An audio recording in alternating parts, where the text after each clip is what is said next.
This film is purely fictional. Please do not imitate it. Your like and subscribe are the motivation for me to update. Chapter 1. The first thing Gu Yu did upon waking was check the time. She hadn't expected to be back where she started. This was the small apartment she rented in France. She had been abandoned once again. Gu Yu wanted to point her finger at the sky and roar, "Couldn't you have let me come back even a night earlier? Couldn't you have prevented me from drinking Bai Lu's milk laced with sleeping pills? Let me return home safely. What is this? Am I still penniless? Am I still going to starve and freeze to death in the attic?" Unfortunately, Gu Yu didn't dare. Before her rebirth, she believed in divine intervention. Now, having experienced rebirth again, pointing at the sky would probably get her struck by lightning. Better to live a miserable life than die. In her previous life, she hadn't prepared at all, and had spent 10 months hiding in the attic of this apartment. If it weren't for the extreme cold, she had no way to get out. Otherwise, Gu Yu believed she could have lived a little longer. After processing that she had indeed been reborn before the disaster, Gu Yu decided to make a detailed plan. First, she needed to understand her current situation before proceeding. Gu Yu and Bai Lu were liaisons sent to Country F by a biological products company. Gu Yu was fluent in various foreign languages, essentially a translator and clerk. Mainly because she had just graduated from university, she had taught herself many of these languages. She hadn't had time to take any certification exams yet, so Gu Yu originally planned to take them once she had enough money. Gu Yu and Bai Lu were orphans who lived together in an orphanage until they went to university. Then, because of their different grades, the two went to different universities. 3 years later, they both interned at a large biopharmaceutical company, with Bai Lu working as a lab assistant in the biopharmaceutical laboratory. After a year of internship, they both became full-time employees of the company. However, after only a few months, the company signed a contract with France. They were both sent to France as cannon fodder. Don't be fooled by the higher pay here. How many people are willing to leave their families and homes to come to a foreign country? Besides the two girls, there was only a supervisor and another technician. The supervisor was originally from Europe, and his country wasn't far from France. He could drive home on weekends, so naturally he was willing to come back. Technician Hu Jiaqing was the reason Bai Lu schemed against Gu Yu. He had pursued Gu Yu when he first came to France, but Gu Yu knew why he came to France. He had gotten someone pregnant there and didn't want to take responsibility. As a result, problems arose at the small abortion clinic. The child was lost, and the girl lost her fertility. Hu Jiaqing comes from a wealthy family and earns a considerable amount himself. He owns a house, a car, and savings, but he's rather a womanizer. He's not good-looking and always tries to seduce girls with money. After that incident, his family helped him get rid of the girls' advances with money. That's why he was temporarily sent abroad to avoid the limelight. At the airport waiting hall, Hu Jiaqing was immediately captivated by Gu Yu's beauty. Then, as usual, he tried to use his financial power to pursue her. Flowers, jewelry, and luxury goods, but Gu Yu simply ignored him. After the branch office was established, the technical department and the office clerks had little opportunity to interact. Bai Lu seized the opportunity to seduce Hu Jiaqing, successfully positioning herself as his girlfriend. Gu Yu had mentioned Hu Jiaqing's past, but Bai Lu remained unmoved, convinced she had found the perfect husband. He came from a wealthy family and earned a lot of money. They shared a small apartment, but their conversations dwindled. Until the eruption of the famous active volcano in Japan, Japan was transformed into hell overnight. To prevent the spread of viruses caused by nuclear contamination from the eruption, Europe, following Japan, announced the closure of all transportation links with Asia. Flights were suspended, and cruise ships ceased operations. Yin had to negotiate with them, ultimately receiving only 3 days' notice. Planes could fly, but crew members were not allowed to disembark. The consulate then notified all compatriots to prepare to return home, and Yan's airline sent planes to pick them up. Compatriots near ports could go to the port to board aircraft carriers to return home. Today was supposed to be the last day. All planes were to return before noon, and the aircraft carriers had already departed. Gu Yu had wanted to leave long ago, but Bai Lu had recently suffered a miscarriage. To take care of her, they delayed until the very end. Gu Yu never expected this. Bai Lu would drug her, and just like in her previous life, Bai Lu left a letter. Gu Yu knew that letter by heart. In it, Bai Lu accused Gu Yu of taking over Hu Jiaqing's heart. This led him to treat Bai Lu as a substitute. She claimed that once Gu Yu was gone, they would definitely get married after returning to China. Gu Yu truly felt incredibly foolish. She had trusted a love-struck woman without any suspicion. Bai Lu had abandoned their nearly 20-year friendship for a man. Now that Gu Yu had calmed down, Returning to China was impossible. Survival was her priority. Bai Lu took her luggage. It contained her wages for the past few months. In France, everything was cash-based. Using bank cards was a hassle. She had originally planned to deposit it back home, but now Bai Lu had gotten it for free. In her past life, she had sold the jade pendant she had worn since childhood. Guyu clutched the pendant tightly in her hand, thinking about her life in her past life. She had bought a lot of food with the pendant. There was an attic on the top floor of her apartment building. From there, she could run to someone else's balcony, and then down the stairs to the ground. The temperature was currently 55 degrees Celsius, and it would rise to 75 degrees Celsius in a little over a month. Guyu hid herself in the attic, and even sealed off the stairs leading to it with cement and bricks. She pretended to have returned to China, and stopped showing herself during the day. At night, she sneaked out of the attic. The other person's house was vacant anyway. She disguised herself as ugly and short, successfully finding herself a considerable amount of survival supplies. Unfortunately, the high temperatures vanished overnight, plummeting from over 70 degrees Celsius to minus 10 degrees Celsius. Then hellish conditions began, with temperatures dropping to minus 55 degrees Celsius in the final moments of Guyu's life. Guyu successfully escaped the heat wave, but also human-caused chaos. The heat drove people to looting frenzy. Shops were vandalized, supermarkets were robbed, and eventually, people started harming each other. Those with food but not enough strength all perished. Only Guyu, by sealing off the stairwell and concealing all signs of life, survived. But the heat wave wasn't as terrifying as the extreme cold. No matter how many blankets Guyu wore, or how tightly the attic was sealed, she still starved and froze to death in the freezing cold, unable to find food. Guyu only lived 10 months longer than Bai Lu had abandoned her after drugging her.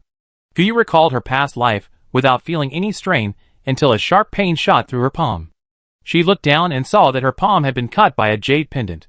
The blood instantly covered the pendant, but to Guyu's surprise, not a single drop of blood fell, it was all absorbed by the pendant. Chapter 2. Guyu felt her breath catch in her throat, blood was gushing out, and the jade pendant was constantly absorbing it.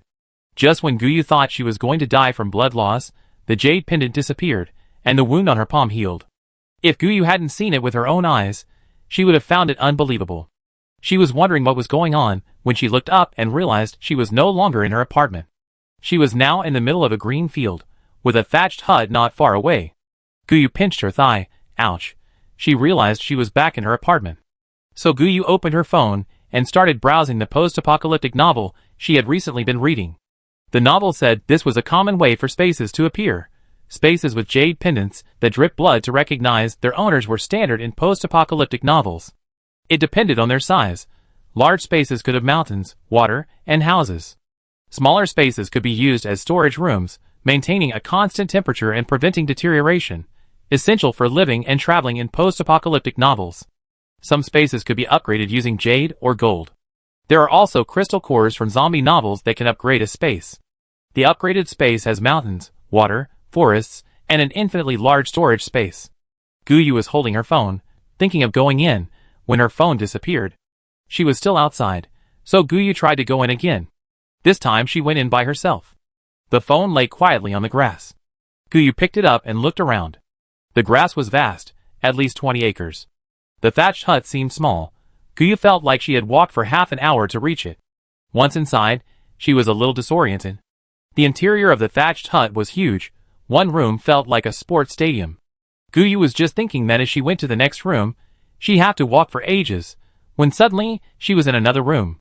Don't ask her how she knew, the windows were in different positions. She walked through 5 rooms like this until she saw a kitchen, complete with a stove and pots. Guyu didn't know how to use it though. The orphanage was subsidized by the government, so water and electricity were free. All sorts of household appliances were there, but Guyu had never used a traditional stove before, let alone knew how to cook.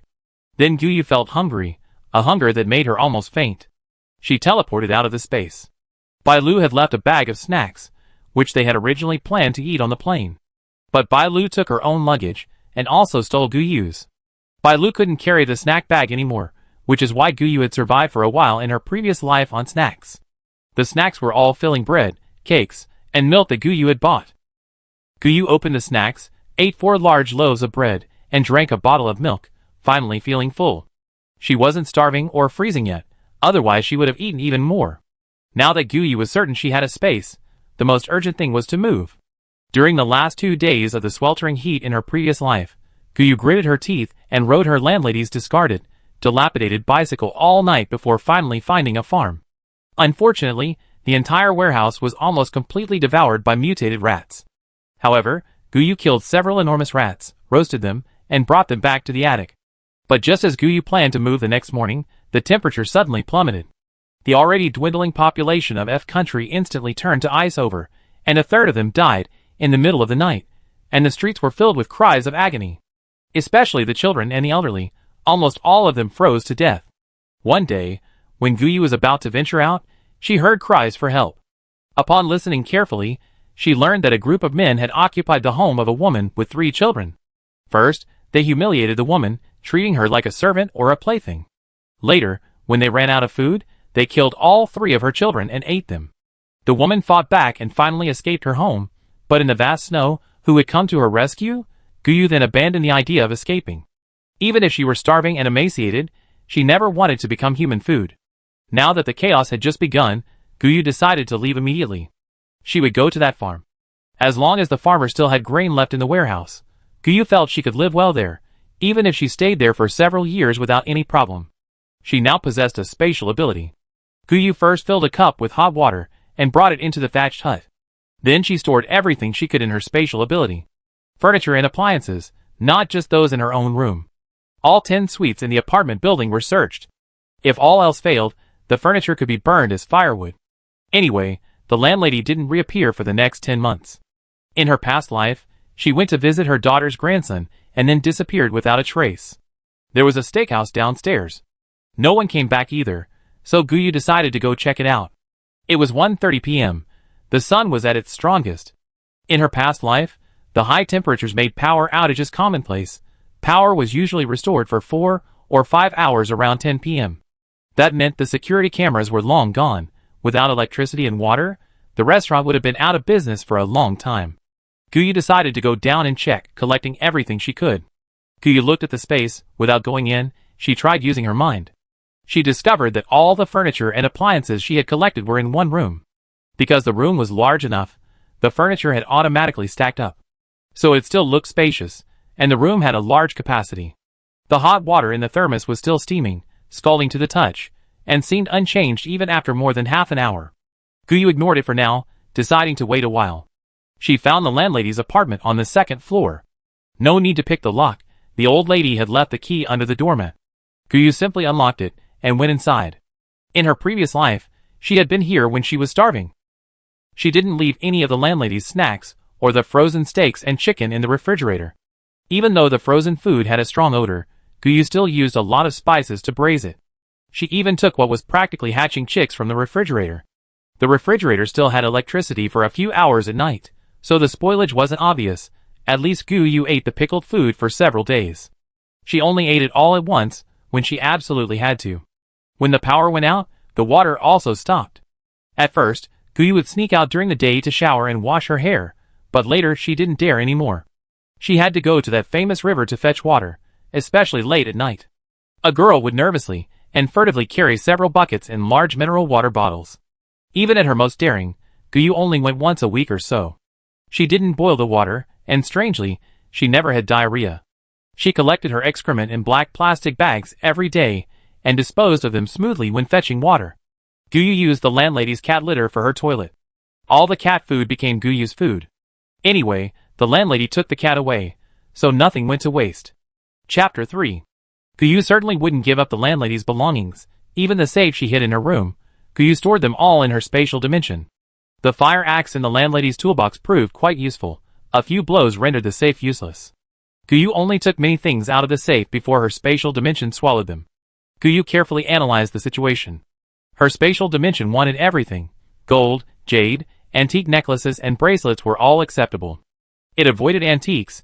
It didn't swallow the oil paintings and porcelain in the landlady's room. It also left the money and property documents in the safe untouched. The safe contained over 10,000 French dollars. Guyu decided to go to the supermarket. However, the supermarket was closed now. She'd go around 10 o'clock tonight. Armed with a fire axe, Guyu entered the downstairs restaurant. The lock was no match for the fire axe. Guyu easily entered the restaurant. The furniture was all iron, heavy and impractical. Guyu went straight into the kitchen, where there was still quite a bit of food. Unfortunately, by the time Guyu remembered, it had all been stolen by the thugs. Standing behind the curtains in the attic, Guyu felt a pang of heartache watching them carry away the flour and other food. She regretted not being brave enough, having guarded a mountain of treasure and gotten nothing in return. Now, the 100 or so bags of flour in the kitchen, and the entire large freezer, belonged to Guyu. The freezer was connected to an automatic diesel generator. Guyu was practically jumping for joy. In the kitchen storage room, there was a large tub of cream, a box of blocks of butter, each weighing 100 kilograms. There were also 20 or 30 large bottles of other sauces such as tomato sauce, beef sauce, ketchup, and black pepper sauce. Guyu didn't hesitate to give away other items like the bread maker and oven. Amazingly, the space automatically delivered them all to the thatched roof kitchen. After leaving the restaurant, Guyu planned to go upstairs and sleep for a while. She planned to take the money to the supermarket around 10 p.m. But just as she was going upstairs, she suddenly changed her mind. The supermarket, located a few shops away, actually had a back door not far from the restaurant's back door. There was a small alley there, just big enough for a delivery truck. The supermarket's delivery trucks all entered through that alley to deliver goods to the supermarket's warehouse. The outdoor temperature was high, and there was practically no one outside. There were security cameras at the main entrance of the supermarket, but the one at the back door had been broken for half a month. One day, Guyu overheard the supermarket's only security guard complaining. This meant the supermarket was currently without power, and the generator might not be supplying power to the security cameras. Even if it were, Guyu had a secret weapon. The lawn in the space had grown even larger, now at least 50 acres. Guyu decided that the first thing she would do upon arriving at the farm was to find a tractor to plow up all the land, and see if it was suitable for planting crops. Guyu dug out her landlady's wig and high heels. Using a vanity mirror she had stored away in her spatial dimension, she dressed herself up as a blonde beauty. Right now, she only had sunglasses. If she had colored contact lenses, Guyu was certain that even if she walked past someone she knew, no one would recognize her. Besides, she had only moved here a few months ago, and apart from the supermarket clerk, she hadn't had any contact with anyone else. After dressing up, Guyu left her spatial dimension and entered the alleyway behind the supermarket. There was no one there. It was a dead end. There's practically no angle from which you can see this place from your home. There aren't many security cameras installed. Just one at the alley entrance and one at the supermarket's back door. The one at the supermarket's back door is broken, and Guyu didn't use the alley entrance. Between the supermarket and the restaurant are a clothing store and an antique shop. In her past life, Guyu sold her jade pendant to the antique shop. Neither of these shops needs a back door, so even if someone is inside, they don't have windows to look out. The supermarket's back door camera wasn't flashing red. Given the F country's mindset, it would take at least a month for them to send someone to repair it, and another month for them to come and replace it. Guyu was once again amused by the F country's lock. She didn't even need a fire axe. She kicked it open with one kick. Guyu entered the supermarket's back door and found a ramp leading down. Following the ramp, the warehouse was dark, except for a security camera in the corner that was still flashing red. Guyu took out her secret weapon, the landlady's treasured single-barreled hunting rifle. Guyu learned to use it thanks to her last adoptive father. He was an armed policeman who always took her shooting practice. Guyu's eyesight wasn't poor. She was a natural talent. After learning to use various weapons a few times, she became quite adept at using the gun. Later, during a company team-building event to foster greater cohesion within the new company, the company organized a trip to a farm, the very farm Guyu now wants to move to. The farm had a tradition of hunting wild rabbits with a single-barreled shotgun. The farm in France was overflowing with wild rabbits, but unfortunately, the locals didn't eat them. That time, Guyu learned to use the single-barreled shotgun and even brought all the rabbits back to her apartment. She didn't dare roast or stir-fry them. She could only chop them all up and make them into a dipping sauce. Just as it was finished, the landlady came over, drawn by the aroma. To avoid the landlady screaming, Bailu lied and said it was pork sauce. Luckily, Guyu had already finished braising the rabbit heads, otherwise the landlady wouldn't have been eating rabbit sauce with bread while giving a thumbs up. Even the security cameras became targets for Guyu, hiding in blind spots, as he used his single-barreled hunting rifle.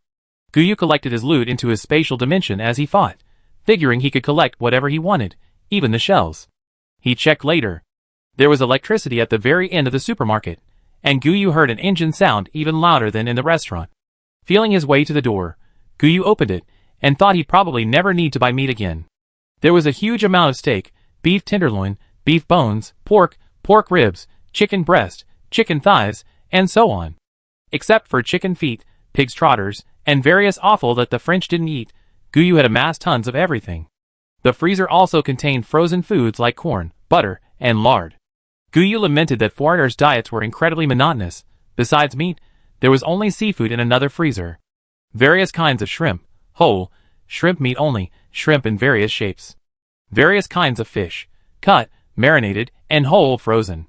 Guyu felt she never lacked seafood in her life. Unfortunately, they didn't eat frozen conch or similar items. Actually, Guyu thought she could accept frozen conch or clam meat. Another thing Guyu really wanted to complain about was why they couldn't sell frozen dumplings, steamed buns, or rolls. Maybe it's because the local supermarket isn't big enough? There might be a supermarket 4 streets away. She wondered how good the security was there. She wasn't picky about food, especially since her company provided lunch.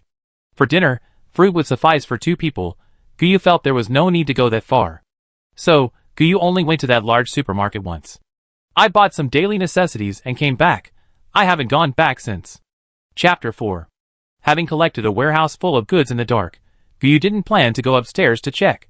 She wanted to leave some food for others. Guyu didn't intend to cut off the food supply for all the elderly people living alone on the street. She slipped back to her small apartment and impatiently locked the door. She wanted to see what she had collected so that she could collect more purposefully. She found a room full of grains.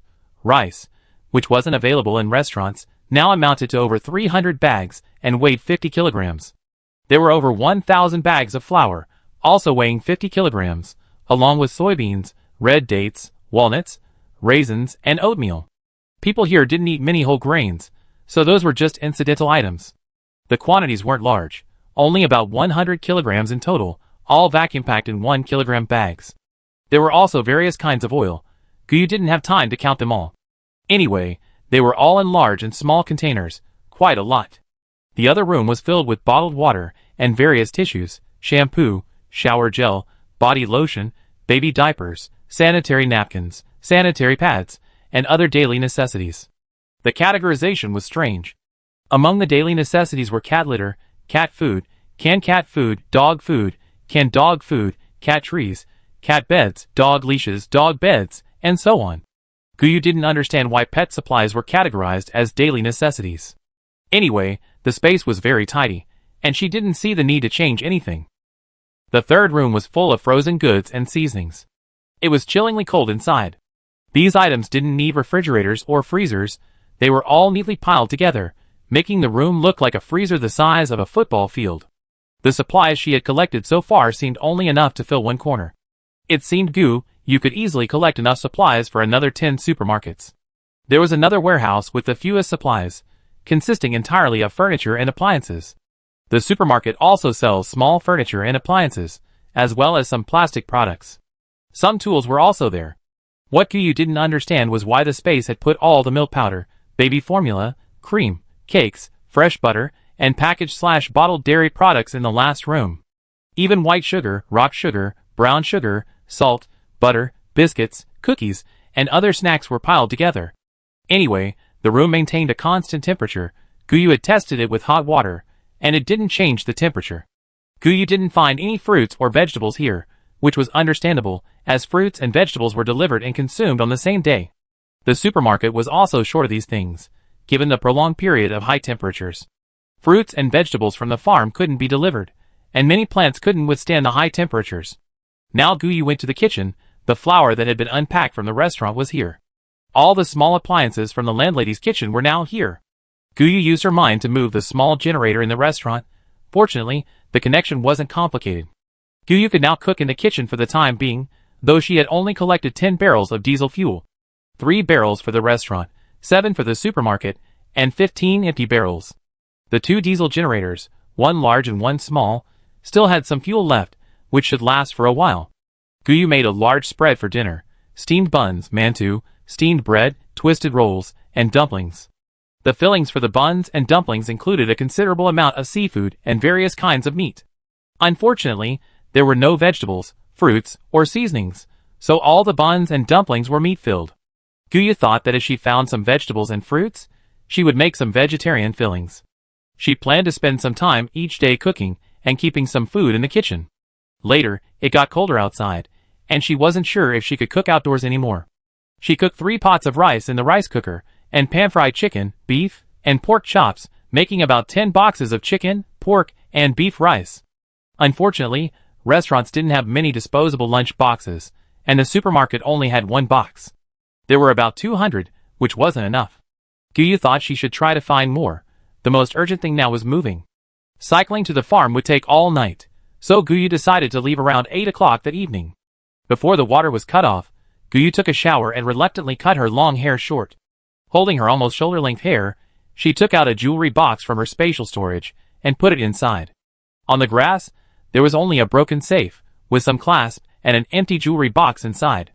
These things were useless, and she couldn't just throw them away. Guyu decided to leave her temporarily in a corner next to the thatched hut, and throw her out onto the beach next time. Guyu was now dressed in sportswear, and had drawn her eyebrows thick. She didn't dare to wear too much makeup, the sun was too strong, and her makeup would easily smudge. However, it was difficult to tell whether Guyu was male or female without close inspection. Mainly because she wasn't the type with a particularly voluptuous figure.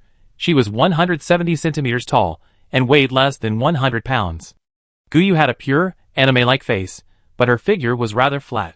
Guyu had been abandoned at the orphanage gate, wearing nothing but a jade pendant. She was wrapped naked in a small blanket, her umbilical cord had just fallen off, and the blood on her body hadn't been wiped clean.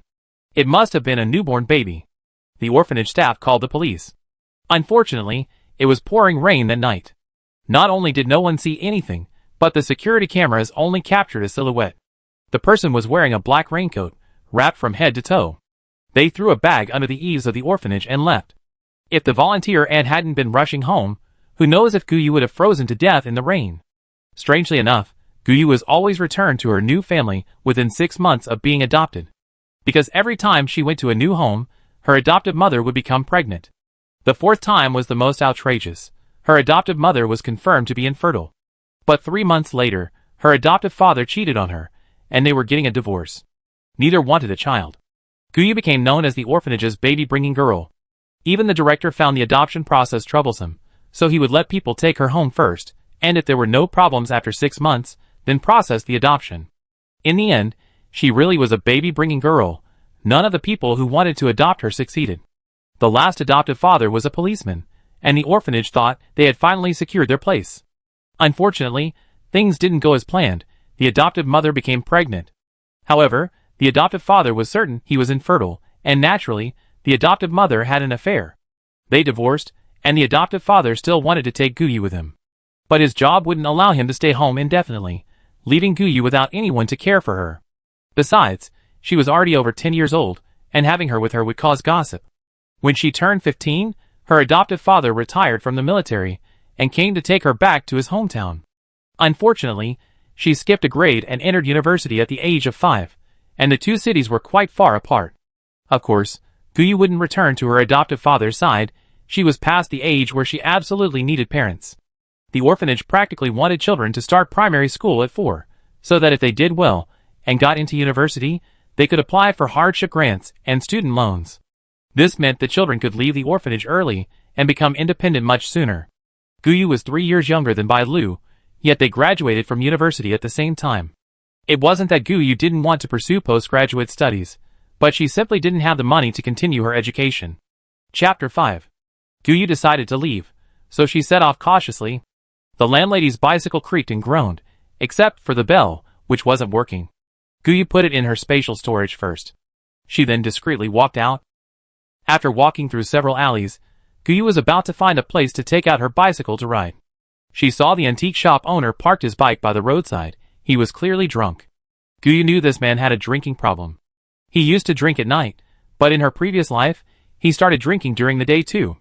In her previous life, Guyu went to his shop to sell a jade pendant, and after drinking, he grabbed her hand and touched it several times. If he hadn't offered a high price and hadn't quickly let go when he saw Guyu getting angry, she would have been beaten up.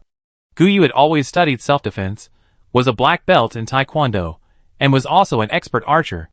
In her previous life, she earned a good income at school by winning prize money in competitions using these skills. Later, she even worked as a sparring partner for girls at a boxing gym, earning enough to cover her living expenses. The antique shop owner didn't see Guyu, but Guyu noticed he hadn't removed his car keys. This made her immediately look around, but she didn't find any security cameras. She deliberately threw the keys out, then bent down and slowly picked them up. Once the antique shop owner had staggered away, Guyu immediately jumped into his car, started it, and sped off. A car is definitely faster than a bicycle. The antique shop owner wouldn't realize his car was missing until around 1 a.m. tonight. The police would come tomorrow morning, and at the earliest, someone wouldn't be able to check the security footage until noon tomorrow. Guyu was already wearing platform shoes and a mask. She also had a baseball cap on her head, and her landlady's gold-rimmed glasses on her nose. Guyu removed her reading glasses, leaving only the frame. Even with a high-definition camera, distinguishing between male and female, tall and short, would likely take the F-country police at least a week, given their investigative capabilities. Guyu didn't plan to drive the car for long. She wiped away the fingerprints near the farm. Then she just abandoned the car. The weather would only get hotter by then. She didn't believe any police would risk their lives to arrest her in the heat.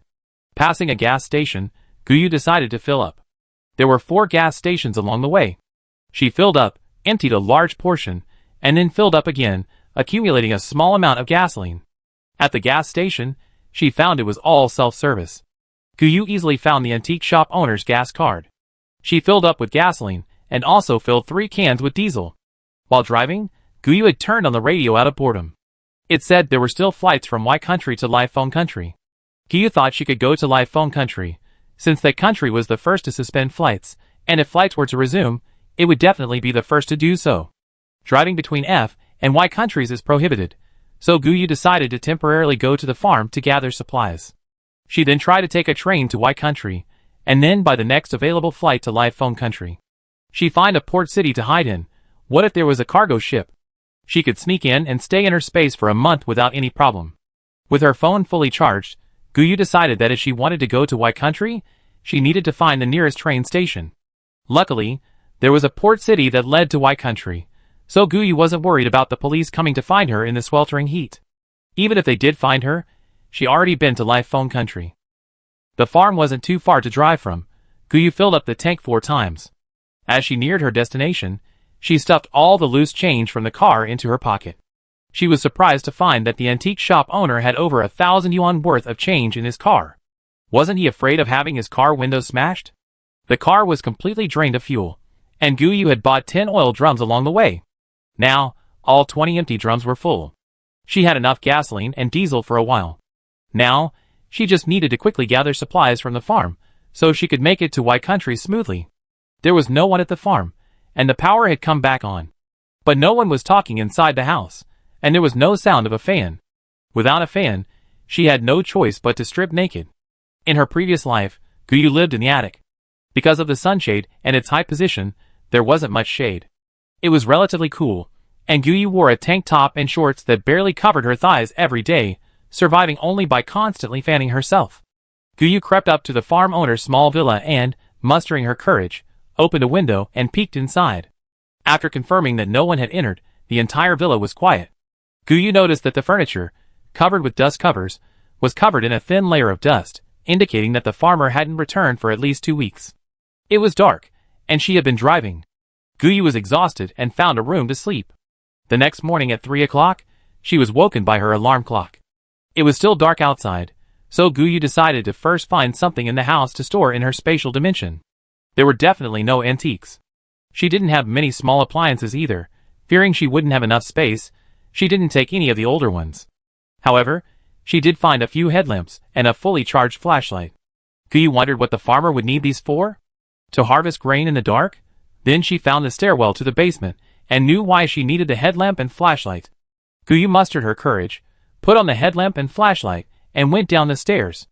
The basement was twice the size of the villa. Supported by reinforced concrete pillars, it housed a grain processing plant. Corn flour and wheat flour were all packaged. There were about 3 tons of corn flour, and about 5 tons of wheat flour. All the bags were sealed and packed in 50-kilogram bags. Various hulling and grinding equipment and sealing tools were there, along with some spare parts in a corner.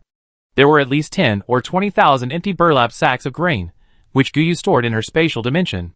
If the grassland in her spatial dimension could be used for farming, she would need to find farm tools and plowing machinery, otherwise, even 50 acres would exhaust Guyu. Guyu was about to leave the basement when she sensed something was wrong. Sure enough, she discovered that one of the basement walls was strange. It could be flipped over when touched. Upon arriving, Guyu immediately understood. This farmer was secretly brewing wine on the side. In France, private brewing isn't illegal, but labeling and selling it requires official permits. Otherwise, the entire tax system would be in chaos. But for every clever scheme, there's a counter-scheme. These farmers brewed wine privately using other people's names. Fortunately, the scale was small, and the government turned a blind eye. Anyway, it was a persistent problem, wasting a lot of manpower and resources, not worthwhile. Guyu's space now contained over 200 oak barrels, and over 500 cases of packaged glass bottles of wine. There was brandy, red wine, and champagne. Guyu didn't want the brewing equipment, mainly because it was old and unused. Guyu had no interest in drinking, and would never have the leisure or inclination to brew wine. Guyu preferred grains now, and since he dared to brew wine, the vineyards must be nearby. There were definitely no grapes, so Guyu thought she'd collect a few grapevines and put them into her space to test the waters. Chapter 6. If planting were possible in this space, Guyu wouldn't have to worry about food. It was almost dawn outside. Guyu left the basement and found the granary that had been ravaged by rats in her previous life. She had been too panicked when she came, and it was a sweltering day. Guyu hadn't noticed anything else from the beginning. It was a row of granaries. When Guyu came in her previous life, they were swarming with rats. The place was a complete mess, and Guyu had barely managed to shake off the rats. Naturally, she hadn't noticed that there was a vegetable greenhouse next to it. Guyu decided to check the granary first, then the greenhouse. Even if she had noticed it in her previous life, it wouldn't have mattered. With the power completely cut off, the automatic sprinkler system would have stopped working long ago. That might not be the case now. At least she could water the plants at night, right?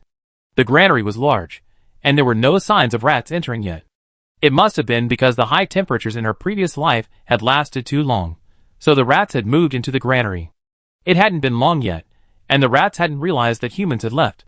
The granary contained over 10 tons of unprocessed rice, and more than 20 tons of wheat grains. There were also about 10 tons of potatoes and soybeans, and the corn was all on the cob, not yet threshed. The largest quantity was at least 30 or 40 tons. They were very dry, so they should be very durable for storage. The farmer must have encountered some problem, otherwise he wouldn't have moved them away. Next to the vegetable greenhouse was an open-air shed containing a tractor, a planter, a harvester, and some hoes, rakes, and other tools. Guyu stored all of this in her spatial dimension. She studied it when she has time. The vegetable greenhouse was quite a surprise for Guyu. It contained eggplants, potatoes, cabbages, peppers, and tomatoes. Besides the ripe, harvestable produce, Guyu decided to store even the automatic sprinkler system in her spatial dimension. Rather than let them wither and die, it's better to put them in my spatial storage. I can plant them directly after plowing, saving me the trouble of planting them myself. The greenhouse is useless, the temperature is too high, and the plastic film is becoming brittle. Soon they burn the vegetables to death, they're going to die anyway. Outside the plastic greenhouse, a few pear trees and apple trees are sparsely planted in the distance. Guyu tried to use her mind to control them, and put them into her spatial storage. The large trees couldn't fit, but the saplings went in successfully. The farmer had a motorcycle next to the vegetable greenhouse. Guyu rode it, and started it successfully. Following an empty field, Guyu finally saw a vineyard. The grapevines were still alive, and there was an automatic sprinkler system. Guyu tried putting one grapevine into her spatial storage. Guyu didn't dare put in too many, afraid they wouldn't be useful. It looked like another farm in the distance. Guyu decided to go check it out. She stored the motorcycle in her spatial storage, and climbed over the wooden fence. Guyu entered another farm. This farm was even larger than the previous one, and she didn't recognize many of the fruit trees. Following the principle of better to miss than let go, Guyu stored all the saplings in her spatial storage. This farm didn't have a vineyard, but the vegetable greenhouse was larger than the previous one. There were several rows of strawberries inside, and Guyu picked all the ripe ones. After all this work, it was already past 10 o'clock when she came out of the vegetable greenhouse. Fortunately, Guyu discovered the wonderful use of her spatial storage. She stored all the plants in her spatial storage, and then silently controlled the sorting with her mind. It was much simpler and more efficient than picking them by hand. The ripe vegetables and fruits automatically went into the stored plastic crates, neatly placed in the same room as the frozen food. Unfortunately, there weren't many seasonings, not many scallions, a little garlic, and surprisingly, onions were the most plentiful. This stuff was about the same size as potatoes, and there were about 10 tons of it. Guyu didn't like onions, but she still put them in her space. Don't waste them, they could be used as scallions, it seems. She hadn't missed a single vegetable in the greenhouse, except for the sheds. Feeling very hungry, Guyu decided to go into her space for breakfast. As soon as she entered, she was stunned. All the vegetables she had just collected had been planted in the lawn. The space had automatically pulled out all the weeds, and the vegetables and fruits had been planted in the ground. The grapevines, of course, also took up a patch. Guyu grabbed some bread and ran straight back to the vineyard, storing the grapevines and supports in her space. When she went back into her space, she found that the grapevines were all planted. Even the supports were arranged without Guyu having to lift a finger. Guyu didn't need to install a sprinkler system anymore, because she noticed a very thin water line along the edges of the automatically formed ridges. Guyu ate breakfast while following the water line, and saw a small pond on the other side of the house. Guyu couldn't find the water source. The water wasn't large, but it didn't affect the pond's water level. Guyu was still uneasy and decided to observe for a few more days. Besides large agricultural machinery, the farm also had a small oil tanker. It was full of diesel fuel, with a capacity of 5 tons marked on the truck. Guyu now had more than 5 tons of diesel, enough to ensure the kitchen's electricity supply was basically worry-free. She had originally planned to put away the farm tools and start planting herself, but now it seemed unnecessary.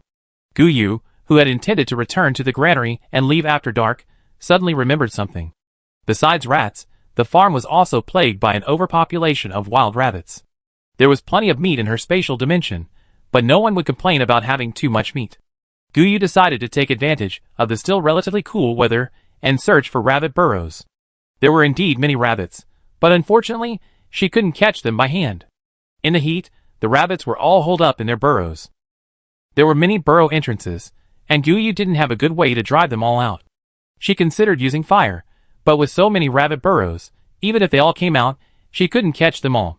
Using a single-barreled hunting rifle would be too noisy, and it would be troublesome if someone was nearby. Guyu thought idly, rabbits, you can go back into your spatial dimension yourselves. Then Guyu felt a fluctuation in her spatial dimension. She went inside, and saw a group of about 10 rabbits shivering in a haystack. Guyu beamed and unleashed a flurry of attacks on the rabbit burrows. Finally, she managed to collect all the rabbits from both farms into her spatial dimension. Dehydrated from the sun, Guyu took a nap in the room in her spatial dimension, where she kept furniture in the afternoon.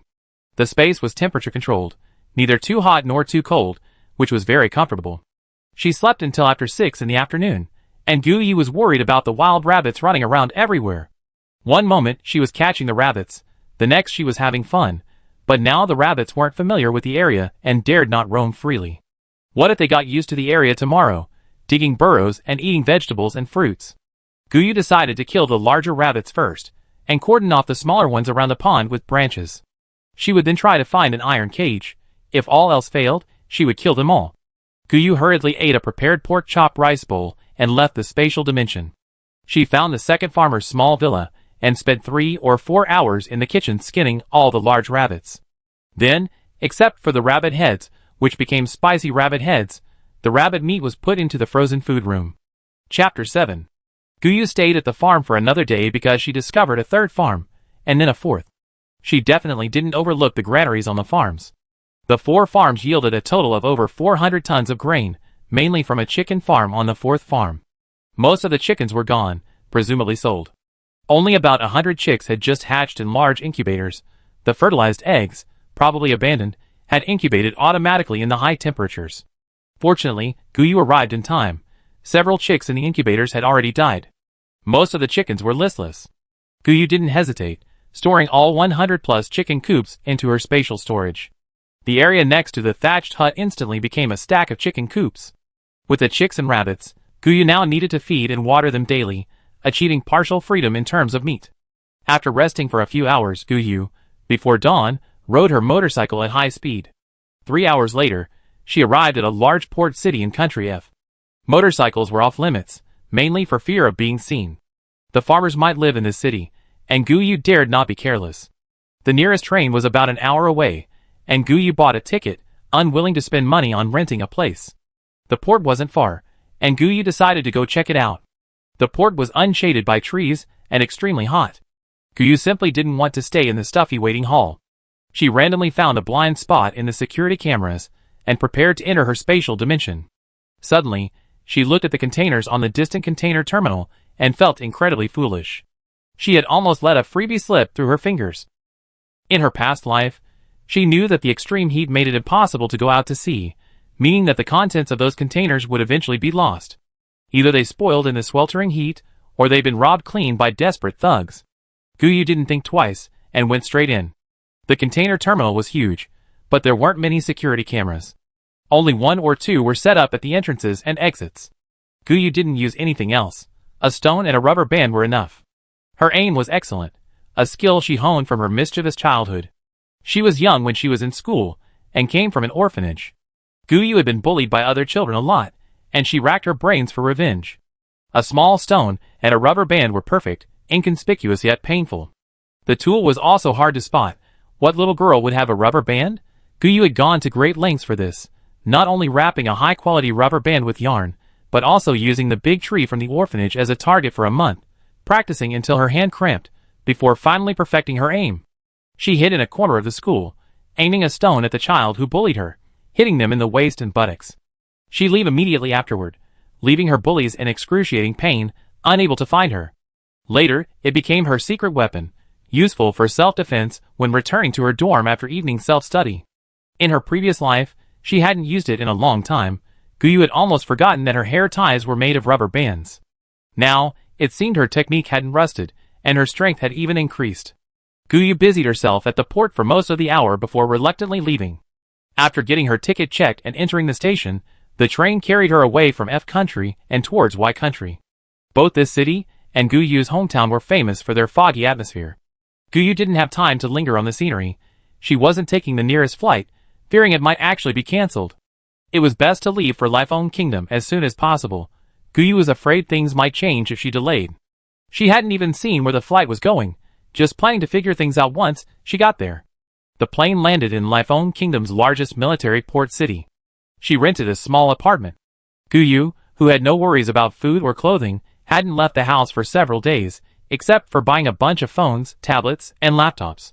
These past few days, besides taking care of the animals in her spatial dimension, she'd been opening shipping containers. As soon as items left the containers, they were automatically categorized by her spatial dimension. The thatched hut seemed like a treasure trove, never quite full. Empty containers were piled higher and higher on the edge of the grass, yet they wouldn't collapse. While opening the containers, Guyu also listened to the radio. One of the radios was a find in an antique shop. She also bought several jade pendants, but with limited cash, she dared not buy too many. Jade here wasn't expensive, and second-hand flashlights were practically junk. Guyu deleted all the content from her phones, tablets, and laptops. She used all her electronic devices to download videos. Power outages in Lifeown Kingdom were relatively convenient. Except for the hottest time of day, when the power can't be cut off. During the day it's almost always out for 2 hours, and then back on for 1 hour. The internet is pretty good, and Guyu wants to reserve some entertainment time for herself.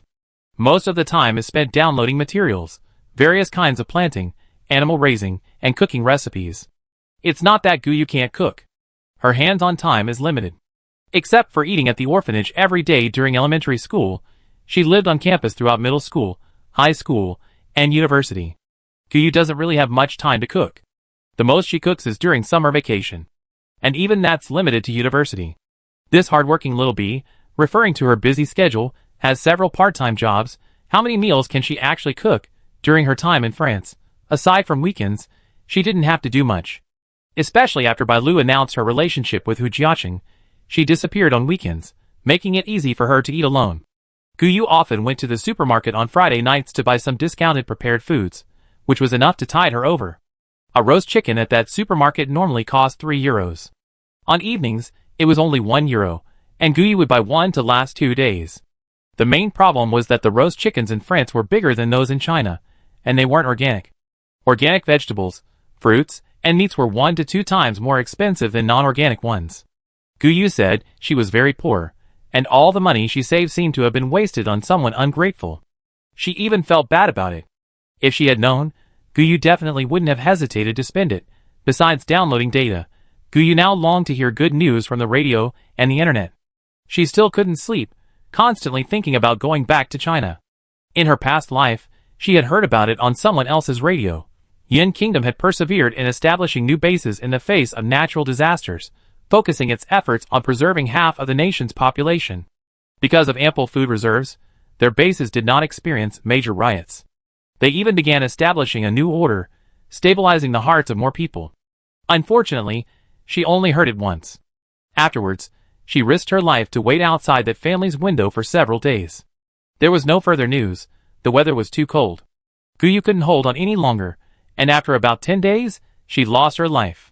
Now it seemed that returning home was the safest option. Lifeng Kingdom allowed the legal possession of weapons, and Guyu had heard gunfire several times in the past few days. She had even witnessed a robbery in the alley below her building, where a group of white people had brutally killed a black man. Guyu knew that calling the police would be useless. The police response time in Lifeng Kingdom was slower than a snail's pace. Mainly because the country was vast, and the population too small. Chapter 8. Guyu never intended to be a saint. She was just an ordinary person. She had no special abilities, and currently relied on her spatial ability to ensure her basic needs were met. Both her past life and her present self were prey for others. Once caught, she would face certain death. This country had racial discrimination against all races except whites. Guyu was also of Asian descent, and she dared not call the police, lest she invite retaliation. Guyu didn't go out often, but she unpacked quite a few containers. She now had about 10 containers of clothes. France was known as the fashion capital. Their clothing exports were mostly from a few luxury brands, while most people there wore cheap clothes. Guyu didn't care about summer, spring, or autumn clothes. Winter clothes were the key. It only took 2 days for the temperature to drop from high to low. She wondered if it was the same here. Unfortunately, the containers were full of good clothes. Winter clothes were almost non-existent. The thickest clothes she had for now were a few light down jackets, and a few trench coats from her landlady's room. Guyu also acquired a container full of high heels, the kind she couldn't even wear. With limited cash, Guyu realized she had to buy some warm clothes and snow boots. Now, shopping malls and supermarkets are only open from 7 a.m. to 10 a.m. Mainly because opening at night makes it risky for shoplifters. It's unsafe for both the supermarket and customers. Guyu spent 2 days shopping but couldn't find suitable clothes. They only sold summer clothes. If she asked for winter clothes, the salespeople would think she was crazy. Not only could she not buy clothes, but the salespeople also called security. Since she couldn't buy things openly, Guyu decided to try a free shopping spree. To avoid being caught off guard by news of the impending disaster, she had chosen a place near the port. It seems this was all for the sake of better realizing the 0 yuan purchase. The weather has reached a high of 65 degrees Celsius. The port is deserted during the day, and the surveillance cameras are unusable. Explosions and spontaneous combustion are common occurrences. Anyway, all the street surveillance cameras are now blacked out. Guyu decided to try again, and so, on a dark and windy night, the masked hero reappeared, abandoning all the empty containers in his spatial dimension. Guyu replaced the empty containers with new ones that already contained items. The blind box opening event started again. The first item Guyu opened made him want to return it. It was full of medicine, all common medicine. Fever reducers, cold medicine, cough medicine, various types of anti-inflammatory drugs, gastrointestinal medicine, high blood pressure medicine, heart medicine, diabetes medicine, and also a considerable amount of external wound powder, spray, disinfectant, alcohol swabs, iodine, gauze bandages, and adhesive bandages, etc. Adding to the refrigerated display case behind her was a variety of vaccination kits, rabies vaccines, anesthetics, antiviral injections, saline solution for intravenous infusions, fever reducers, anti-inflammatory drugs, and so on. Guyu was now certain she had touched military supplies. Because Guyu then unearthed a container of famous military rations, enough to feed her for 10 lifetimes. 2 containers of compressed biscuits, and neatly arranged warm clothing, unfortunately all military uniforms. Even military boots filled a container, all sizes but only one style. Guyu was now bewildered, unwilling to return the items. Keeping them in her spatial dimension made her very nervous. If any soldier were to scare her now, she'd probably cry. After several days of internal struggle, Guyu decided to ignore it all. No one but herself would know she possessed a spatial ability. Never mind, let's continue the blind box activity.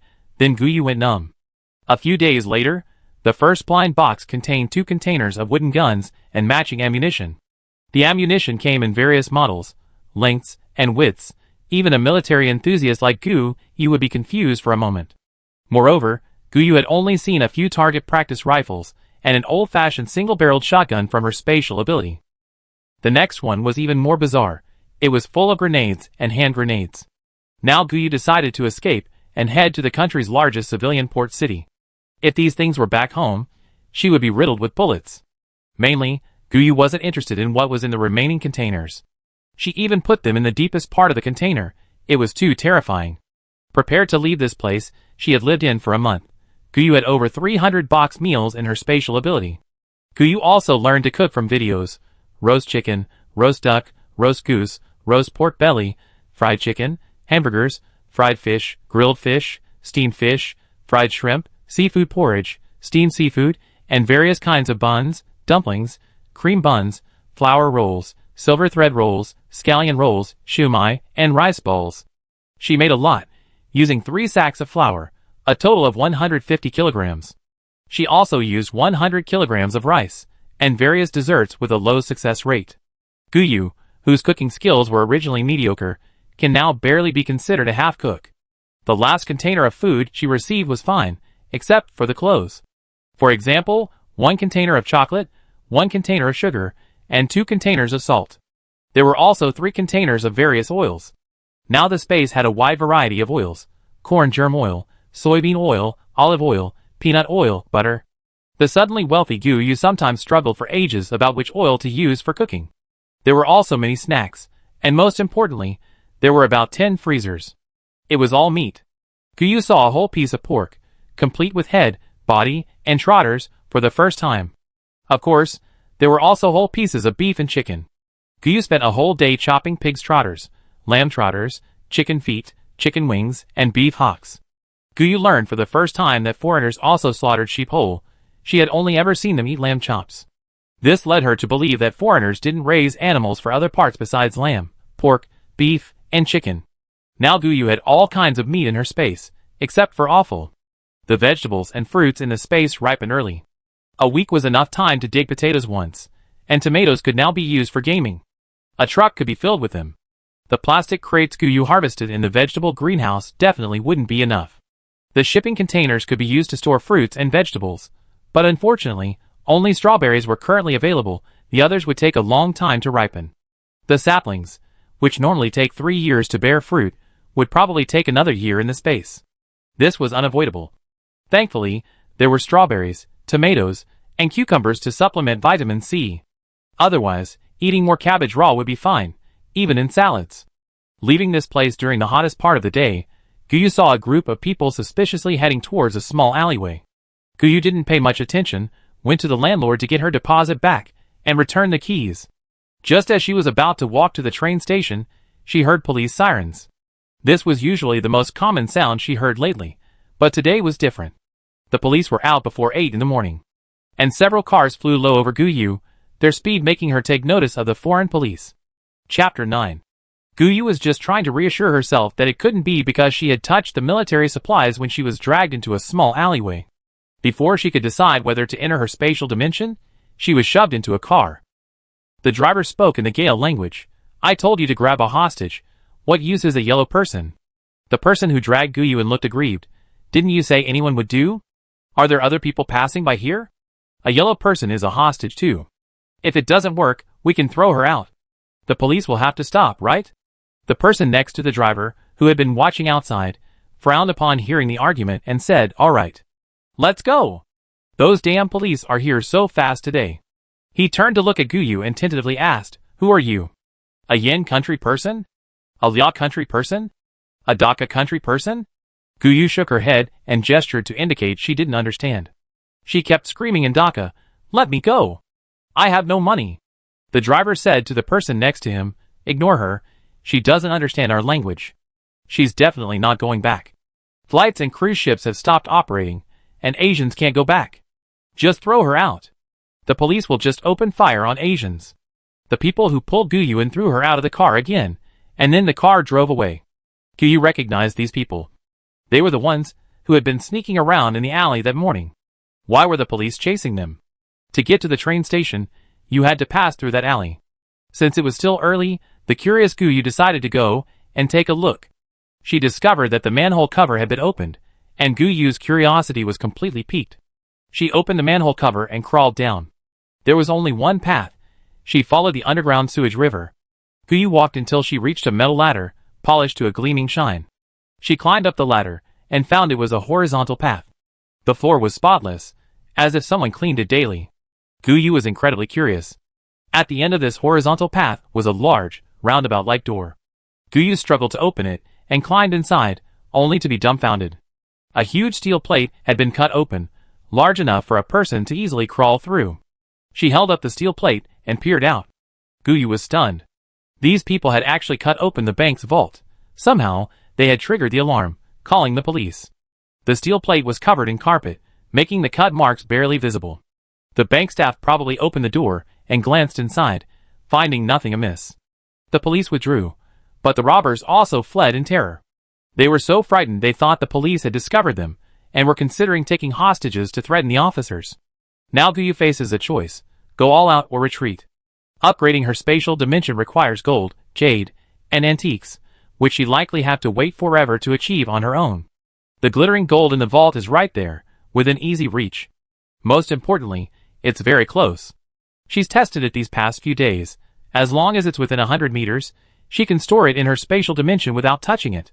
Because of sun protection, Guyu has been very well covered. Now, apart from her eyes, no one knows what she looks like. This is why those people let her go earlier. Short hair, a straight figure, and no face revealed. If it weren't for the skin around her eyes, her ethnicity probably wouldn't even be discernible. Fingerprints had to be wiped clean, and no trace could be left. As long as she remained hidden, not everyone had the ability to retrieve objects remotely. After hesitating for less than 10 seconds, Guyu poked her head out again, bracing herself against the heavy steel plate. 15 minutes later, she successfully climbed out of the vault. The vault was overflowing with gold bars. She wondered what kind of upgrades it could receive. Never mind that for now, she'd get out of there by train. If she got caught, even a few peanuts wouldn't solve the problem. Guyu boarded the train and fled. The petty thieves weren't willing to let such a perfect plan go to waste. So, a few days later, they climbed back into the vault. Unfortunately, the vault was empty, and they were caught again. No matter how they tried to explain, it was no use. Although things were chaotic outside, these people were still sent to prison. The police worked tirelessly for a long time, but couldn't find where they had hidden the gold. This was the last unsolved case before the natural disaster. Guyu has now moved to a larger city, and is hiding there. She didn't rent a place anymore. The high temperatures had led to widespread robberies on the streets. Guyu hurriedly found an empty small villa and moved in. The area was probably sparsely populated. The house Guyu found was far from the main road. The house had already been searched thoroughly. The furniture and appliances were smashed. The refrigerator was completely empty, and the house was covered in large human footprints. Guyu didn't see any blood, indicating that the room was empty when the thugs entered. The house had 3 floors, and Guyu went straight to a small room on the 3rd floor. The room had a small, angled bay window, suggesting the owner was a stargazing enthusiast. The room was completely empty except for a tatami mat. Only a broken telescope remained near the window. Guyu could climb out of the window. The sun protection here was excellent. Although the room was on the top floor, it wasn't very sunny. Guyu decided to settle here, mainly because the window faced the sea. Not only could she see if any ships were docking, but she could also observe the harbor. Guyu climbed out of the window. The villas were all detached, with the nearest neighbor's house about 200 to 300 meters away. Many trees were planted there, though they were all withered, making it difficult to see each other. Walking to the seaside, there was a very secluded little staircase. It led down to the beach, a perfect escape route. The little staircase was probably used for roof repairs, as it was painted the same color as the exterior walls. Following the sea, Guyu stealthily visited 3 houses without seeing anyone. She wondered if they'd gone on vacation and never returned, or if everything was gone. The house only had neighbors on the right. The left side was a neglected garden. It was overgrown with weeds, all dried up. Guyu imagined a fireplace on the 1st floor. When the extreme cold arrived, All the trees could be cut down for firewood. The weeds could be gathered for kindling. At that time, no one could leave the house, and she could finally clean up the first floor, move down, and live by the fireplace. When the temperature reached 75 degrees Celsius, Guyu couldn't hear anything during the day. Except for the sound of the waves crashing on the shore, the silence made her feel incredibly lonely. Guyu hadn't spoken a word to anyone for another month. She had lived a life without anyone to communicate with for 10 months in her previous life. Eventually, she lost the strength to speak, and naturally, she didn't want to. Chapter 10. 3 groups of thugs and looters came this month. These people didn't even need to break down the door, because Guyu hadn't repaired the locks. Then, they saw the state of the first and second floors. Almost no one went up to check the third floor. Even if they did come up, besides a tatami mat and a broken telescope scattered on the floor, there was nothing else. Guyu hadn't been idle these past few days. The gold stored in her spatial storage had indeed upgraded. Now the thatched hut had 10 rooms, and there were 3 large mountains. The pond had become a large lake, and the fertile fields had become 300 acres of black soil. Guyu really knew nothing about farming. With so much land, she couldn't find any seeds. All the containers were opened. Besides military supplies, there was sugar, oil, seafood, and many luxury cars, top-of-the-line custom-made motorcycles that would make motorcycle enthusiasts scream. Guyu first sowed the unprocessed rice harvested from her farm in France across 100 acres. Then she remembered that it should only be possible to grow rice in paddy fields. So, too lazy to harvest the rice, Guyu sowed wheat on the remaining 100 mu of land. She also sowed corn on the remaining land, deciding to leave the vegetables as they were simply too much to eat. Guyu initially thought the rice crop was hopeless, and that she could just sow some seeds that would grow eventually. After all, the lake in her space would automatically irrigate, and Guyu had always been rather haphazard. The vegetables and fruits were growing very well, weren't they? She already had 3 containers full of them in her space. But a few days later, she found a patch of sprouting green seedlings. Rice grains, wheat grains, and corn kernels had all sprouted. Guyu decided to just leave it be. Whether there was a harvest or not didn't matter, since she had plenty of food in her space. Should she just give up? It's really beyond her control. She should have studied agriculture instead of literature. Some of the videos she downloaded online recently were too advanced. Farming isn't her forte. It's like comparing apples and oranges. Guyu decided she should focus more on becoming a master chef. Making more food and storing it in her space was a good idea. Taking advantage of the hot weather, Guyu gradually dried a container full of vegetables. If she ever returned to China, she couldn't let anyone see her pulling out piles of vegetables anytime, anywhere, could she? Dried vegetables have no flavor, and if chopped finely, they wouldn't be noticeable in rice balls. It would be easier to sneak a bite, although that might be a pipe dream. Guyu desperately longed for the day her dream would come true. This was the meaning behind her current efforts. When the robberies started on the streets, the police came out to maintain order. Later, they just let it go. Neither the police nor the soldiers showed up again. The city was completely abandoned. The days were too hot, so nighttime became the time for the rioters to strike. Supermarkets were the first targets. Guyu, armed and wearing a black mask like the others, was also attacked. There were already 13 or 14-year-old boys inside. Nobody knew anyone else. As long as you were strong enough, anyone could take the food. In the pitch black, nobody could tell if the person next to them was male or female. The city had already lost its water and electricity, and the internet was down. Instant noodles, biscuits, water, milk, and drinks were the most popular items. Guyu wasn't interested in any of them. She took 3 containers of instant noodles. Now she missed self-heating hot pot, self-heating rice, and snail rice noodles. Fortunately, heaven heard her cry. While robbing the 3rd supermarket with the others, Guyu found the warehouse before the rest of them. So she put everything into her spatial storage, then went back upstairs to collect other things with the others. When she got home, she found it was all stuff from Yen Kingdom. She even saw frozen dumplings, with all sorts of fillings.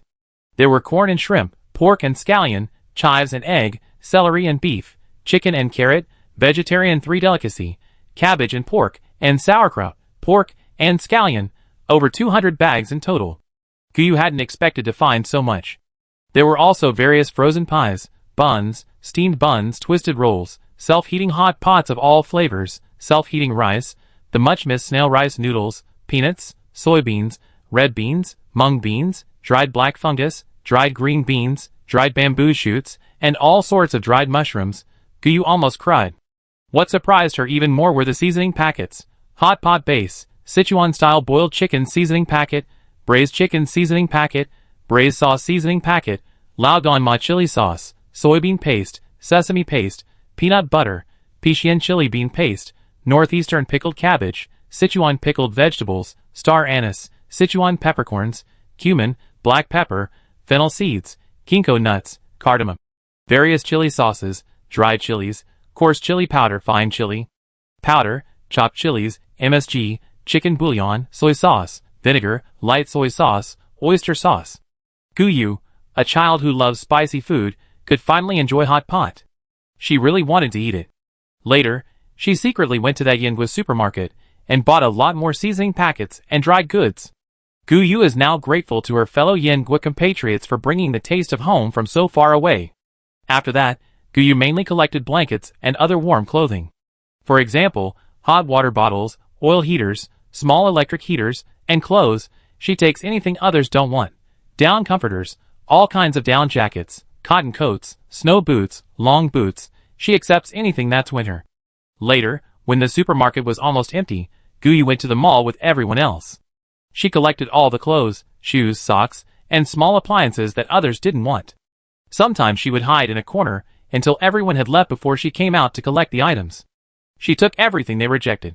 For example, from outdoor gear stores, all kinds of tents, backpacks of various styles, warm down-filled waterproof sleeping bags, sleeping mats of all sizes, air mattresses, fire axes, climbing ropes, life rings, lifeboats, foldable inflatable boats, harnesses, ascenders, descenders, carabiners of all sizes, rope slings, rock hammers.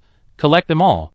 Alcohol lamps, alcohol stoves, boxes of alcohol blocks, portable gas stoves, gas canisters, multifunctional water bottles, thermos flasks, water jars, compasses, binoculars, waterproof lamps, various self-defense knives, high-capacity solar chargers, various first aid kits.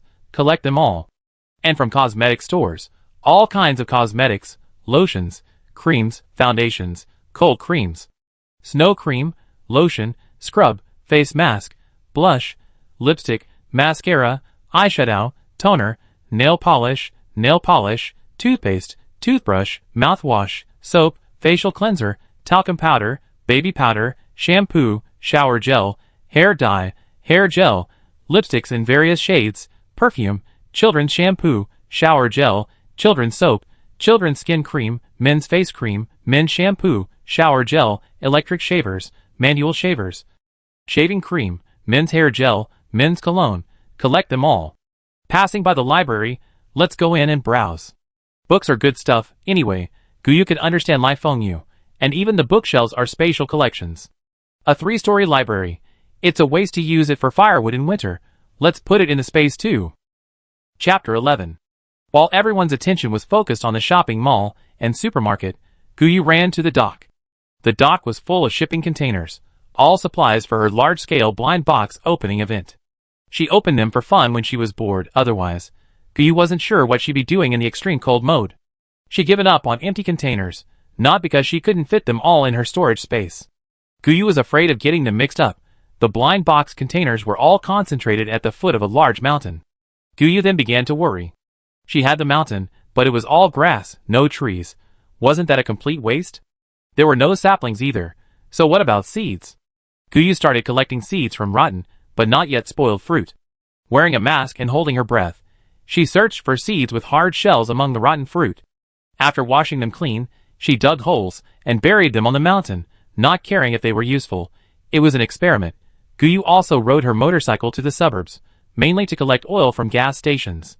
Luckily, she collected oil from the underground storage tanks of 5 gas stations along the way. These became her collection in her storage space. Diesel, gasoline, engine oil, and lubricating oil were all readily available for Guyu. There were self-service convenience stores next to the gas stations, and they hadn't been disturbed yet. Guyu, of course, wouldn't stand on ceremony.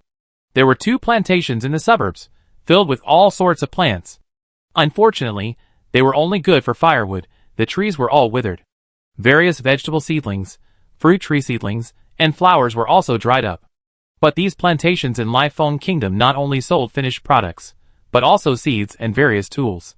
Guyu harvested various grain seeds, vegetable seeds, fruit seeds, and tree seeds from those 2 plantations. She even found organic fertilizer and planting supplies. Guyu was particularly fond of the various farm tools. She had never known that chainsaws and shovels were farm tools. There were also many axes, wrenches, hoes, screwdrivers, wheelbarrows, large wheelbarrows, flatbed carts, etc., some of which Guyu didn't even recognize. For example, there were rakes with 2, 3, and 5 teeth, and even a 9-toothed rake like Pigsy's. What surprised Guyu the most was a large solar-powered generator sales area next to a plantation. Now, over 300 solar-powered generator sets of various sizes were all for Guyu. Guyu decided to install a small one when she got back. Those people had basically already been around the house. They probably wouldn't come back, and even if they did, losing a solar-powered generator set wouldn't bother Guyu too much. Since she was out, Guyu wasn't in a hurry to go back. Abandoning even the bare branches along the way, Guyu didn't miss a single one. There should be enough firewood in her space to fuel her fireplace for 3 months. With the diesel generator set, the sun still shines even in extreme cold weather, though it seems to have no warmth whatsoever. In her past life, Guyu once sat on the rooftop wrapped in a blanket, basking in the sun for an hour. Not only did she not get warm, but the blanket froze solid, and Guyu almost caught a cold. Later, she came to believe that the sun lost its warmth in extreme cold weather. The botanical garden stretched westward, seemingly along a highway. Guyu sped along on her motorcycle. In the distance, she saw houses far away by the roadside, surrounded by guardrails. Guyu looked at the sky. It was already 7 in the morning. If she didn't find shelter from the sun, she would die of heat. The house was somewhat dilapidated. The exterior walls were peeling from the sun. The wire mesh fence was high and large, suggesting it was an abandoned farm. Guyu called out as she rode her bicycle, but no one responded. Guyu went inside and decided to rest until evening. The house was large, with trees, a vegetable garden, a doghouse, and a rather large, dried-up swimming pool in the backyard. The house was only 1 story, but it had at least a dozen rooms, showing no signs of damage. It was fully furnished with appliances, but the closets were empty of clothes and blankets. The entire house was devoid of any personal belongings. Guyu decided to stay there for a while, mainly because she hadn't seen any other houses for miles around. About 10 miles from the roadside, and about 10 miles further on, there should be a dry forest. The forest seemed to be planted on a hillside. It didn't look far, but it would probably be a 10 or 20-minute walk. The dry trees were perfect for Guyu to chop down for firewood, which was the main reason she decided to stay for a while. Now, Guyu understood that her hope of returning home was extremely slim. She probably wouldn't be able to go back, at least not until the extreme cold snap ended. She hadn't experienced what awaited her in her previous life, and she didn't know if any more natural disasters were coming her way. For now, Guyu wanted to rely on her spatial ability to at least survive the extreme cold snap until it ended. There were lifeboats and speedboats in her space, but she couldn't possibly cross the ocean to return home using them, could she? Even if she had all the necessary equipment, she lacked navigation skills. However, Guyu couldn't resist and, while collecting containers at the port, she stored 3 private yachts docked at the pier into her space. Guyu knew nothing about boats, but she always chose tall, imposing, new-looking ones that were definitely unoccupied. Yes, people lived on boats, quite a few of them.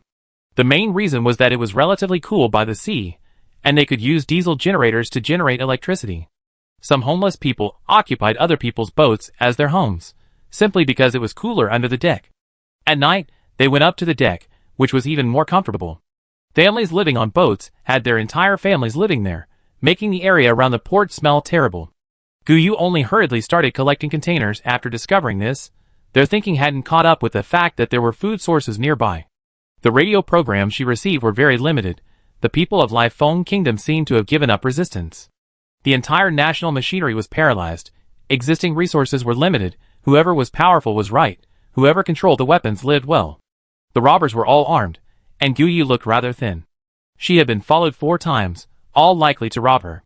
She clearly had more powerful weapons than them, but unfortunately, she had never killed anyone. She could only find a dead-end alley to temporarily hide in her spatial dimension, to prevent these people from finding her temporary home. They generally wouldn't kill anyone on the street, because their food supplies were all at home. No one would carry everything with them. Many people started to realize the advantages of living by the sea. The neighboring houses were all occupied. Some people had even visited Guyu's temporary residence, perhaps because they disliked the extensive damage and didn't want to clean up. None of these people chose to stay, and Guyu had been very troubled these past few days, wondering what to do. The conclusion she reached was to head west. The map in the library showed that the area was all farmland. Because it wasn't suitable for farming, it had always been large-scale livestock farms. Guyu also wanted to try her luck, to see if she could find any abandoned livestock. Chapter 12. Guyu chose a room to stay in temporarily, since she was living in the space anyway. Actually, if it weren't for her hope of returning to China, Guyu would have liked to hide in the space and live there forever. There would be food, drink, and entertainment, although the space would ensure she never had to worry about food or drink for the rest of her life. But Guyu knew she couldn't stand being alone in the space, playing only with herself. That kind of loneliness and isolation was unbearable. She felt she would go crazy living alone in the space. This current life left Guyu feeling lost. She could only desperately try to find ways to acquire resources, just to gain a sense of security and satisfaction. During the day, when she had free time, Guyu would watch movies and TV series. She had bought a bunch of phones, tablets, and laptops to increase her entertainment options. Taking advantage of the internet, Guyu filled all of these things up. Now she had a lot of movie and TV series resources, and a lot of video data. Later, she even downloaded a lot of novels, classics, and agricultural knowledge using a USB drive. In the end, Guyu herself didn't even know what data she had downloaded. Anyway, these things weren't worth much, yet she foolishly spent money to buy them. When she later opened the shipping containers, and found 3 or 4 containers full of brand new goods, she realized she hadn't spent her money wisely. Guyu decided to treat herself to a hot pot meal first, worried about the smell attracting attention. Guyu had been holding back for a long time, mainly because the smell of these things was too strong. On the day she received them, she couldn't resist and ate a bowl of snail rice noodles. That night, when she went out to rob someone, the people around her kindly reminded her that seawater was okay to bathe in, but not to drink it. The aroma was clearly very strong and didn't dissipate easily. There was definitely no one within several miles, so Guyu decided to appease her spice-loving stomach. It turns out that if you don't eat spicy food regularly, this ability will atrophy. Even though Guyu only used a mildly spicy hot pot seasoning packet, this meal still made her drink a whole bottle of soda. Hot pot, soda, movies, what a blissful life. But Guyu still got up in the middle of the night to drink another bottle of milk, otherwise her stomach would rebel.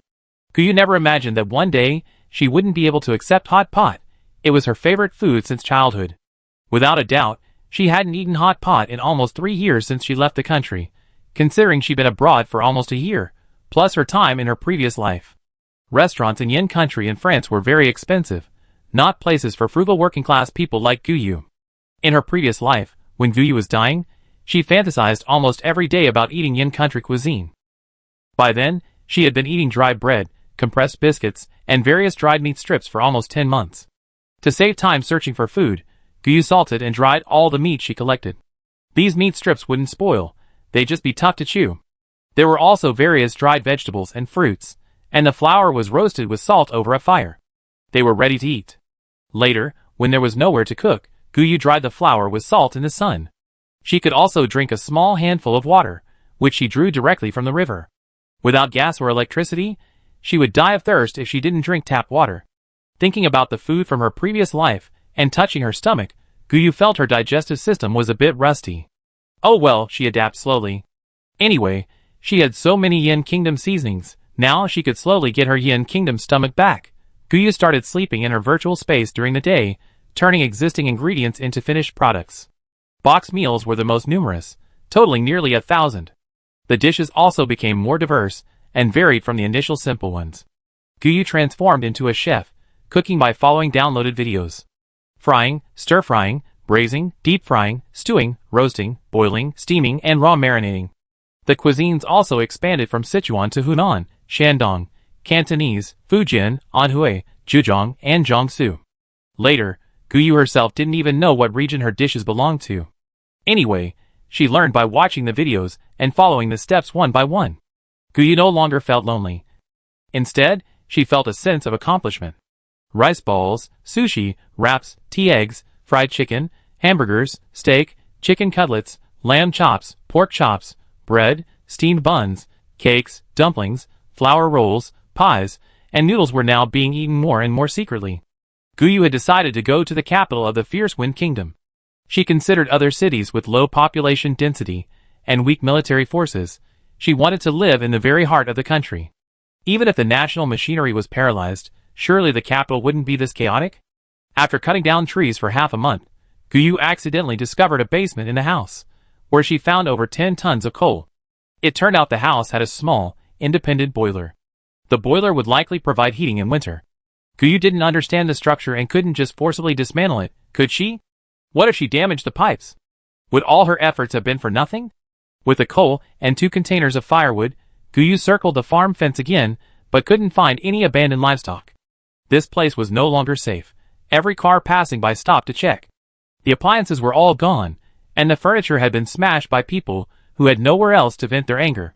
Fortunately, Guyu had already stored the water tank on the roof into her spatial dimension when she arrived. This place used tap water, but there was also groundwater. The water tank was connected to the groundwater pipes. If there was electricity, groundwater could be pumped into the tank. Without electricity, groundwater couldn't be pumped, and the tank remained full. Guyu wasn't short of water, but she absolutely wouldn't waste anything. She felt uncomfortable if she didn't collect something into her spatial dimension every day. She had a morbid obsession with collecting resources. Those who hadn't gained anything returned to their vehicles and continued on their way. Guyu was speechless every time she came out of her spatial dimension. In the end, there wasn't a single intact window left. Guyu's attempt to escape the extreme cold here was now impossible. Continuing towards the capital, thankfully there were road signs. Otherwise, as a foreigner, Guyu felt she would have gotten lost. Even with GPS on, yes, a motorcycle wasn't safe. She changed to a different car, and even deliberately drove it through the dirt for a while. Only when the new car was completely covered in yellow dust and unrecognizable was Guyu satisfied. The new cars were all driven out of shipping containers. She didn't dare drive anything too luxurious. Guyu discreetly chose a pickup truck with a closed cargo bed for carrying things and a place to sleep at night. The cab was spacious enough to be filled with supplies. Once they entered the capital, Guyu would definitely fill the cargo bed with supplies. Otherwise, how could she use it? Not knowing the situation inside, Guyu decided to minimize the space she used. She didn't want to be captured and dissected. Although the jade pendant, the container of her spatial dimension, was still inside, she wouldn't give it up easily. Chapter 13. Guyu traveled and stopped frequently, resting during the day and chopping trees to gather supplies at night. She passed through several small towns, but didn't dare enter. Finally, she couldn't resist when she saw a relatively large city, but the result was disappointing. Twice she was robbed on the road. Without her spatial dimension, she would have lost her life, let alone the supplies she gathered. 2 other cities were deserted. The streets were almost empty day and night. Under natural disasters, women and children could be used as objects to satisfy desires, or as a source of food. Guyu could only hide and be cautious, resorting to her spatial dimension when absolutely necessary. When cornered, Guyu was prepared to use weapons. Cowards tend to run away quickly at the sight of weapons. Especially since Guyu's weapons looked high-end, she usually took out her assault rifle. However, the loot in cities was generally quite good. For example, the safes in jewelry stores were usually inaccessible to ordinary people. Guyu would put everything inside before opening them, unafraid of alarms, and sometimes even resorting to brute force. The gold, jade, and jewels expanded the lake into space, making the opposite shore invisible. An ocean appeared, and 3 more mountains were added. Guyu's fruit seeds stubbornly sprouted and took root on the mountains in the space, and now Guyu possessed a mountain of fruit tree saplings. She was just waiting for them to flower and bear fruit, and Guyu felt that she would achieve fruit freedom in the near future. The saplings all looked similar, and Guyu had forgotten to label them. She would only be able to distinguish them as they grew. The rice and wheat in the space were ripe and could be harvested in about a month. The corn was a week late, and after harvesting it, Guyu specially cooked some to taste. Besides being fresh, it also had a slight aroma. Guyu didn't notice anything different. However, she still separated this food from the food in her space. This was for her own consumption only, not for trade. The space had everything, except for gold, jade, jewelry, and antiques. Guyu didn't know what else to collect. Then she realized there was no life in the ocean, and the newly established ranch had no living animals. The farm was overrun with rabbits, and the only other living creatures were some chickens. Guyu decided to enrich the species in her space. Maybe she should check out the aquarium and zoo? Or perhaps she should go to the sea someday? She'd have to go to the deep sea, otherwise, where would she find anyone? Guyu collected a breathing apparatus, air tank, wetsuit, fins, net, diving bag, goggles, diving gloves, diving watch, compass, pendant strap, diving knife, and so on from a diving equipment store. Anyway, this was a place no one would rob, except for the windows which were smashed. Everything else was brand new, boxes of it sitting untouched in the warehouse. Guyu wasn't very good at using them, but it didn't matter. If the aquarium had enough creatures, she wouldn't even need to go into the water. Guyu had visited aquariums and zoos in the big cities she passed through. But to others, these were all just food. Even sharks and penguins became her prey. Guyu's haul was predictable. 2 gorillas, 2 kangaroos, and 2 dying Bengal tigers. A few snakes, and unexpectedly 3 goats. Finally, a black bear, perhaps because they wouldn't eat anything with fur. There weren't a single large fish in the aquarium, only shrimp and small fry. Guyu didn't mind. She scooped up quite a few with a net and put them into the ocean in her spatial dimension. She might only see them once or twice in her lifetime. Once they grow up, could Guyu enjoy fishing? The yacht she brought in had plenty of fishing gear. Guyu decided she could try it whenever she had the time and opportunity. The aquarium had a richer variety of species than the zoo, but the zoos were all large, adult animals. The aquarium was full of tiny carams. They hadn't even made a splash since she brought them in. The conches, scallops, sea urchins, shells, and clams were all smaller than a thumb. So, when passing by the famous beach, Guyu decided to go to the seaside. She dared not enter the forest. The animals in the zoo were almost starving.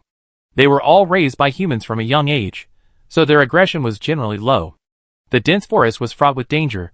Guyu had no ability to protect herself, so she decided against going to her death.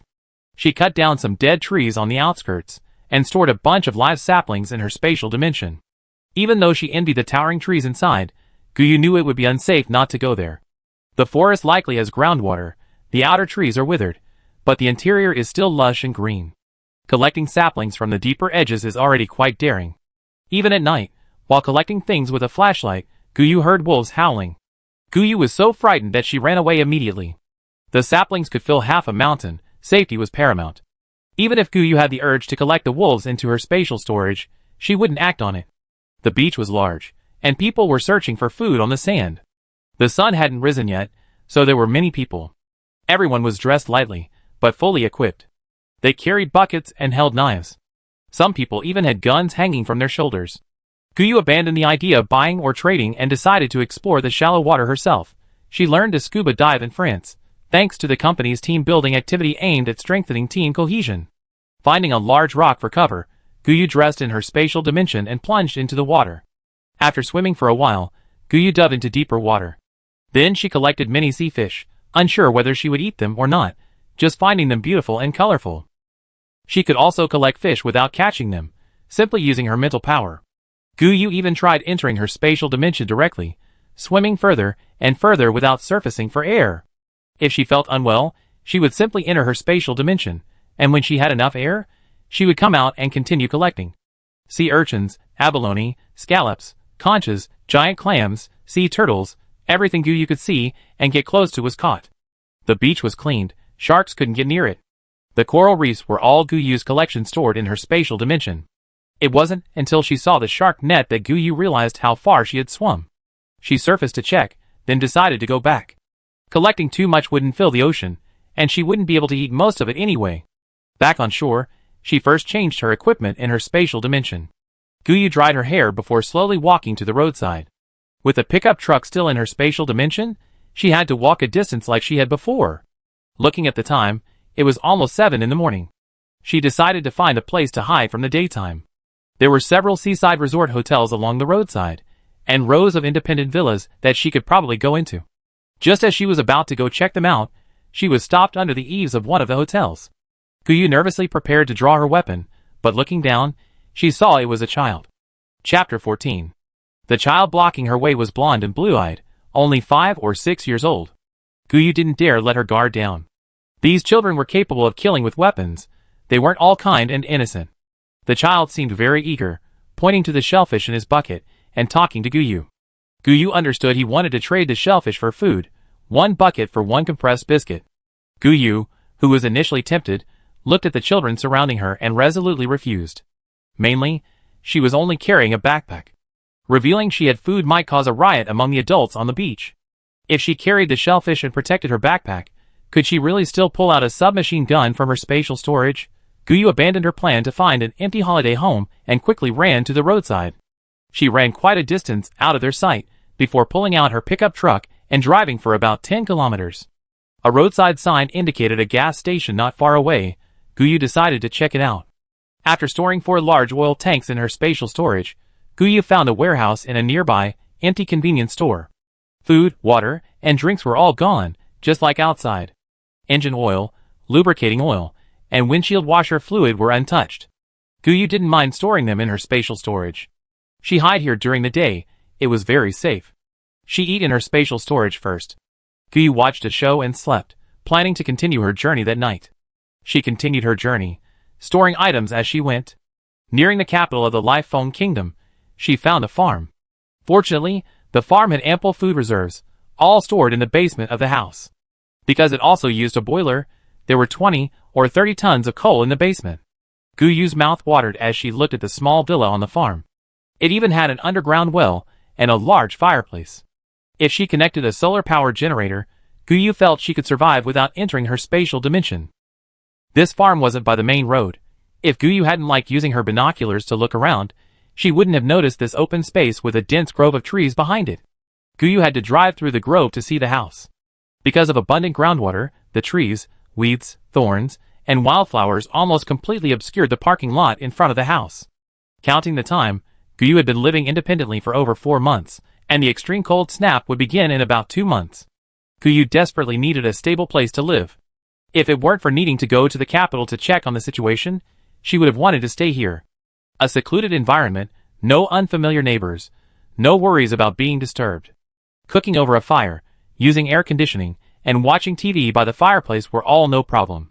With water, electricity, and a boiler, Guyu decided to go to the capital, as city first. If it wasn't suitable, she'd come here. She collected saplings, coal, and food and put them into her spatial dimension. Guyu gritted her teeth and stamped her foot, only staying for a week before leaving this paradise. The capital was so close, she had to go, as city truly was the heart of the country. Entrances and exits were guarded, and police patrolled everywhere. No need to pay for supplies, no ID checks. It seemed anyone could enter. But the burly man 3 cars ahead of Guyu was questioned for a long time. Numerous weapons were confiscated. Guyu thought it would be troublesome, but when it was her turn, the policeman just glanced at her. They let her through immediately. Guyu was very frustrated, because she didn't look like a bad person. Having already entered the city, Guyu decided to drive around and explore first. As city seemed like a paradise, not only were the lights still on even at dawn, but many people were out for a night out, presumably heading home now. The hotel was still open, so Guyu decided to stay there for the day, and then come out again to see if she could find a place to stay that night. The hotel rooms were quite expensive, and there was an extra parking fee.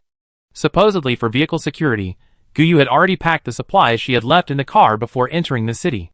She had applied privacy film to the windows, and also applied reflective film to the rear windows. It was dazzling from a distance, but invisible up close. After checking in and parking, Guyu noticed it was still early, only 4 in the morning. The hotel receptionist, with a fawning expression, escorted Guyu to her room. Guyu noticed that the hotel had electricity, and the elevator was working. The receptionist could even make phone calls and use the intercom. The waiter explained as he walked around that the hotel could arrange 3 meals a day, which were included in the room rate. However, additional meals would incur a charge, and alcoholic beverages and bottled water were charged separately. The hotel also had electricity during the day. The power plant that exploded due to excessive sun exposure had been moved to the underground city. As city converted its underground parking garage, subway, and part of the sewer system into the underground city. Wealthy people mostly stayed there, as it had electricity and water. However, rooms were extremely scarce, and the prices were so high that the waiter said he couldn't afford one even in 3 lifetimes. Currently, the hotel's underground parking garage has also been converted into rooms, but the price is twice that of a regular room. Only the top 5 floors of the hotel are open, plus the 2 underground floors, making a total of 7 floors in operation. They were also worried about a sudden power outage that would leave guests stranded. Guyu stayed on the 5th floor, the cheapest room available. She was lucky. A family who had stayed for 3 months had finally secured a room in the underground city and moved out with their family. Now, the residents are mostly wealthy people who applied for the new phase of the underground city apartments. The waiter settled Guyu into her room, then came back with a tray and knocked on the door a while later. Breakfast was at 5 a.m., lunch was served around 11:30 a.m., but dinner wasn't served until around 8:30 p.m. The kitchen didn't provide food at other times because it was too hot. The room had continuous electricity, a fan, but no air conditioning. The hotel provided tap water, which was safe to drink. Guyu gave the waiter a compressed biscuit as a tip, following the instructions posted on the room wall. The waiter became even more obsequious, diligently explaining the precautions for the city. A curfew was in effect in the city from 8 a.m. to 6 p.m. No one was allowed to move around. Aside from the military and police, carrying weapons is prohibited in the city. Bars and restaurants don't open until after 8 p.m., and banks also open around that time. The city is large, but the main streets are relatively safe. Robberies occur in the back streets and alleys, and although the consequences of being caught are severe, some poor people still recklessly commit robberies. Supermarkets and shopping malls are only open from 8 p.m. to 10 p.m. daily. Supermarkets have a fairly complete selection, but prices are about 10 times higher than usual. Popular items like bread, roast chicken, hamburgers, compressed biscuits, and cakes are almost always sold out instantly. Bottled water, milk, coffee, chocolate, carbonated drinks, fruits, and vegetables are frequently out of stock. Chapter 15.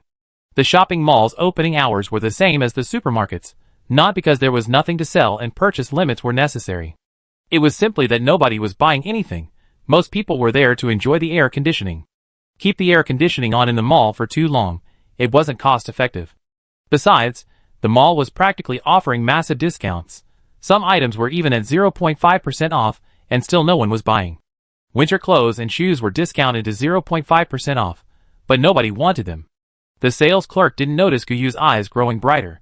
He sadly muttered to himself that his girlfriend was a saleswoman in the mall, and if they couldn't sell the winter clothes soon, she'd probably lose her job. The sales clerk received another compressed biscuit and left satisfied. Guyu decided to go check it out at 8 p.m. that evening. Maybe she could help the sales clerk's girlfriend secure a stable job and earn commission. The hotel breakfast was white bread and milk. Lunch was a sandwich with chicken breast and another glass of milk, enough to keep you from starving. At 8 p.m., Guyu went to the restaurant to order something. In the end, she felt it was better to just have bread, a sandwich, and milk. The menu offered 3 set meals: steak and pasta with red wine, boiled chicken breast with a croissant, and a fried chicken burger with coffee. It was more than 10 times the price of what she had before, but the problem was that as she walked over, she saw the 3 set meals being served to the waiters. The portions were small, and the colors didn't look very fresh. Guyu, being quite the freebie, chose the complimentary dinner: corn kernels with pasta and tomato sauce. After hurriedly finishing her dinner, Guyu deeply regretted her decision. She should have just had the waiter deliver it like she did at lunch and stored it in her spatial storage. Wouldn't a boxed lunch be better? Guyu thought. Leaving the hotel, Guyu didn't drive. She walked and stopped, passing several voluptuous women standing at the entrances of brightly lit alleyways. Some men drove by, their cars barely coming to a complete stop. The women would pounce on them, striking alluring poses. Those chosen would happily get into their cars, while those not chosen would run off to flag down another. Passing men were also pulled and tugged at, some followed them, while others, presumably short of cash, remained.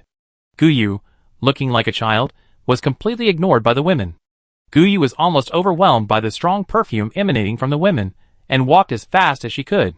Finally, she reached the entrance of a large supermarket, only to find a long queue. Looking at the long line, Guyu had to give up temporarily. After walking through 3 more streets, she finally saw a large shopping mall.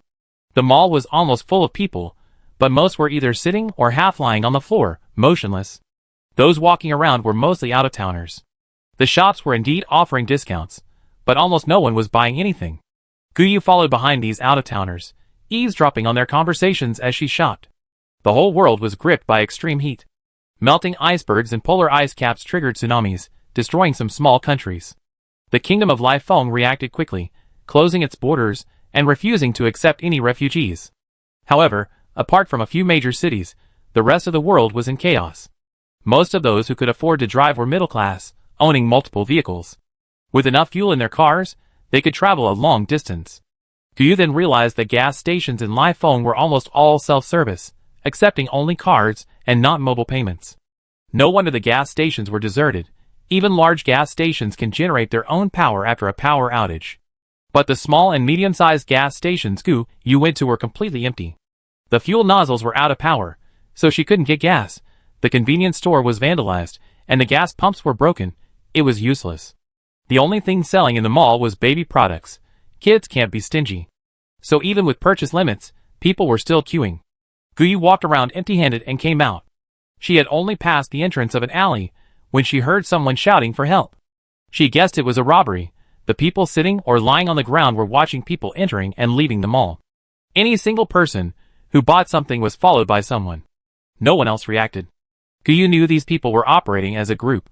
It was organized and planned. They didn't follow groups of people, and no one followed someone like Guyu who was empty-handed.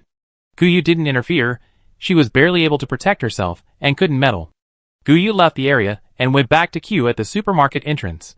The hotel staff mentioned that S-City was now divided into 10 blocks. 10 large supermarkets were still open, but only 5 shopping malls were open. The supermarket was opposite the bank. Guyu waited in line while watching the bank entrance. She noticed police officers guarding the bank entrance, but people were still moving around nearby. Some people withdrew money and crossed the street to join the line, but the others didn't follow. Some people withdrew money and got into cars, which immediately started and followed. After waiting in line for over half an hour, Guyu didn't see a single person withdraw money and then walk away. There were also police officers at the supermarket, all heavily armed, wearing bulletproof vests, helmets, and boots. The security seemed pretty good, ignoring the robberies in the alleyways, the stalkers in the bank and mall across the street, and the beautiful women pouncing on passers-by. Guyu finally managed to get into the supermarket, but the selection disappointed her. Chocolate, toilet paper, drinking water, chicken, duck, beef, milk, butter, eggs, roast chicken, fried chicken, bread, all were sold out. Only price tags remained. The vegetable and fruit shelves were empty, without price tags, just signs indicating out of stock. Rice, oatmeal, milk powder, flour, cooking oil, and olive oil were still available, limited to 1 item per person. Everything was prepackaged, in individual bags. Exchanges were possible. If she didn't want milk powder, she could exchange it for flour, rice, or oatmeal. Anything was acceptable, but the quantity remained the same. Guyu browsed around but couldn't find anything she needed. She just grabbed a few packs of tampons and sanitary napkins, which weren't subject to purchase limits. Grabbing a package deal, Guyu endured the stench from both sides and finally left the supermarket.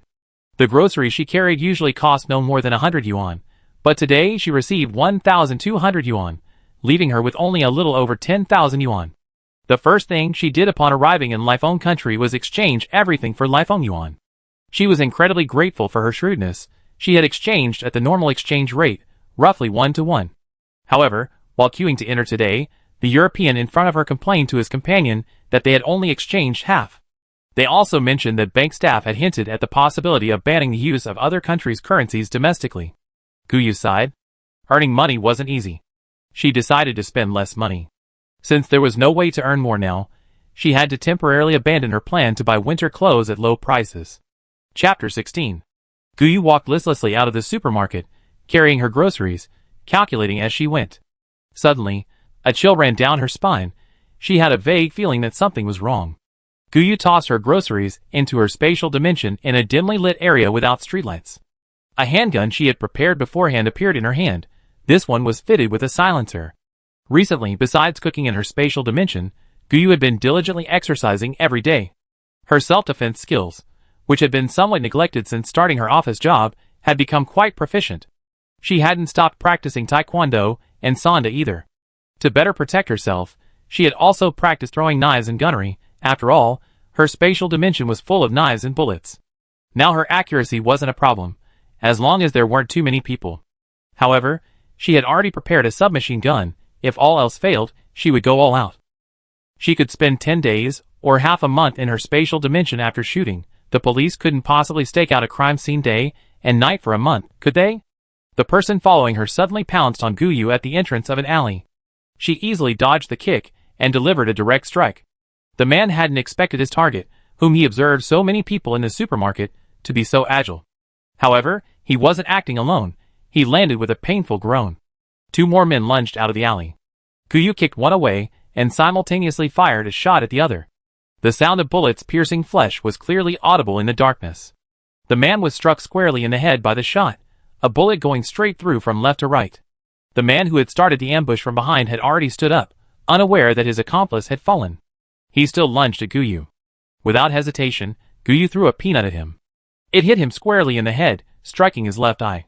The remaining man turned and ran, but Guyu, using both hands to steady him, aimed and killed him quickly. Then Guyu ran, her steps light as a feather on the street. She tried to compose herself, trying to stop her trembling hands, gripping her right hand with her left. After taking 10 deep breaths, Guyu calmed herself, her face pale. Finally, she returned to her hotel room and hid inside, crying. From soft sobs to loud wails, she released all the pressure she had been under. She just wanted to survive. The hope of returning home was already slim. But why was she forced to kill? Forced to disregard life? Guyu didn't leave her hotel room for the next 2 days. After 2 quiet days, Guyu understood. She had no intention of killing, but the bad guys had targeted her. She couldn't be weak, she had to pull herself together. As city wasn't safe enough, she was preparing to leave. Mainly, hotels were too expensive, and people without much money couldn't afford houses in the underground castle. Supermarkets and shopping malls had almost everything available in her space. She'd been in S City for 3 days, and checked out. She was driving away, ready to find a place to wait for the extreme cold mode to arrive. After checking out, Guyu opened the car door, about to get in, when she sensed something was wrong. There was a strong smell of blood in the car, but unfortunately, she reacted a bit too slowly. She was forcibly pulled into the driver's seat, a knife held to her neck. The person who grabbed her was probably injured, they reeked of blood. She could only tentatively say in Mandarin, "What do you want? I don't understand your language." Unexpectedly, a deep male voice came from behind her. "I'm also from Yin, fellow countryman, help me get out of the city. Once I'm out of the city, I promise I won't make things difficult for you." Guyu hadn't expected to meet a fellow countryman in this way, and could only say, "Okay, I help you. You better hide well, I have a first aid kit in my bag, bandage yourself. The smell of blood is a bit strong." The deep male voice sounded again, "Thank you, fellow countryman. I can let you go. But don't lie to me, if anything happens to me, you won't live either." Guyu nodded to indicate that she understood, although she didn't know if he was a bad person. Would he go back on his word? But in the rearview mirror, she saw that the man, besides the knife, also had a wooden gun, pointed directly at her head. The man was very alert, taking the first aid kit without looking down. He touched the hemostatic medicine, glanced at it, and used his mouth to unscrew the cap. Without even looking down, he simply lifted his shirt with one hand and ejaculated directly onto his abdomen. Under the dim streetlights, Guyu saw his face, hidden behind a black mask. He was leaning back in his seat, panting heavily, even in such pain, the gun still pressed against Guyu's lower back. Guyu nervously drove out of the city, going quite a distance. Looking back, the man was already unconscious. The gun was still aimed at her lower back. Guyu surveyed her surroundings. Although she saw no other cars, she didn't dare let her guard down. After thinking for a moment, Guyu drove directly to the house in the woods she had chosen on her way there. After parking the car, Guyu turned on the headlight and looked at the man in the back seat. The wound on his abdomen was clearly deep. The hemostatic medicine hadn't worked, it had been flushed out by the blood. Guyu sighed and first took the wooden gun from the man's hand, and the dagger that was already tucked into his waistband. Using the car headlight, she began to stitch it up. This was a skill Guyu had learned at the orphanage. There was a female doctor there who regularly volunteered. She not only paid for the medicine herself, but also taught the children how to stop bleeding and bandage their wounds. She taught them all first aid methods a few times, and most of the children, who weren't mentally challenged, learned them. Later, when there was nothing left to teach, she started teaching suturing. She made them practice with artificial skin, and wouldn't allow them to refuse. Then one year, a few boys secretly went swimming in the river. Using the first aid method she had taught them, they successfully helped a drowning person. Later, that person brought a banner of appreciation, and after they left, the director beat them all up. Then a meeting was held, and the director said, "I'm not saying saving lives was wrong. The first aid methods were used very well. But you guys sneaking off to swim in the river is something to be criticized. I'm holding this meeting to praise your courage and composure, and then to criticize your willfulness and audacity." Perhaps finding a sense of accomplishment in saving lives, one of these boys grew up to become a doctor. These events made the female doctor very happy, and even after she retired, she didn't go to live with her children in another city. Instead, she became a long-term worker at the orphanage, working without pay and even losing money. Guyu was good with her hands and studied diligently. But she never considered becoming a doctor. Mainly because the required qualifications were high, and Guyu couldn't possibly earn a doctorate through part-time work. The boy was later sponsored and only managed to complete a master's degree. It's said that doctors can work while studying for their doctorates, and then just submit a dissertation as required. Chapter 17. Guyu had been adopted and abandoned more times than anyone else in her life. She tried her best to be obedient and sensible, but she still couldn't have a happy family. When she realized she could only rely on herself, she tried her best not to become a burden. Upon receiving her university diploma, she could start working and earning money without having to work multiple jobs. Not wanting anything to interfere with her earning money, she taught herself more than 10 languages during university. She did freelance translation work online, paid per article. With this money, she learned to drive, got her license, and started working as a designated driver. On weekends, instead of going shopping with others, she worked as a sparring partner. Most girls who came to learn boxing were doing it for fun. Others came to vent their frustrations. These people treated sparring partners like target practice. They were wild and reckless, disregarding rules. As long as they were happy and satisfied, they wouldn't skimp on medical expenses. Guyu never went to the hospital with the money she received. She just applied some ointment herself. Now, she skillfully stitched up the man's wounds, then, driven by curiosity, removed his mask. Before she could even see clearly, someone grabbed her wrist. Guyu knew very well how serious the man's injuries were. It was a miracle he had even regained consciousness. To avoid getting hurt herself, Guyu could only plead, "Let go. Let go. I saved you." The man was already at his limit. Hearing her words, he released her and fainted again. Guyu didn't dare try to remove his mask again, but tried to push him gently. She couldn't move this man, who was at least 185 centimeters tall, and since he was unconscious again, she decided to just let him sleep in the car. It was 1 a.m. Guyu tidied up the car. She opened the doors to let in some fresh air, and wiped away the bloodstains with a rag. Looking at the man curled up like a shrimp, she figured he had a fever. Guyu sighed, and resignedly gave him fever reducers and anti-inflammatory medication. She stayed in the driver's seat for a while, making sure the man's fever had subsided a little. She gave him a bottle of water, then closed the car doors, leaving one window open. She was tired. She'd better sleep for a while. The house had furniture, but no appliances, and no food in the kitchen. Thinking about the people outside, Guyu didn't take anything out. She'd just find a room, lock the door, and go into her spatial dimension. After eating what could be considered a late-night snack, Guyu laid down on the bed in her spatial dimension and fell asleep. There was no bedroom in this dimension. Guyu had always lived in the room that served as furniture and appliances.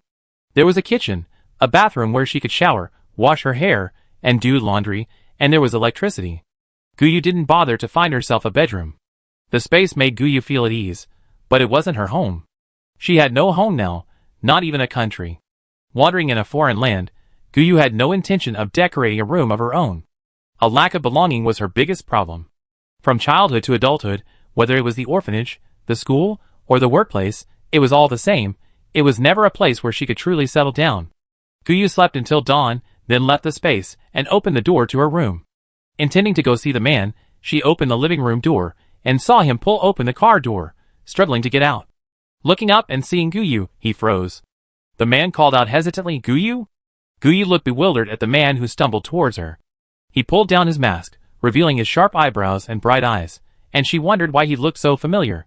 The man eagerly pulled her into his arms, holding her tightly, as if afraid she was dreaming. Guyu was still confused and couldn't break free, so she could only ask, "Do I know you? You look familiar?" The man was delighted. "I'm Shuangjiang." "Guyu, what are you doing here? Shouldn't you have gone back to China? Shouldn't you have been in France during the evacuation?" Guyu was stunned. She hugged Shuangjiang back, unable to believe her luck. The first fellow countrywoman she encountered was actually a childhood friend. The orphanage director, old Mrs. Yin, disliked naming children. So she named the children according to the 24 solar terms. Those adopted would have their names passed down to the next person. Those without surnames all took her surname, Yin. In the end, there were exactly 24 children left unadopted. The children who came later were given names associated with the celestial and terrestrial deities, but sadly, she passed away before she could even use one of them. The new director, Guyu, was someone I never met. She had already gone to the capital to study. Shuangjiang was a child who arrived before Guyu. His biological parents eventually found him. Shuangjiang wasn't abandoned, his family was wealthy. He was kidnapped. The kidnappers originally intended to use him to extort money from his parents, but they were discovered. While evading the police, the kidnappers mistakenly believed he was dead. They simply abandoned him by the roadside, where he was found and taken to an orphanage. The orphanage had no shortage of able-bodied boys who could be adopted. After Shuangjiang was adopted, before the formalities were completed, the family was involved in a car accident. So they abandoned him, believing him to be a jinx. The orphanage director, angered, kept him. Every time someone wanted to adopt him, the director would explain the situation first. Mainly because Guyu's experience made the director somewhat superstitious. If something happened later, it would be bad luck to have another one. Shuangjiang was 3 years older than Guyu. She came to the orphanage as a newborn baby. She couldn't even drink milk, they were kindred spirits. One was considered a jinx, no one wanted to adopt her. The other was a child-bringing girl, who would be returned shortly after adoption. Shuangjiang had a cold personality, naturally expressionless. By the age of 15, her handsome, upright figure was already visible. The boys in the orphanage were all his henchmen. He was the one who led them to sneak off to swim in the river. Among the girls, he was close to Guyu, ignoring the others. Guyu adored this older brother. Children don't understand much, but they can distinguish between beauty and ugliness. The orphanage had bunk beds, one for boys and one for girls. Very young children slept on a large communal bed. Guyu slept on the communal bed with Shuangjiang until she was 10. Because Guyu liked to kick off her blankets while sleeping, especially in winter. When Shuangjiang slept with her, he would hold her. At night, Guyu would kick off her own blankets and then snuggle under Shuangjiang's blankets. When Shuangjiang was 15, his parents found him. Guyu was also taken home by her last adoptive father. But Shuangjiang had truly left, and Guyu returned to the orphanage. Upon learning the news, Shuangjiang demanded that her parents come back and take Guyu away, but her parents had no intention of telling anyone that their child had lived in the orphanage for 15 years. Why would they want him to have contact with the people in the orphanage again? Shuangjiang simply ran away, infuriating the orphanage director, old Mrs. Yin, who spanked him again. Chapter 18. Shuangjiang, unable to resist the powerful, obediently went home. They promised that if Guyu went to university in Beijing, they would meet again there. But then Shuangjiang disappeared without a trace. Guyu still remembered this older brother. About 3 years ago, she received a letter forwarded by the orphanage. She learned that Shuangjiang had been found by his parents and sent abroad to study. Inside was a photo. The grown-up boy was still handsome, with striking features. Unfortunately, after experiencing the harsh realities of life, Guyu knew the distance between them. Guyu didn't reply. Instead, she called the later director, asking her not to reveal her whereabouts. She also decided never to contact Shuangjiang again. Now, the two of them had unexpectedly met abroad. She was astonished. Wasn't this too much of a coincidence? Guyu pushed aside the excited Shuangjiang and helped him into the house, settling him into a room with a bed. After helping him lie down, Guyu asked, "Have you not returned to China? Or did you not know about the evacuation?" Shuangjiang gave a bitter smile. "How could I not know about the evacuation? But my second brother doesn't want me to go back." Guyu felt a little disoriented, but before she could ask, she said something. Shuangjiang weakly said, "Let's not talk about that now. I have other wounds, not deep, but they're probably infected. They're burning hot, I have a fever." Since he was her older brother, whom she had grown up with, Guyu didn't suspect he would do anything to harm her. So she helped Shuangjiang take off his clothes, down to his trousers. But she quickly blushed. That muscular physique was practically walking testosterone. Having seen so many muscular men at the boxing gym, it was rare for Guyu to blush. The main problem was that she was numb to it all. They all had 8-pack abs, and were only wearing athletic shorts. Every weekend, she saw them everywhere. Even the most infatuated person would get tired of it. Besides, Guyu wasn't an infatuated girl, so she eventually got used to it. Now, she was suddenly struck by Shuangjiang's good looks, a face that seemed to defy all reason, and a perfect physique, those V-lines. Shuangjiang didn't notice Guyu's unusual behavior. He took off his clothes and lay on the bed. After a long silence, he asked in surprise, "What's wrong?" Guyu quickly turned and ran outside. "Wait! I'm going to get something." Shuangjiang smiled indulgently. "Don't run. Be careful not to fall. Why are you still so clumsy now that you're all grown up?" Guyu didn't hear his last sentence, or she would have blushed again. After getting the first aid kit and returning to Shuangjiang's side, Guyu had completely calmed down. Shuangjiang still had a wound on his thigh. It wasn't bleeding anymore, but it was definitely infected. The wound on his back wasn't infected and was very shallow. Guyu disinfected and applied medicine to his wounds. She treated the several small cuts on his arm. Shuangjiang, weak and compliant, slowly fell asleep again. Guyu took his temperature and confirmed he had a fever. She gave him an injection to reduce the fever and administer anti-inflammatory medication. She fed him water several times, and before she knew it, she had fallen asleep beside his bed. It wasn't surprising. For the past few months, she had been sleeping day and night, feeling drowsy during the day and wide awake at night.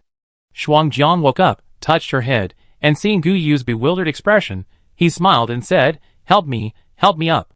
Guyu, still half asleep, gently helped him up. She pointed out the location of the bathroom, then belatedly blushed. When Shuangjiang came out, she asked, "Guyu, did you have fever reducer? Did you give me an injection?" Guyu nodded and said, "It's all in the first aid kit, didn't you check? I kept some commonly used medicines on hand, just in case." "Are you hungry? What do you want to eat?" Shuangjiang came over and patted her head, saying, "Can I still be picky at this hour? Give me something to eat. I go find some food when I'm better." Guyu left Shuangjiang's room, wanting to say he could choose what he wanted to eat. But she knew she couldn't say that, so she went to the kitchen of the house. Looking at the empty kitchen, Guyu thought for a moment and took out a kitchen appliance she had received from the landlady. She also took out a small outdoor gas cylinder and its matching gas stove. She put 3 bags of rice and 1 bag of flour in the kitchen. She first cooked millet, red dates, and peanuts into porridge, and then added some seasonings as needed. Barring any unforeseen circumstances, she and Shuangjiang would be staying here for a while, and it wouldn't be right not to provide them with some food. They couldn't possibly have no supplies at all, yet still have food every day, could they? Guyu ate a boxed lunch in the kitchen herself and cooked some porridge, which she then brought to Shuangjiang. She didn't dare bring out anything else, just a few pieces of bread that they hadn't eaten at the hotel. Shuangjiang was indeed hungry, and he finished the entire small pot of porridge. He also ate all the bread after confirming with Guyu that she had eaten. Shuangjiang finished his food and said thank you. Guyu finished tidying up and looked up to find him asleep again. Guyu touched his forehead and felt his temperature wasn't high before taking the plate to the kitchen. Whether it's a fan or a water pump, electricity is still needed. Guyu decided to install a solar power system first, otherwise the weather would be too hot. Even without air conditioning, a fan is essential, right? Guyu herself was wearing a tank top and shorts, and was already sweating profusely. The house was under the shade of trees, so it was relatively cool. But without a fan and water, it would be unbearable. It was only 10 a.m., and she probably wouldn't be able to stand it until noon when the sun was at its hottest. The solar panels for the solar power system weren't difficult to install, but the construction was challenging. Guyu climbed onto the roof to set up the solar panels, climbing around to connect and secure them. When she came down, she was completely soaked. Fortunately, she had gone into her spatial dimension to rest 3 times, drink water, and eat a tomato. Otherwise, she really wouldn't have been able to withstand it. It wasn't even noon yet, and the sun was burning her back. Even though she had covered herself from head to toe before going up, it still couldn't protect her from the scorching sun. The remaining work could be done sitting on the ground. Connecting the wiring took Guyu an hour. In the end, I was quite satisfied. Besides connecting the wiring in the house, there were also several high-capacity battery storage units. The instruction manual said that it could store power when the battery was fully charged, for use on cloudy, rainy, or snowy days. Guyu looked at the 300 sets of matching batteries in the space, wondering if it was reliable to fully charge them all. If they were all fully charged, how long could they last? Could one set last for 3 years if used for a month? Guyu stopped imagining and decided to check on them every day and frequently change the fully charged batteries. There was a tool shed next to the house, so Guyu put the inverter, batteries, and other equipment inside. Then she connected the wiring to the house's electrical circuit and moved a fan into Shuangjiang's room. It turned out that Guyu was quite handy. After 3 hours of work, the results were amazing. At least Shuangjiang's sweat wouldn't seep into her wounds anymore. Chapter 19. The industrious little bee, Guyu, finally made another pot of porridge and baked a whole oven of bread. She woke the groggy Shuangjiang, gave him porridge and bread, and didn't wake him up in between, immediately giving him an anti-inflammatory injection. And 4 drip would have been better. Guyu had the medication, but that would have risked exposing her location. Guyu never considered testing people's greed, but Lu was the best example.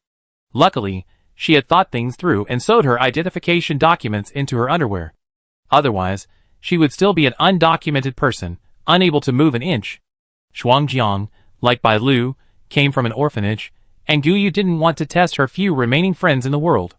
When Shuangjiang woke up that night, he noticed there was electricity. Guyu then gave him more porridge and bread, pointed to a box of underwear on the bedside table, and said there was water in the bathroom for a shower, but it was best to just wipe it dry. The wound shouldn't get wet for now. Shuangjiang blushed after Guyu finished washing the dishes, but Guyu didn't realize he was embarrassed. If she had known, she would have scoffed.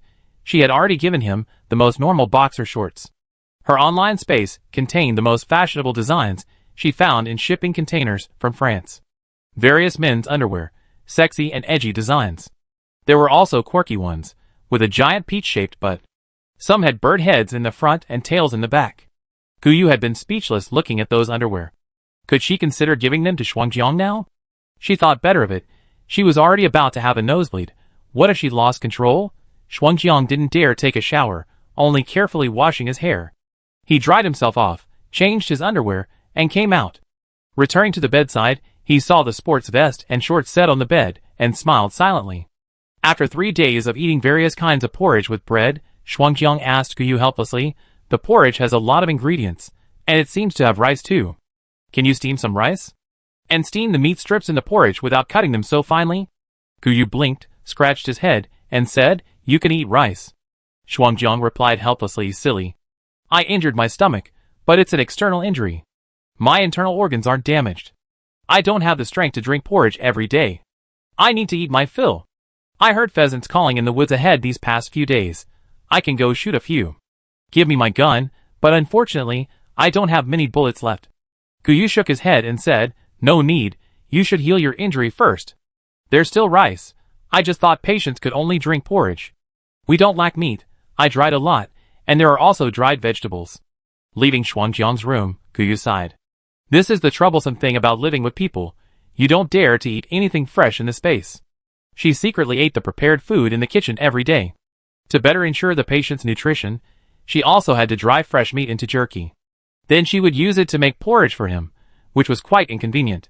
There were pheasants in the woods. Why? Because Guyu went to collect saplings at night, and also secretly stored 3 or 4 nests of pheasants and rabbits in her spatial dimension. Guyu was worried.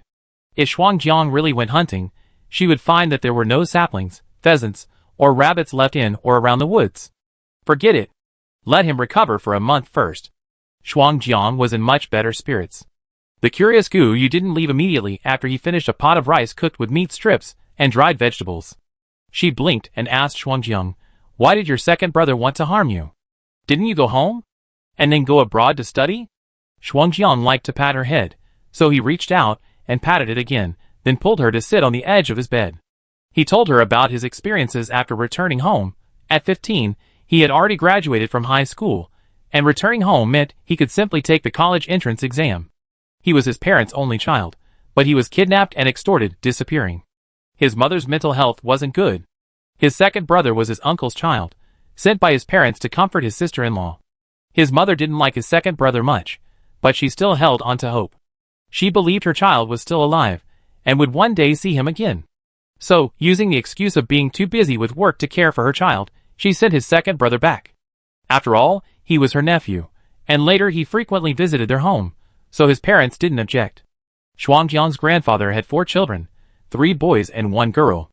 Shuangjiang's grandfather was a soldier, and his third uncle followed in his footsteps. His father resigned early in his life to go into business, and the business gradually grew larger and larger. His mother was a lawyer, and owned her own law firm. After his parents found Shuangjiang and brought him home, they claimed to everyone that he had been staying with his maternal grandfather in Shanghai. With their child back, they naturally didn't notice their nephew's emotional state. Shuangjiang had never been abroad before, but after he ran away home, his third uncle thought his nephew was a promising talent. At such a young age, he planned meticulously, not only evading 2 bodyguards and a driver, but also obtaining his own documents and travel expenses. Before he boarded the plane, no one noticed anything unusual about him. So Shuangjiang resumed his original name, Su Lingfeng, and became a special forces soldier. His second brother, Su Lingyun, also joined the army after him. The two were about the same age. The third uncle was very pleased. Both children performed exceptionally well. They even competed with each other, further carrying forward the family's fervent military spirit inherited from their grandfather's generation. Back home, Su Lingfeng hadn't even experienced parental love before being trained into a rigid, ruthless special forces soldier. He led his team on numerous secret missions. He didn't have much emotional interaction with his parents, and didn't pay attention to their assets. Su Lingyun and his brother competed fiercely, but unfortunately, fate was unkind. During a later mission, he was seriously injured and had to transfer to an administrative position. The third uncle and Su Lingfeng both felt sorry for him, and went to the hospital to check on him. They thought it would be fine, but then a natural disaster struck. Su Lingfeng led a team to bring the Yin people back home, only to find that they hadn't even boarded the ship. All the cruise ships and planes had already left. The aircraft carrier had also sailed away. They stole a private yacht and sailed to international waters, only to find that there were indeed no cruise ships or aircraft carriers waiting for them. At this point, the person who had been instructed by his second brother to deliberately give the wrong time burst into tears. Su Lingyan coaxed him, saying that they would sneak off to international waters, and there would be ships waiting for him for 3 days. The traitor was his comrade in arms. Could he really kill him? Sailing back home on such a yacht wasn't impossible, but the main problem was that they couldn't afford to lose fuel, navigation, food, or anyone with nautical expertise. Even with great skills, there were only 5 people in total, and one of them was a traitor. They only brought weapons with them on this mission. Only Su Lingfeng had a bank card. When they went to withdraw money, they found it was frozen. Su Lingfeng suspected that Su Lingyun was behind it again. This card was his allowance from his parents, which he had never used. No one but his family would know he had this card. Chapter 20. Su Lingfeng was quite helpless. He didn't think he had much of a conflict with his second brother. The main issue was that they had initially belonged to different teams. The fierce competition was meant to make him better. What kind of hatred or resentment could drive his cousin to betray him? The traitor raised his hand and spoke. Because of your parents' wealth. They're rich, and before you came back, it all belonged to your second brother. Your second uncle and Anne have a younger sister, and your third uncle's child is still too young.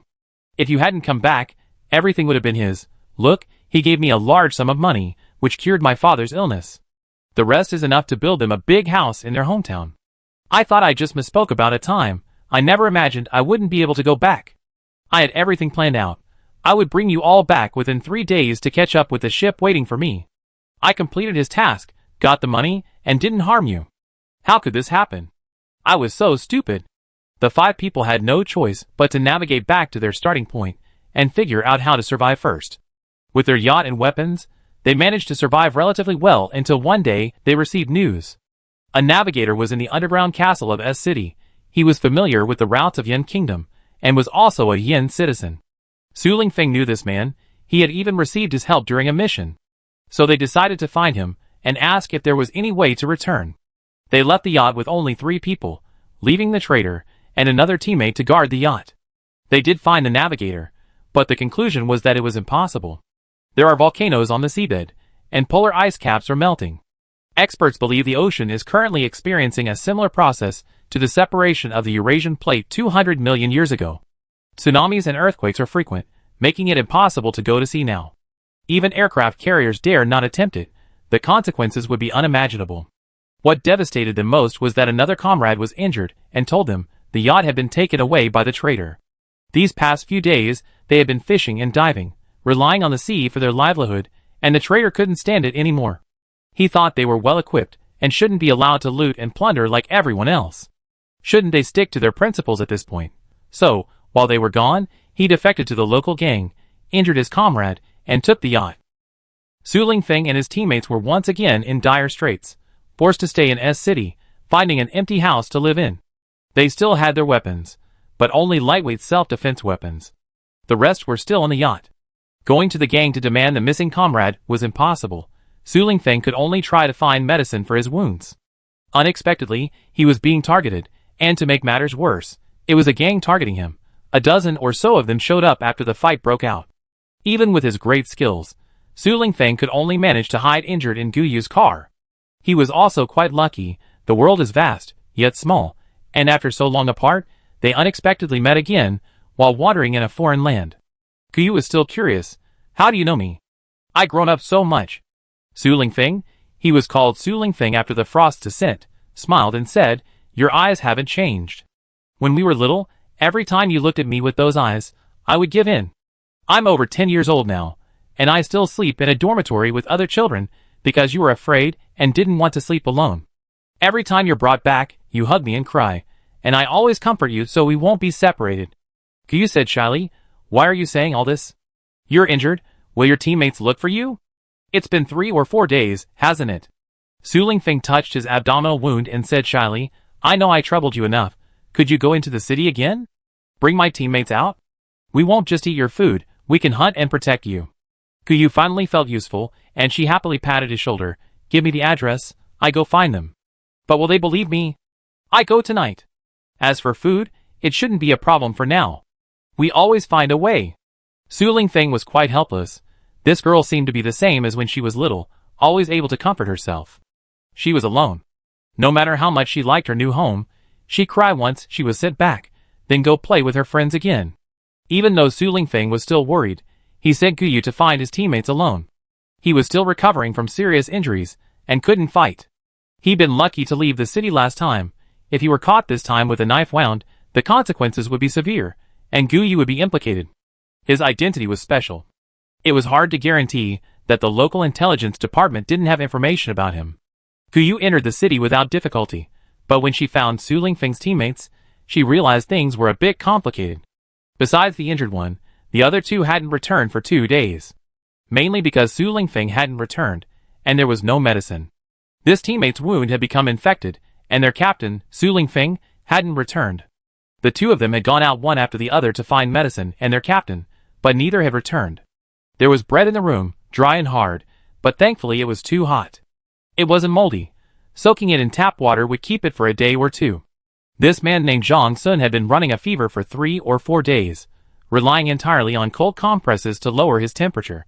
Su Lingfeng had taught Guyu how to knock on a door before leaving, so he assumed it was a teammate returning. Hearing from Guyu that his captain was alright, he immediately let his guard down and fainted. Luckily, he fainted on the sofa in the living room, otherwise, Guyu wasn't sure he could have carried a man to the bed. Guyu, experienced in such matters, became a makeshift doctor, administering fever-reducing injections, anti-inflammatory injections, and stitching up wounds. Zhang Sun's wound was on his back, inflamed and ulcerated. Guyu not only had to stitch it up, but also clean it first. It wasn't that there was no anesthetic, but that he dared not use it. Common medicines were easy to obtain with money, but anesthetics were something ordinary people couldn't access. To avoid revealing the secret space, Guyu decided to force it. First, they stuffed a towel in his mouth, then started cleaning the wound. After rinsing it with alcohol, he woke up. He was in so much pain, he was biting the towel so hard it was grinding. Just as they were about to clean the wound, Zhang Sun said someone was knocking at the door. It must be his 2 teammates. Guyu had to go open the door. The 2 men did return, both injured. But their first reaction upon seeing Guyu was perfectly coordinated. One immediately grabbed her, while the other held a gun to her head. Zhang Sun shouted urgently, "Stop!" Only then did they release Guyu. The female teammate helped the one holding Guyu, and as they entered the room, the male teammate collapsed. The female teammate, Xie, was relatively unharmed. She only had a slashed arm. The male teammate Zhao De was seriously injured. He had been shot in the thigh. Now they needed to dig it out to save him. Xie was a professional, but unfortunately, even a skilled cook can't cook without ingredients. Without anesthesia, surgery was impossible, and it wasn't a sterile room. How could they solve the problem with just a scalpel? Chapter 21. Guyu had no choice but to accept her fate. She first stopped Zhao Da's bleeding and bandaged his wound. Then she bandaged Xie-Wen's wound and helped her forcibly clean and remove necrotic tissue from Zhang Sun's wound. The 2 women helped Xie-Wen into the bedroom. Guyu said she had a way to buy medicine and asked Xie-Wen to write down what she needed. She went out to think of a solution, telling her to pack her things first, and before dawn, they would leave the city together to find Su Lingfeng. She had initially thought things would go smoothly, as she had promised Su Lingfeng she would be back before 7 a.m. Now, with a group of wounded soldiers, if she didn't get back in time, and Su Lingfeng came looking for her again, things would become even more complicated. She went to a street corner, checked that no one was around, and went straight into her spatial storage to find medicine. It wasn't until 5 or 6 a.m. that she returned with her medical kit and knocked on doors. Two women were dragging a man along, and the person behind them was also struggling to walk. Going out like this would definitely arouse suspicion. The car smelled strongly of disinfectant. Guyu could only take out a bottle of perfume and spray the car with its pungent smell. Then, dressed lightly, she drove out of town. Sure enough, those people sniffed the car and gave Guyu lewd smiles. They let her through quickly, but the jeers behind her were clearly malicious. Su Lingfeng was going crazy. It was already 7 o'clock. Guyu hadn't returned yet, and he couldn't help but start having wild thoughts. He was now restless, afraid something had happened to Guyu.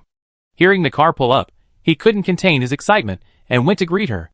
Xiaowen saw Su Lingfeng and rushed over, wanting to seek his comfort. Unfortunately, Su Lingfeng simply walked past her and pulled Guyu into his arms, repeatedly saying, "I knew I shouldn't have let you go. I was so scared. I should have gone. From now on, we act together. I was afraid something would happen to you." Xiaowen only knew that Guyu had saved Su Lingfeng, but she couldn't understand how the captain and this girl could have developed such a deep bond in just 2 or 3 days. Guyu looked awkwardly at the bewildered Xiaowen, the amused Zhang Sun, and the weak Xiao in the car. She patted Su Lingfeng on the back, signaling him to let go of her. Su Lingfeng wasn't embarrassed at all. He looked at his teammates and asked, "How did you all get injured?" Now wasn't the time to discuss that. Guyu found a room for Zhao De, disinfected it with alcohol, and then had Xiaowen administer anesthesia. They finally managed to remove the bullet from Zhao Da's body, and before they could even catch their breath, they were already starving. She went to the kitchen, where Xiaowen complained, "Captain, this woman is acting strangely. I asked her to find anesthetic, and what she brought back was extremely professional. That's incredibly skilled. I suspect she has ulterior motives. Should we arrest her and interrogate her?" Su Lingfeng looked at Xiaowen seriously and said, "She risked her life to go into the city to rescue you. She found medicine for you and helped with the surgery. And you still think there's something wrong with her? Don't you know our situation? If she had ulterior motives, it would be you who had something to gain. But what does she want from you? To cause trouble? Did I tell you her name is Guyu?" After Zhao De finished his surgery, Zhang Sun also moved into this room. The room had been disinfected and had 2 beds, perfect for a ward. There was also a sofa nearby, which Xiaowen indicated she would rest there temporarily. It would also be convenient for taking care of the wounded, saving trouble. Her words also displeased Zhang Sun, but upon hearing Su Lingfeng's words, Zhang Sun exclaimed in surprise, "She's Guyu, the captain's childhood sweetheart? How could this be? What is this? A chance encounter across 1,000 miles? This is a destiny spanning 10,000 miles." Xiaowen sat on the sofa, stunned. Of course, she knew the captain's childhood sweetheart, the girl he couldn't forget, was named Guyu. But now, seeing the captain's different treatment of Guyu, she suddenly felt that all her years of waiting had been a joke. Su Lingfeng ignored their reactions. Guyu was cooking, so he went to help. His arrival almost choked Guyu, who was secretly eating spicy chicken with her lunchbox. This person suddenly came in and asked, "Is there anything I can help with?" Guyu couldn't swallow a bite of food and almost choked. She had to drink 3 or 4 mouthfuls of water before she could swallow. Su Lingfeng realized his mistake, and quickly went over to pat Guyu on the back. After calming down, Guyu explained, "You're injured and can't eat spicy food. I was just worried you want some if you saw me eating. I made you some chicken soup. It's a wild pheasant I caught a few days ago. It's very nutritious. You and Xiaowen can eat the chicken later, and the other 2 can have the soup." Thinking for a moment, Guyu added, "It wasn't just one, I chopped them all up and froze them. Also, last night, I went to town to buy medicine for them. The person there said the weather was going to change. I think we need to prepare. Do you know how to operate a boiler?" Su Lingfeng shook his head, thought for a moment, and said, "I asked Zhao De in a few days, his family is from the countryside. I go with you to cut down trees in a few days. I saw you cut down several cartloads. Don't work too hard, we can both do it." Su Lingfeng, who had initially frightened Guyu, was now in a different situation. The 2 of them chose to forget about the spicy chicken incident. It was too awkward. Life went on simply like that. Fortunately, Zhao De and Zhang Sun both recovered. With such simple treatment, none of the 3 suffered any aftereffects. Su Lingfeng disappeared that day and never returned. Zhang Sun needed treatment. Zhao De originally planned to go alone, but Xiaowen disobeyed him and went out after he left. Xiaowen was being watched. A single Asian woman had been searching the streets for 2 days. Of course, she attracted attention, and even with her agility, she was slashed on the arm. Her gun didn't have a silencer. Attracting the police would only make things worse. Fortunately, Zhao De appeared in time, but no one expected both sides to have guns. This resulted in Zhao De being shot, and the entire enemy force being wiped out. Luckily, they left the city relatively quickly. Someone reported it after dawn. The city gates were even temporarily sealed off and searched. They knew nothing of this. They were simply incredibly lucky. Zhao De knew how to operate the boiler, since it was only needed in winter. To Gu Yu's surprise, the boiler was connected to a water heating system, meaning that in winter, the boiler would provide geothermal heat. The house has underfloor heating, so it won't be cold in winter. Gu Yu had stored all the coal in the basement beforehand, and also chopped up and piled up all the wood and old furniture she had gathered in the space. Zhao De confidently said that with the fireplace, it should be enough for 3 or 4 months. This was clearly not enough, so Gu Yu still went to the woods every night to collect dry branches and leaves. A week later, Su Lingfeng stubbornly started going with her. Xiaowen had to take care of a patient, so he volunteered to take over some of the housework. Washing clothes, mopping the floor. Besides cooking, Gu Yu now delegated the task of washing dishes to Su Lingfeng. Chapter 22. After about a month of recuperation, Su Lingfeng decided to take Zhang Sun and Zhao De to a more distant place to collect supplies. The three of them were basically recovered, and they couldn't just rely on Gu Yu to live off their savings, could they? Su Lingfeng also asked Gu Yu why she was there. Besides the spatial dimension, Gu Yu recounted everything that had happened in the past few days. Su Lingfeng was furious at Bai Lu's actions, but unfortunately, he was too far away to intervene. Gu Yu had stolen the car, and the house was already empty. The basement had a lot of food, with half of it and half coal. Aside from vegetables, fruits, and meat, they weren't lacking much. Gu Yu had previously put all the gasoline and diesel fuel stored in oil drums in the spatial dimension into the basement. There weren't many seasonings, but there was a large bag of salt containing 100 small packets. The oil drums were in the kitchen cabinet. One iron drum contained 50 kilograms. It wasn't that Gu Yu wanted to show off, time was simply running out.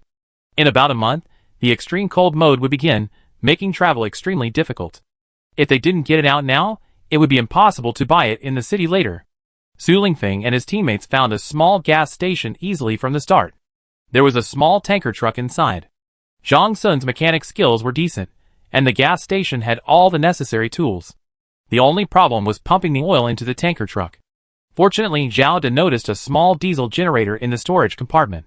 This was something Gu Yu had specially prepared, in case the solar generator wouldn't work in extreme cold weather. So Zhao De went back and took the diesel generator, finally successfully pumping the oil into the tanker truck. This small tanker truck has a dual-cylinder design and can hold about 5 tons of oil, roughly half gasoline and half diesel. Their next outing was less smooth. They found a farm, but before they could even get a close look, a group of burly men rushed out. Luckily, Zhang Sun, the driver, reacted quickly, performing a 360-degree drift to escape the area. The pickup truck's back was smashed against a wooden slat, leaving a deep dent. The 3 men returned seemingly unperturbed, but Gu Yu and Xiaowen were still worried. Fortunately, the location wasn't near a main road, so driving a little further wouldn't be a problem. From their observation, the group simply didn't want anyone entering their territory. Mainly, it was already dark, making it easy to spot by car. But whether someone was in the area was unknown until they got close, as everyone kept their curtains drawn thickly. They didn't want others to know they still had electricity. They did it themselves. The 3 of them traveled for 3 days, returning at 11 p.m. on the 4th night. Gu Yu smelled a strong stench of blood. Opening the back of the truck, they found wild sheep, buffalo, and wild boar neatly arranged. Pheasants and rabbits were placed at the feet in the front. After a final count, there were 11 wild sheep, 3 bison, and a whole family of 7 wild boars. Gu Yu felt a pang of regret. Those 5 piglets could have been kept in her spatial dimension. How wonderful it would be to breed them indefinitely. Now they could only be eaten as roast suckling pig. She had plenty of rabbits and pheasants in her space, so it wasn't a loss, but there was just too much meat. She could dry it all into jerky. But Gu Yu had other plans. She told Su Lingfeng, "When I went to the city, I stayed at a hotel. The landlady there is very capable. She can get anesthetic drugs, but they're very expensive. I'd like you to give me the bullet type for the gun. I try to trade some meat for those things in the city. You guys were very frugal this time, but you still don't have much. Do you think that forest is very big? Should we exchange some bullets, fire a little more, and then dry them to eat?" Su Lingfeng looked at his teammates, and seeing them all nod, asked, "Is there any danger?" Guyu shook her head. "How could there be? Didn't you go into a hotel before? How many hotels can still operate these days? If they still have food supplies, they must have plenty of resources. I done business with her before, so there shouldn't be any danger. Meat is in high demand now. She make more money selling it. It's still early. I need to go and come back early, otherwise the meat will spoil by dawn." It wasn't that Guyu was deliberately lying to them. She really had no other choice. Not to mention exchanging meat for bullets, their weapons were all useless.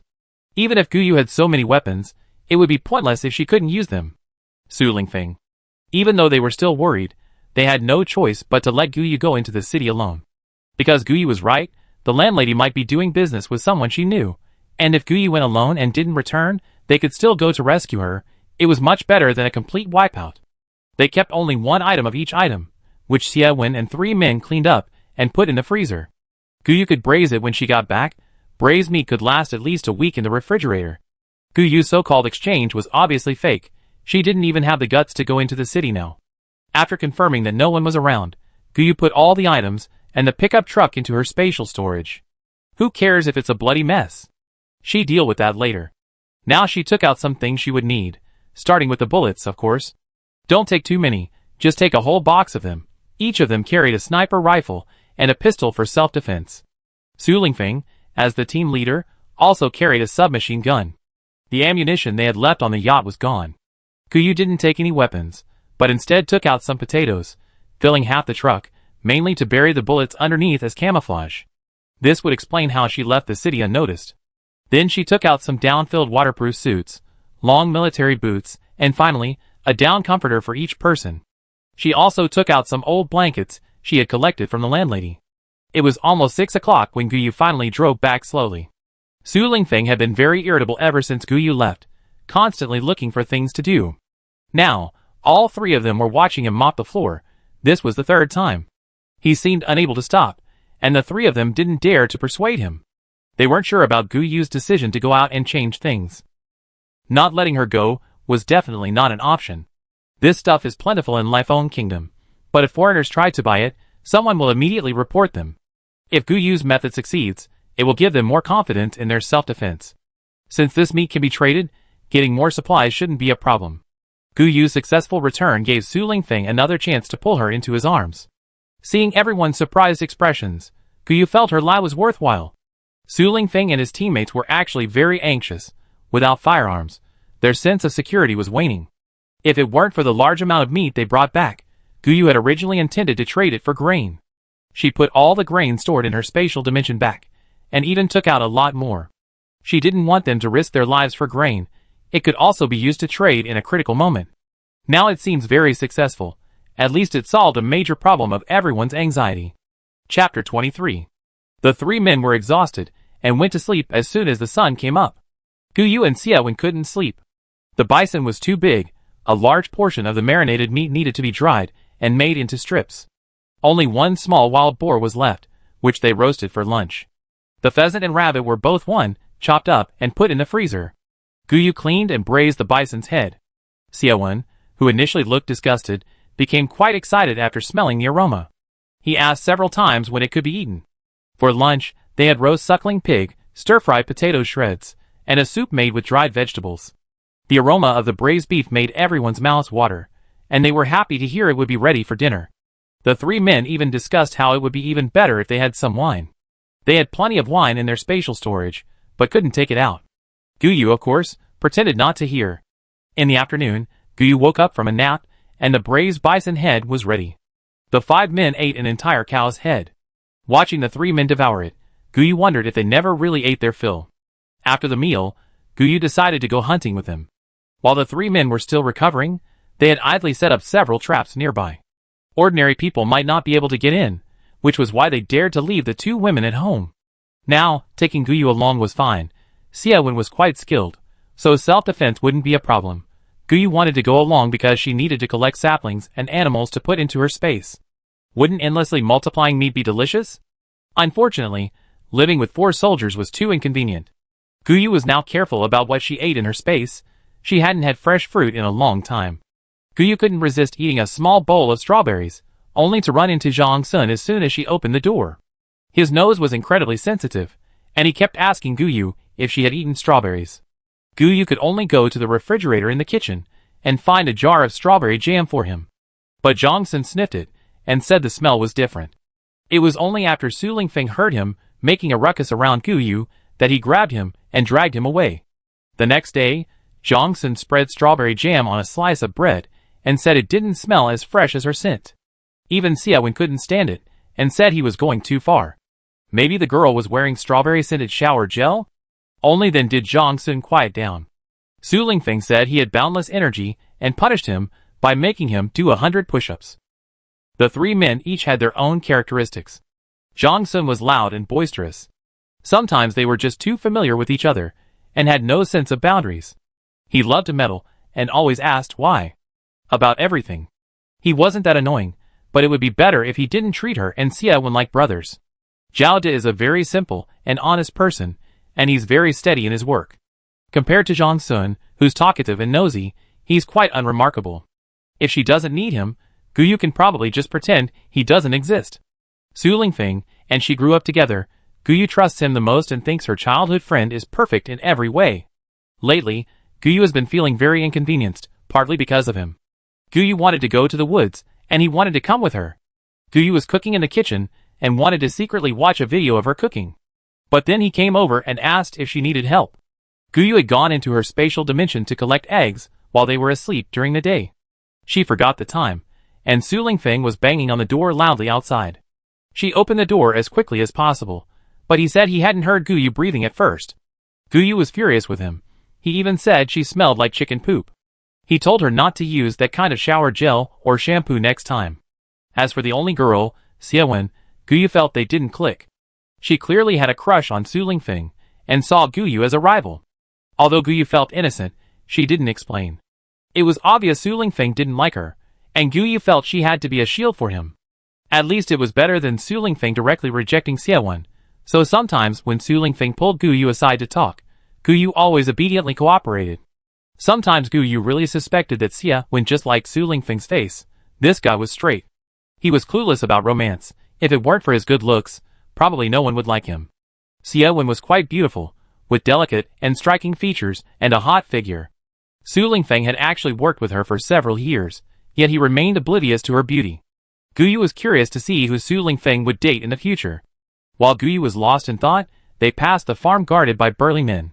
Su Lingfeng pointed and analyzed. They probably have groundwater. The woods behind their house are very dense. Their house isn't too far from the roadside compared to ours, making them easier to spot. They must have a food supply.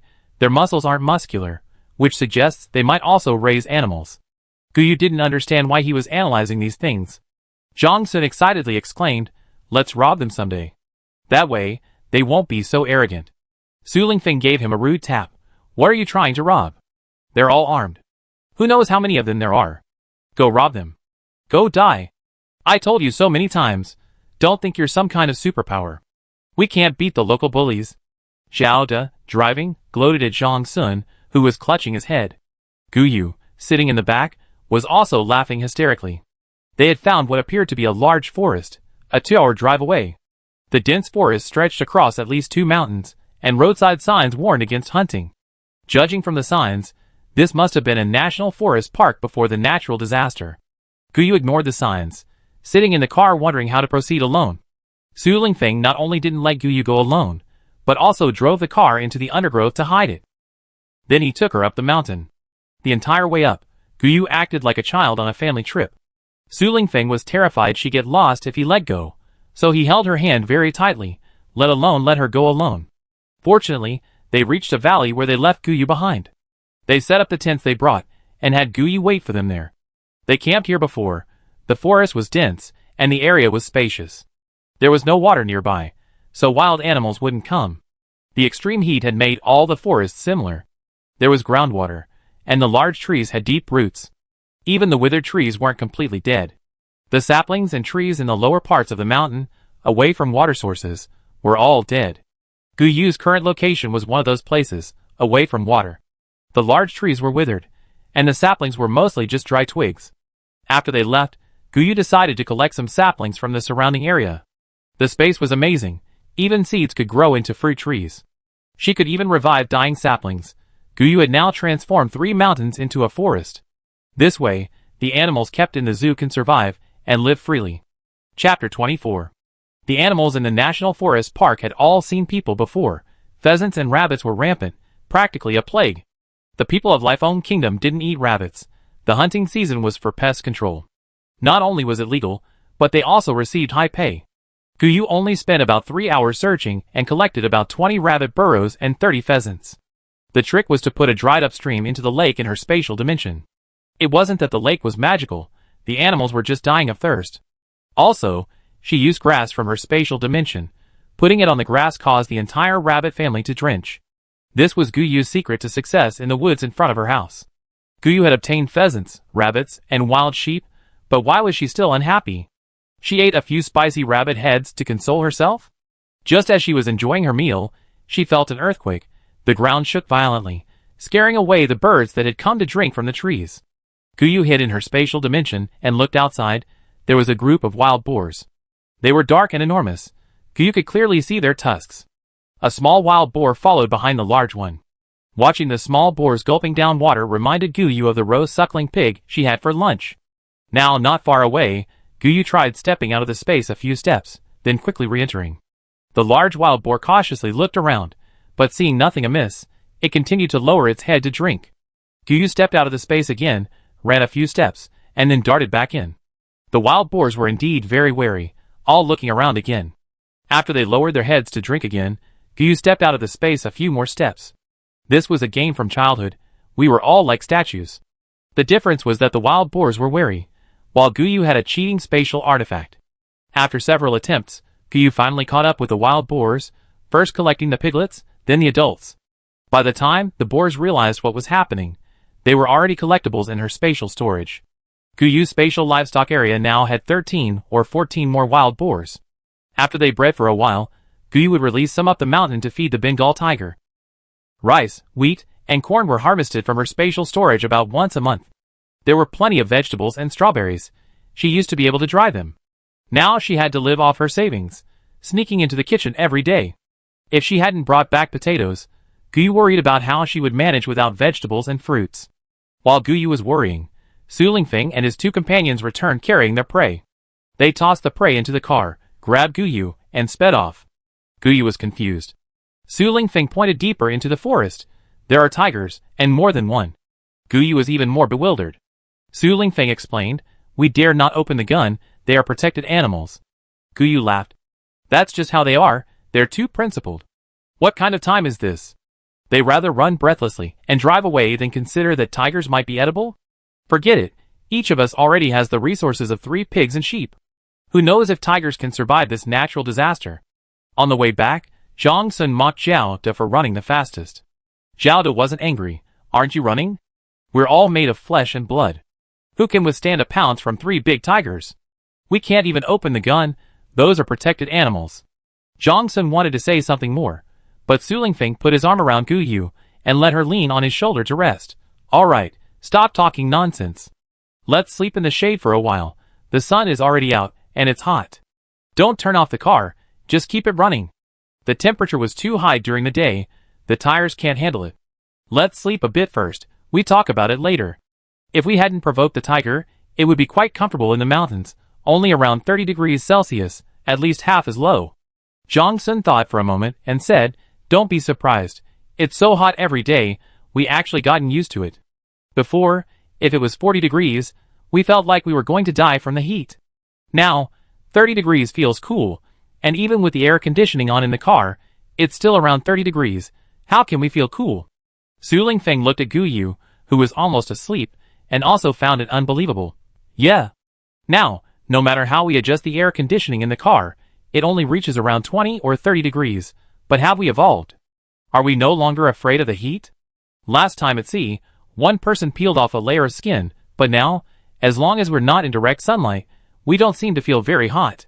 Zhao De said, "Have we adapted? When we were kids, we did farm work, and even in the blazing sun, we had to go to the fields to irrigate and water the vegetable gardens. So I could handle the training, but many city soldiers found it extremely difficult and were very prone to heat stroke."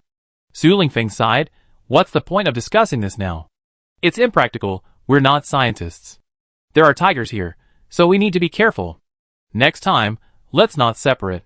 This time, Xiaoda reacted quickly, and we were all close together, otherwise, if we had separated, there would have been no way to save them. Guyu, don't come next time, and we can't stay here anymore. Guyu had been listening to their conversation, feeling quite puzzled. Those who survived the extreme heat in their previous life might have adapted to it, and were no longer afraid of the heat. But the weather suddenly turned cold, so humans couldn't react in time, resulting in a particularly high death rate. Guyu thought it was possible. In hot weather, humans could hide during the day and be active at night. Even if rivers and lakes dried up, there was still groundwater, and if all else failed, seawater could be filtered. As long as they didn't die of thirst or starvation, they could survive. For the first few months, at least they could fish and hunt, and barely find any survival supplies. Even in a dog-eat-dog world, they could at least eke out a living. But then, the land froze, and heavy snow fell. Drinking water depended entirely on breaking ice. Without electricity or heating, cutting down furniture and trees around their homes only provided temporary relief. Later, even going outside became difficult, let alone finding heating supplies. So even if there was food, it was useless if it wasn't cooked properly. When the temperature was high, Guyu could dry flour and eat it without even cooking. But when the temperature dropped so low that the flour froze, it was inedible. Guyu really wanted to tell everyone that with the sudden drop in temperature, they needed to prepare fuel. But how could she say that? Would she be dissected and studied if she did? Guyu didn't want to die, she just wanted to live. She would survive until the natural disaster ended, then return home and killed by Lu. Having experienced too much in her past and present lives, Guyu felt a burning hatred whenever she thought about it. Just then, Jongsun suddenly sniffed and asked, "Can you smell spicy food? It smells so good. My favorite spicy beef." Xiaoda smacked him on the head.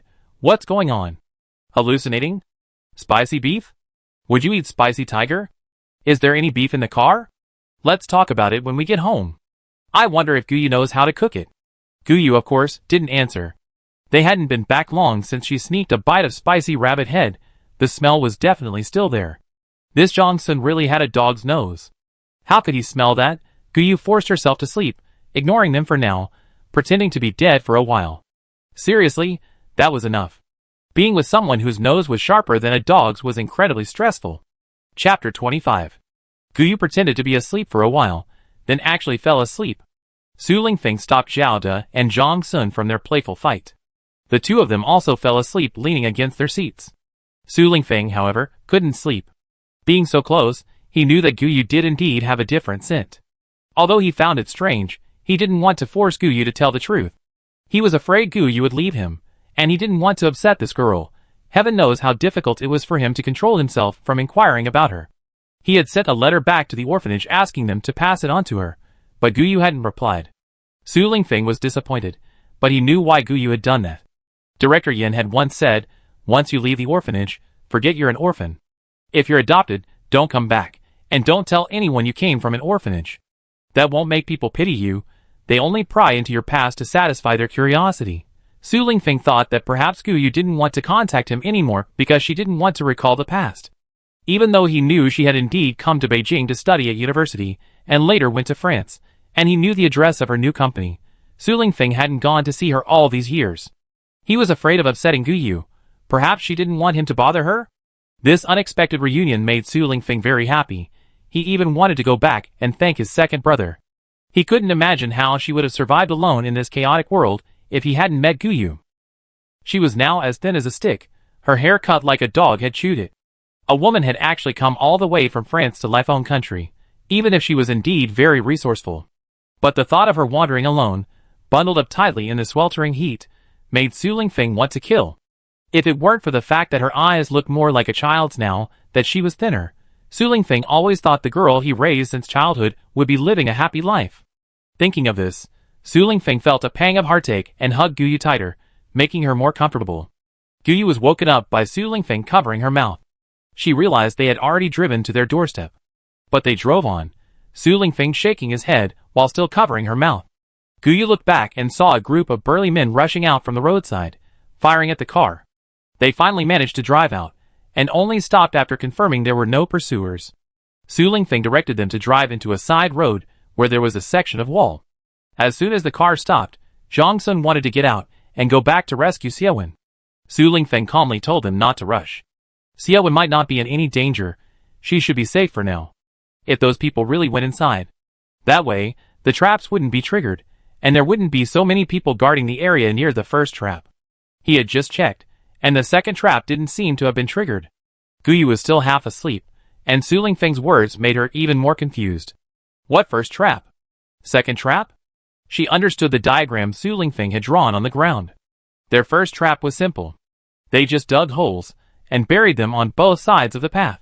If you drove or walked through the middle, you wouldn't fall in. The second trap was at the entrance to the woods. Driving in was fine, but if you tried to hide near the trees and walk in, it would trigger the trap switch. Then, many bamboo crossbow bolts would be fired from the woods. In other words, the group hadn't even had a chance to enter the woods before they discovered their return. Yesterday, Zhang Sun had said he was going to rob them, but instead, they robbed them directly. Su Lingfeng said those people were from the farm ahead. Going back is inevitable, but how? They all have weapons, and the other side has the numerical advantage. Besides, Guyu is just an ordinary person.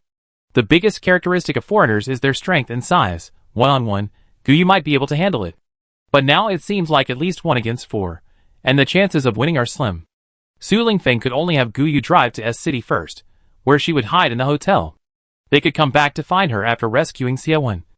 That way, they have a better chance of sneaking in. Guyu knew she was a burden, and driving would make her too conspicuous. She had no choice but to agree to this plan. The 3 men got out of the car and drove straight back, while Guyu drove, feeling frustrated. It was a pity about her house and supplies. She was really annoyed.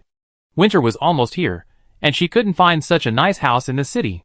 Suddenly, Guyu remembered the idiom besieging Wei to rescue Zhao, a Chinese proverb referring to a dire situation where one forces a siege of Wei to relieve the siege of Zhao. If she raided their farm, wouldn't that reduce the risk to Su Lingfeng and his group? Anyway, she had a spatial dimension. If all else failed, she could just hide inside and set it on fire. No sooner said than done. Guyu changed into a black, tight-fitting outfit and put the pickup truck into her spatial dimension. She released a black sports car, rolled up the windows, and floored the gas pedal, speeding back. Even though she saw the 3 men running back, she didn't dare stop and talk to them. Mainly because she couldn't explain it, those burly men were heading into the woods, and while they heard the car's engine, they hadn't seen it clearly. They paid no heed. Their only thought was to rush inside. These men weren't stupid. They'd seen this group of Asians drive past their farm roads several times, even at night, and could tell the difference. The pickup trucks were large and distinctive.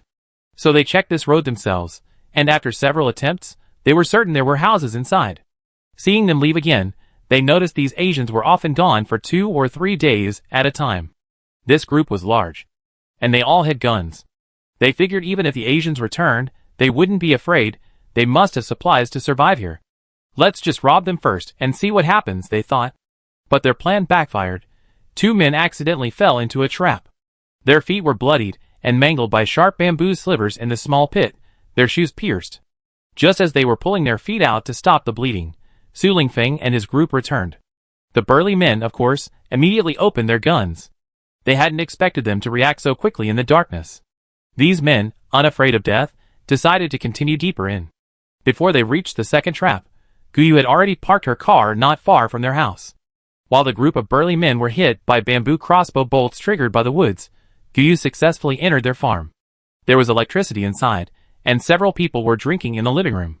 Guyu heard them say cheers, and even joke about whether Asian buttocks were yellow. Guyu's lips twitched at these words. If she remembered correctly, 3 men had accidentally wandered in that day, right? Were these people all abnormal? Guyu cautiously moved to the side. The layout was very similar to the farm she had visited the first time, with the villa in the middle and the warehouse and carport on either side. They seemed to have a solar power generator and could still use groundwater. Although the water was almost yellowish now, it was still drinkable after sedimentation and filtration. In her previous life, Guyu could drink water from the river even though it was mostly muddy. Chapter 26. Guyu quietly arrived at the warehouse, only to find it unusually noisy. Just as she was wondering what to do, she heard footsteps behind her. Guyu hurriedly entered her spatial dimension, and a man approached from the direction she had disappeared. He carried a plate containing a large, dark-looking piece of meat. The dim light under the warehouse eaves flickered slightly, And the man immediately cursed as he placed the plate under the eaves and turned to leave, shouting, "Nix! Your dinner. Come out and eat." As he turned to leave, Guyu saw a large black dog emerge from the warehouse through her spatial dimension. Guyu then realized that the warehouse wasn't guarded by a person, but by this large dog.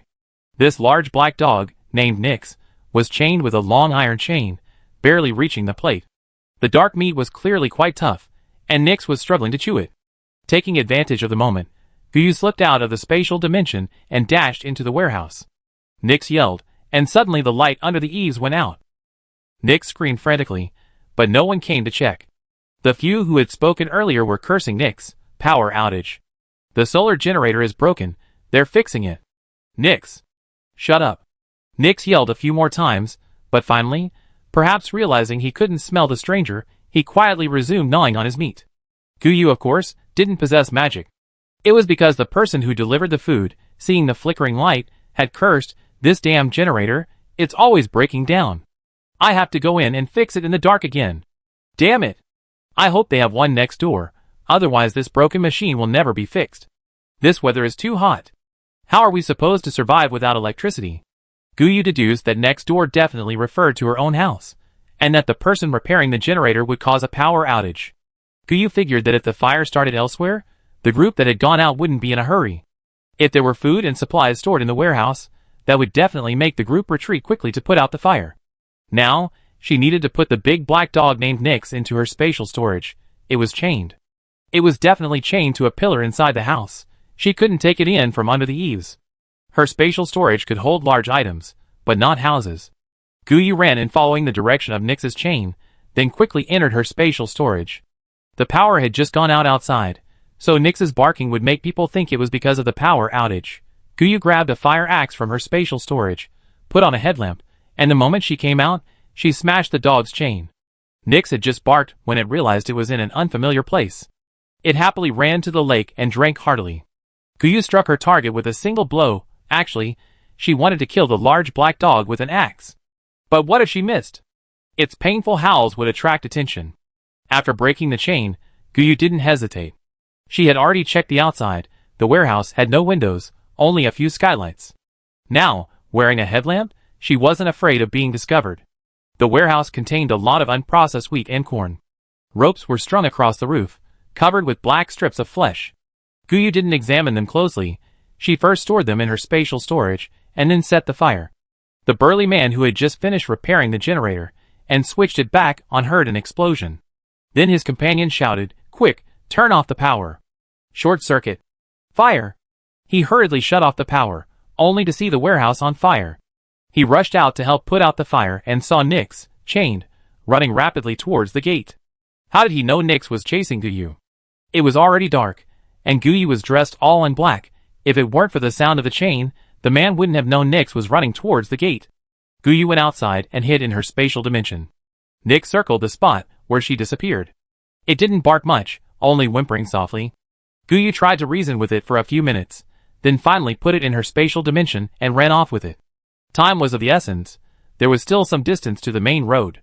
If they didn't get out now, they would be even more trapped when those people returned. If they hid for a whole day, Su Lingfeng wouldn't be able to find them in S City. Everything would be difficult to explain, and she couldn't say she came to set the fire. Without her spatial dimension, it would be impossible for Su Lingfeng's special forces to get in. Besides, there were dogs around. Guyu couldn't be sure if they hadn't heard dogs barking when they accidentally wandered into this area last time. Guyu was exhausted by the time she reached the roadside. Any car would be a target at this point.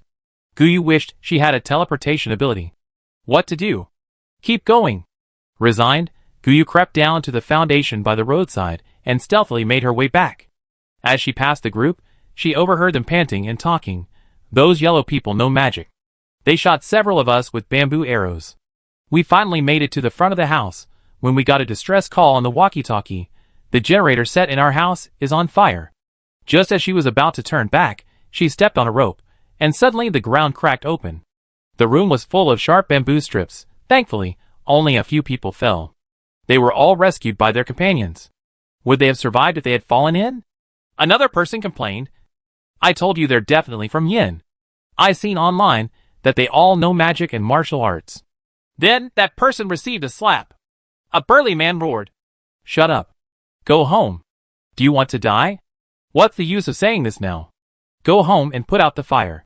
Guyu almost died laughing. Once she was far away from them, she took out her bicycle and rode back as fast as she could. She passed by her home and walked a little further, then thought for a moment, took out her pickup truck, and drove quickly into S City. The hotel owner was still sitting at the front desk, looking somewhat surprised to see Guyu. But she still told her to park the car in the backyard first, and then come to check in. Only then did Guyu remember that there was still some in the car. Guyu, seeing the meat was starting to spoil, stopped the proprietress and asked if she needed any. The meat was a little off, but the proprietress didn't mind. She told Guyu that the meat could be exchanged for gold, 1 kilogram for 1 gram of gold, but she didn't want it herself, she had connections to sell it. Guyu was naturally willing to take the gold, it could upgrade her spatial dimension, although it was already quite good. But even without upgrading, gold was a universal currency, and it was good to have some on hand. Guyu's lie had inadvertently backfired. So, she and the proprietress weighed the meat, a total of over 530 kilograms. Guyu secretly added some of the meat she hadn't had time to process last time, otherwise it wouldn't have been so heavy. She wanted to get as much gold as possible. And there were still creatures constantly multiplying in her spatial dimension. Chapter 27. Guyu wasn't worried about the landlady refusing to pay. She was a business owner and wouldn't easily offend anyone. The landlady and her entourage drove away with all the meat. Guyu had originally planned to go back to her room to wait. The waiter from last time came out to fawn over her, offering to wash her car for a compressed biscuit or a slice of dried bread. Guyu, feeling the car was smelly, gave him a compressed biscuit. Suppressing her exhaustion, she chatted with the waiter, listening to his interesting stories about the city. The waiter said the supermarket was very incomplete now. Many things were out of stock. The department store had simply closed down. Even expensive baby formula was sold out. The department store now had nothing but winter supplies. The cosmetics had gone bad, and many expensive bags and furs were coming unglued. The department store owner had given up and simply closed the store.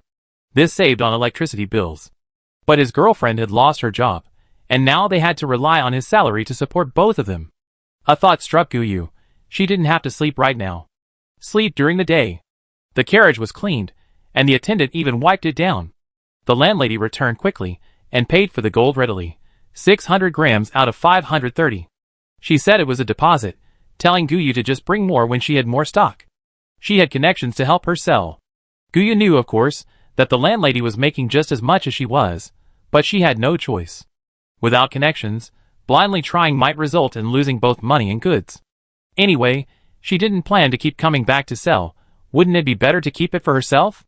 Just as she was about to check into a room to rest, she heard a commotion outside. The landlady apologized to Guyu irritably and went out. Guyu recognized several men's voices. The waiter went to the front desk in place of the landlady when she entered. Guyu felt she heard that voice somewhere before when the waiter came over and said, "The landlady wants you to drive away temporarily. These guys always harass female customers. It's really annoying. Now, to get upstairs, you have to pass through the lobby, and they park there too. Why don't you go for a drive, and come back after they've gone into their rooms?" Guyu finally remembered why the voice sounded familiar. It was those burly men from the farm. So she immediately got in her car, started the engine, and prepared to leave. She casually asked the waiter, "Who are these people? Even the landlady is afraid to mess with them?" The waiter angrily replied, "They own a farm that used to supply the supermarket with vegetables, fruits, and wheat flour. Now they specialize in killing field mice and rabbits, drying them into jerky, and selling it. Ordinary people in the city love to buy it. It's cheap. It keeps well, but it's very hard and difficult to chew." Guyu was completely annoyed and told him to tell the landlady she'd come back another time. She tossed the waiter a compressed biscuit and drove off. Guyu grew increasingly upset. She collected quite a bit of rat meat in her spatial storage. Although she killed and eaten rats in her past life, this was different. She had a lot of dried field rat meat in her storage, even though there was some rabbit meat mixed in. As Guyu drove out of the city, she used her mind to seal the dried meat into a shipping container. It was really unsettling. Half the container was filled with black dried field rat and rabbit meat. It wasn't that Guyu was being dramatic, it was just that for a girl, rats couldn't be equated with rabbits. Now, she even couldn't stand the sight of Nix, the big black dog who ate dried rat meat.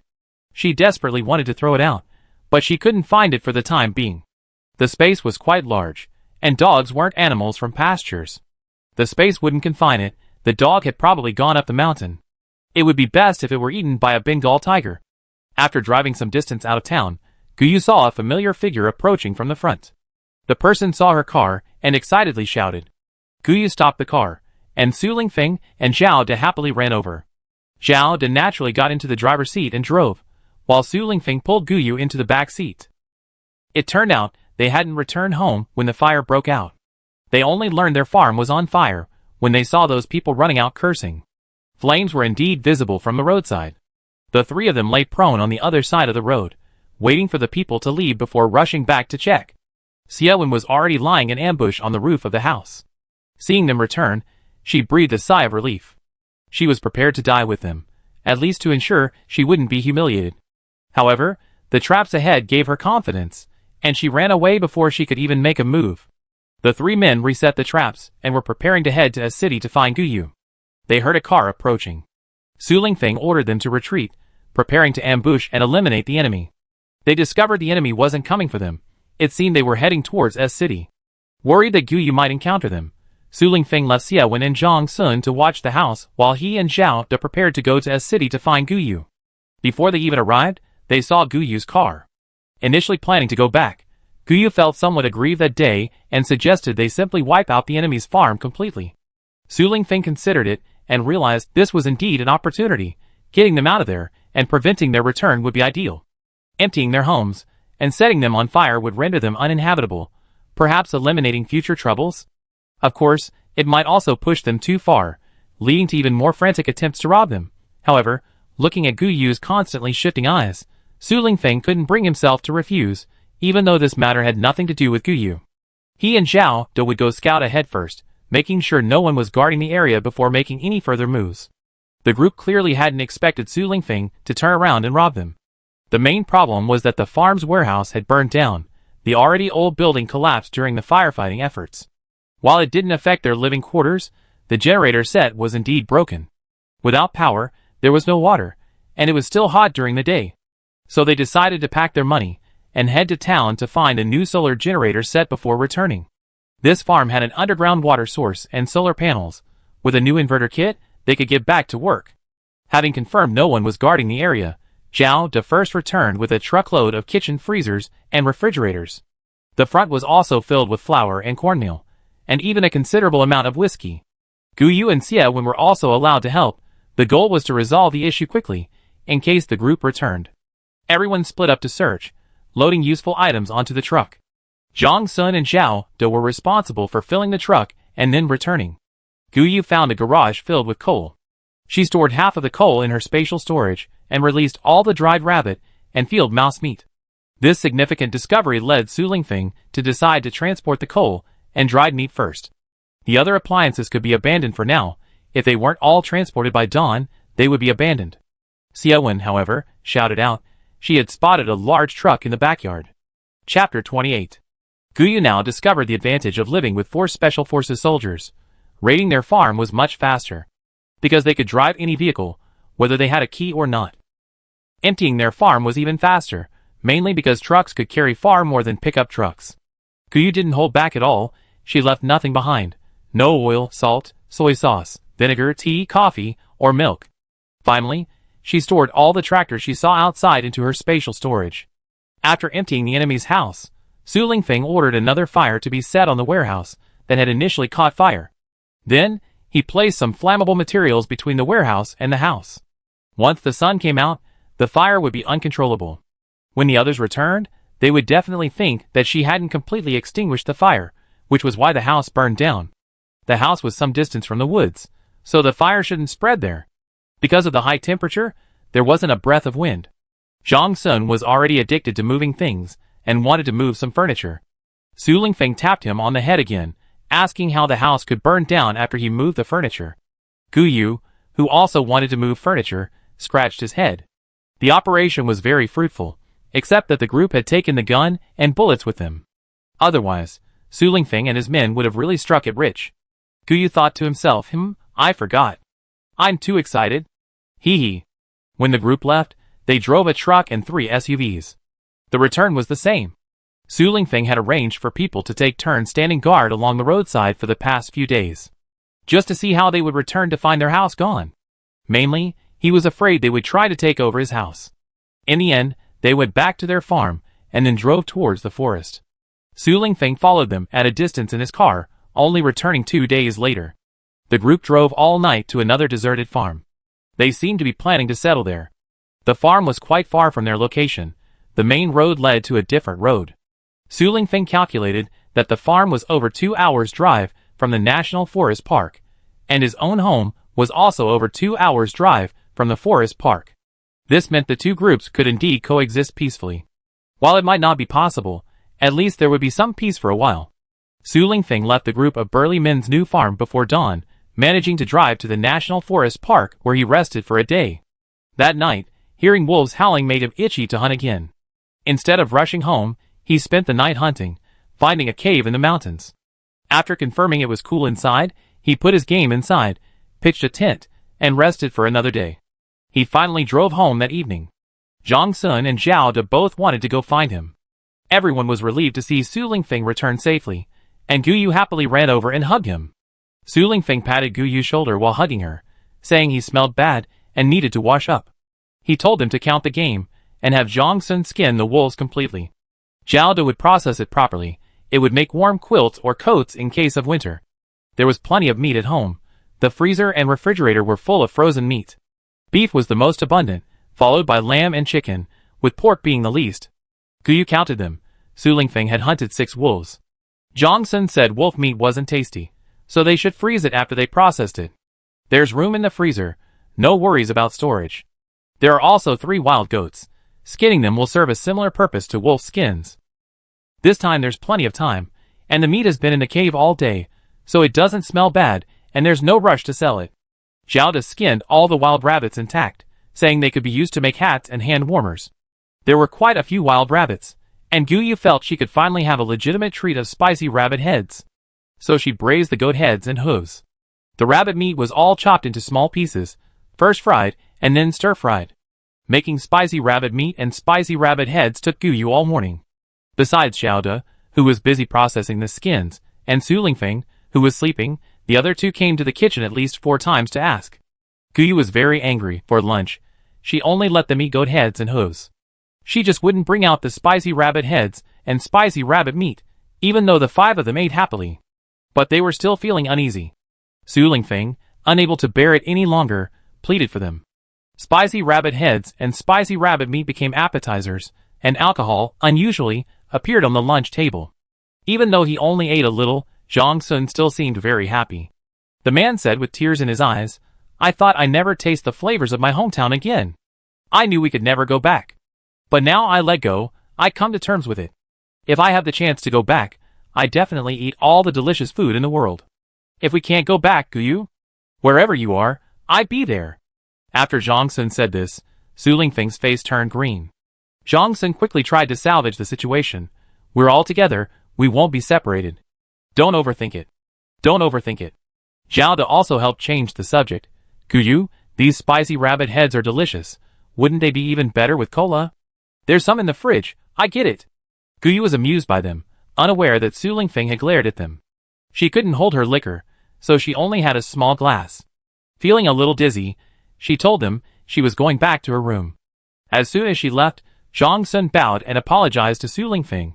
"Captain, I really didn't mean anything by it. I just had a few drinks and got a little sentimental. I swear, I have no feelings for Gu Yu. I have no interest in her." Zhao De returned with a Coke, and seeing Zhang Sun's expression, he laughed with a hint of schadenfreude. "You idiot, talking nonsense. What if Gu Yu misunderstands? Captain, not to criticize you, but it's been over a month. You should be bolder. You even met her while wandering in a foreign land. What kind of fate is this? You need to take action. I'm worried for you. When will you be able to marry Gu Yu?" Su Lingfeng took a sip of his drink and glared at them both. "Don't talk nonsense. Gu Yu is timid, you scare her again. What's our situation now? We're already doing well enough that we can be together, drink and eat together. Let's talk about these things later.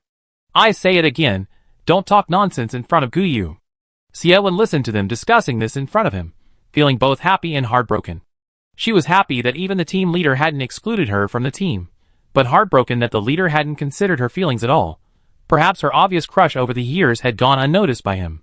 This man had always considered her a comrade in arms, completely oblivious to her crush. Why? She made it so obvious. Her teammates all knew. But the one she secretly loved didn't know. Perhaps he wasn't unaware, he just didn't feel the same way. So he ignored her advances, didn't respond, didn't acknowledge her, pretending he didn't know. Chapter 29. Guyu didn't wake up until evening, only to find that Jong Sun and Xie were still drunk from lunch and hadn't woken up yet. Xiao De made a simple dinner, and Guyu was going to take the frozen wolf and mutton to a city to do business with the hotel owner. Su Lingfeng also disliked the dried field rat meat, so he told Guyu to ask around and deal with it. There was a lot, it could fill a truck. Jong Sun came out scratching his head, and told Guyu to go and check it out. If there were buyers, he and Xiao De would find a way to hunt them down. There was some in the wasteland near the entrance, and plenty by the roadside. They treated as training, they were sure to make a good harvest in one night. Guyu touched her forehead, feeling a row of black lines and a crow flying by. What was going on? She had to deal with field rat meat again? Was she destined to face this hurdle? The hotel owner was very helpful. The frozen wolf and mutton sold very well. Mainly because there was a large demand, and wealthy people were willing to eat it. As for the dried meat, she could sell it to others, though the price wouldn't be as high as fresh or frozen meat. However, she came up with an idea. Instead of drying the field mouse and wild rabbit meat, could they remove the heads and claws, cut it into large chunks, and freeze it? For this, she even contributed 2 large, and used freezers from her kitchen free of charge. The next evening, Guyu, along with Su Lingfeng and Xiao De, drove the truck to the city gate. The landlady and her people delivered the freezers directly. There was quite a bit of dried field mouse meat, so Guyu and the landlady agreed to collect payment next time. Back home, Jong Sun saw the 2 freezers and felt this deal was a bit of a rip-off. Golden Guyu wouldn't bring it up, but Jong Sun almost dropped the freezer when he opened it and saw it overflowing with weapons. Even Su Lingfeng smiled, a rare occurrence this time. Guyu considered that they were about to enter extreme cold mode. Without some weapons, defending the house would be difficult. So this time, she gritted her teeth and pulled out a lot of treasures. Submachine guns, grenades, and a machine gun. She also had plenty of shells and various types of ammunition. She brought grenades mainly because Xiao De had mentioned when setting traps that having grenades or landmines would be helpful. The other supply container only contained grenades and hand grenades. To be honest, Guyu didn't recognize many of the items, and was worried that bringing out weapons that were too advanced would arouse suspicion. This time, she paid special attention to the military equipment at the city gate to avoid scaring them with her wares. After all, a landlady can't be too capable, right? Someone had already set their sights on this place. Who knows if she'd be so lucky next time. She had ample food reserves, plenty of coal, and even oil tankers. She had almost fully charged the batteries in her solar generator. Even with these, it could last for several months. Now that the weapon shortage was plugged, she could really make do for now. For the next 2 weeks, Su Lingfeng divided the men into 2 teams. Jong Sun and Xiao De took Xiaowen, while he himself took Guyu.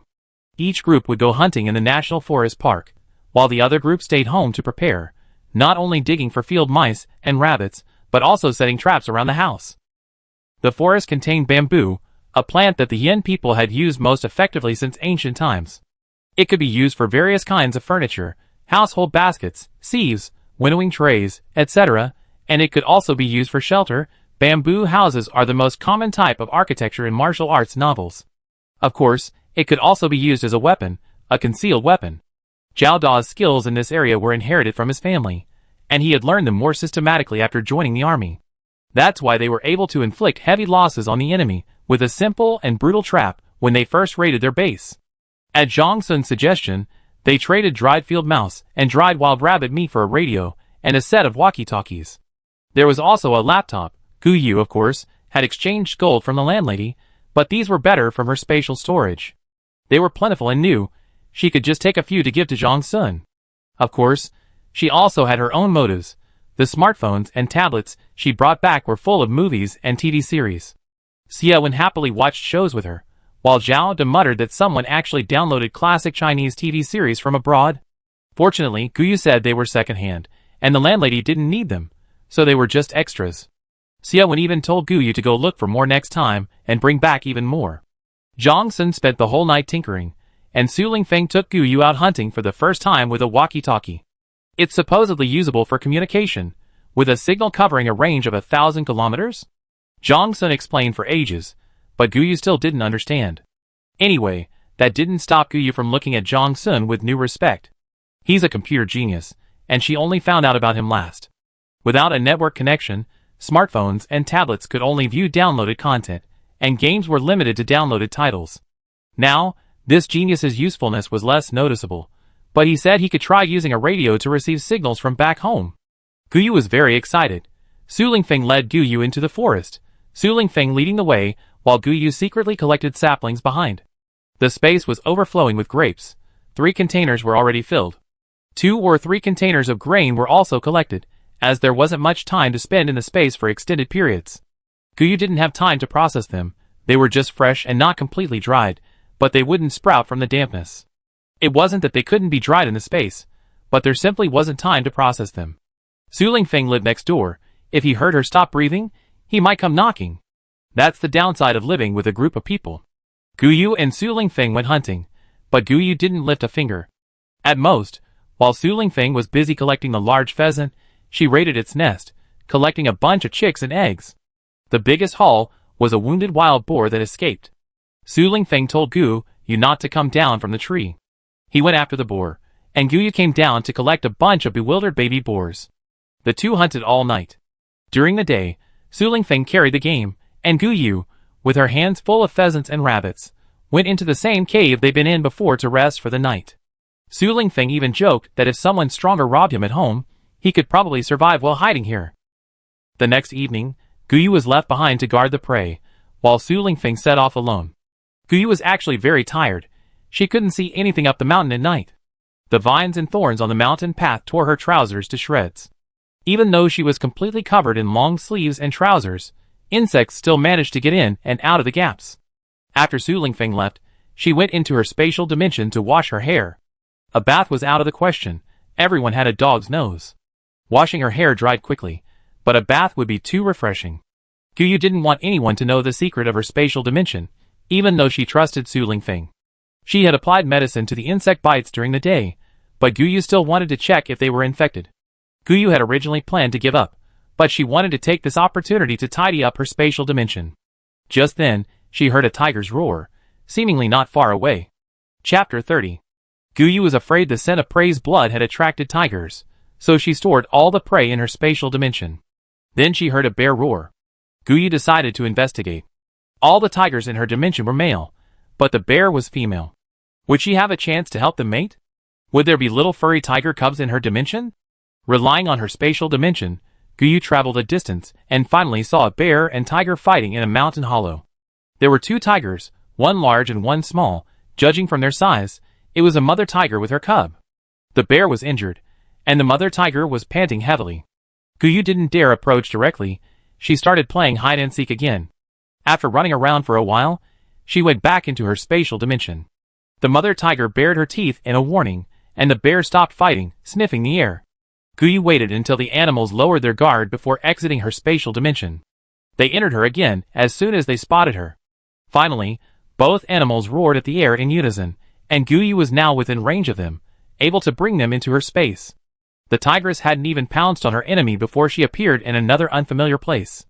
A bear was also there, and of course, Guyu wouldn't let the tiger cubs go. She wondered if there were any adult tigers left. Would the tigress's husband, the cub's father, be lonely? Within Guyu's spatial dimension, no animal could harm her. Even if she stood in front of a bear to observe its gender, it wouldn't attack. Guyu was very satisfied. She had acquired a male bear, meaning she could now have bear cubs in her space. Guyu had just returned to the cave and released her prey. Su Lingfeng rushed back, saying he had heard the tiger's roar and was worried about Guyu's safety. Seeing that Guyu was alright, he was relieved.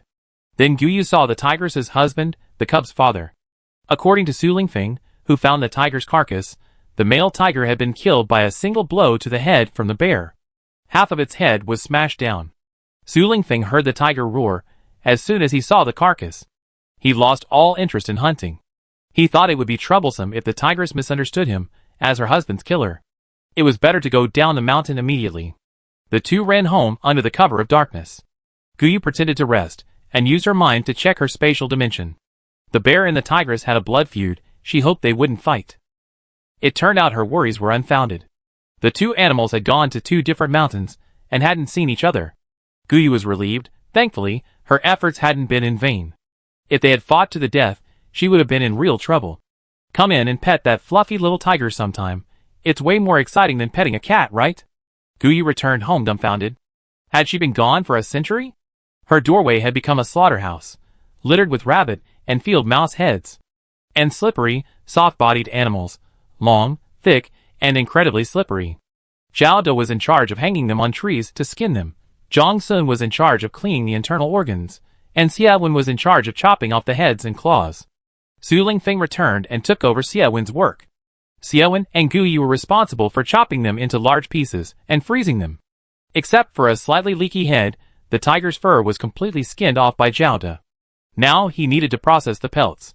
Last time, when processing wolf pelts, Guyu only handled selling the wolf meat. She didn't concern herself with anything else. She thought drying them in the sun would be enough. She only realized how complicated it was after watching the whole process. She had originally planned to learn how to process the rabbit pelts in her space herself, but now it seemed she should just throw them into the sea as before. It's too complicated, Guyu said, adding that she doesn't have much patience left. The first step is soaking. After drying, use a dull spatula to scrape off the attached oil film and residual flesh from the hide.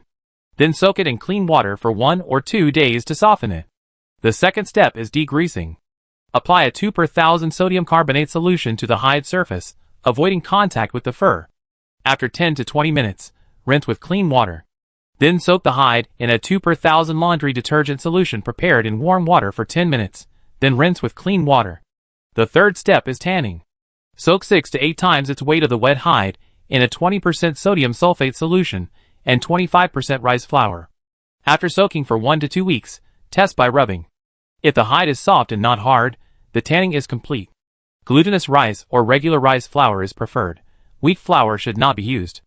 After the hide is immersed in the tanning solution, turn it over once a day. Remove the tan hides promptly to dry. When the hide is half dry, stretch it outwards once to prevent excessive shrinkage. The fourth step is finishing.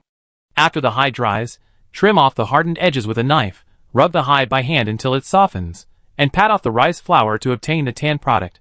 If the tanned hide experiences a tanning runaway phenomenon, where the tanning agent dissolves upon contact with water, causing the hide to stick together, harden, and resemble raw hide, and even result in hair loss, the following method can be used to treat it. First, dissolve 250 grams of chromium alum in 2.5 kilograms of hot water and let it cool. Dissolve 25 grams of sodium carbonate in 1 kilogram of warm water. Dissolve 250 grams of salt in 1.5 kilograms of cold water. Slowly add the sodium carbonate solution to the chromium alum solution, stirring constantly with a wooden stick, then add the salt solution. Evenly apply this mixture to the tanning runaway hide. After application, stack the hides side by side and let them stand for 4 to 5 hours. Repeat the application 2 or 3 times until the mixture has thoroughly soaked into the hides. Then wash the hide with clean water, flatten it, and let it air dry. The fifth step, storage, seems the simplest. After cleaning, expose the hide to the scorching sun for several days to evaporate any residual oil and eliminate odors.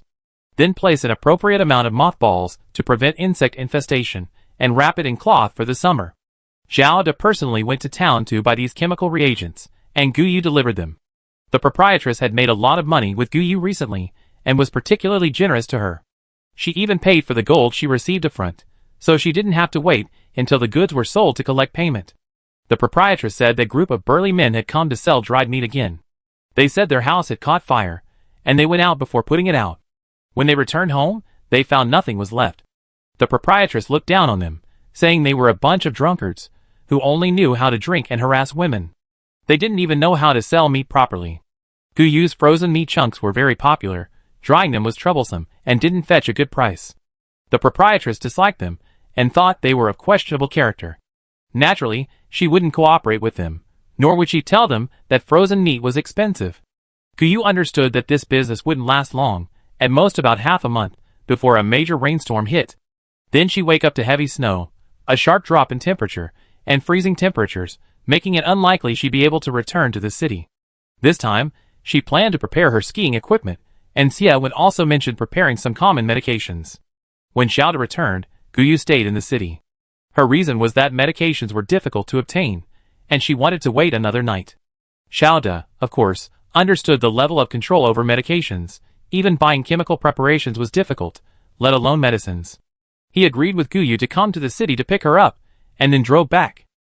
Chapter 31. Guyu wasn't going to wait for medicine that night. She wanted to go to the mall to buy winter clothes for free. And ski equipment from the outdoor gear store. It was useless now anyway, so she could stock up. There were many malls in this city, and Guyu wasn't greedy. She only wanted one.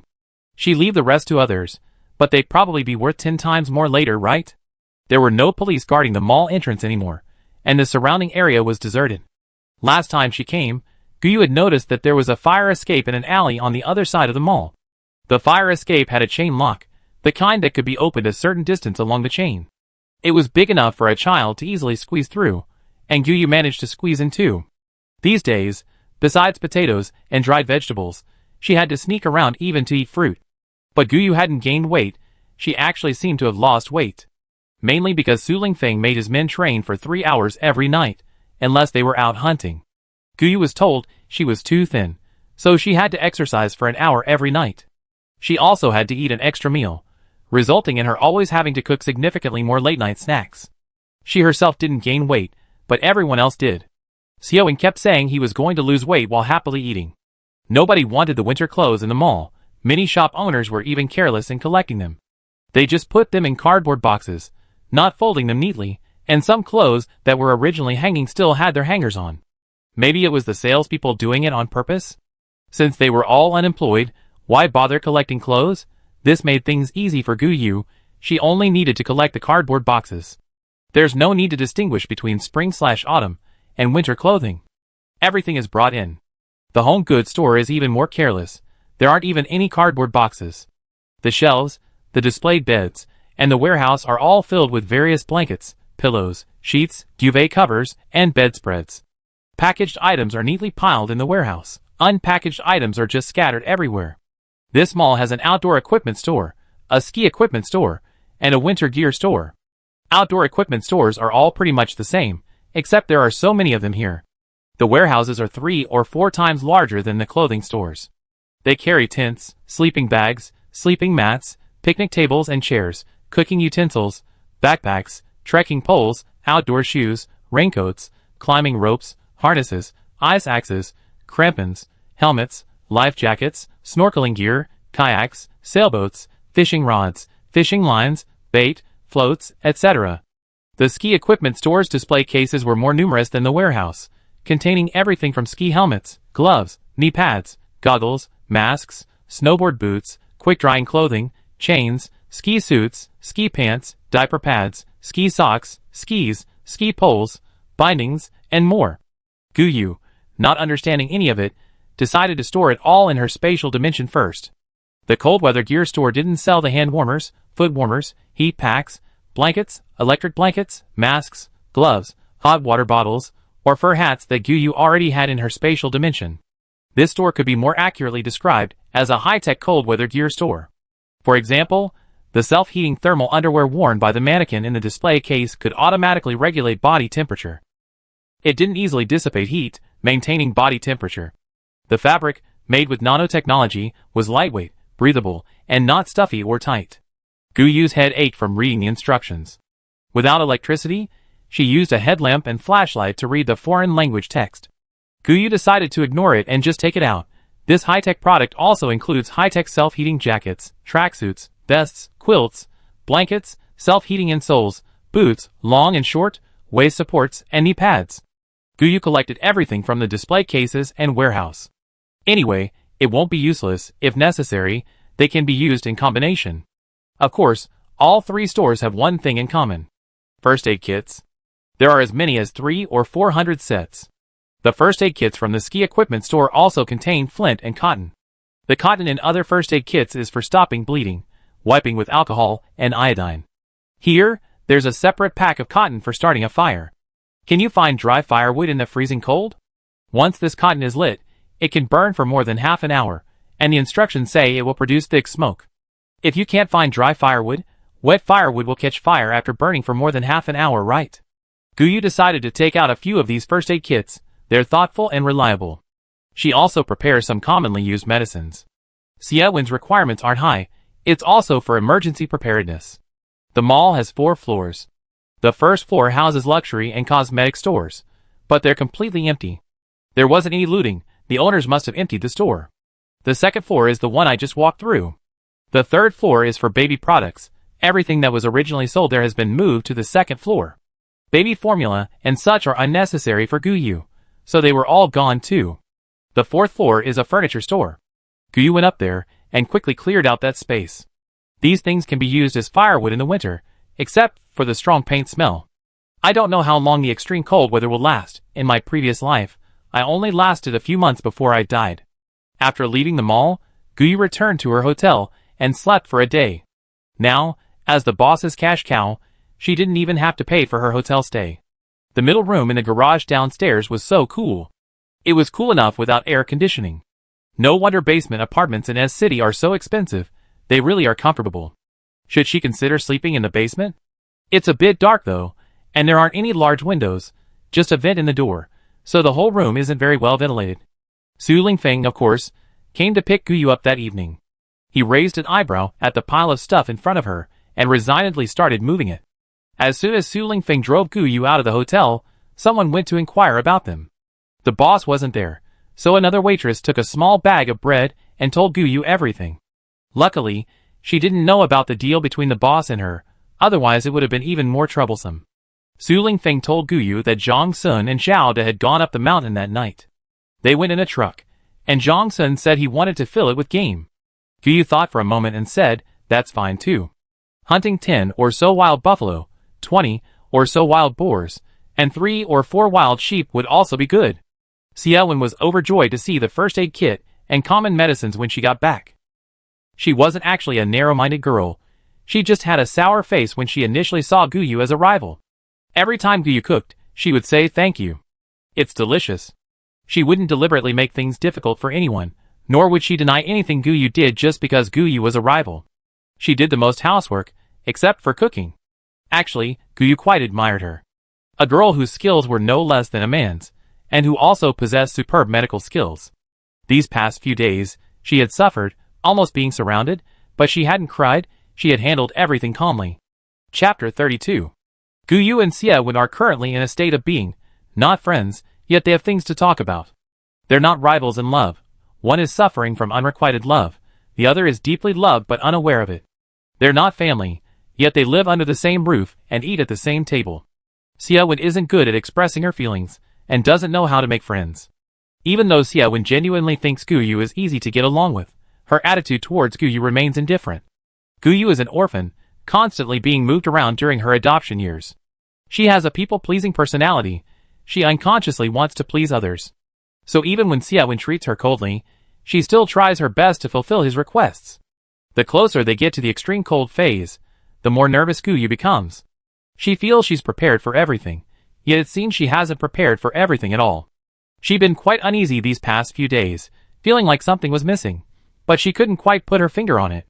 Su Lingfeng noticed something was wrong and asked her several times, but Guyu always said she was fine. It was just that she was clearly out of sorts these past few days. For example, tonight it was Zhang Sun and Xiao Da's turn to take Siewon hunting, and before leaving, they asked Guyu to make them a spicy wild rabbit dish. She made enough for 2 whole basins, leaving everyone stunned. In this hot weather, even with a refrigerator, it wouldn't keep for long. Guyu realized her mistake, and quickly explained that she was going to sell it to the landlady. Su Lingfeng and the others didn't believe her, but they didn't press her. This stuff is so spicy, how many foreigners could handle it? After the 3 of them set off, Guyu excused herself, saying she was tired. She went straight back to her room, leaving Su Lingfeng, who had originally planned to cut some bamboo to dry, to do it alone. Guyu entered her room, locked the door, and went into her spatial dimension. Inside, she harvested food and vegetables, and looking at the saplings that had grown taller, she suddenly felt incredibly foolish. The events of her past life were in the past. She wasn't alone anymore. She had companions she could trust. With her spatial dimension, she would never suffer hunger or cold again. She was prepared. She wouldn't repeat yesterday's fate. Just then, Su Lingfeng shouted from outside, "Gu Yu! Come out quickly!" Gu Yu hurriedly left her spatial dimension, opened the door, and went out. Su Lingfeng said anxiously, "Gu Yu, something's happened to the three of them. They must have been ambushed. Our whereabouts have been discovered. Their walkie-talkies are in the hands of someone. I have to go rescue them." Gu Yu asked curiously, "Who is that person? How can you rescue them?" Su Lingfeng said gravely, "Remember that traitor? His name is Yuan Kun. I don't know how he knew our whereabouts, but I'm sure he was lying in ambush nearby. The three of them were caught in less than an hour after they went out. Yuan Kun used their walkie-talkies to talk to me, telling me to find him at an address in S City. He killed someone in less than an hour, so I have to go. He swore he wouldn't hurt us, he just had something to discuss with me. I don't trust him, but I can't not go. Gu Yu? Listen to me. After I leave, be vigilant. If the traps ahead are triggered, run immediately. We found a small path behind us recently, so we have to abandon this house. Remember that cave in the National Forest Park? You held out there for half a month if we couldn't get back. Escape on your own in 2 weeks. We installed several devices here. As long as you don't trigger the trap in the last basement, you should be safe. I'm not sure if Yuan Kun knows you exist, so be careful. Protect yourself." Gu Yu looked at Su Lingfeng with teary eyes. She knew he had no way out. He had to go save his comrades, but she was heartbroken. How did things suddenly turn out like this? No matter how heartbroken he was, Su Lingfeng had to leave as soon as possible. Gu Yu told him to drive the pickup truck. The back roads were impassable. Su Lingfeng hugged Gu Yu, his heart heavy. He had hoped that spending time with her would strengthen their relationship. He had even prepared to confess his feelings, but now it was better not to. In the face of this natural disaster, people's hearts have become corrupted. Su Lingfeng was no longer confident he could protect the girl he loved. After Su Lingfeng left, Gu Yu was always uneasy. First, she stored all the food, coal, and firewood from the basement into her spatial storage. Then she couldn't control herself and kept storing and storing. Except for the furniture and the solar generator, she stored everything into her spatial storage. Then she heard the roar of a car engine. Taking her infrared night vision binoculars, she went up to the roof and, sure enough, someone had driven a truck through the first obstacle. It seemed she couldn't stay here any longer, even if she could hide in her spatial storage until they left. But Gu Yu was afraid that no one might go to the basement, and they might actually stay here. If she were trapped here, she wouldn't be able to teleport. She would have to exit the spatial storage from the same place she entered it. Gu Yu climbed off the roof and ran straight to the back path, then rode off on her bicycle. Behind it was actually a small hill, but all the trees were dead, and the thorns and vines were also withered.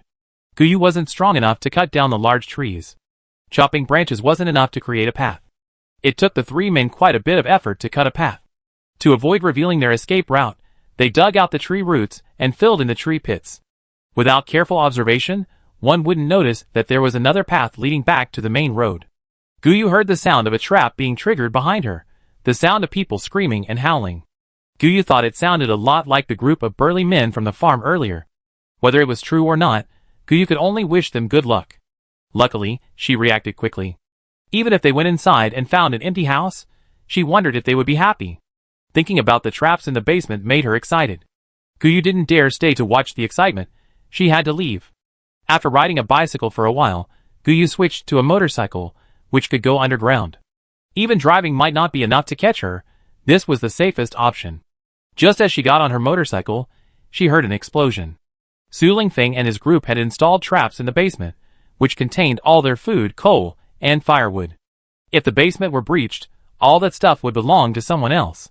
It also meant either she was captured and defenseless, or she had nothing left. Those things couldn't be allowed to fall into someone else's hands. Destroying them would also eliminate the enemy. So, as long as someone entered the basement and triggered the traps, several grenades would explode. These grenades were connected to several hand grenades buried under the floorboards, causing the building to collapse. Anyone inside or nearby would be either dead or seriously injured. Gu Yu glanced in the direction of the farm, where she had lived for several months, started her motorcycle, and set off. Chapter 33. Even though she was worried about Su Lingfeng, Gu Yu knew she couldn't help much. Even if she went to rescue them, she'd just be easy prey. By exposing the space and letting everyone in, she'd still have to escape. If they were Su Lingfeng's men, could she escape?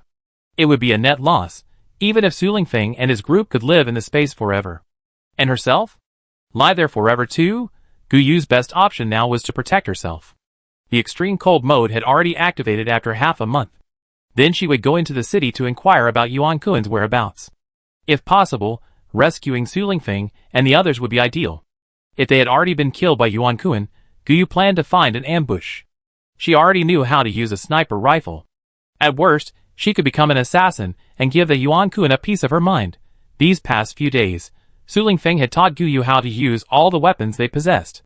He even had them spar with her, all to ensure Gu Yu had the ability to protect herself. The motorcycle was quite convenient, and she sped all the way to the mountainside. However, Gu Yu had only been to the cave twice before, and she got lost. This time, no one bothered her. The saplings had filled the mountainside in her space, and she had harvested all the grains, fruits, and vegetables. Watching the fruit trees and saplings grow so well from the seeds, she looked forward to the day she could finally have fruit freely. Gu Yu now had a herd of wild buffalo and a group of deer. She was exhausted from walking, so she rested in her space for 2 days. She made some more boxed lunches and opened a few container blind boxes. She discovered that the gold she had exchanged for in her space over the past few days was still there. Was this all there was to everything in her space? Gu Yu thought about it and realized she was being too greedy. There were mountains, water, and the sea, and endless storage space. How much could the space be upgraded to? It was practically a small world now, except it couldn't have its own living creatures. Gu Yu was very dissatisfied with this and decided to go out and find some living things. The signs of human intervention were obvious. There were campsites and houses on the mountaintop. They had been entering an animal nature reserve, but now Gu Yu had entered a human recreational camping area. It took Gu Yu a week to find the cave. Just as she was about to enter, she saw someone approaching. She climbed onto a tree branch and hid inside her space to look outside. This was one of her favorite features of the space. She could go inside and see what was happening outside and hear sounds. The man who arrived was Su Lingfeng. Another man was trying to persuade him, Boss, Zhang Sun and Zhao, to have been looking for her for days. She must have gone somewhere else. Your fate with her is over. We're leaving tonight. If we don't go back now, we really miss each other. Don't you want to go back to China? Gu Yu had wanted to call out to Su Lingfeng when she saw him, but stopped when she saw the stranger beside him. Now she was a little confused. What was going on? Su Lingfeng and the others were going back to China. Su Lingfeng was furious when he heard the man's words and punched him. The man fell to the ground, sliding back a few meters on his buttocks. Seeing that Su Lingfeng didn't continue hitting him, he stood up and dusted himself off. He smiled helplessly. I know you hate me, but I didn't know she existed. I didn't know those people were going to rob us at this particular time. I was just doing someone a favor. But this is great news. We can go back to China. Su Lingfeng grabbed his collar and said, Yuan Kuen, listen to me. Go back by yourself later. Leave on time. I'm not going back if I can't find her. I can't leave her wandering in this foreign land. If it weren't for you, I wouldn't have left her. Although Gu Yu was confused, she was certain that Su Lingfeng and his group had found a way back to China. If they delayed, they would miss their chance. This was no joke. She had to take the gamble. Yuan Kuen tried to appease Su Lingfeng with a smile. Boss, I know you love your childhood sweetheart, but going back to China is more important. Women, you won't have to worry about finding someone back home, will you?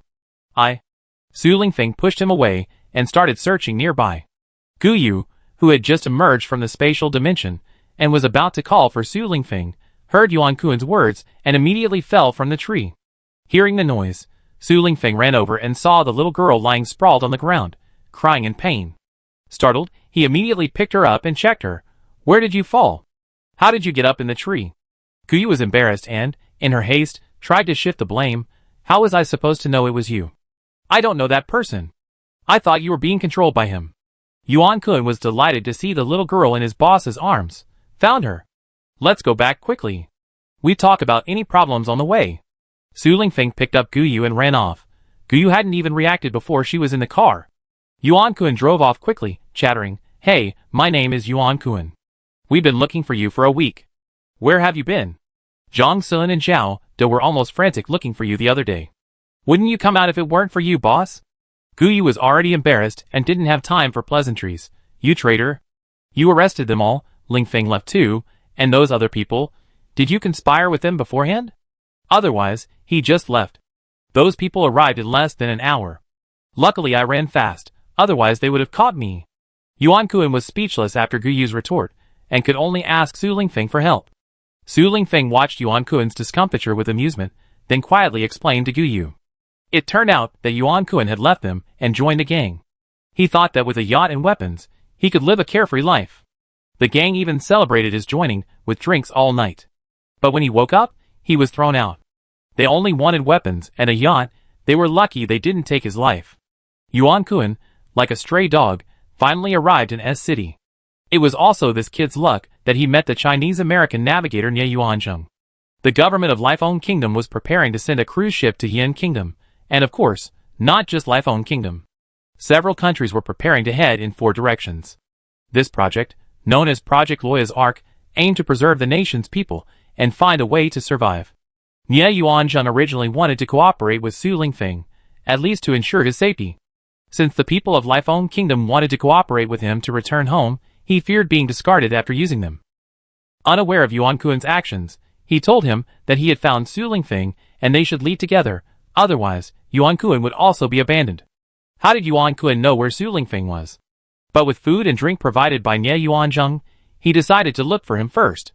If he couldn't find him, he would find an opportunity to sneak onto a ship.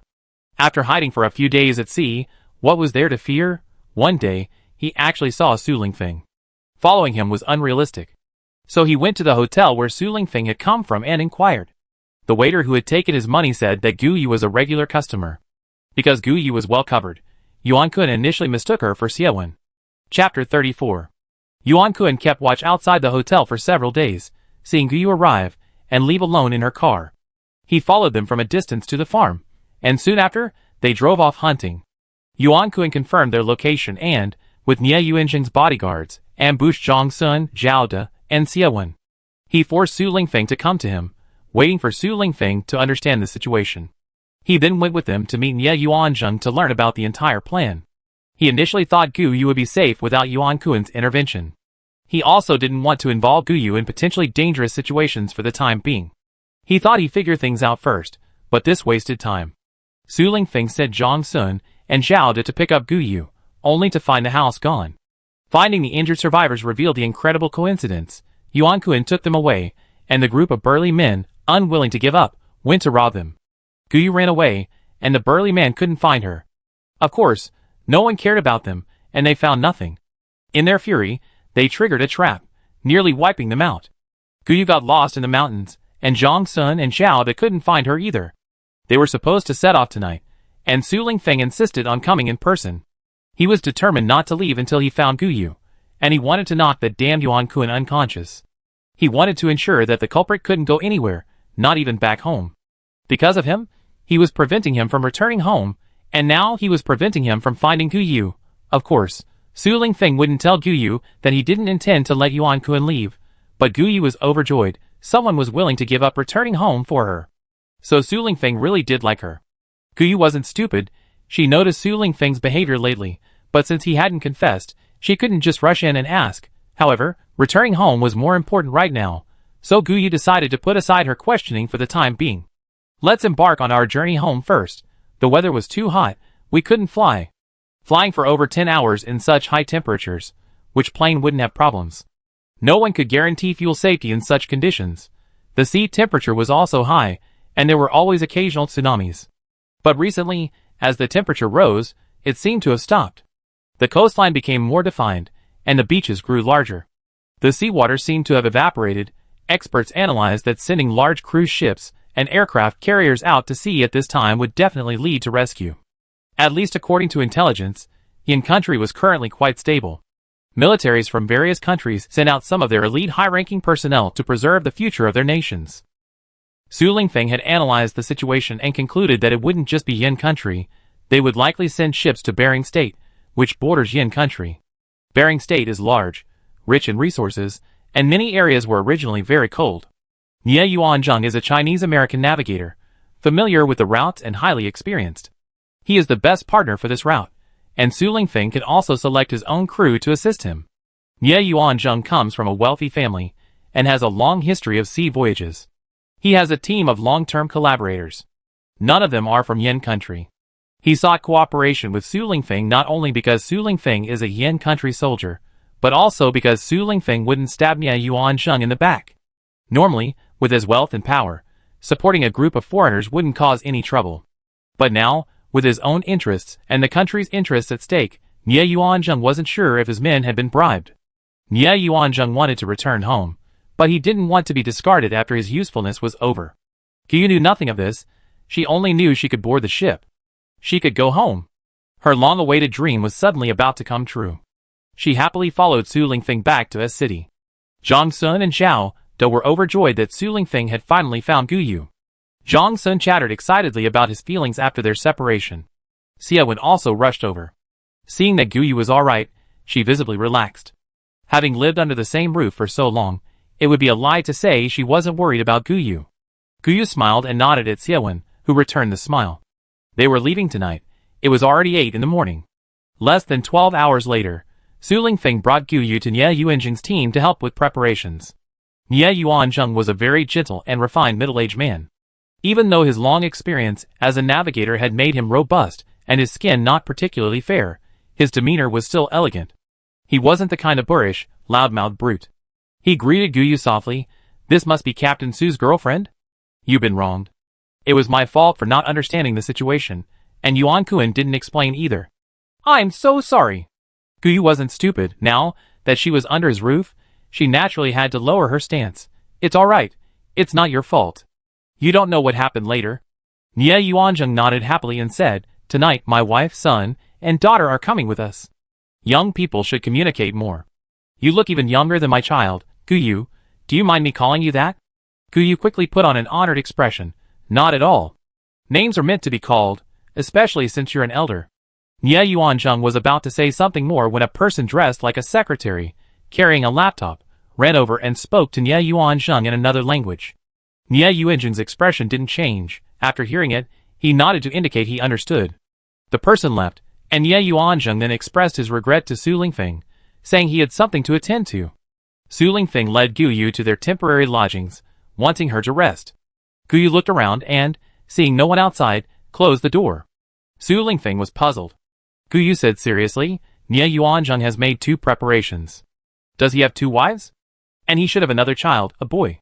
Su Lingfeng was stunned, and subconsciously asked, "How did you know?" "I didn't know about this." Gu Yu said, "That person was speaking Arabic. It means the lady is having a tantrum. She wants to stay in the luxurious first class, doesn't want to go to the second-class cabin, and said the young master is too young and has been crying." Su Lingfeng was stunned. What a treasure he stumbled upon. He looked at Gu Yu and smiled. Gu Yu angrily pushed him, and Su Lingfeng finally reacted. "I didn't know that, but it's okay. I be careful. This is his family matter, we won't interfere, but you can pay more attention to this. There will be a lot of language issues in our future itinerary, so write down what you understand. We discuss it secretly later." Gu Yu suddenly remembered something, tilted her head, and asked Su Lingfeng, "Why did Nie Yuanzhang say I'm your girlfriend? How did you introduce me?" Chapter 35. Su Lingfeng hesitated for a moment, looking at Gu Yu, and said, "Anyway, you see tonight. I tell you now, so you won't be unaware of the situation. Nie Yuanzhang's official wife is a local from my own country. Her family is well off. Her father is some kind of counselor. She has a son and a daughter. Her son is in his 30s, and her daughter is in her 20s. Her daughter said she liked me when she met me last time. She said the same thing again this time. Last time I took it as a joke, but this time she asked if I was single. Zhang Sun said I have a girlfriend, and it's you. She actually said she doesn't mind. She can compete with you fairly. So don't pay attention to her when you see her tonight. She's a lunatic, and his son, Xia Wen, couldn't help but want to beat him up. Fortunately, Zhao De and Zhang Sun always take turns staying by Xia Wen's side. Don't be polite when you see him. We're not exactly living under someone else's roof. I met with their military. The highest leader. It's agreed that once we return to Yin, I can help them negotiate. They need us now, and they need us even more after we disembark. So don't worry. We can relax once we're on the ship. Because we were brought by Nie Yuanzhang, that's why we're acting with him. I need to deal with the weapons now. That house collapsed completely. Some things are probably gone. The military promised to send us a batch of weapons. Having weapons gives us more confidence. You can rest here. We set off tonight. Because you're my girlfriend now, we share a cabin on the ship. Zhang Sun, Zhao De, and Xiaowen will stay next door. Gu Yu nodded obediently, indicating she understood. Su Lingfeng added, we're all wearing uniforms provided by the military, and you have one too. The suitcases over there are all yours. Find some summer clothes, take a shower, and put them on. I'm leaving now, you rest for a while. Su Lingfeng left, and Gu Yu looked around the room. It was a suite with 2 rooms. She was in the living room now. The bedroom was inside. The room had central air conditioning. This was Nie Yuanjing's house. The basement of the detached villa was clearly a later conversion. It used to be a garage. The hotel staff had said that wealthy people often converted their basements or garages into living quarters. Gu Yu wondered what it would be like to live in a basement with central air conditioning. After showering and getting dressed, she understood. It was so cool. Just like her previous life's office, with ample air conditioning and the uniform clothes, long pants, short sleeves, and sneakers, made her feel surprisingly warm. There was no cooling mat on the bed, unlike the bare floorboards they slept on the farm. The high bed with warm pillows and thick mattresses made Gu Yu feel. She couldn't wait to lie down and try it out. Then Gu Yu fell asleep, her deepest sleep in months. Su Lingfeng came in to call her for lunch, but seeing her sleeping so soundly, he hesitated and didn't wake her. These past few days, sleeping outdoors in the wind and rain, she must have been very worried and had a tough time. When Gu Yu tried to wake up, Su Lingfeng was discussing something with Zhao De, Zhang Sun, and Xiaowen. Gu Yu sat on the bed, still a little groggy, rubbing her eyes. Su Lingfeng heard her and came in with a glass of water. Gu Yu was fully awake. She drank the water and came out to greet Zhao De and the others. Xiaowen and the others asked if she had slept well. Unfortunately, it was only today. It probably wouldn't be so good once they were on the ship. Gu Yu wasn't an outsider, and Su Lingfeng and the others had no secrets they couldn't tell her. Zhang Sun and Zhao De were reluctant to let Yuan Kun become their partner, but Nie Yuanzheng still grouped them together. Xiaowen felt unsure what would happen on the journey. More people meant more strength, and Yuan Kun was more reliable than any outsider.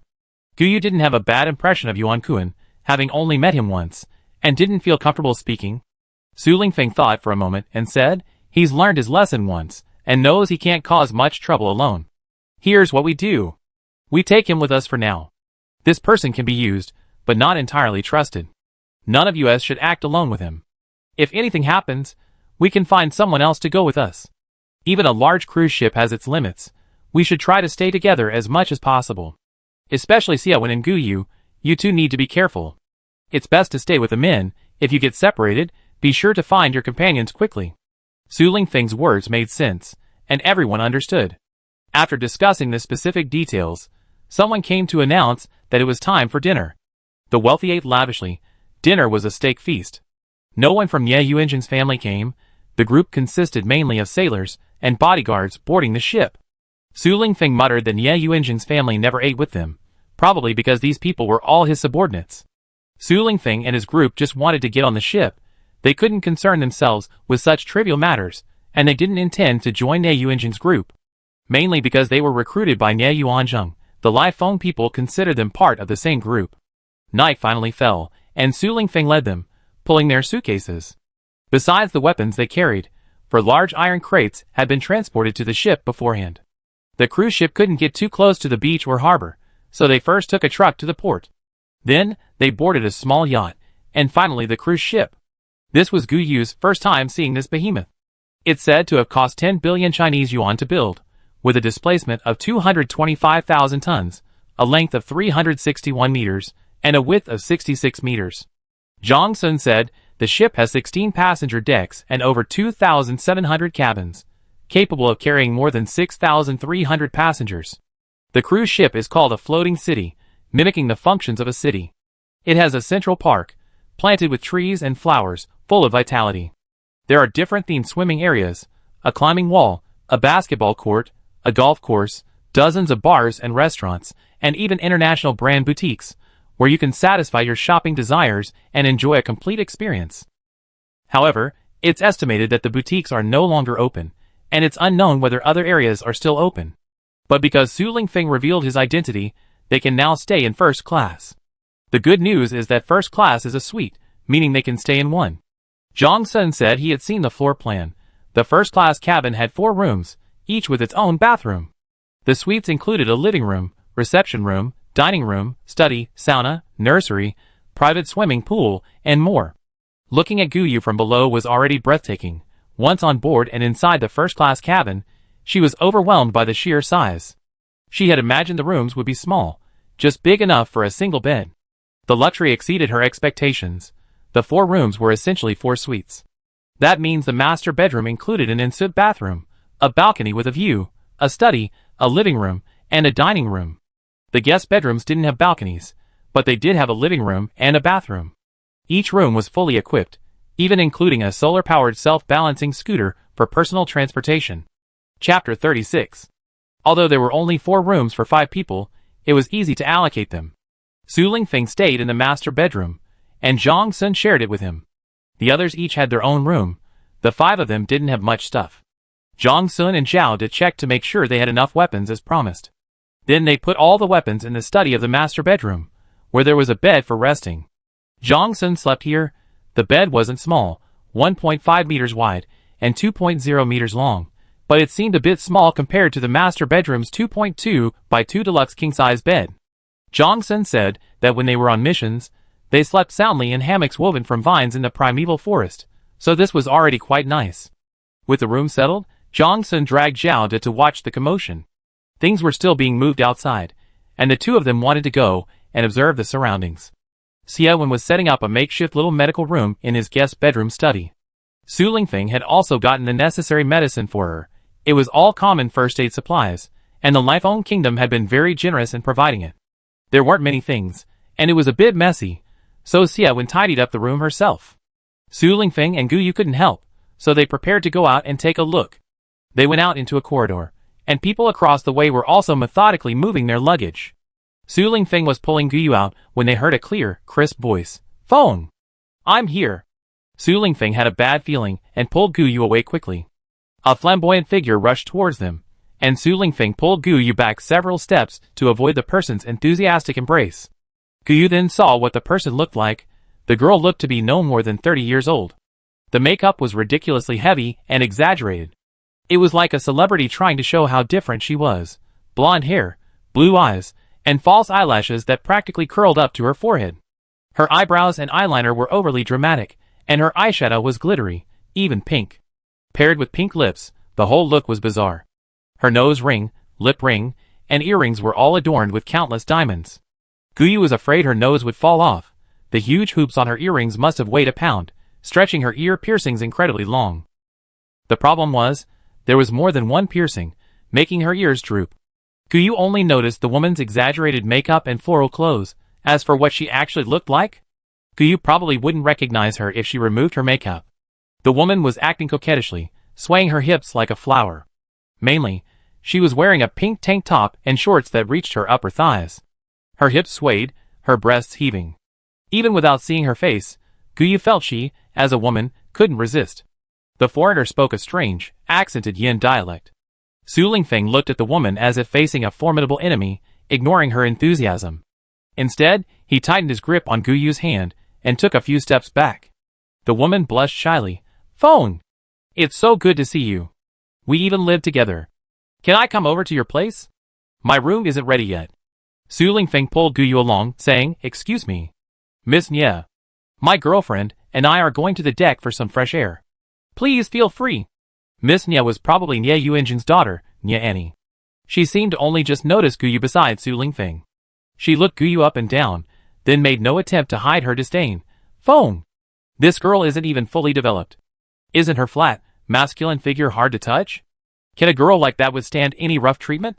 Do you think sleeping with her every night will satisfy you?" Guyu blushed at her bluntness, and Su Lingfeng wasn't much better off. He'd gotten quite tanned recently, so only his ears were visible, now a pinkish hue. Ye Annie swayed a few steps closer, and Su Lingfeng pulled Guyu back a few steps. Ye Annie laughed exaggeratedly. "Feng, I like you just the way you are. You look so innocent. How could someone like you only have one woman? I don't mind if you come to me when you need something. You can't satisfy this little sister? Why don't you be more generous? I'm perfectly healthy. I can accept the 3 of us playing together." Su Lingfeng was almost scared off. He said, "We have friends waiting for us, goodbye," and grabbed Guyu, running off, leaving Ye Annie laughing exaggeratedly behind. Only when he could no longer hear her did Su Lingfeng stop, breathing heavily. Guyu also felt a bit breathless. This woman's aura was too overwhelming. Guyu felt that Nia Annie might actually pounce on her at any moment. Such directness was rare even among foreigners. At least Guyu had never seen anything like it, or perhaps she was just too inexperienced. The two of them climbed onto the deck in one go, tacitly avoiding mentioning Nia Annie again. Guyu actually understood why Su Lingfeng had told Nia Yuanzheng from the beginning that he had a girlfriend. This Miss Nia was indeed hard to accept. Su Lingfeng didn't mention Nia Annie again, instead observing another group of people moving things. The items these people were moving were large and tightly sealed. All were covered with black tarpaulins, all the same size, and the movers were well trained. The items seemed very heavy. Su Lingfeng observed intently until the movers looked over, then he took Guyu's hand and put it to his lips. A number of onlookers gathered, but Su Lingfeng and Guyu didn't arouse suspicion. Su Lingfeng didn't watch any longer. He took Guyu for a short walk and then returned to first class. He then told Guyu to rest in a room before leaving again. Guyu also wanted to take a look inside the space, so she naturally didn't object. After Su Lingfeng left, Guyu locked her room and went inside. These past few days, she finally had her own independent living space. The downside of living with Su Lingfeng and the others was that they were very sensitive. With an acute sense of smell, Guyu had to be careful even when eating snacks. Now Guyu's room had a reception room, so even if they came to see her, they would meet her outside. Moreover, there was a large living room outside where they could talk. Cooking wasn't allowed on the ship, meals were provided. Guyu could now secretly eat in her room. As long as they didn't meet for a short time after eating, they wouldn't be able to smell her. After eating a meal of snail noodles in the space, Guyu had acquired a lot of food. They mainly dug up some potatoes and onions, and were frying fresh potatoes into fries. They heard Su Lingfeng knocking on the door. Guyu quickly changed her clothes, and Su Lingfeng gestured for them to go outside. He had something to discuss. The first thing was that 3 hours had passed, and the ship was about to depart. Yuan Kun, who had said several times he would be traveling with them, hadn't shown up. Zhang Sun and Zhao De had gone to look for him, but there were too many people, and they couldn't find him. They asked Nia Yuanzheng, who also said he hadn't seen him. This was particularly strange. They hadn't seen Yuan Kun for only an afternoon. Chapter 37. Yuan Kun was the most enthusiastic about returning home. He couldn't possibly miss it. Besides, Zhao De had checked before boarding, and his room was empty. Zhang Sun had even said that he was definitely among the first to board, and hadn't waited for them. Yuan Kun, being a perfectly healthy man, didn't care too much about not finding Su Lingfeng. Let's wait until things have settled down after the ship has sailed for a while. The second thing was that Nia Yuanzheng was treating everyone to lunch tomorrow. Su Lingfeng didn't refuse, but given that Nia Annie was being too forward, Guyu would have to stay close to Su Lingfeng. One of Zhang Sun and one of Zhao De would also have to accompany Xiaowen. That Nia Yuanzheng's son, Nia Pete, wasn't a good person either. The third thing was that all the entertainment on the ship was gone.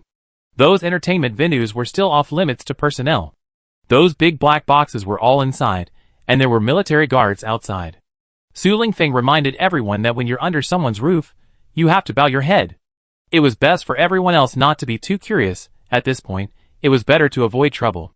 As he said this, everyone looked at Zhang Sun.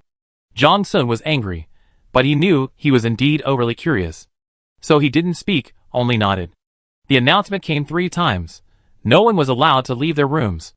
Then, 3 blasts of the horn signaled the cruise ship's official departure. No one saw them off. They were in the middle of the sea, standing on the observation deck looking at the calm, undulating ocean. Actually, everyone was happy finally. They had the chance to go home. Finally, they wouldn't have to wander in a foreign land anymore. No matter how nice the house was, it wasn't their own home. Guyu felt like she had forgotten something? Perhaps the immense joy had come too quickly, and she couldn't adapt yet? 3 days later, she finally remembered what she had forgotten. The extreme cold was coming. A torrential downpour began on the calm sea, and a chill filled the air. Even with ample preparation, everyone was issued down jackets and military boots. The rapid drop in temperature rendered all preparations insufficient. For the first 3 days, they did nothing. The 3 men searched the entire ship, but found no trace of the missing Yuan Kun, except in restricted areas. This raised many questions. Where could he have gone? How did he miss the departure?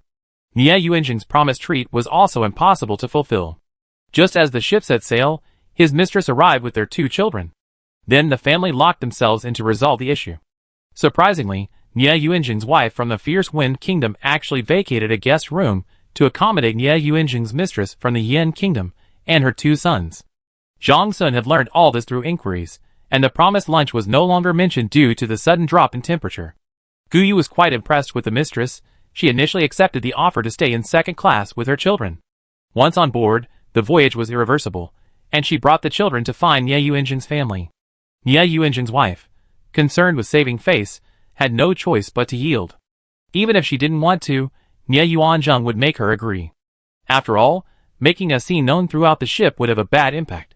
With wind, rain, thunder, and lightning raging, Nie Yuanjing had to leave his family behind to help in the captain's cockpit.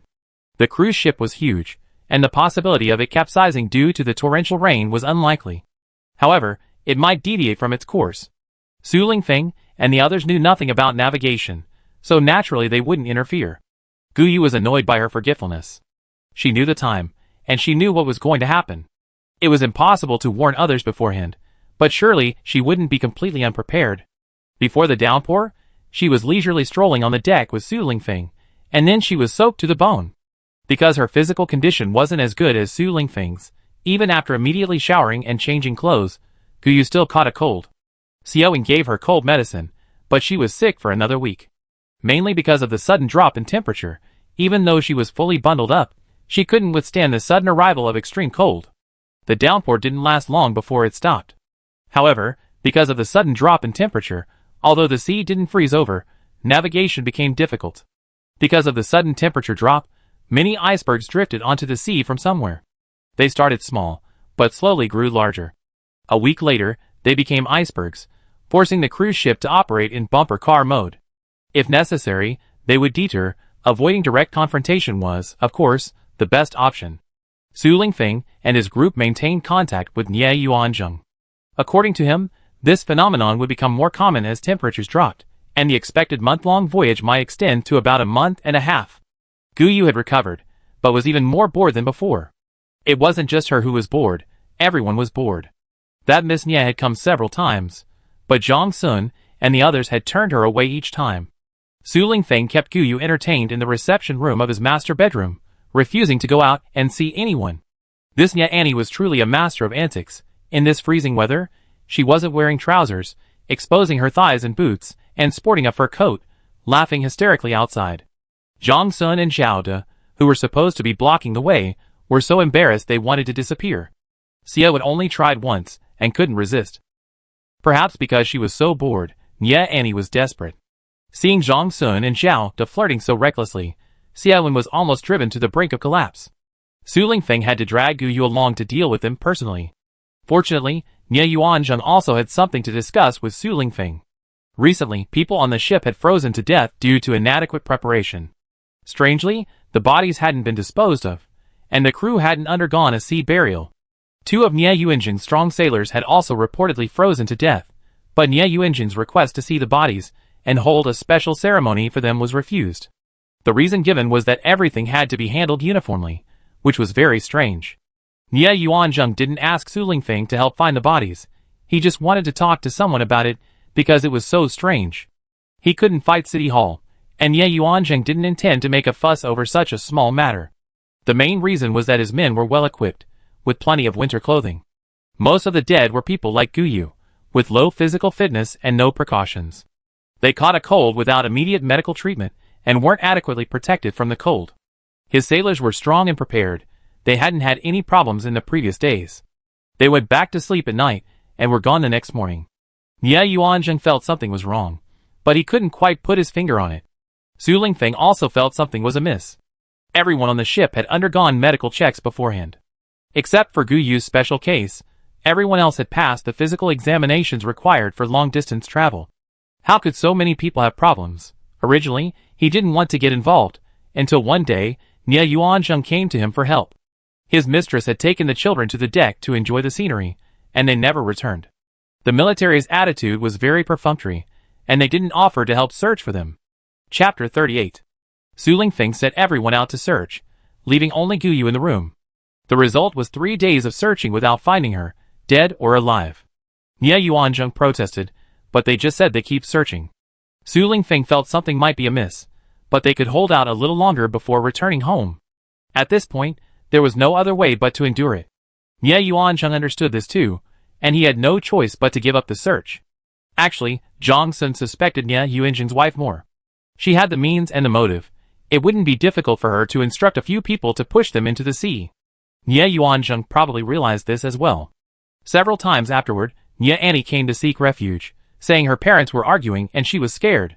Su Lingfeng and the others were ruthless, leaving her in the living room, while everyone else went back to their rooms. This infuriated the pampered young lady so much that she almost stomped the floor with her sharp heels.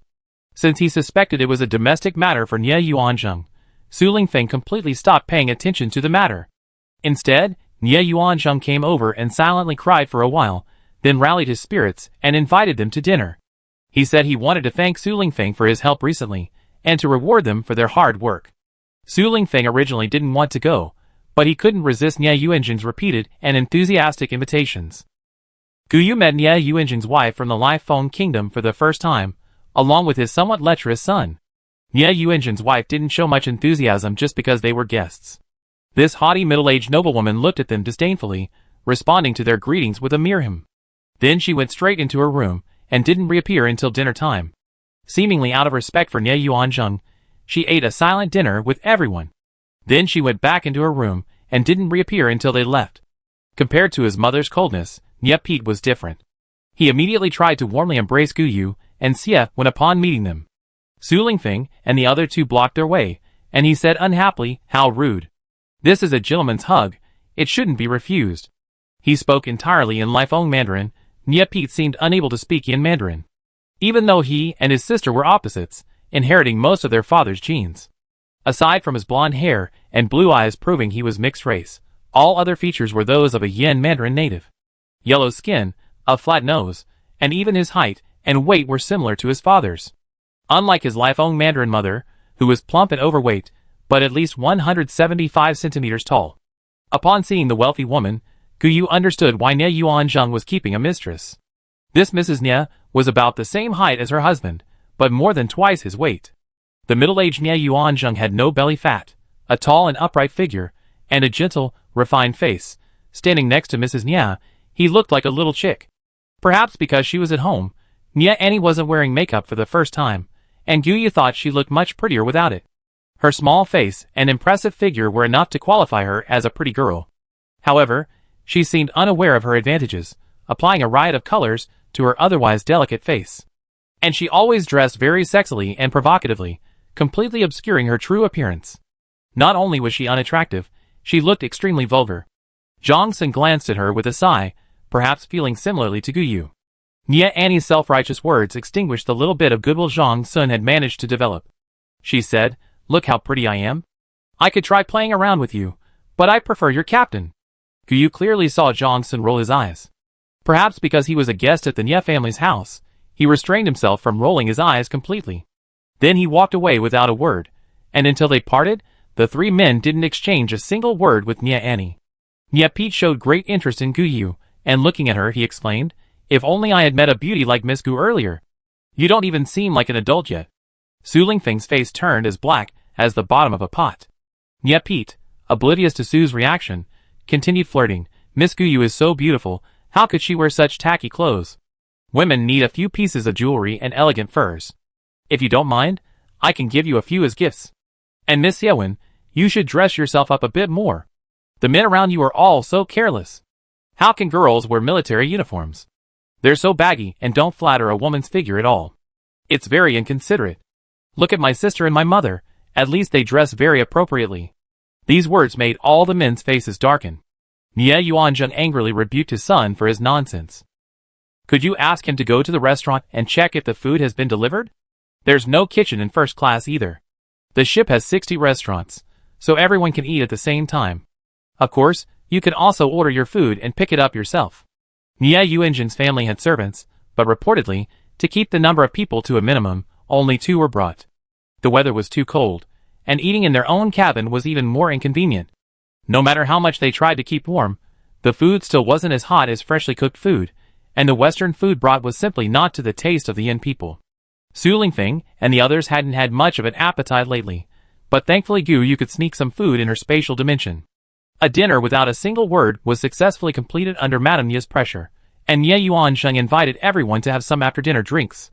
Madame Ye left without a word. Ye Pete and Ye Annie also went into their father's study to enjoy the wine with everyone. After a few rounds of drinks, Ye Yuanzheng lamented that if he had known the weather was going to change, he would have preferred to go to the Bering Strait. If it were frozen solid, one could cross it. They could ski across, then reach the border of the neighboring Bering Kingdom. Then, they could slide directly back home across the border river between Bering and Yin. These are dangerous, and still just theoretical knowledge. There haven't been any real-life experiments, but it's impossible to freeze thousands of miles of land like that. Ye Yuanzheng enthusiastically pulled Su Lingfeng and the others to look at the nautical chart, pointing out the route. Just to show off his extensive knowledge, he said with some regret, "I'm old now, useless. If I were still your age, I would have taken my team to try it. Besides the cold, what other problems might there be along the way? Is this really possible? Just thinking about it is interesting, much more interesting than this damn journey. There are tsunamis, icebergs, and supposedly typhoons are coming. We can only travel a few dozen nautical miles a day. At this rate, I don't know how long it will take to get back." Gu Yu was curious. If we can get to Bering Country from the Bering Strait, why did they send an aircraft carrier and a cruise ship? Su Lingfeng and the others nodded, indicating they were also curious. Chapter 39. Ye Yuanzheng laughed heartily. That's the Arctic Circle. Extremely cold. But during the recent high temperatures, it was full of melting icebergs, making it difficult even for small icebreakers to get in, let alone aircraft carriers and large cruise ships.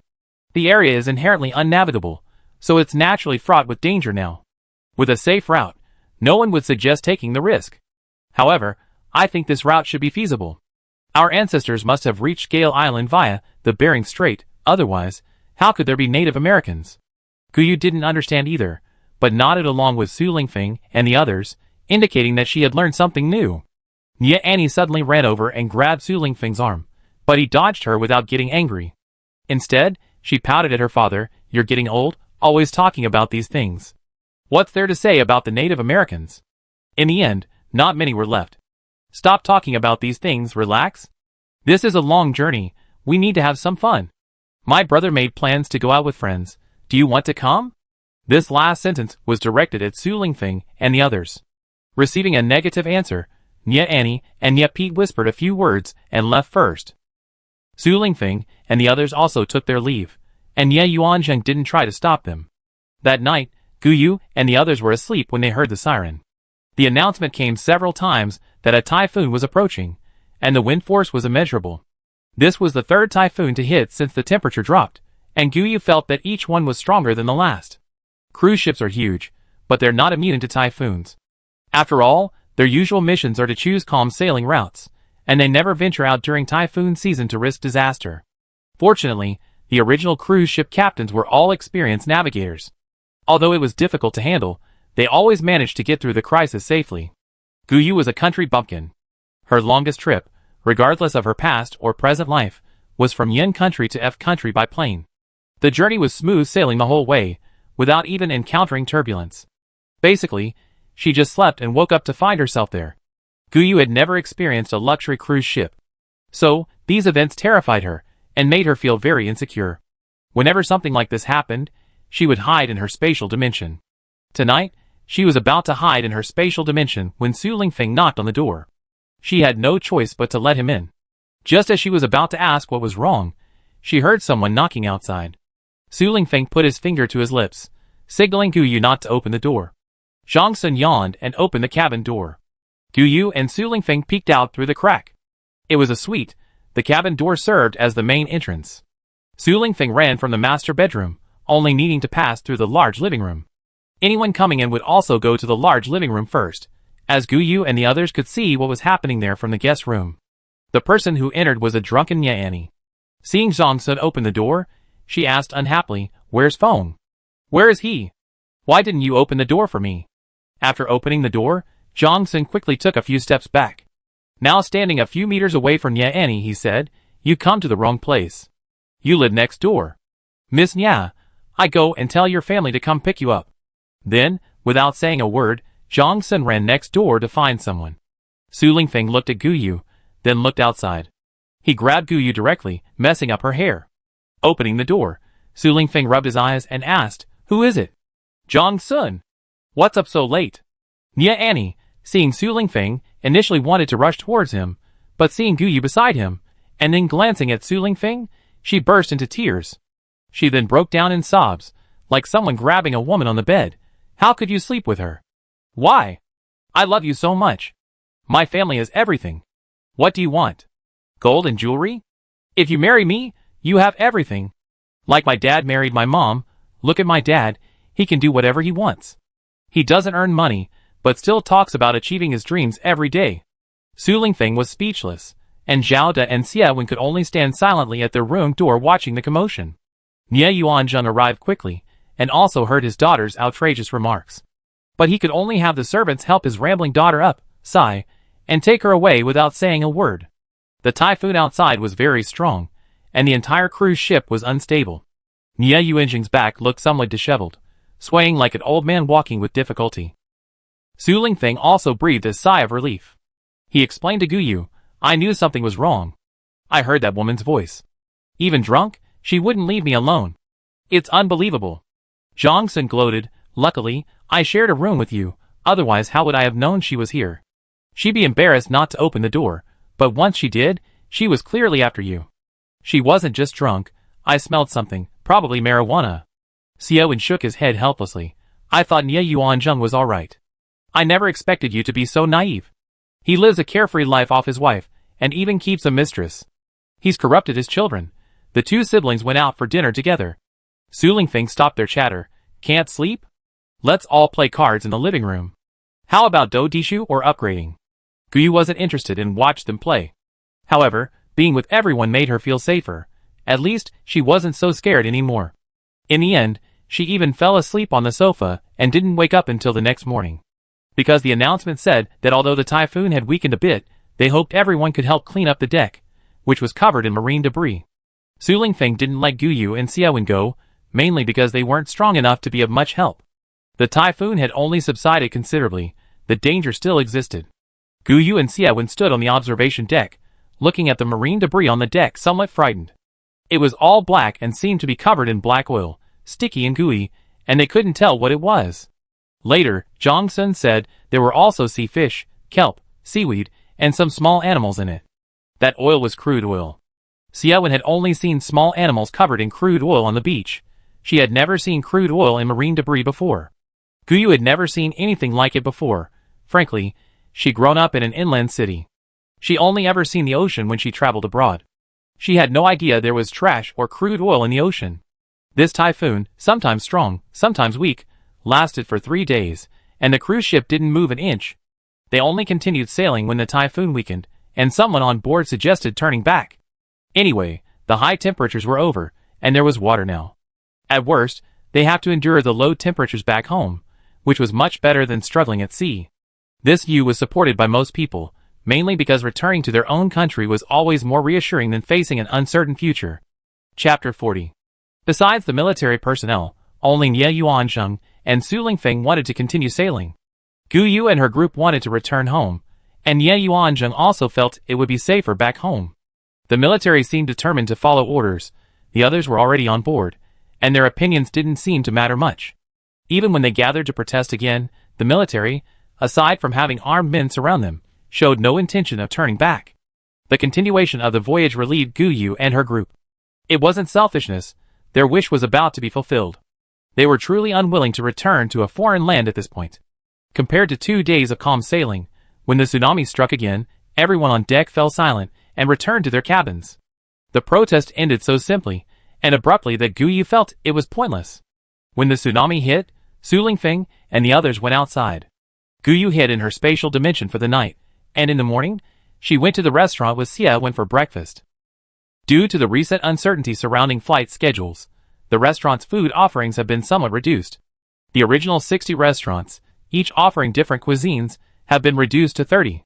Their meals have also been standardized, with increased meat consumption. Not only are vegetables and fruits already scarce, but even potatoes and onions have been significantly reduced. The meat offerings are now primarily seafood such as fish, shrimp, oysters, and shellfish. Zhang Sun even joked that foreigners don't know the deliciousness of abalone and sea cucumber. Su Lingfeng kicked him, telling him to go into the sea and catch some himself. Guyu was alright, she could still eat alone.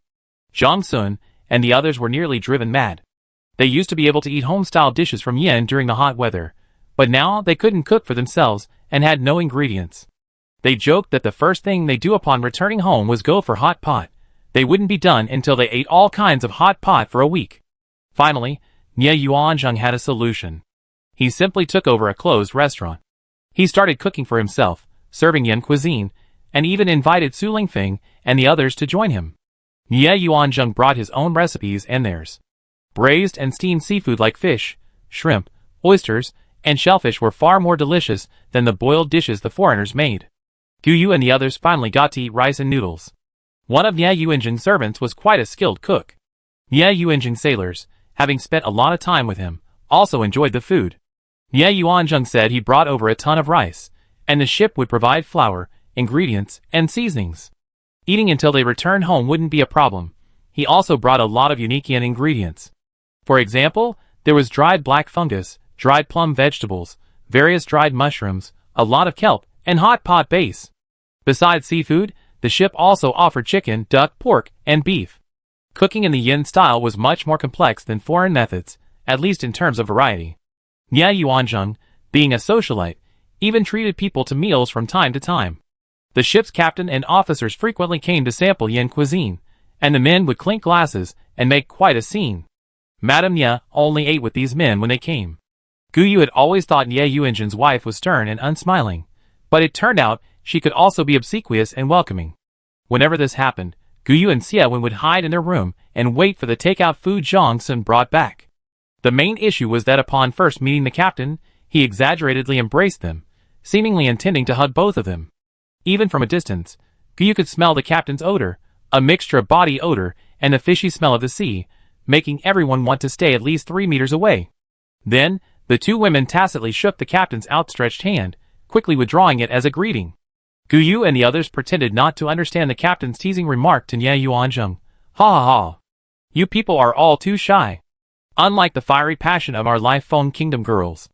To play along with his teasing, the captain deliberately hugged and kissed Madame Nie cheek to cheek, even patting her round bottom with delight. Then the captain let out a burst of cheerful laughter, ignoring everyone's awkwardness.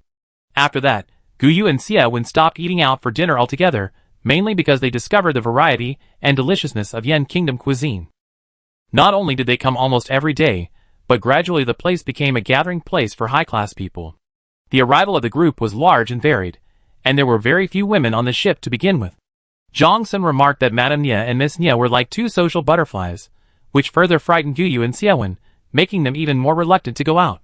It would be somewhat inappropriate for Su Lingfeng and the others, being men, to also hide in their rooms and not go out to socialize. Most importantly, they discovered that those sealed-off entertainment venues were now actually laboratories. Because among the arrivals were scientists whom Nie Yuanzheng didn't recognize. Yet, when they and the military personnel arrived, they all identified themselves as so-and-so scientists, professors, and doctors. This made Su Lingfeng and the others suspicious. Why would a cruise ship seeking refuge overseas bring a laboratory and so many scholars, professors, and doctors? If those mysterious large boxes were full of experimental equipment, what kind of experiments were these people conducting? Why continue even after setting sail, unwilling to abandon their mission? The three men decided to attend some social events temporarily, mainly to find an opportunity to extract information. These people weren't few in number, and each time they came, they were accompanied by military personnel. Whether it was surveillance or protection, it was all very intriguing. These people were so important. Why were they even out? After a few days, Su Lingfeng and his group were even more confused. These people were extremely tight-lipped. They would remain completely silent on anything related to the laboratory. Also, they seemed to be there to relax, with different people coming each day. The visitors did nothing but eat and joke around. Su Lingfeng hadn't seen them drink, even when Nie Yuanzheng and the others were enthusiastically urging them to drink at the table. They simply watched, refusing to touch a drop. Su Lingfeng and his group didn't know why. Was it training, or were they deliberately enduring it? Several of them swallowed hard, looking at the wine glasses, but never actually drank. Nie Yuanzheng didn't know their exact origins either. They were all brought by the military, and he didn't know how to refuse them. it was even more difficult to inquire about them. In any case, their supplies were high quality, and the ingredients they brought were top-notch. Nye Yuanzheng didn't want to suffer a loss, nor did he want to offend everyone. Busy with her social life, Nye Annie finally cornered the lone Guyu one day while yawning as she arrived for lunch. It wasn't that Su Lingfeng wanted to leave Guyu alone, it was mainly that Nye Yuanzheng had something to ask of the three men. Xiaowen had a bit of diarrhea again, but since it wasn't far, she went back to the restroom. Nye Annie stopped Guyu, urging her to come with her, and then bluntly said, "How much do you want?" "Gold. I can guarantee you a life of comfort for the rest of your days." Chapter 41. Guyu was very puzzled. "What do you mean, how much money? My financial security for the rest of my life is my own business. Why do you want me to be financially secure for the rest of my life?" Nye Annie finally abandoned her affected Yin language and spoke in Lai Feng's tongue. "I like Feng. Why did you appear? I don't know how many times I told him. Every time he says he has someone he likes. I don't demand his fidelity, I can live with you and him. But I want to be his wife. I want to have children with him, like my parents. You can date him, or you can be like my father's women. Do you understand? Maybe you can leave him. I don't lack money. I give you gold and jewelry. As long as you disappear after returning to Yin, then I can give you gold and jewelry, and money. You can live a life of financial security for the rest of your life, something no other man can give you." Guyu was almost amused by this. What kind of logic was this? She could only help Su Lingfeng avoid this romantic entanglement. It was too much, a little scary. Guyu said to Miss Nya, "We grew up together. From the moment we met, he was destined to be my man. You don't understand the loyalty and people have in love. There will be no one else between him and me. Even if one day we really separate and are no longer together, that will be because of problems between the two of us, and has nothing to do with anyone else. If he wants to be with you, we will naturally separate. But if he still loves me, then this isn't a problem that money can solve. Miss Nya, if you like Su Lingfeng, you should talk to him. If he rejects you, I wonder if you can let go. Love is a romantic thing. It's the sincere emotion between two people. It's not something money can buy. You always use your parents as an analogy, but everyone has their own philosophy of love. Not everyone can live like your parents. At least Su Lingfeng and I can't. When we're together, there's only each other, there won't be a third person." Guyu finished speaking, and Miss Nya was a little stunned. Then Su Lingfeng's voice came. "Miss Nya, I said since we met that I only love my girlfriend. I won't betray her. I don't care about money, and I can't accept anyone else becoming my wife. We loved each other since childhood, and we never be apart. You can say you love me, so can't I refuse?" Miss Nya saw Su Lingfeng, who had initially looked infatuated, cry and run away after hearing his words. Guyu, still a little dazed watching her retreating figure, was then pulled into Su Lingfeng's arms. He said happily, "I knew you liked me too. We're truly on the same wavelength." Guyu wanted to push him away, but she couldn't bring herself to do it. Having traveled this far together, she wasn't unaware of Su Lingfeng's feelings for her. It wasn't that she wasn't moved either, they were both people adrift in a foreign land, and now they would be able to return home in a while. Having a relationship with a man she knew well wasn't out of the question, especially since he was handsome. The rapid development of Guyu and Su Lingfeng's relationship made Zhang Sun and Zhao to feel like they'd been force-fed a mouthful of dog food, a Chinese slang term for witnessing public displays of affection. These past few days, Su Lingfeng and Guyu were practically inseparable, except when they slept at night. While the three men used to go out for social events, now it was all up to the two of them. These past few days, Su Lingfeng and Guyu have been strolling hand in hand around the cruise ship, treating it like a park. They even wandered around the outer perimeter of the forbidden laboratory. Zhang Sun was complaining to Zhao that Su Lingfeng had neglected his brothers now that he had a girlfriend. Just then, they heard Su Lingfeng calling for a group to assemble in the living room, and they rushed over. Su Lingfeng and Guyu weren't just showing off their affection, they were deliberately wandering around to find out the level of security on the forbidden area. Su Lingfeng had been wondering for days, why bring so many scientists, scholars, and doctors to such a large laboratory? There must be some conspiracy involved. Su Lingfeng suspected their purpose in going to Yin country. Were they really there to seek help? Subtle investigations from the outside were pointless, these people were tight-lipped. Su Lingfeng felt he had to risk going inside to see for himself, which was why he had taken Guyu around. He really wanted to understand the level of security on the forbidden area and whether there was any way to get in. Tonight, he planned to take his teammates to scout it out. Yesterday, He and Guyu had discovered the guard shift change rules. They have a shift change ceremony every 2 hours, which seems to require some kind of registration form. There's a 2-minute gap when there are no guards, and Su Lingfeng decides to sneak in during that time. He plans to time it carefully, and slip out during the next shift change. Guyu's mobility is definitely not as good as the 4 Special Forces soldiers, so she has to stay in the room alone. The 3 men will continue to attend Nie Yuanjing's dinner party tonight, and will find another opportunity to leave from that direction. Xiaowen will manage the time, and meet them near the restricted area. Guyu usually doesn't go out for social events, and tonight she didn't need to either. But while she was harvesting vegetables in her spatial storage, she heard noises from the room outside. A man and a woman entered. The man said, "Are you sure it's just those 2 women in the room? And there are 2 separate rooms?"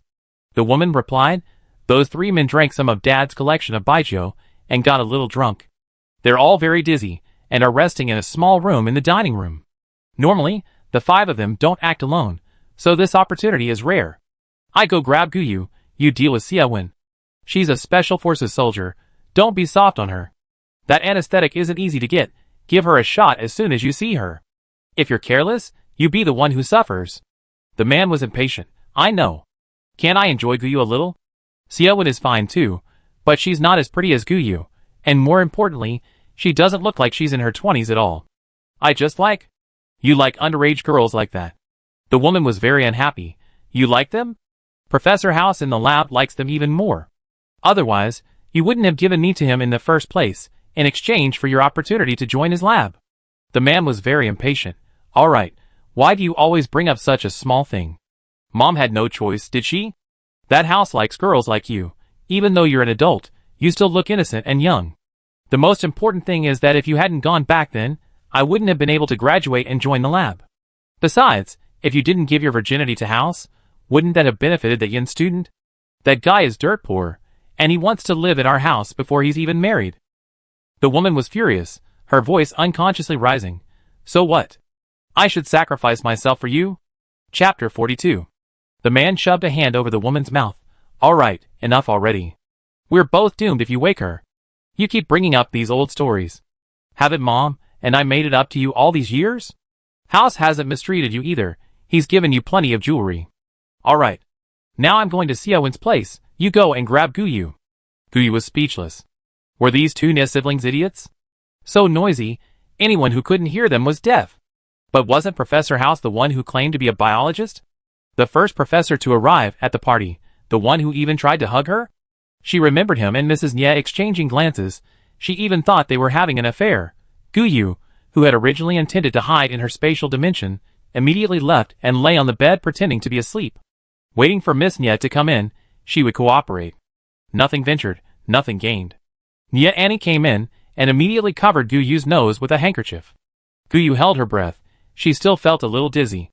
Frustrated at not finding Xiaowen in his room, Nie Pete came to help. Nie Annie unceremoniously ordered her brother to carry Guyu. The 2 siblings sneaked out of the room. On the way, Nie Pete was still lamenting that he hadn't caught Xiaowen. "I wonder where he went. We had to give him to House.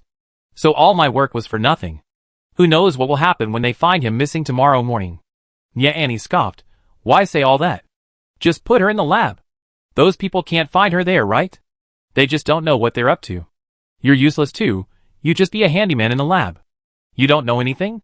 You haven't touched anything? You still don't know anything about what they do in there. You're really useless." Nie Pete scoffed. "You think you're so great? Go ask House. How come you're covered in bruises from all that abuse? Didn't you find out anything? And you're criticizing me? You've been chasing that Su Lingfeng for so long, and it's not like he doesn't like you. If he knew you were covered in those kinds of marks, he'd probably run away." Nie Annie was furious again, not even bothering to lower her voice. "It's all because of Guyu. Without her, Feng would accept me. I'm rich. Didn't Dad only marry Mom because she's rich? I give Guyu to House to play with. Once she's gone, Feng will accept me." Nie Pete seemed to want to vent his frustration, continuing to provoke his sister. "What Feng? His name is Su Lingfeng. It's his bad luck that his name has a character that's the same as your first love, that international student. But the 2 of them have nothing in common. Is it really necessary for you to go this far? Kill his girlfriend and take over? What if he still ignores you?" Nie Annie kicked her brother excitedly. "Don't mention him. You have no right to. You two took money to send him away. Weren't you just trying to use me to curry favor with House? You got into the lab as you wanted, and Mom became their supplier. I deserve to be tormented by him? Now I'm just sending this to House, and I don't have to face all of that anymore. I don't have to go to that place anymore. Yet Pete almost lost his balance after being kicked by his sister, narrowly avoiding dropping Guyu. Luckily, he was still in good physical condition, and Guyu wasn't heavy. Staying steady, Pete didn't dare to provoke his sister any further, fearing that her outburst would arouse suspicion. Guyu, nearly nauseated from the jostling on Pete's shoulders, finally arrived at the forbidden area. They entered the forbidden area with practiced ease. The guards seemed to know them well. They didn't even ask why they were carrying someone. They just let them in. They hadn't gone far when Guyu heard the guards teasing. Professor House is really lucky. He even has women fighting him women. Don't patrol near him tonight. It's bound to be lively. Pete and his sister seemed oblivious to the guards' teasing, continuing to carry Guyu further in. While the guards weren't looking, Guyu secretly sprinkled glowing powder along the way. This was from a cosmetic store. Invisible during the day, but very noticeable at night. She didn't dare sprinkle too much, afraid the patrolling guards would notice, only sprinkling a little at each turn. Guyu was afraid she wouldn't remember the way, and even if she managed to escape, being in the wrong direction would be troublesome. The brother and sister turned several corners before entering a room, presumably a former private room in the bar. The sofa was long and large, U-shaped, taking out most of the room. Professor House was waiting for them. Upon seeing Nya Annie, he immediately hugged and kissed her. Pete showed no reaction, letting Professor House grope his sister. Professor House, who had been intimate with Nya Annie, saw Pete place Guyu on the sofa. He immediately pushed Nya Annie away and went to look at Guyu. Professor House said to the Nya siblings with satisfaction, "Not bad, you know I like this kind, Annie my darling. The first time I saw her, I was reminded of you 10 years ago. So pure, like a minor, so fresh and captivating. Alright, leave her here, you two go back. No one can find this place. I'm going to enjoy the beauty to my heart's content." The Nya siblings exchanged a glance and left. Nya Annie glanced at Guyu lying on the sofa, a look of schadenfreude on her face. Just as they left, a man emerged from behind the curtains in the room. Professor House immediately ordered him, "Alan, get out now. I have something to do tonight. We talk about your matter tomorrow morning." The man named Alan was a bit anxious and said directly, "Professor House, I know you're going to enjoy the beauty tonight. But things are urgent now. Let's discuss what to do." Professor House was very impatient. "Alan, I know the people down there are making a fuss, but we can't return now. Not only is the situation back home even more chaotic than before, more than half the population has frozen to death. Without food and clean water, more and more people will starve to death. Moreover, the satellite phone also said that our return plan has now failed. Even if we go back, all our preferential treatment will be cancelled. We can't go back, so we might as well stick to the plan and go to Yin country. As long as our plan goes smoothly, we should be able to settle down in a country with ample food reserves in 6 months at most." Alan was very excited. "I know, the captain mentioned all of this in the meeting, but will this plan succeed? So far, only that Special Forces soldier named Yuan Kun has held on. All the other test subjects have mutated. Won't they check them when we get to Yin country? These test subjects look awful. They're obviously not right. Can you say that if we go there, the people of Yin country will accept us unconditionally?" Chapter 43. Professor House was unconcerned. The experimental subjects certainly looked terrible now. But in the early stages, they looked just like ordinary people. You can't tell. I talked to people from other labs during the meeting today. Otherwise, we inject the remaining people with the virus soon, since the virus has a week-long incubation period. Once they're all inside, we hide on the aircraft carrier. These viruses spread very quickly. In 6 months, there won't be many Yin people left. Then we go out, like they're saviors. They won't kill them, but we won't. Killing them all is fine. Who cares if they're infected? At that time, Yin will be our greatest asset. They say their food reserves are plentiful, and those Yin people like to stock up on food at home. Things. Alan thought for a moment and said, "I know these people are experimental subjects. The country tricked them into paying huge sums of money to spread the virus in Yin country. But now we can't leave. The cruise ship is moving very slowly. We can't even guarantee their basic needs. I really don't know how to command the army to suppress them. They really united. They have plenty of weapons too." Professor House also fell into deep thought, and after a moment he said, "I understand what you mean. I have people here contact the military, and get more soldiers on the aircraft carrier. Keep these people confined to their rooms, and don't allow them free movement. Confiscate their weapons, and put them under unified management. Leave the first class and business class cabins for now. There are fewer people there, and there's a sufficient food supply. These people are relatively easy to control.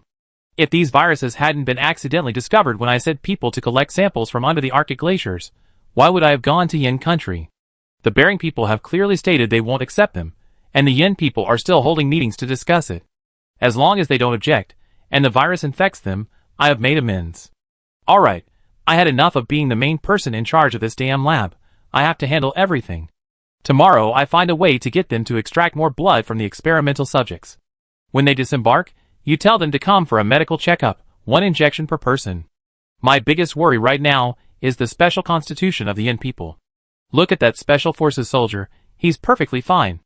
And the 3 Yin people Mrs. Nye sent, they died immediately after 1 injection. If that's the case, the Yin people will either be fine or they simply die. It will be difficult for this virus to spread, but unfortunately, there are already few Yin people on this ship. The Nye family is going to help with negotiations, and those special forces soldiers will also be used to spread the virus within the military. We don't have a large number of experimental subjects right now, and there are quite a few Asians on the ship. Let's try to capture some. Alan sighed and said, luckily, the temperature has suddenly dropped, so we can still bring in experimental subjects under the pretense of freezing to death. Otherwise, it would really cause a riot. When you're tired of playing with this one, why don't you use him for experiments? He's young, and more importantly, his body should be relatively healthy. Professor House waved for Alan to leave. You can go now. I'm having fun all night. We talk about it when I'm tired of it. Such a young body is rare. His face isn't even the size of my palm. I can't wait. Don't you think it would be more fun to whip him? Tell the patrols not to come this way. Don't disturb my enjoyment. Alan shook his head reluctantly and left, telling the patrolman not to go near the bar area. He knew Professor House's habits. The guy liked to torture and play with her, and yet Annie was always carried and thrown out whenever she came. Strangely, she always came when called, making her one of Professor House's longest-lasting toys. As Alan came out, he didn't notice a group of people hiding behind a flower bed. The flowers there were all withered, and some tall trees had been cut down. They hadn't been hit by the typhoon, and the flower bed was now a mess, with no one bothering to clean it up. The 3 men were lying in ambush there inconspicuously. There was no moon, no stars, and the streetlights were mostly gone. Alan passed by them without noticing anything amiss. After all, this was essentially a residential area. About 10 bars and other entertainment venues had been converted into staff dormitories, and the shops behind them had become laboratories. Except for the restaurant, which remained unchanged, everyone here was their own people. Alan was confident in the security here, and didn't bother to look around. He needed to rest early. There was another tough battle ahead tomorrow morning. The men below were getting restless. They all wanted to return to base. Su Lingfeng and his group hurried inside after Alan left. The 3 men slipped in, leaving Xia went outside to provide backup. As soon as they entered, they saw the Nye siblings carrying Guyu in. The 3 of them couldn't act immediately, and could only follow them. While discussing how to get in, they saw the Nye siblings leave, and then a while later, Alan came out. He ordered the patrols to leave. It seemed Guyu had been left behind. They didn't know the exact location. The area was full of bars and cafes, so they could only roughly pinpoint one. 3 men stormed into the bar, wondering how to find Guyu. The observant Su Lingfeng noticed the firefly powder on the floor, and followed it to Professor House's room. Just as they were figuring out how to break in without alerting anyone, the door opened, and Guyu sneaked out. Su Lingfeng pulled her into his arms. Guyu quickly led them back to her room, where Professor House was sprawled on the floor like a rag doll. Guyu explained that she had stolen the handkerchief Annie used to drug her, though she couldn't say she stored it in her spatial dimension. When Professor House opened the safe, preparing his tools for torturing Guyu, Guyu ambushed him from behind and smothered him unconscious. Professor House was a head and a shoulder taller than Guyu. If he hadn't been caught off guard, engrossed in preparing his torture tools, Guyu wouldn't have been able to smother him. Originally, Guyu had only intended to find Su Lingfeng, and now they were together. 4 men tied Professor House up. His safe contained some gold, a few files, and mostly whips, ropes, candles, and various other sex toys. Su Lingfeng looked at the items with disgust, especially the thong and underwear. He almost wanted to beat Professor House up. Guyu hadn't expected Professor House to have so many tools, but luckily she was prepared. Otherwise, how could she have escaped this pervert's torture? Judging from Nepet's words, Nia Annie was frequently tortured by Professor House. How did she endure it? Nia Yuanzheng's wife clearly knew what her daughter was suffering with Professor House. Did Nia Yuanzheng know too? Chapter 44. The matter was urgent, and these trivial topics couldn't be discussed for the time being. Guyu recounted everything she had overheard, and Su Lingfeng and the others grew increasingly serious as they listened. Su Lingfeng decisively whipped Professor House, waking him up. The patrolman had assumed he was torturing someone, never expecting Professor House to be tortured. Professor House was just an intellectual, without much professional training. Getting him to explain what had happened, and their plan was effortless. Su Lingfeng hadn't even had a chance to finish the whipping before he confessed everything. It turned out that when the high temperatures arrived, Professor House led a team to collect samples beneath the Arctic glaciers.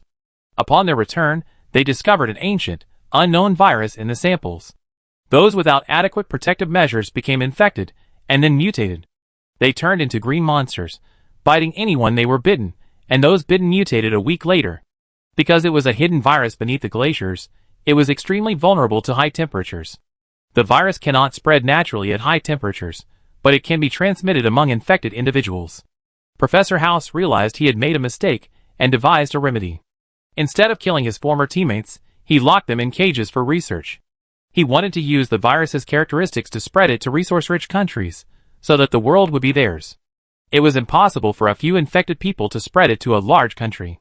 So they came up with a plan to get a segment of the middle class to contribute money and goods. They claimed they would take them to Yin country for help, where there were more abundant food reserves. Professor House originally planned to infect everyone with the virus beforehand, and then secretly release them into Yin country. However, he discovered that the infected people mutated so horribly that he began to doubt whether they could even be allowed into Yin country. These people were all abnormal, who could ignore it. Moreover, the virus was very unstable, mainly due to the colder weather. The temperature was dropping lower and lower, approaching that of the Arctic glaciers, causing the viruses to enter a dormant state. Those infected with the virus were becoming lethargic, and several of the initial infected individuals had already died. Yuan Kun was the only one who hadn't been infected, despite having undergone several virus injection experiments. He had also experienced the fever and abscesses that plagued others, but he miraculously remained uninfected. This led Professor House and others to suspect that the people of Yin country had a special constitution, with stronger resistance to the virus than people from other countries. Just then, Madame Nia wanted to eliminate the mistress, who had infiltrated her household, and her two illegitimate children. Professor House helped by kidnapping them all, and bringing them to the laboratory. All three died instantly after a single injection. Then the problem arises: if the Yin people have a unique constitution, an infection with the virus either heals them on its own, or they die instantly, then the virus stops spreading at low temperatures. In other words, their plan is completely ineffective. Can they really hope that all Yin people die immediately upon infection? What if they all recover like Yuan Kun? An aircraft carrier can carry a considerable number of weapons and troops, but it's not enough to wipe out the massive number of Yin people. Moreover, their army is also enormous, isn't it? They don't lack aircraft carriers or nuclear weapons either. By the time they realize what's happening, who knows who will win? Professor House is the main person in charge of the lab, while Alan is the head of security for the lab on this cruise ship. However, the military is not under his command, and neither Professor House nor Alan can command the captain. They can't return to the mainland of Galewind now. It has experienced torrential rain, a tsunami, a sharp drop in temperature, and a typhoon. Less than half of the people remain. Professor House's return would mean the plan has failed. Introducing the virus, failing to export it, Professor House's punishment will likely be more than just the cancellation of his privileges. He might be given a peanut and sent to meet God to repent. Professor House never imagined that what he thought would be enjoying the company of beautiful women would turn into a confession session. The three men were also stunned by the news. The conspiracy here is too huge. What should they do? The virus definitely can't be brought back home, and these labs can't be let go. Who knows how to handle this virus to prevent its spread? Destroying the lab is now imperative. Not a single one of those mutants can be spared. Although Yuan Kun claimed to have recovered on his own, it was estimated that he could only be taken back to a domestic laboratory. Whether there were any residual viruses in his body was unknown. Even if he seemed fine now, Professor House himself didn't know if the virus might still be lurking. Without time to think further, Su Lingfeng decided to blow up the lab first. Kill all the infected people, All the experimental subjects and blood samples must be eliminated. These researchers shouldn't be spared either. It would be best to destroy all the data and samples. As Su Lingfeng and his team were pondering where all the explosives were, and what to do after infiltrating the lab, they heard someone calling Professor House outside.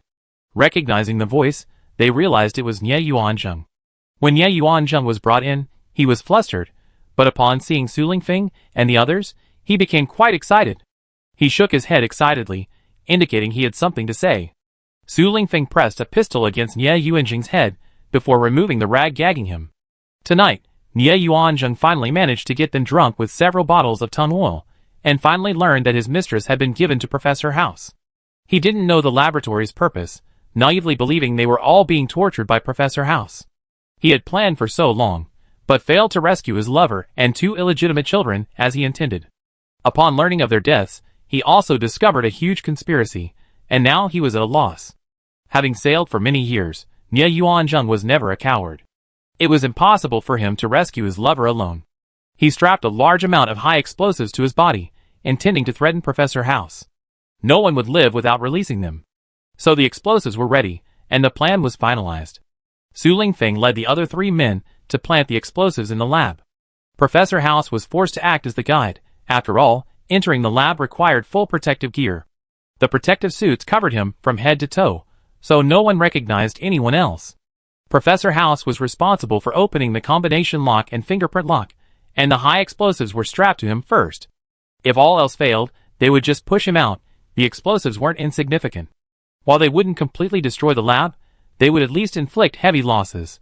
Su Lingfeng could then rush in and kill everyone infected with the virus, so it wouldn't be considered a failure of the plan. Chapter 45. Su Lingfeng's plan couldn't guarantee their safe escape. Gu Yu desperately wanted to reveal the space, hoping it would at least ensure their survival. Unfortunately, despite silently chanting "take them in 1,000 times" while pulling Su Lingfeng outside, he remained standing with her. It seemed the space wouldn't accept anyone except himself. Su Lingfeng, thinking Gu Yu was reluctant to leave him, hugged her, reassuring her that they would find a way to survive. He told Gu Yu to go outside and meet Xiaowen, then go to the lower cabins to try and organize those prepared to sacrifice themselves. If they broke out, the more soldiers came up, the more commotion there would be in the laboratory, perhaps allowing Su Lingfeng and his group to escape alive. Gu Yu chanted the spell several more times, but still couldn't successfully take Su Lingfeng into the space. Gu Yu, who had hoped to fight back with the space, was utterly disappointed. It seemed the space truly could only be entered by herself. Nye Yuanzheng, Su Lingfeng, and 2 others, all wearing protective suits, carried Gu Yu, wrapped in a blanket, out and tossed her into a corner. Professor House told the guards not to interfere, that she would leave once she woke up. This wasn't the first time this had been done, and the guards had no desire to check on her. After Su Lingfeng followed Professor House into the lab, Gu Yu slowly crawled out of the guard's sight. Xiaowen, who had been hiding in a corner ready to provide backup, was somewhat bewildered when he saw Gu Yu emerge. Gu Yu looked back and, confirming that no one could see her, grabbed Xiaowen and ran away quickly. After running for a while, Gu Yu finally found a place to explain everything to her. Upon hearing that Su Lingfeng and the others had gone to blow up the lab, Xiaowen couldn't hold back his tears. But she knew that now she and Gu Yu could only bravely carry out the other part of the plan. Only when the entire cruise ship was in chaos would they have a chance to escape and blend into the crowd. Infiltrating from first class to third class wasn't difficult. Xiaowen and Gu Yu even disguised themselves. They looked like 2 black people, dressed in high heels and exuding a glamorous aura. They deliberately spoke in Lai Feng Mandarin and whispered among themselves outside some cabin doors. "You think we can't go back? We definitely can't go back." They never intended to return. "I heard it's a little better back home. There's water, and the basements aren't cold." That soldier said this cruise ship might collapse at any time. "They can go to the aircraft carrier, but we'd just be fish food. Isn't this sending us to our deaths? Did we pay so much money only to have all the resources wasted? Should we find some soldiers to help us, or go to the aircraft carrier? That's the only way we might survive." After they finished speaking, someone came out, and the 2 quickly ran away. Then, they would find the next hatch and repeat the story, escaping again when someone overheard and came to ask for the truth. Those who had already protested several times quickly regrouped and were already planning to return. Now, feeling deceived, they became even more chaotic in their desperate attempt to survive. Su Lingfeng and his group successfully led Professor House into the center of the laboratory. They finally met Yuan Kuan, their former comrade in arms, a man whose identity was difficult to describe. Yuan Kuan was imprisoned in a space surrounded by many similar rooms. These were individual cells, like prison cells, made of iron with only a small window through which one could see inside. This was less a house and more an iron cage. Except for the iron door with a small window, no one could escape. The iron door required a key and fingerprint to open. Professor House had the fingerprints for all these cages, but only the guards possessed the keys.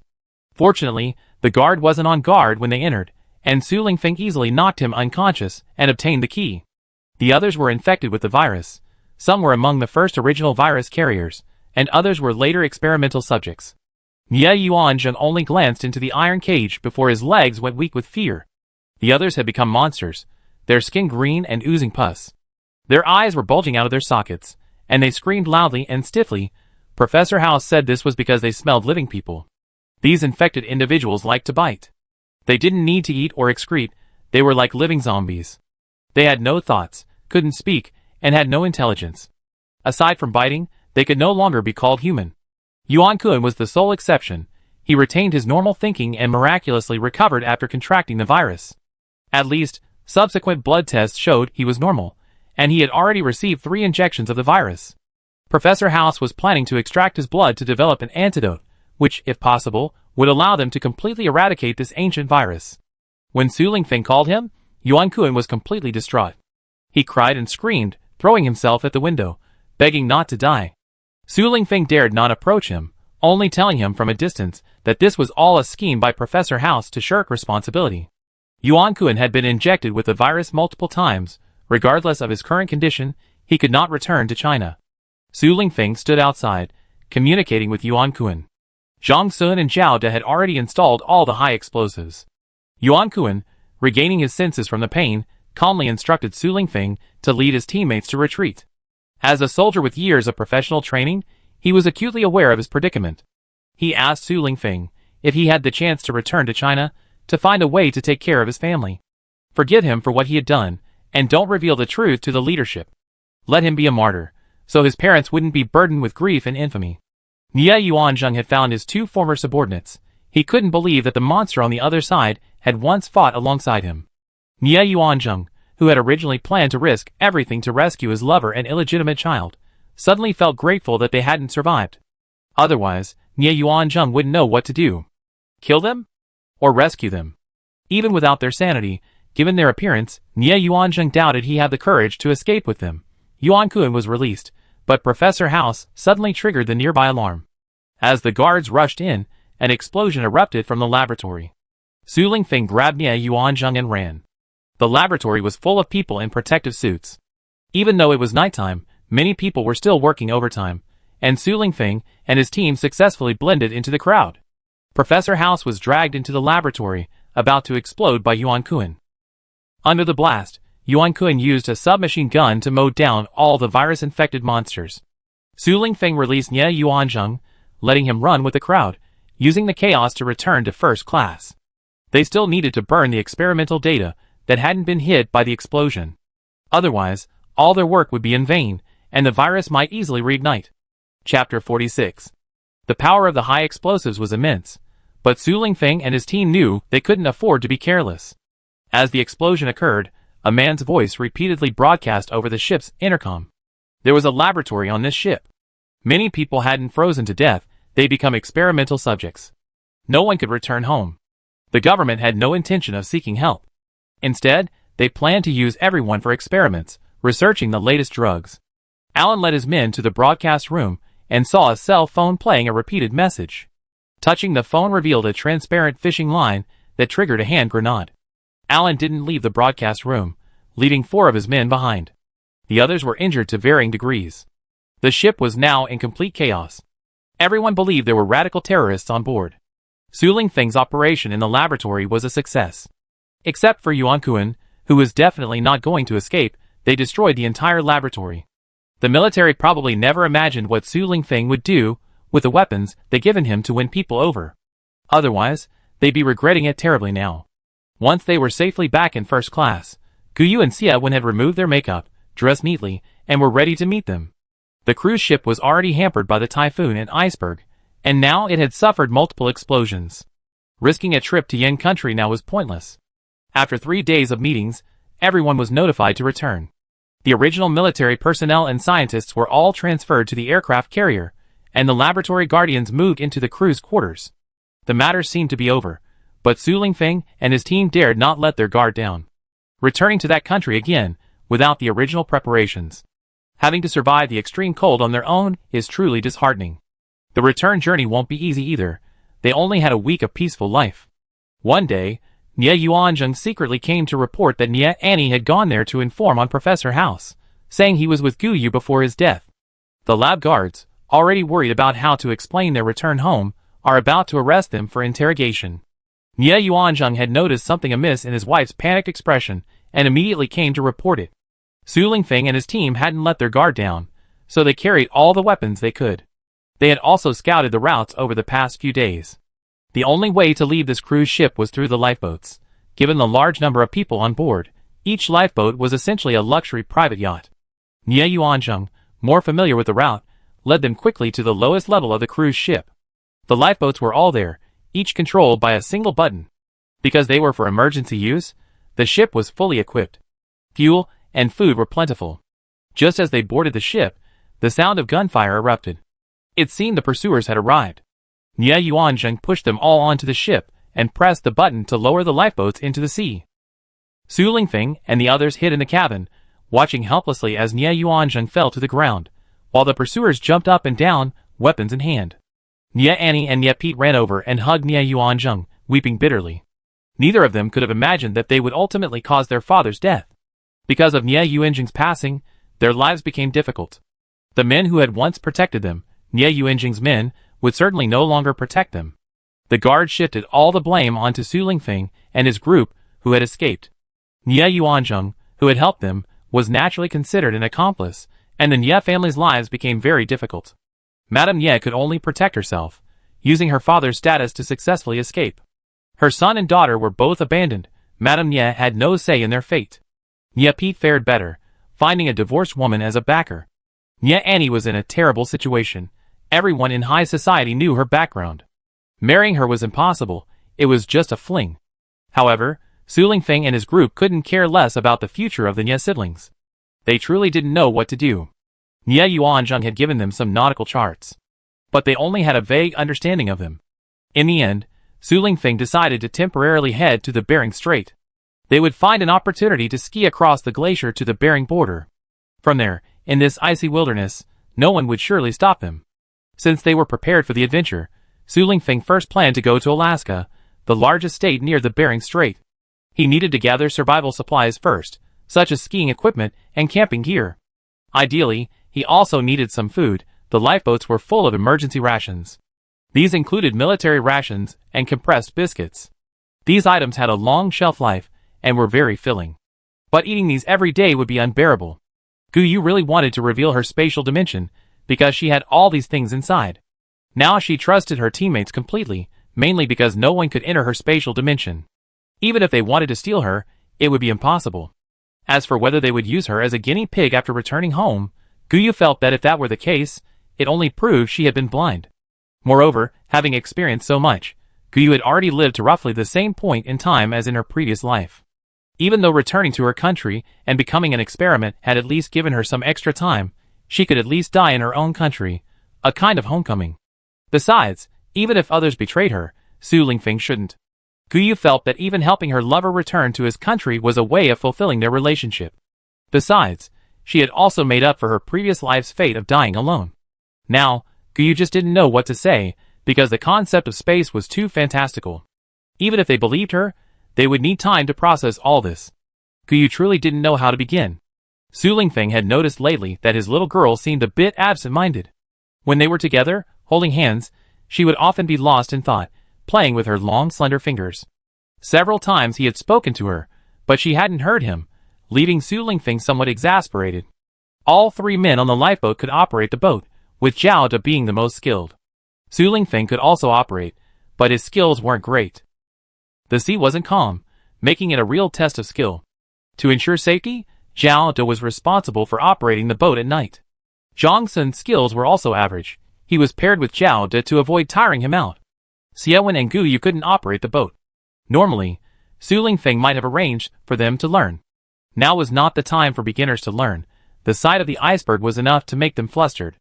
Zhao De only operated the boat with Zhang Sun for one night, before strongly requesting a replacement.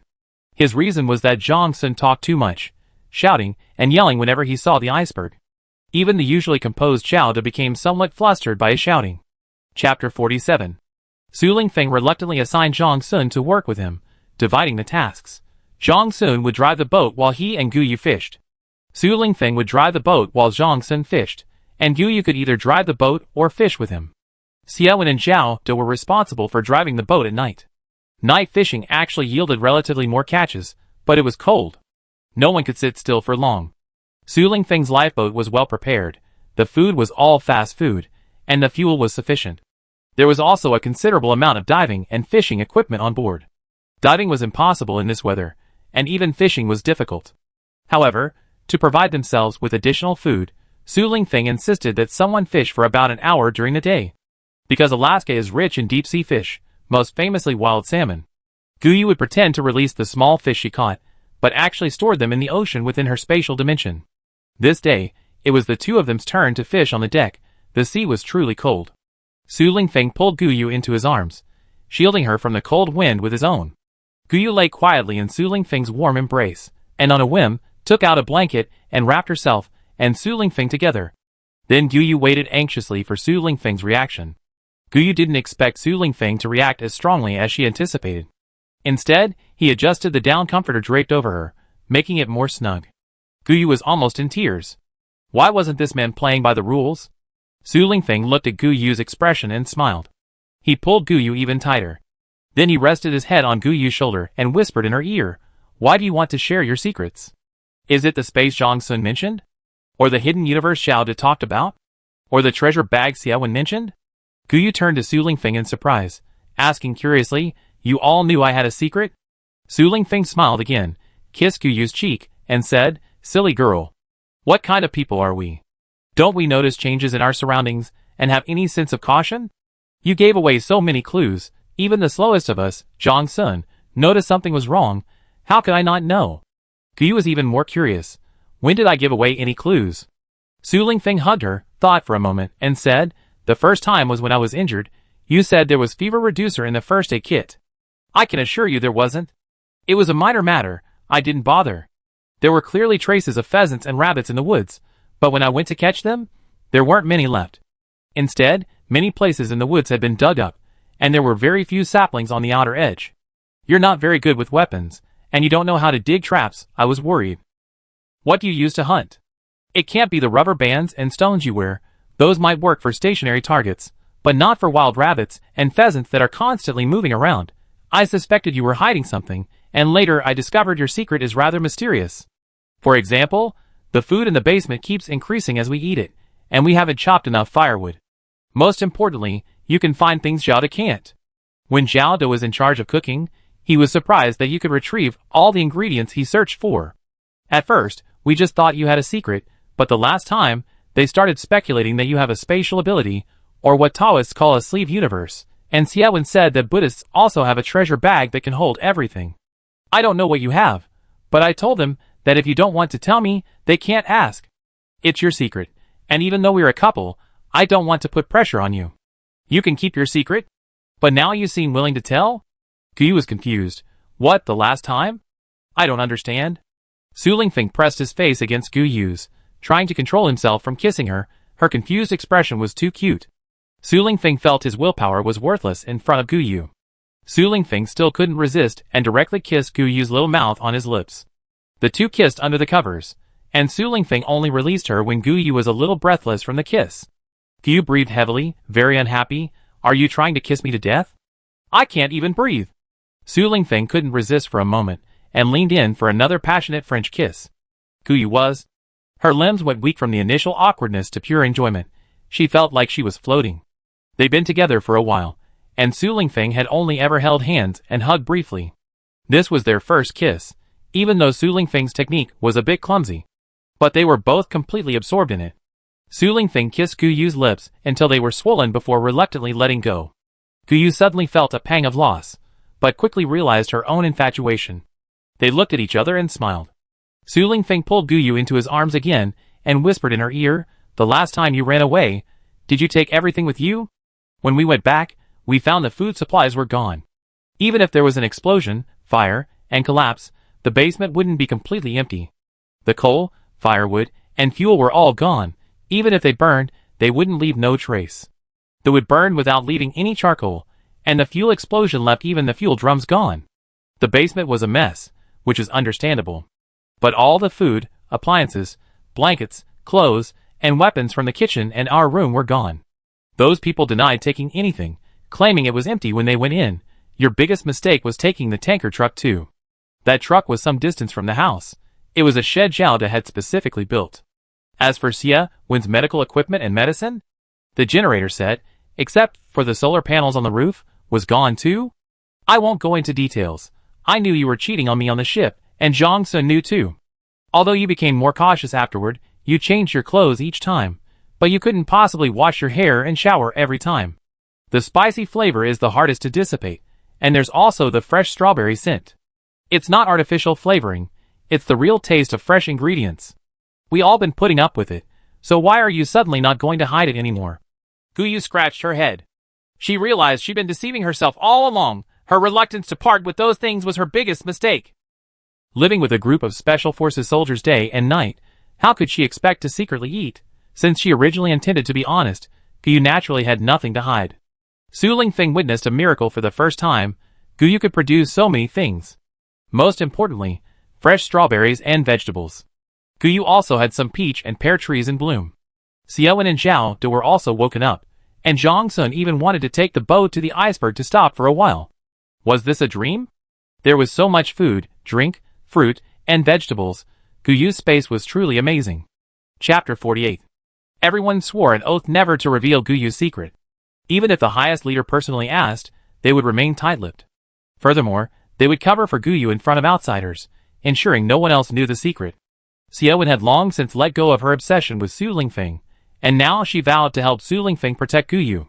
Over this long period, she had come to regard Guyu as a close companion from the bottom of her heart. Like Xiao De and Zhang Sun, Xiaowen would never abandon her companions. With Guyu, the voyage seemed less tedious and boring. After confirming that the frequency of taking things out of the space wouldn't affect Guyu's health, Su Lingfeng was also willing to watch Guyu perform magic tricks. For Zhang Sun, a foodie, if Guyu weren't Su Lingfeng's girlfriend, he was determined to see it through. After all, what girlfriend could provide fresh fruits, vegetables, and all sorts of ingredients to make this foodie so satisfied he wanted to just lie down? Lying down, of course, was out of the question. The day they successfully reached the Alaskan port would be the day Guyu's magical performance ended. They now needed to go ashore and rest for a while. They were utterly exhausted, both physically and mentally. Su Lingfeng wasn't confident that everyone's current condition would allow them to continue crossing the Bering Strait and successfully reach the Bering border. Xiao De, thanks to his rudimentary nautical knowledge, barely managed not to get lost. It was also thanks to Zhang Sun repairing the ship's satellite navigation system, but that thing's signal was unstable. During the typhoon, they relied entirely on intuition. Of the 5 who initially came, Yuan Kun had the best navigation skills, but even he wasn't confident he could sail the yacht back home. The sea is unpredictable. It's not something 1 or 2 people can navigate. Alaska has a temperate climate, surrounded by the sea on 3 sides. Average temperatures range from 0 degrees Celsius to 15 degrees Celsius, with cold, windy conditions in the west and sub-zero temperatures year-round within the Arctic Circle. So even though it's minus 50 degrees Celsius outside, there are still people active in the port. Because it's the largest Native American settlement, there are also a significant number of people from Yin country. Su Lingfeng and his group, bundled up tightly, didn't stand out much. The people searching for supplies in the containers at the port didn't even look up at them. Just to be safe, they deliberately went ashore far from the port. Only after noticing anyone did Guyu put the lifeboat into his spatial storage. Now that no one was paying attention to them, Su Lingfeng decided to blend in. They split into 2 groups and began collecting supplies, also hoping to find some locals. They desperately needed a place to stay, and locals might know better which houses were unoccupied. Of course, Guyu couldn't collect entire containers like he did at the ports of France and Lifeng. Fortunately, they were lucky enough to have plenty of medical equipment and medicine, even though they ran out of food. Most importantly, they found a lot of skiing equipment, outdoor camping gear, and warm clothing. Even though Guyu had all of that in her spatial storage, who would complain about having too many supplies? Su Lingfeng took Guyu to remote areas to collect supplies, and Guyu emptied more than half of a full container with a wave of her hand. The rest was left for others to scavenge, so it wasn't really depriving them of their survival supplies. Whenever Zhao De and the others found a useful container, they would send someone to call Guyu. They wait until Guyu had collected most of the materials before looking for new ones. There was plenty of space. These things might come in handy at some point. It took Xiaowen and the other two almost 2 hours to recover from their initial excitement. They'd gone from asking Guyu to collect even a whole container of condoms, to discovering some building materials were completely useless. They started getting picky, refusing to ask Guyu for heavy building materials. They wouldn't even call for iron frames or cages, and then they didn't even bother calling Guyu for the 3 or 4 containers of summer clothes they found. It was only when Su Lingfeng, worried they hadn't come for a while, brought Guyu to find them, that they realized what was happening. He was afraid something might have happened to them, but they were just too tired to move. Su Lingfeng decided to stop collecting for now, and find a place to rest and eat. They made quite a few box meals on the ship during this time. Guyu originally had hundreds, even thousands of box meals left, enough for the 5 of them to eat 3 meals a day for half a year. Because they didn't have enough box meals, they also filled buckets with water. Anyway, it won't get cold, we can just put it in a bowl when we want to eat. They currently keep everything except their essential self-defense weapons in their spatial storage. Besides not wanting to scare anyone, they also don't want anyone to be on guard. Just as they were about to leave, they heard cries for help in Yin language. The 3 men drew their weapons and ran over, while Xiaowen and Guyu ran and hid in an empty shipping container. Su Lingfeng and the other 2 men ran over, and saw a group of white men attacking a Yan Chinese man. Both the white men and the Yan Chinese man were armed, but the Yan Chinese man was alone. However, another group of Yan Chinese men were running from the other direction from which Su Lingfeng and the others had come. The white people, fearing encirclement, had no choice but to retreat. It was fate that the Yan people met in a foreign land. There were quite a few of them. Later, Su Lingfeng learned that they were all of Chinese descent, citizens of the Lifeng Kingdom. So even though they could have evacuated, they chose to stay. This was their homeland. They couldn't bear to leave their families and friends. Besides, they had no relatives or place to stay if they went back, which made them prefer to stay. At least the familiar environment was more conducive to their survival. They had already united during the high temperatures, and this sudden drop in temperature actually made them travel even further to collect supplies. The man who was surrounded was named Jess. He said that a container behind him was full of compressed biscuits and instant noodles. They all arrived in trucks, pickup trucks, SUVs, and the like. Su Lingfeng found Guyu and the other girl and helped Jess and the others load their belongings into the vehicles. They had already collected quite a bit of stuff, and now, apart from seating, the entire place was crammed with supplies. The group was about to head back when Su Lingfeng noticed they hadn't finished collecting all the compressed biscuits and instant noodles from the container. So, pretending to go back to retrieve the hidden weapons, he took Guyu back with him. Guyu not only collected all the building materials and summer clothes they had previously abandoned, but she also took everything from the container surrounding the compressed biscuits and instant noodles. Based on her experience, ports and docks were generally organized by type of supplies. Anyway, Jess said they probably wouldn't be coming back. It was a 3-hour drive from their base. If they hadn't been desperately searching for food, they wouldn't have risked coming here. The roads were severely icy, and the snow chains weren't very effective. Their fuel reserves were insufficient for another trip. Besides, many of the people who had fled earlier were still nearby, and would soon return to continue searching for supplies. Chapter 49. Guyu and Su Lingfeng didn't have a car, but that didn't stop Zhao De and his group. While Su Lingfeng and Guyu went to get weapons, Zhao De quickly and successfully started a truck at the dock. The remaining contents of the container became supplies collected by Su Lingfeng and his group. Guyu also took the opportunity to replenish her ammunition and weapons, as well as rice, flour, and cooking oil. There were many gas stations along the way, but apart from a few large ones, the others were all closed. It was said that the small supermarkets nearby had been completely looted. However, the gasoline and diesel were still in the tanks, and without professional tools, they could only watch helplessly. The place where Jess and his group lived was actually a settlement of Yan people. The small town was almost entirely populated by Asians, with a considerable number of Native Americans as well. The cold kept most people indoors, and when Jess and his group returned, quite a few people were still observing them through thick curtains. The truck, equipped with snow chains and overloaded, was particularly cumbersome to drive, but less prone to slipping than an empty truck. While they claimed to be banding together to help each other, Jess and his group were actually all relatives. Jess's surname was Zhang, and his father's name was Zhang Mingyang. This man in his 50s or 60s was now considered the patriarch of the family. Besides his two younger brothers, Jess also had cousins. The rest were all cousins, brothers-in-law, and other in-laws. The Zhang family's house resembled a detached villa, but all the houses were connected by a door. Zhang Mingyang had 4 brothers, each with 2 or 3 children. This large family was already one of the most prominent in the small town. Currently, over 100 people live in the 4 villas, all relatives. Almost every room houses a family of 3 to 4 or 5. This is unavoidable. The Zhang family originally had a basement. Because of their generations-old farm, their food reserves are plentiful. Now, due to the low temperatures, everyone has moved upstairs. The 100-plus people who originally lived in the basement are now living in a 300-square-meter basement. The living conditions are unimaginable. Zhang Mingyang even said it was because it was too hot. In the summer, even during the midnight sun, the temperature here is only 26 degrees Celsius.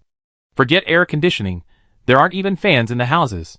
It would be impossible to survive without a basement. Fortunately, it's close to the ocean. Glacier water is plentiful. Every household has seawater filtration systems. So even when the temperature reached 45 degrees Celsius, they never lacked water. Because the winters are quite cold, every household has a small boiler, and fuel reserves are relatively sufficient. Coal and firewood are also readily available. Su Lingfeng didn't move into the Zhang family's house. Not only was there nowhere else to live, but it also wouldn't be appropriate. Even though the Zhang family was very hospitable, Su Lingfeng knew they were mostly after their superior weaponry. The Zhang family didn't have many weapons, and they were relatively outdated. If it weren't for Su Lingfeng's help today, the white men probably wouldn't have given up their looting. Their advantage lay in their numbers and unity. There were over 30 able-bodied men in their 20s and 30s alone. Each time, half of them would go out, while the rest stayed behind at home. The Zhang family had a large courtyard. According to Yan Chinese tradition, even though they had a large farm in the suburbs, they still cultivated land in their backyard. With so many people, there was strength. The entire backyard was covered with scaffolding. Covered by black netting, they still had heat-resistant plants even in the sweltering heat. Now it's full of potatoes, pumpkins, corn, and sweet potatoes. To prevent the ground from freezing, they also planted all the plants in styrofoam boxes. They built their own greenhouse, burning firewood to maintain the temperature for the plants. There's a detached 3-story villa on the corner of Zhang Mingyang Street. It belongs to their friends, also a Chinese family. Only the elderly couple remains, having barely survived the sweltering heat. Unfortunately, the two 70-somethings caught a cold when the temperature suddenly dropped. Because of the sudden temperature drop, many people froze to death, and the Zhang family provided for their funerals. The house is now empty, and they were discussing who should move in. Now Zhang Mingyang is letting Su Lingfeng and his group stay temporarily. The temperature is unpredictable, and Su Lingfeng and his group are planning to set off while the weather is still freezing. They only intend to rest for a while. They don't plan to stay long. As a token of gratitude, Su Lingfeng promised them they could join him on their next supply-gathering trip. With Su Lingfeng and his men's weapons added to the family's arsenal, the Zhang family was definitely much safer. Since the Zhang family had no intention of leaving, and there was no conflict of interest in having help, everyone welcomed them. Zhang Mingyang even prepared a welcome dinner for them. The meal consisted of dumplings filled with potatoes and chicken, made from cornmeal and wheat flour by all the women. The Zhang family had good traditions, and this rare treat didn't disrupt their decorum. Everyone lined up to receive their food, 20 dumplings for each man, 15 for each woman, and 10 for each child. Those over 60 years old, regardless of gender, only received 15 dumplings, the reason being that eating more wouldn't be beneficial. After everyone received their food and returned to their rooms, Zhang Mingyang, along with his brothers, Jess and his group, and Su Lingfeng and his group, finally sat down at the table. The stir-fried dishes were few: shredded potatoes, sweet potato leaves, and corn kernels. There was also a bowl of braised chicken and potatoes, the only meat dish. Guyu and Xia Wen finished their 15 dumplings, and only ate a few bites of sweet potato leaves and shredded potatoes before saying goodbye and returning to their temporary lodgings. Their room was filled with men, making them feel quite uncomfortable. The main problem was that the dishes lacked oil and flavor, and the potato dumplings were practically tasteless except for being salty. Guyu wasn't a picky eater, but this food reminded her of the meals she ate at the orphanage when she was a child. Guyu and the others had an extra meal of snail rice noodles after returning, much to Zhang Sun's dismay when he complained about being cheated. They weren't full, so Guyu made several more bowls of snail rice noodles to appease Zhang Sun. Because they were so tired, the 5 of them slept until they naturally woke up. Actually, they could have slept more, but their stomachs wouldn't allow it. They hadn't eaten breakfast, and it was already noon. Why weren't they up to eat? Everyone's stomachs were rebelling. Since it was a rest day, Guyu and the others decided not to deprive themselves. They made chicken soup, braised pork, fried chicken cutlets, grilled beef steak, steamed a fish, stir-fried some vegetables, and made a salad. After-meal fruit was strawberries, and even Zhang Sun was clutching his stomach, groaning with satisfaction. No alcohol, but unlimited drinks. Zhang Sun was practically crying while clutching a bottle of soda. These past few days, he was almost sick of bottled water. Before, missions always had an end. Now, he felt like the missions never ended. He was desperate for a vacation, for drinking, for good food and drinks. It wasn't that Guyu was reluctant to let them drink, it was mainly because Su Lingfeng had decided to go out and collect some gasoline, diesel, and engine oil first. Those small gas stations all had underground oil tanks, and there were also tanker trucks parked in the parking lots. The engine oil and lubricating oil in the self-service supermarkets were also his targets. Chapter 50. Zhao De and the others didn't need to go. Su Lingfeng only took Guyu with him. They weren't planning to drive yet, mainly because firstly, they didn't want to expose their spatial dimension. Secondly, they didn't want the Zhang family to find out and try to take a share. After spending some time with them yesterday, they found Zhang Mingliang to be very shrewd. They accepted Su Lingfeng and his group primarily because of the benefits, not out of gratitude for Su Lingfeng and his group saving their family. Zhang Mingliang had the ability to manage his family effectively. But Su Lingfeng wasn't going to do all the work for someone else. They wanted to rest for a while. They could cooperate with the Zhang family, but they didn't want them to reap the benefits without contributing. They lacked the professional tools to obtain fuel, but Guyu's spatial dimension had plenty of tools to pump it up. Without the Zhang family, Guyu could simply take the fuel tank away. Not only did she not need to give them any benefits, but there was also no risk of exposing their spatial dimension. Guyu and Su Lingfeng left the town, and seeing that no one was around, they took out a motorcycle and sped towards their destination. They didn't return until evening. To their surprise, Zhao De said, "The moment you two left, the Zhang family came to ask where you've been. Good heavens. We've been monitored. I told them you went on a date, sightseeing around. Before dinner, Jess specially brought over sweet potato leaves and a few potatoes. He said it was an extra treat for us, and casually asked why you weren't back yet. What have we been eating?" Su Lingfeng's face darkened upon hearing this, and Guyu fell silent for a moment. Today they collected samples from quite a few gas stations. Some only had empty cans left, basically not much fuel remaining. They spent the entire afternoon collecting only a full can of diesel, and a little more than half a can of gasoline. There was plenty of engine oil and lubricating oil in the supermarket, even though nobody wanted it. The Zhang family's controlling nature was a bit too much. They hadn't even eaten yet. Jess, along with his younger brother, came over to invite Su Lingfeng to their house to discuss something. Su Lingfeng controlled his emotions, hurriedly and deliberately only eating a bowl of instant noodles before following Jess. Sweet potato leaves don't taste good without oil, so Guyu suddenly had the idea to plant them all in the black soil of her spatial dimension. Mainly because the Zhang family was just using an excuse to check on things, the sweet potato leaves all had vines. The potatoes weren't fresh either. Guyu had plenty of potatoes in her spatial dimension, so she naturally used them as experimental subjects. Perhaps different countries, different varieties, different tastes? Guyu needed to organize the supplies she had collected this time when she had time. The rest of the spatial dimensions were directly categorized and placed in the room in the thatched hut. Guyu now wanted to see if there was any food left in the final container blind box in the capital.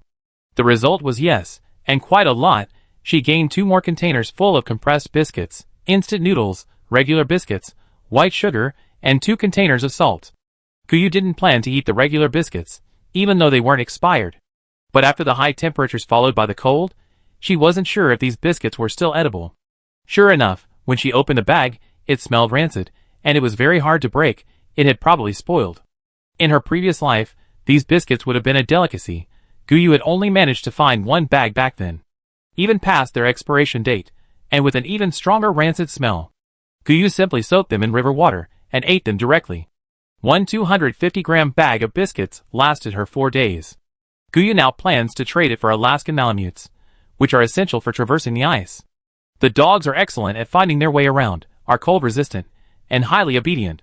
The main reason is that the Zhang family was chatting last night, and someone mentioned that a family was selling their sled dogs, which they used for competitions. They had raised them for many years, and couldn't bear to kill them for meat, so they wanted to give them away. Su Lingfeng also felt that raising a group of professionally trained Alaskan Malamutes to pull sleds was a reliable option. Furthermore, there are places where snowmobiles might not be able to go, but as the oldest form of transportation, sleds pulled by sled dogs are likely more reliable. Su Lingfeng didn't reveal his special forces identity. He only said that he was an international student, and that 3 of them had fallen ill, but the other 2 didn't want to abandon their companions and stayed behind. Later, they found a nautical chart and learned a legend. It was said that one could ski across the Bering Strait near Bering Country, and then return home from Bering. This was supposedly the migration route of the ancestors of Native Americans, who missed their families back home. So they wanted to take the risk and try it out. If it succeeded, they go back. If it didn't work out, they retreat and return to their familiar surroundings. Zhang Mingyang was really good at utilizing resources. He managed to bring back a bunch of compressed biscuits and instant noodles. The fuel wasn't enough to get them to the port, so he thought of the farms in the suburbs. His own farm's crops had all been harvested, and there might be other farms nearby that hadn't had time to transport their food. Previously, they were worried about not having weapons and being robbed by the farm owners. Now they had Su Lingfeng and his group fully equipped. The main thing was that if they didn't use them now, they'd be wasting their time once the farmers left. Su Lingfeng didn't stand on ceremony and directly asked Zhang Mingliang to negotiate terms for them. They were willing to exchange food for the well-trained sled dogs, but of course, they would have to give up if the other party demanded a higher price. Zhang Mingliang knew this was Su Lingfeng's condition for agreeing to visit the farm. The next morning, he brought the sled dogs and their owners to negotiate. In the end, the team of 12 sled dogs used 5,250-gram packs of ordinary biscuits, mainly because the biscuits could fill their stomachs. Keeping the sled dogs any longer would only be a waste of food. Upon learning that Su Lingfeng and his group hadn't bought them for meat, the owners were moved to tears. After delivering the biscuits, they also brought sleds, dog kennels, leashes, and food bowls. There were also many dog clothes, scarves, and other dog supplies. The Alaskan Malamutes clearly understood that they had been abandoned by their owners, and didn't resist or chase after them. When the owners hugged them, kissed them, apologized, and cried for a while before leaving, the dogs remained calm. Guyu was puzzled, but Su Lingfeng, with a smile, hugged her and explained, the owner raised them for competitions and won several prizes. So their initial food supply was quite good. But after the hot weather arrived, the owner's food supply ran out. The beef and chicken they were fed became the owner's food. They were left with only dog food, and even that wasn't always enough. Then the owner had a sudden idea to take them hunting, and everyone ate their fill. Unfortunately, the good times didn't last long. The weather turned cold again. The Alaskan Malamutes had no problem going up the mountain, but the owner couldn't. Driving there every time wasn't cost-effective, so the owner had to give up hunting. They're running out of dog food. If they keep raising them, the dogs will consume the owner's food. They don't want to eat it themselves, so they want to exchange it for other people's food. The problem is, almost every household here has pets, and they can't exchange it. Chapter 51. Guyu was very confused. Why can't we exchange them? Su Lingfeng hugged her tighter, laughing, think about it. There are only so many people in this town, and pets include cats. Those things don't have much meat, so they won't taste good. And some people absolutely refuse to exchange their pets for meat. According to Jess, some people have simply taken their pets to the mountains and released them. These pets haven't had enough to eat in a long time, and don't have the strength to chase after their owners. This family has too many pets, they're unwilling to release them all. They can't bear to kill them all. Even if we don't exchange them, basically no one will. The most likely scenario is that they be released into the mountains to fend for themselves. There was dog food in the space, but Guyu had never properly fed the dogs. She had taken in a black dog, but had never fed it. That dog might have become food for the tigers, but the mountains in the space were too big, and Guyu hadn't even considered looking for the black dog. Guyu took out more than 10 bags of dog food, but Su Lingfeng didn't let her feed the dogs. The main reason is that these dogs are huge. In their prime, they could easily overpower a petite girl like Guyu. Currently, they are all strangers to the dogs, so it's best to be cautious. Zhao De has kept dogs at home before, so the responsibility of feeding them will be temporarily entrusted to him. They've been leashed for the past few days. Su Lingfeng is worried about something happening. Even though Xiaowen and Guyu are quite agile, it would still be dangerous for them to be attacked by 12 large dogs at once. Su Lingfeng only took Zhang Sun with him when he went out to find supplies with the Zhang family. Guyu and Xiaowen stayed home to prepare the supplies for the trip. Besides feeding the dogs, Zhao De also had to repair the sled. Su Lingfeng didn't have high hopes this time. If there was anything on the farm, it must have spoiled. With the high temperatures and freezing weather, no one was harvesting the grain, and he figured rats and rabbits wouldn't let it go uneaten. And indeed, they were right. They searched all the farms in the suburbs for 3 days. They finally returned with a pile of firewood, a lot of frozen rat meat, and quite a few rat pelts. The Zhang family didn't know how to process the pelts, and Su Lingfeng said they didn't either. Zhang Mingyang could only use the frozen rat meat to get help from a Native American who knew how to process pelts. Su Lingfeng and Zhang Sun each took a portion of the rat meat and pelts. The meat was cooked into dog food. After the Zhang family processed the pelts and brought them over, they said they had too many people and there weren't enough pelts to go around. Jess and Su Lingfeng discussed exchanging the pelts for compressed biscuits. At this point, Su Lingfeng was even more convinced that the Zhang family was untrustworthy. They only wanted to take advantage and were afraid of being taken advantage of. It was Zhang Sun, that big mouth, who had initially suggested that rat meat was edible. He even couldn't resist mentioning that the pelts could be used to make vests. Moreover, both Zhang Sun and Su Lingfeng were experienced in hunting rats. Although they didn't use guns, they shot quite a few with bamboo bows and arrows. The Zhang family clearly hadn't killed many, a fact that both Su Lingfeng and Jess, the leader, knew. But back at the Zhang family's residence, Jess didn't mention at all that they had killed more. Instead, they still divided the rat meat and pelts according to head count. Su Lingfeng had expected this, but it gave him a deeper understanding of the Zhang family's selfishness. Since he didn't have much time to spend there, Su Lingfeng decided it was best to minimize his contact with the Zhang family. But the Zhang family didn't see it that way. The one who brought the processed fur was Jess, along with his 3 nieces. Zhang Sun, seeing them, asked, "Are these girls blind? They always tilt their heads when they look at people? And blink so much?" The 3 girls ran away in anger, but Jess hadn't learned his lesson. When the fur was replaced with compressed biscuits, he brought 3 more nieces. As a result, Xiaowen came out alone, expressionless, to count the biscuits, while the 3 men trained the dogs in the backyard. As for why Guyu didn't go out, it was because she couldn't help but laugh. Only 2 or 3 days had passed, but Su Lingfeng already found it a bit unbearable. These past few days had seen quite a few people coming to the house. All the Zhang family's girls of marriageable age had come to report for duty. Their excuses were varied. Some said they came to teach Guyu and Xiaowen how to do housework. Some said she was familiar with the dogs and could help train them. Of course, some girls also brought handicrafts. The rat fur hadn't dried yet. That didn't stop them from coming to teach Guyu and Xiaowen how to make clothes and cook. Guyu, like Xiaowen, received these uninvited guests with a blank expression, letting them mop the floor and wipe the furniture in the cold weather. Guyu said she had no fabric for making clothes, and Xiaowen said that besides compressed biscuits, all they had at home was instant noodles. Trying to show off her culinary skills? Even a skilled cook can't cook without rice. She had nothing, not even a scallion in her instant noodles? Rat meat? Those things were all fed to the dogs by the 3 men. Su Lingfeng experienced the Zhang family women's enthusiasm on the first day, and the next morning, he took Zhang Sun and Xiao De, along with their dogs, and drove for about an hour to the mountains. The best way to build rapport is to fight side by side. This way, they can avoid dealing with the Zhang family, who may have ulterior motives. As for Xiaowen and Guyu, they have weapons and skills. As long as the Zhang family doesn't mobilize their entire force, their superior weaponry should be enough to keep them at bay. Alaska has many forests, and Su Lingfeng, along with his dogs and teammates, spent 3 days there before returning. The prey wasn't plentiful, and they waited until the Zhang family, who had followed the truck to check, left. Only then did Su Lingfeng have Zhao De and Zhang Sun drag out a huge bison from under the truck's cab. The Zhang family repeatedly met with setbacks, their attempts to subtly hint and suggest to Su Lingfeng failing to elicit any offers of prey. Finally, unable to resist, Zhang Mingyang, accompanied by Jess, personally went to Su Lingfeng's location to negotiate.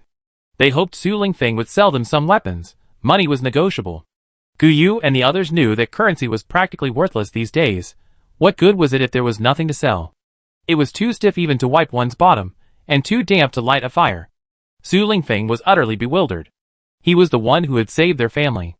Now the Zhang family felt they had taken in Su Lingfeng and his group, who had nowhere else to go. So they tried to win them over first, but then realized it was better to just ask for their weapons directly. They were offering to exchange their worthless currency for weapons, and the Zhang family even acted as if Su Lingfeng and his group were getting a bargain. Su Lingfeng wanted nothing more than to tell them to get lost. Guyu, however, remained calm and suggested that the Zhang family exchange their weapons for gold and jewels. A 100-gram gold bar could be exchanged for a single gun, and a kilogram for a submachine gun. Bullets could be exchanged for 1 gram of gold, the price wouldn't change, and the exchange was optional. Su Lingfeng couldn't understand why Guyu had agreed to the weapons exchange. The Zhang family clearly had ill intentions. If he gave them weapons, they might turn around and use them against him. Chapter 52. Guyu explained that the Zhang family would definitely consider it, and it wouldn't be Zhang Mingliang's decision alone. They could discuss it slowly.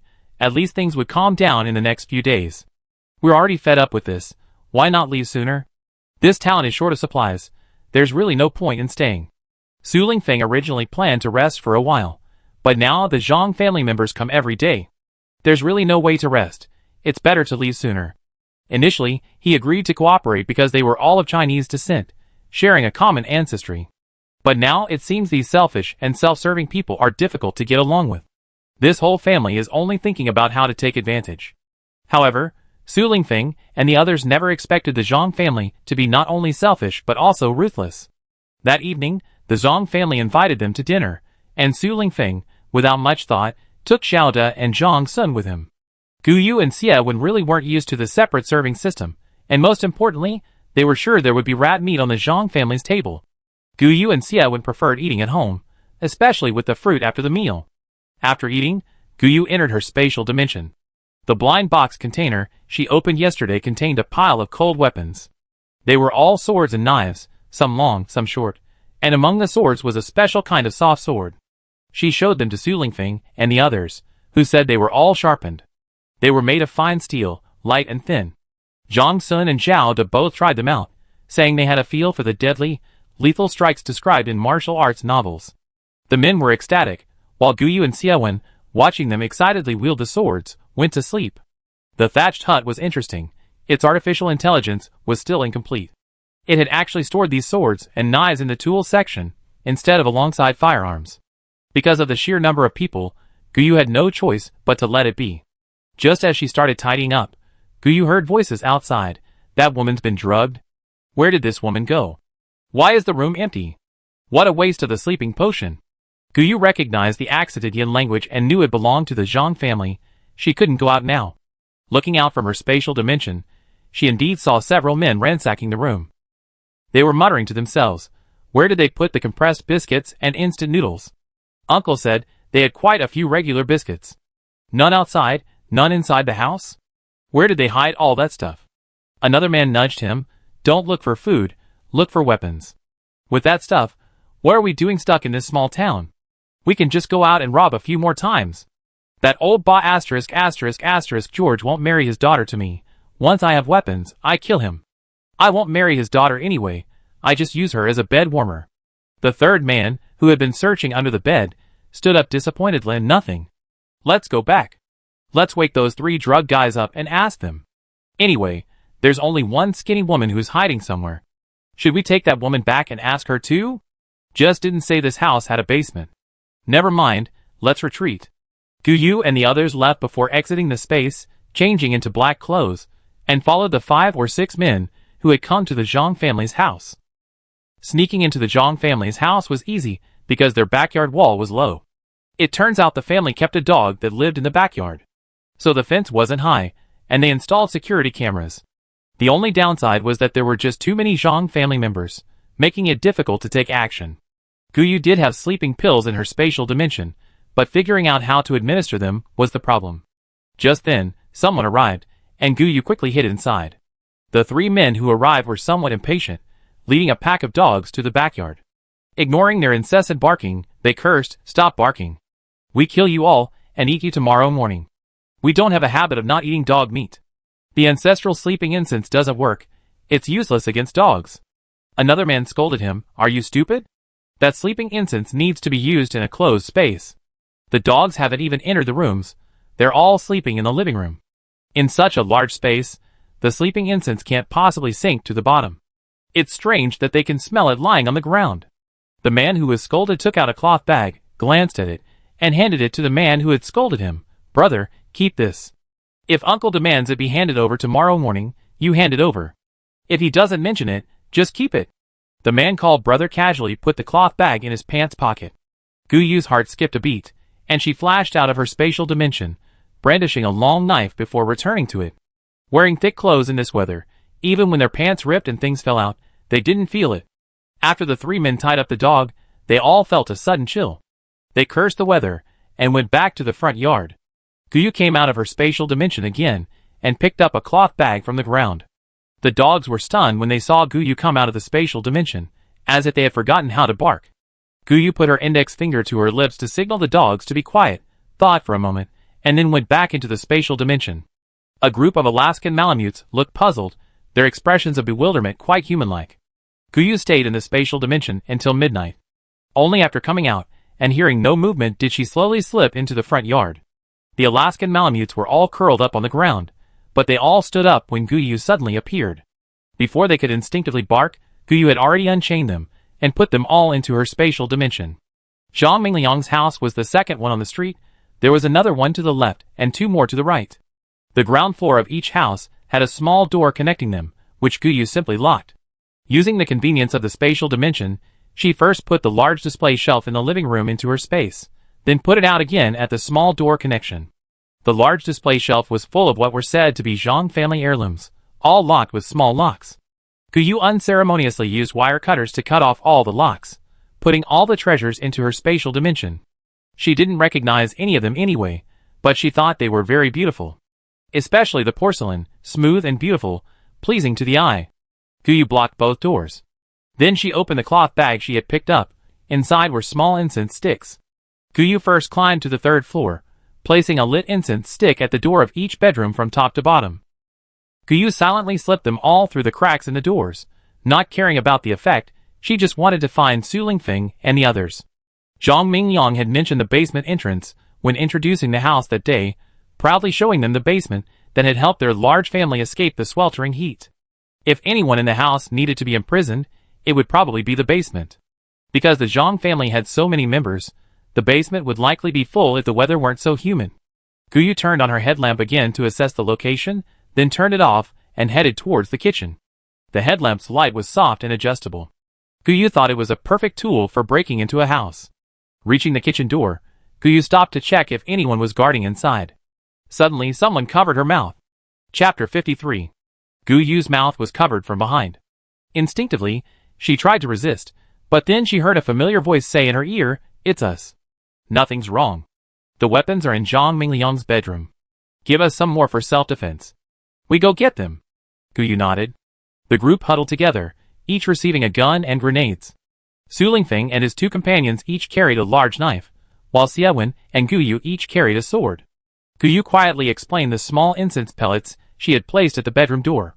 Su Lingfeng, pleased, patted Guyu's head, seemingly offering praise.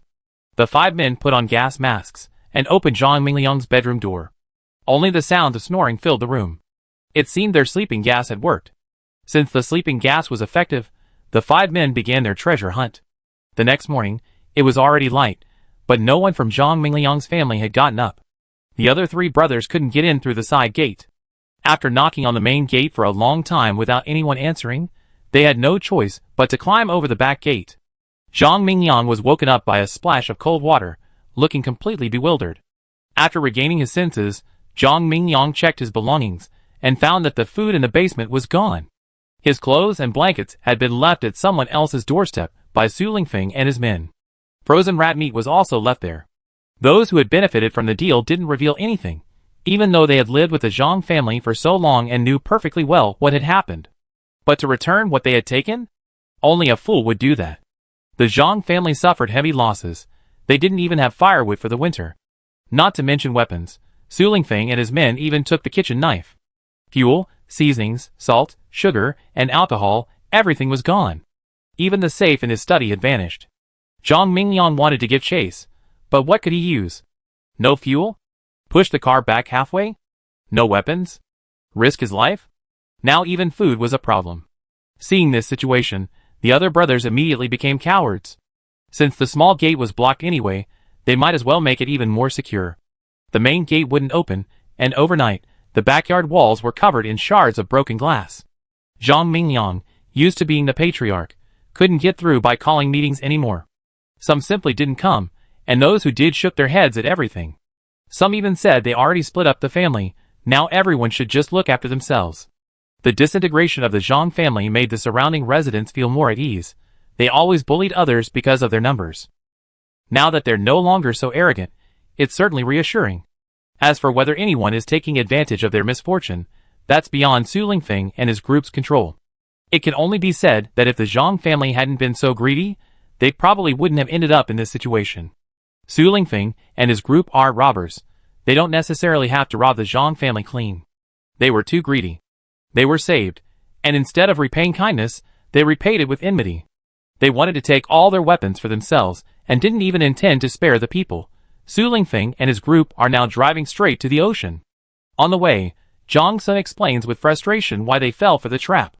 The Zhang family arranged for them to eat, and upon arrival, several children served them tea.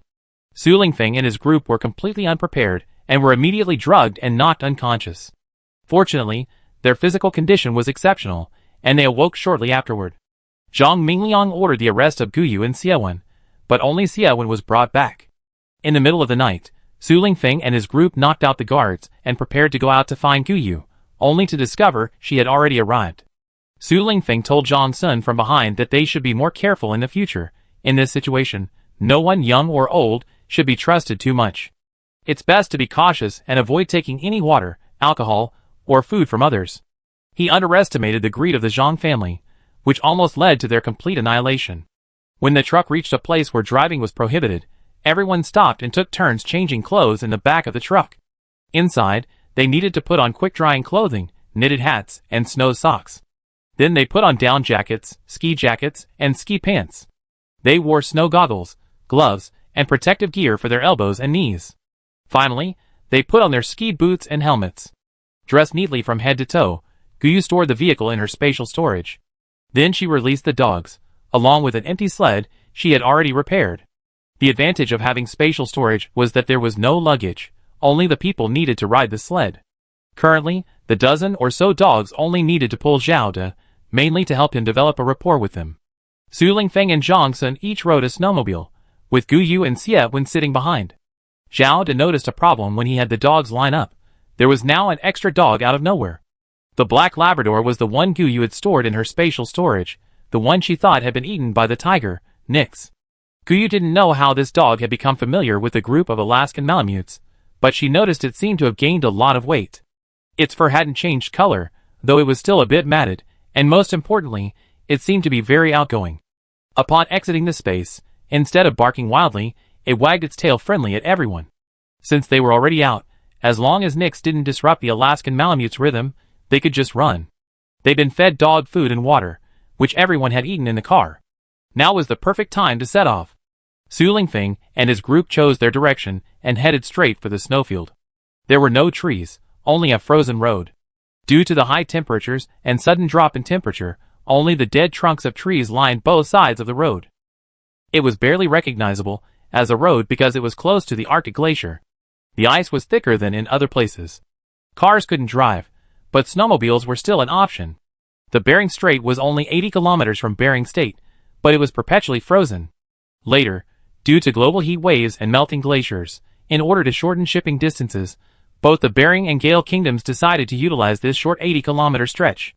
As for why the plan wasn't implemented after being made, Guyu had no idea. Anyway, even the snowmobiles started slipping at this point. Everything was a vast expanse of white, with no landmarks except for the cold sun overhead. It was cold, and it was getting late. They had barely slept since last night, and were exhausted. Su Lingfeng decided to leave it at that for now, letting everyone rest until tomorrow morning before setting off again. Guyu asked Su Lingfeng to make sure everything was alright. then released a semi-trailer RV from his spatial storage. There was also a large, imported off-road RV inside, but Su Lingfeng was worried it would be too heavy for the ice to support. This RV wasn't heavy, nor was it very large. It had 3 beds, and with the dining table folded down in the living room, there was an additional double bed. The Alaskan Malamute and Nix were both put into the spatial storage, making the RV suitable for 5 people. Chapter 54. Jong Sun expressed envy at the dog's privileged treatment, but Guyu had tried it herself and found that even humans couldn't enter the space. Even after she had collected the Zhang family's antiques and the gold from Zhang Mingliang's safe last night, the space hadn't absorbed any of the upgrades. Guyu believed the space was already at its highest level. The RV had a kitchen, and Guyu stewed a pot of mutton soup. She braised potatoes and mutton, and stir-fried some vegetables. The mutton soup with rice dispelled the chill. After braising the potatoes and mutton, she added chili peppers, and Zhang Sun and Zhao De ate until they were sweating profusely. Su Lingfeng couldn't handle spicy food, so he ate a lot of the mutton soup with rice. He was also sweating, having been locked in the basement for several hours. Su Lingfeng couldn't stand it for more than half an hour after eating, and went to take a shower. Zhang Sun wasn't too concerned about hygiene as long as he had food. After Su Lingfeng came out, Zhao De also went to wash up. Only he remained, leaning against the sofa next to the dining table, eating strawberries, unwilling to move. Before Su Lingfeng took a shower, Guyu fed the dogs in her spatial dimension, and then took a shower and changed her clothes there. When she came out after drying her hair, she saw a picture of the handsome man emerging from the shower. The temperature in the RV was comfortable, so she didn't need to dress properly. Su Lingfeng was wearing a long set of pajamas, and sitting on the bed drying his hair. His shirt was unbuttoned, and Guyu thought her eyesight was incredibly good. She could even see a drop of water dripping from the V-line of his 8-pack abs, and Guyu felt like she was about to have a nosebleed. When Su Lingfeng saw Guyu come out wearing a fluffy set of pajamas, he thought she looked like a fairy from some anime. She was so cute it was unfair, and Su Lingfeng put down the hairdryer and opened his arms wide. As he stood up, his V-line became even more pronounced. Guyu watched as a drop of water slid into his underwear, unconsciously swallowing. Su Lingfeng followed his girlfriend's gaze to his abs. He smiled, took 2 steps forward, and pulled his girlfriend into his arms, successfully drawing Guyu's attention to him with his lips. When the kiss ended, Guyu looked awkwardly at the onlookers, Zhang Sun and Zhao De. Luckily, Xiaowen had gone to take a shower, otherwise it would have been even more awkward. That night, Su Lingfeng took Guyu to sleep on the double bed set up after the dining table. He claimed it was to keep Guyu warm. She was anemic, and it was too cold to sleep alone in this weather. The other 3 nodded in agreement. Guyu's face was flushed red. Lying in bed, held in Su Lingfeng's arms, she felt her face burning even more, her whole body feverish. With his beloved in his arms, Su Lingfeng could only kiss her lips and hold her as they slept. The time and place weren't suitable for anything else. The teammates were separated only by a curtain. Su Lingfeng woke up very early, sighing as he held Guyu in his arms. With a beauty in his arms, he couldn't even eat. To avoid Guyu noticing the changes in his body, Su Lingfeng went into the bathroom again.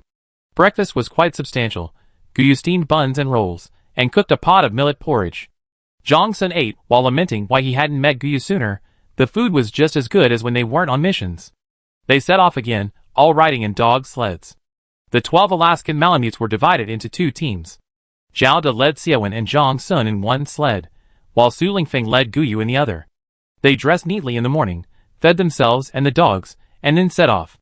It started off smoothly, but then things took a turn for the worse. Glaciers aren't flat, they're composed of many ice surfaces and icebergs. Where they meet, there are crevasses, ranging in width from a meter or 2 to 10 or 20 meters. The depth is generally unfathomable. A fall would likely be fatal. Alaskan Malamutes are undoubtedly excellent transport, but they seem to lack intelligence. They can pull the sled across crevasses only a meter or 2 wide, but the people on the sleds can't handle the leaping motion. After crossing a few crevasses, Xiaowen couldn't take it anymore and vomited.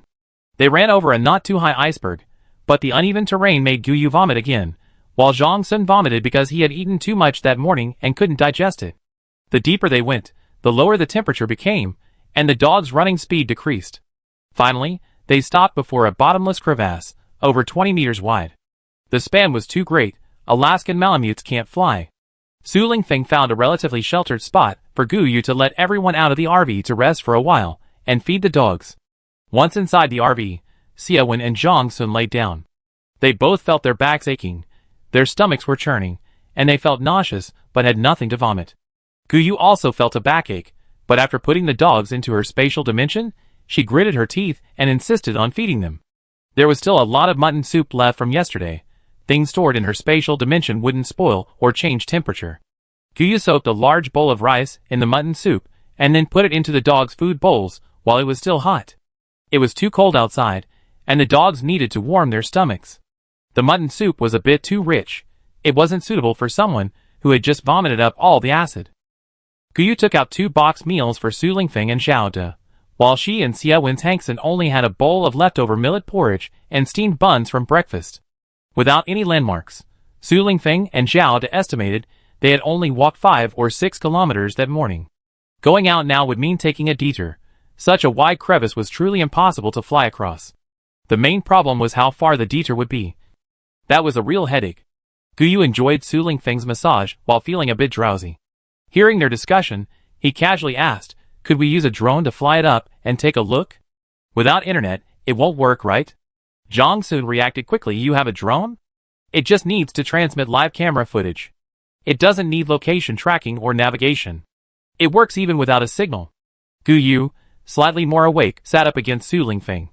Then Zhang Sun and the others saw about 10 boxes of brand new drones, still in their packaging. Su Lingfeng let Zhang Sun and Xiao De study the drones, while he pulled Guyu into his arms, and laid down on the bed to doze off. Xie Wen, feeling unwell, also fell asleep. After Zhang Sun assembled the drone, he and Xiao De went out to test it out. They set off again. Guyu packed up the RV and let the dogs out. This time, Nyx was smarter. It knew to stay inside the space. Anyway, it couldn't pull the sled. At most, it would run around. Guyu didn't force it to come out. This made Zhang Sun sigh once more, feeling that he was less alive than a dog. Another day of open envy and resentment for a black dog, but his sigh lasted only 10 seconds before Xiao De kicked him. This forced Zhang Sun to swallow back all his pent-up emotions. Chapter 55. The advantage of having a drone was that it saved them a lot of detours and avoided many sudden stops. Knowing in advance about insurmountable obstacles allowed them to detour and save time. Even so, having set off around 6 a.m. and resting for over an hour along the way, by nearly 7 p.m., the team of people and dogs had only covered about 10 kilometers. Ahead lay a towering iceberg, the top of which even the drone couldn't reach. Su Lingfeng decided to rest for the night and recharge for the next morning. Finding a place to park the RV revealed that the low temperature had caused a problem with the diesel generator, leaving the RV without power. The water in the tank froze within an hour, making even washing up a problem. Guyu initially planned to switch to another RV, but Su Lingfeng disagreed. It wasn't the RV's fault, the weather was too cold, and the wind was quite strong. The temperature will drop even lower at night, and even a new RV might not last long. Guyu thought for a moment, and asked Su Lingfeng if they could nest dolls together. Su Lingfeng couldn't quite follow Guyu's train of thought for a moment, until Guyu unloaded a shipping container and put the RV inside. The shipping container was completely enclosed, and the RV was warmer inside than outside. With no wind blowing in, the overall temperature was indeed quite high. With the airtight protection of the shipping container, the new RV could soon be used normally. This was a RV that could be driven independently, and it had an extra sleeping area compared to the semi-trailer that needed to be towed by another vehicle. Both the driver's seat and the passenger seat could be converted into single beds.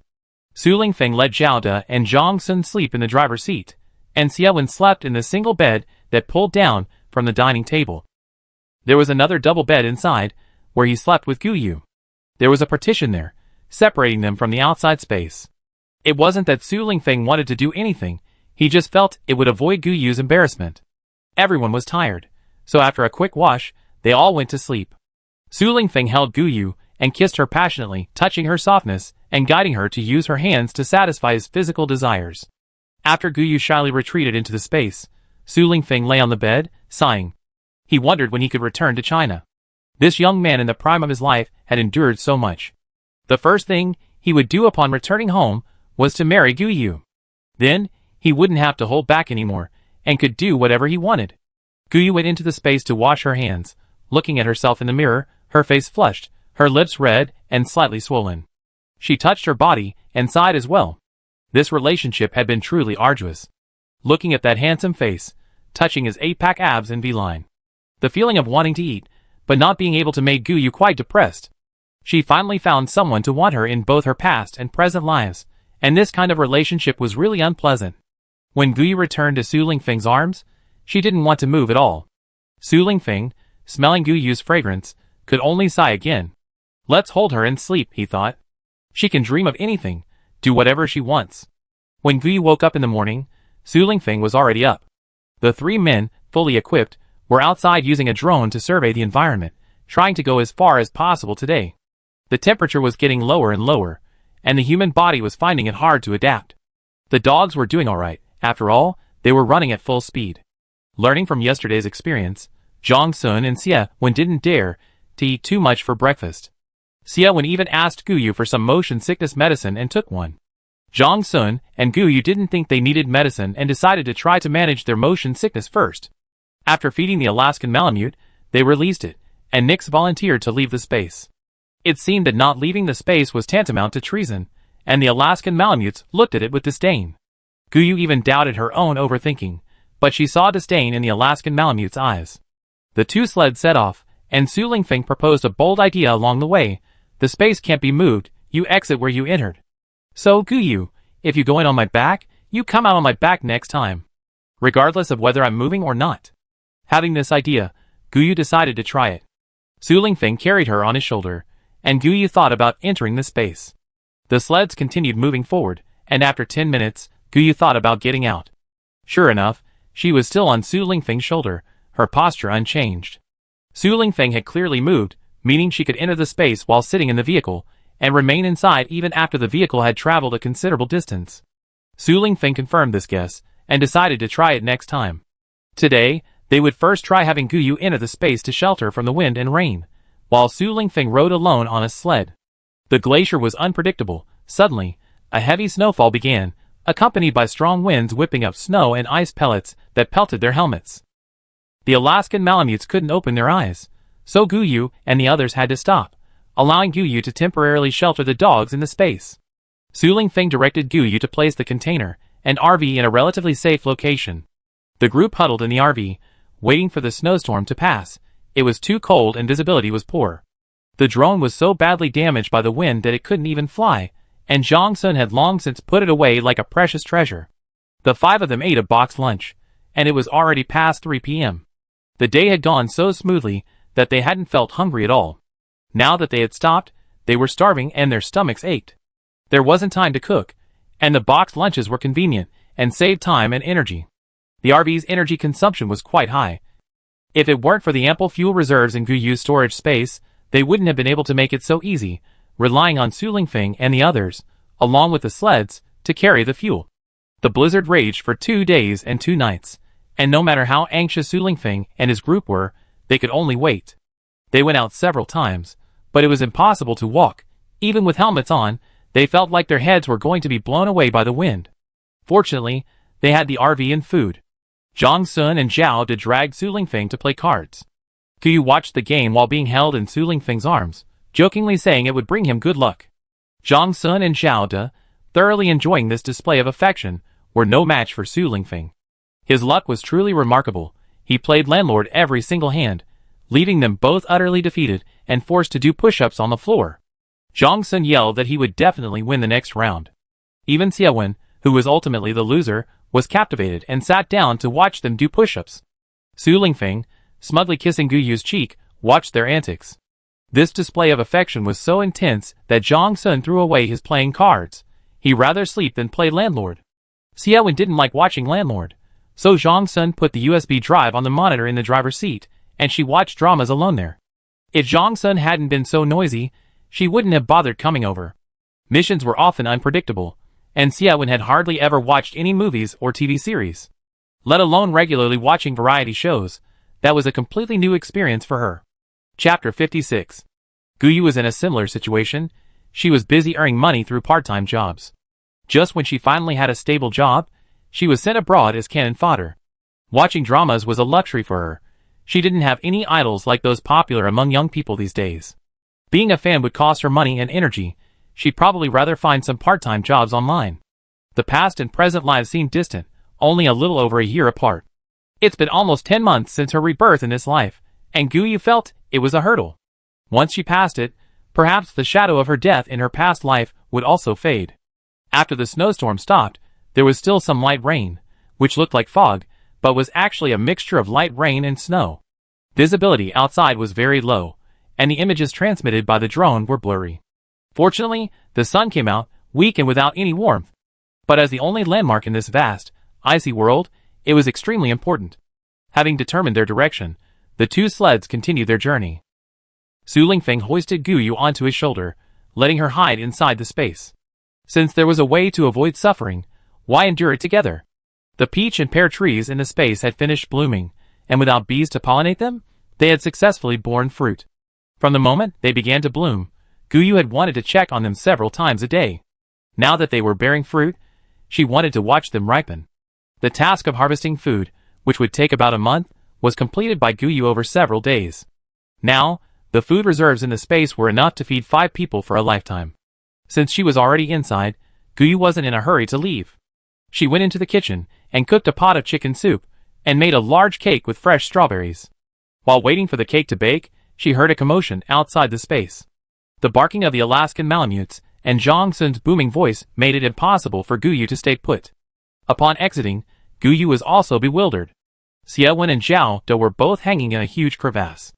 A dozen or so large dogs, and the two men were all straining, but the angle was wrong, and they couldn't pull them out no matter how hard they tried. Another sled was half stuck in the crevasse. Zhang Sun had probably been thrown in another direction. The sled had been detached, and the dozen or so dogs were helping, but they didn't know where it was stuck. They couldn't pull it out no matter what, and they dared not let go, or they would really fall. Guyu was at a loss. She wasn't strong enough. Zhao De shouted from below for them to let go so they wouldn't all fall. The two of them took out their daggers for self-defense. If all else failed, they would cut the rope. Better than everyone dying. The area was all broken ice. There was no stable foothold. Even though Guyu had plenty of heavy items in her spatial storage, she couldn't take them out. It might even cause the ice to collapse, widening the crevasse. Now they could only pull by brute force, pulling the sled up as well. Because they were both hanging on the sled, cutting the rope would cause them to fall. Guyu was frantic. She thought for a moment, and used her willpower to search for the tiger in her spatial dimension. The dimension was hers, under her control. A Bengal tiger actually appeared. While it was still somewhat disoriented, Guyu climbed onto its back, holding the rope and shouting "Giddy up!" The Bengal tiger was genuinely confused and instinctively started moving forward. The sled and the person finally moved, and in about 10 seconds, they successfully stepped onto the ice. Guyu had just released the rope when she heard the Bengal tiger roar. Forgetting she was still on its back, she pulled the tiger into her spatial dimension. The Bengal tiger returned to the spatial dimension, looking somewhat confused at the person who had fallen from its back. Guyu, however, was so frightened that she backed away repeatedly, forgetting that she could leave the dimension. Fortunately, the Bengal tiger, whether recognizing her as the owner of the dimension or the savior who had rescued her from the zoo, seemed to know. Anyway, after a minute of staring at each other, the tiger ran off up the mountain. Guyu was drenched in sweat, her back completely soaked. Only when she relaxed did she realize that her gloves were worn through, and her hands were bleeding. No wonder the tiger roared, it had smelled blood. Guyu ignored her hands and left the dimension. The 4 people, and about 10 dogs were all bewildered.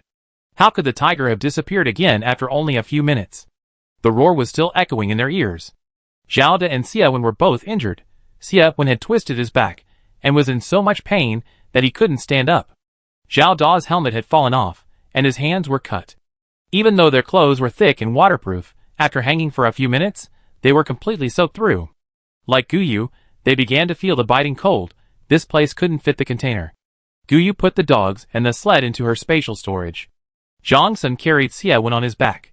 Su Lingfeng held Guyu's hand, and Zhao De didn't remove his torn gloves. The group just wanted to find a place to rest as soon as possible. After walking for another half hour, the 5 of them finally saw a flat area. Zhang Sun directed the drone to take off and observe. No danger was found. Guyu then released the container and RV. Su Lingfeng waited until they were all on board, and then looked around before getting into the vehicle. Xiaowen, being a doctor, knew she had sprained her back. She originally planned to have Guyu apply medicated oil and massage it. However, Guyu's hands were blistered and she couldn't help. Zhang Sun had no choice but to step in, while Su Lingfeng prepared to clean Guyu's wound. She said her clothes were soaked, so she went into her spatial dimension to find clothes for Xiaowen and Zhao De before taking a shower and changing into her pajamas. Su Lingfeng told Zhao De to shower and change as well. After applying medicated oil and massaging Xiaowen, Zhang Sun noticed his own legs were blistered. Fortunately, his snow pants held up well, preventing injury. Gu Yu's right hand was injured, so she used her left hand to roughly blow-dry her hair. Learning that Xiaowen's back needed a hot compress, she went into her spatial dimension and found a rechargeable hot water bottle. Previously, Gu Yu had heated the bottle before putting it in to prevent a sudden drop in temperature. Now, she could apply the hot compress to Xiaowen through a towel. Su Lingfeng helped his girlfriend dry her hair, while Zhang Sun went straight to the kitchen to chop ginger and make brown sugar ginger tea.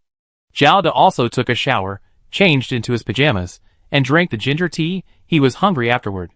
It was almost 4 in the afternoon, so they quickly ate rice soaked in chicken soup that Gu Yu had just made. Everyone fell asleep in silence, feeling somewhat sentimental. Fortunately, Gu Yu had a spatial artifact, otherwise, this 80-kilometer journey would have killed him sooner or later. In the middle of the night, Xiaowen and Zhao De both developed high fevers. When Su Lingfeng got up to check on them, he found Gu Yu in his arms burning hot. Fortunately, Gu Yu could still produce fever reducers and injections. Xiaowen, feeling dizzy, managed to get himself and the other two to receive 4 drips. Zhang Sun and Su Lingfeng went outside to dig out ice and wrap them in several layers of towels to physically cool them down. Of the 5 people in the RV, 3 collapsed immediately. Their itinerary has been disrupted again, and they haven't even covered a third of the distance yet. Chapter 57. The so-called 80 kilometers is the straight-line distance. The actual distance would be much longer. After all, it's not an icebreaker that can just be driven straight in. After resting for 2 days, Xiaowen, wearing a back brace, could barely walk. Even though Gu Yu was still completely weak, they still had to continue.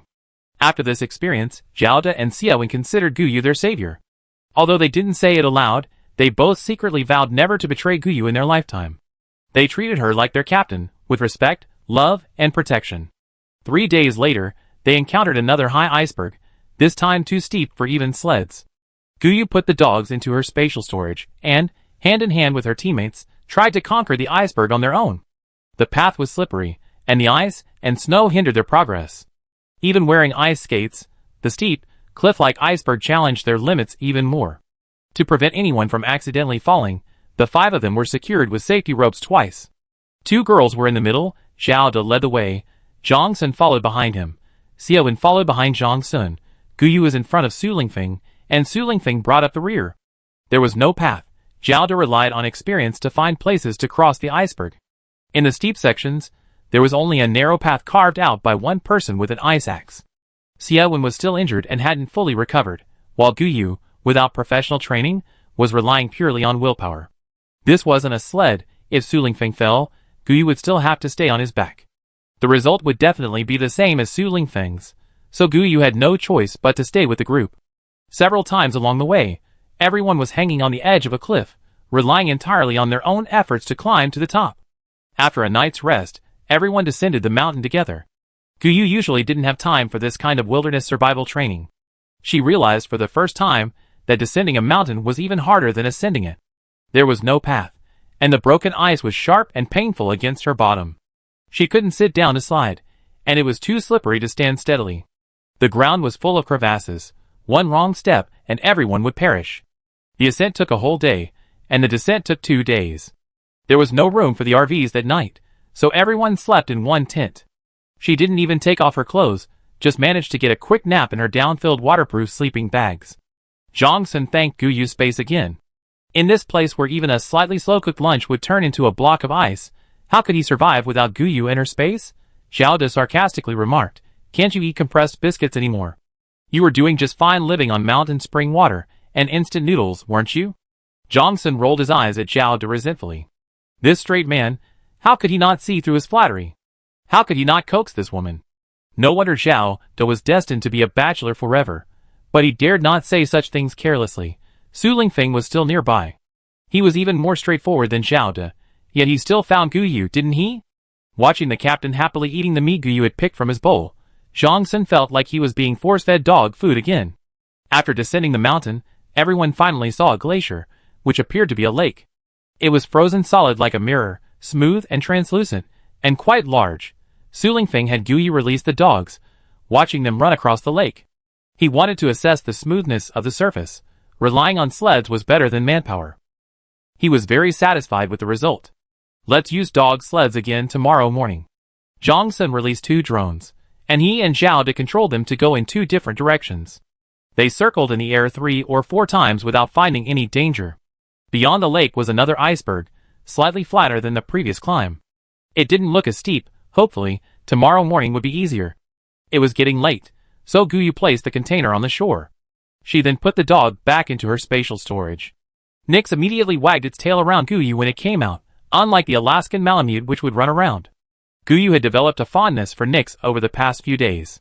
She knelt down to pet it, and brushed its fur with a pet comb.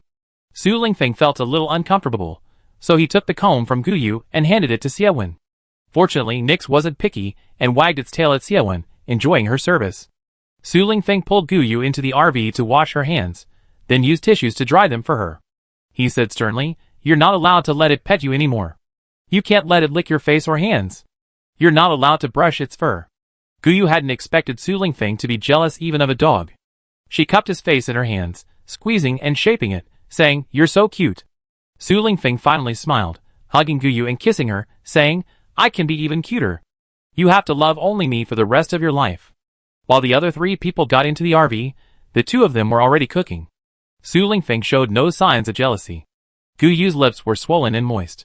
Nyx didn't want to go back to its space that night, so Su Lingfeng told Guyu to ignore it. Guyu could only take out its dog bed and food bowl, letting Nyx sleep on the RV floor. Dinner consisted of braised pork ribs and a steamed chicken.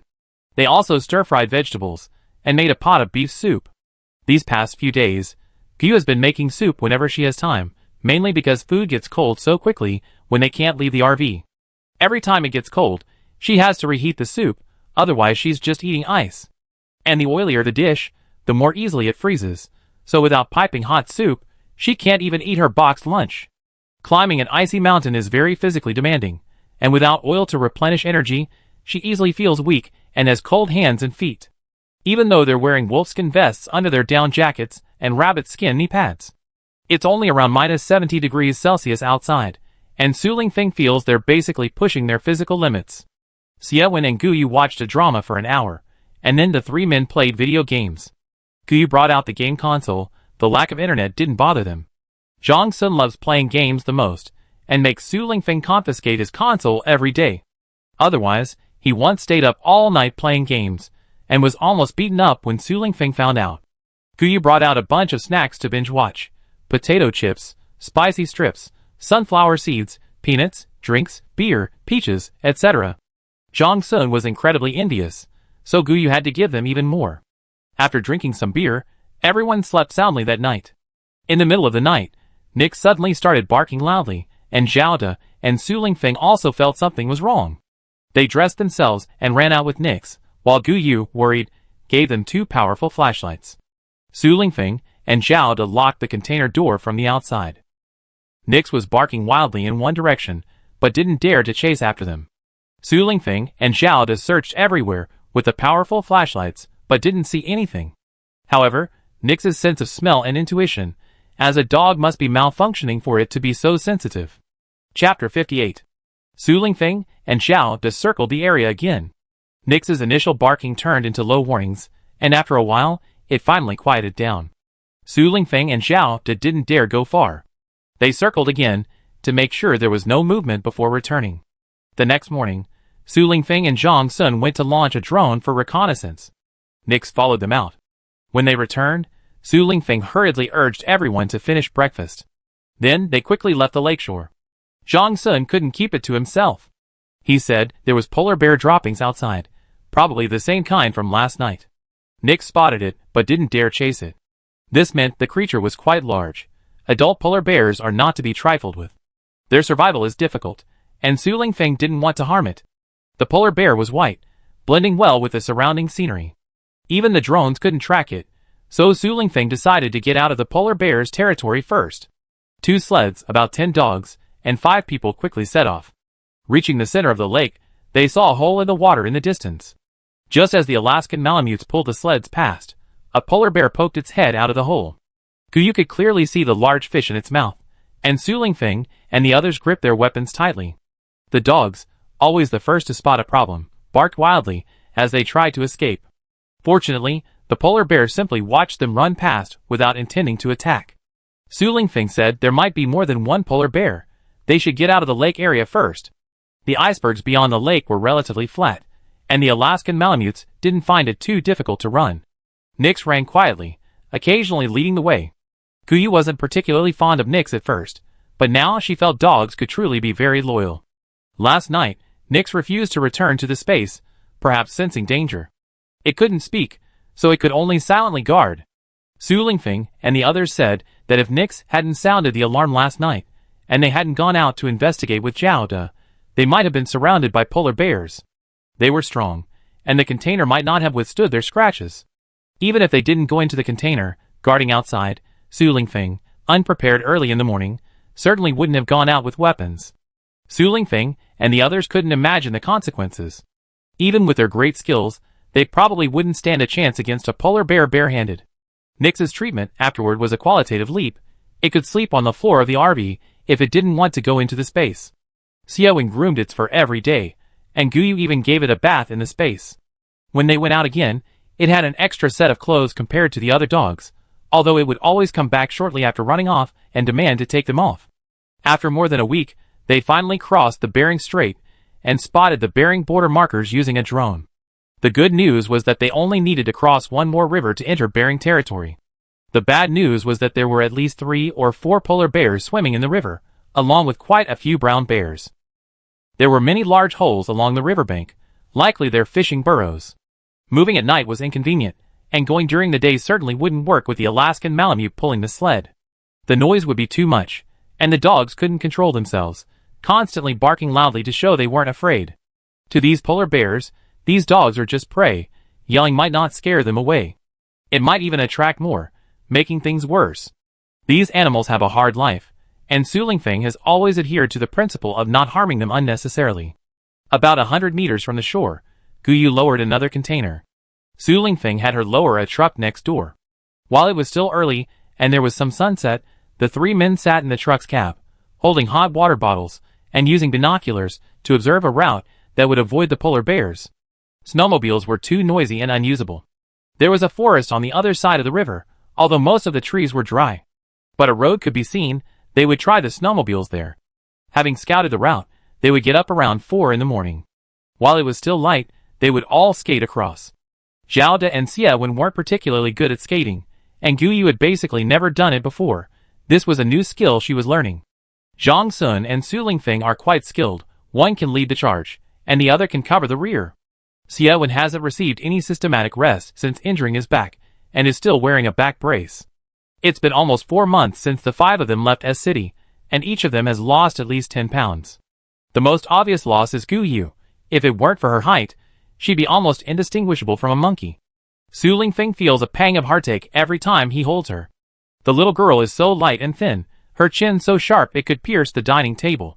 Her face is pale, and her waist is so thin it looks like it could be snapped in two. Even though her space is fully stocked, she still doesn't eat much. Actually, Guyu herself didn't care much. Before she died in her previous life, she looked in the mirror and saw herself as a walking skeleton. Except for skin, there wasn't a single bit of flesh. She even doubted whether she weighed 50 pounds. Now, the main problem was the hardship. Ever since her last fever, Guyu had been getting recurring colds, thankfully always low-grade, so Su Lingfeng couldn't tell through her clothes. Guyu had to take cold medicine every night, and she didn't know why. Despite this, Guyu still tried her best to keep up with her teammates. Compared to her previous life, Guyu felt she was living a very happy life now. Dinner was simple. The animal's sense of smell was too good. Su Lingfeng didn't let Guyu cook again. Everyone ate a boxed lunch, drank a bowl of soup, and then washed up and went to bed early. The truck wasn't stored in the spatial storage, so the 3 men took turns driving Nyx on duty. The main problem with being on duty was the cold. Even dressed properly, clutching a hot water bottle filled with heat packs, and the truck couldn't start, so the cab was still very cold. Su Lingfeng was on his first shift. When it was completely dark, Nyx suddenly yelled. Su Lingfeng didn't get out of the car rashly. He immediately opened the driver's side window and fired a shot in the direction Nix had yelled. Then, he heard the sound of animals running around. Startled awake, Zhao De and Zhang Sun rushed to support him with their weapons. Under the powerful flashlights, everyone could see footprints on the icy ground. Zhang Sun's shift went smoothly, but Zhao Da's shift encountered the same situation again. Su Lingfeng and Zhang Sun, who had just lain down, again rushed to support him with their weapons. Nix yelled and chased after them. This time, Su Lingfeng saw a dark figure. It seemed the animals mistook them for intruders, or prey, and were planning to ambush them. The weapons weren't enough of a deterrent. They hadn't given up after 2 attempts. Chapter 59. As dawn broke, Su Lingfeng led his teammates to put on their ice skates as planned. They set off silently. Although exhausted, they skated to the shore in 3 hours, far from the polar bear's territory. Everyone breathed a sigh of relief and was about to rest when they heard the roar of a bear behind them. Gu Yu and the others quickly hid under the trees in the forest and turned around to see an adult polar bear and an adult brown bear fighting on the lake behind them. Since it wasn't their business, they didn't rush to leave. Gu Yu gave each of them a pair of binoculars, and they watched the polar bear and brown bear fight from a distance. The polar bear was enormous, weighing at least 400 kilograms and standing at least 2 meters tall. The brown bear looked much smaller next to the polar bear, but it was actually using its paw to step on a large fish. It seemed the 2 bears were fighting over food. The massive polar bear pounced on the brown bear. Although the brown bear was smaller, it was relatively agile and quickly dodged. The polar bear roared and pounced on the brown bear again, but the latter dodged once more. The polar bear's third attack finally brought the brown bear down, and both bears began to fight, using their sharp front claws. However, to the bear's surprise, their struggle gradually distanced them from the frozen fish.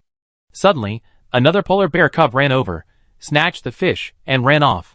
The 2 adult bears were stunned for a moment, then released each other and chased after the cub that was carrying its prey.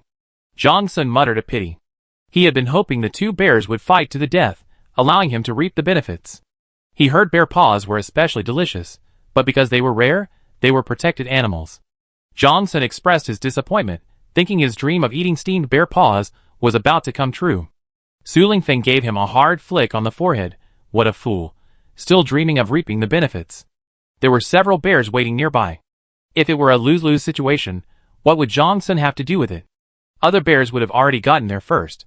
If Zhang Sun rushed out, he'd just be adding to their meal. Gu Yu also said they should be thankful they hadn't been targeted by bears. Eating bear paws? Dream on. The forest was mostly dry. There was no shortage of water, but it was too cold this year. Even in the perpetually frigid Arctic Circle, this weather wouldn't be sustainable. They hadn't gone far when they saw a small wooden cabin. Going inside, they found it hadn't been lived in for a long time. The wooden bed was rotten. Luckily, Gu Yu had a bed in her spatial dimension. The 3 men dismantled the rotten bed and stuffed it into the fireplace, lighting a fire. The fireplace was a bit clogged from lack of use, so Zhao De climbed onto the roof to clear it. Gu Yu and Xie Wen tidied up the house roughly, and the men checked the windows. The doors and windows were barely usable, so Gu Yu set out 2 double beds. Su Lingfeng told her to leave the truck out for 1 person to keep watch. Gu Yu and Xie Wen slept there, and the 3 men took turns sleeping on the remaining bed. No blankets were provided, just wolfskin mats and down-filled waterproof sleeping bags for each person. After a quick boxed lunch, Gu Yu put some sweet potatoes and potatoes in the fireplace. She fell asleep before the food was even cooked. Su Lingfeng took Nix to keep watch first. Xie Wen and Zhang Sun watched a variety show for a while, ate sweet potatoes and potatoes for a late-night snack, and then went to sleep. Zhao De, still worried, went out with Su Lingfeng and patrolled the area with a powerful flashlight. Nothing happened while Su Lingfeng was on duty, and everything went smoothly when Zhang Sun took over. Zhao De was unlucky. Less than half an hour into his shift, Nix started barking. Zhao De didn't even need to open the window to see several pairs of green eyes. Zhang Sun and Su Lingfeng rushed out to support him, and Xie Wen also crouched by the window with his weapon. Nix's howling and Su Lingfeng's warning shot didn't deter the hungry wolves. Instead, it made them even more frenzied, and wolves are very intelligent. They immediately scattered, attacking from several directions. With powerful flashlights, and Xie Wen throwing out several large logs from the fireplace to illuminate the surroundings. Even if the wolves hid well, they weren't enough to pose a threat to 4 well-coordinated Special Forces soldiers. Besides, they were armed with weapons and broadswords, and Nix wasn't a coward. In just over half an hour, they left behind about 10 wolf carcasses. Su Lingfeng struck the Wolf King in the right eye, and the Wolf King howled as it fled with the remaining 10 or so wolves. Su Lingfeng called back Nix, who was about to get chase, and the 3 men, exhausted, dumped the wolf carcasses by the lake.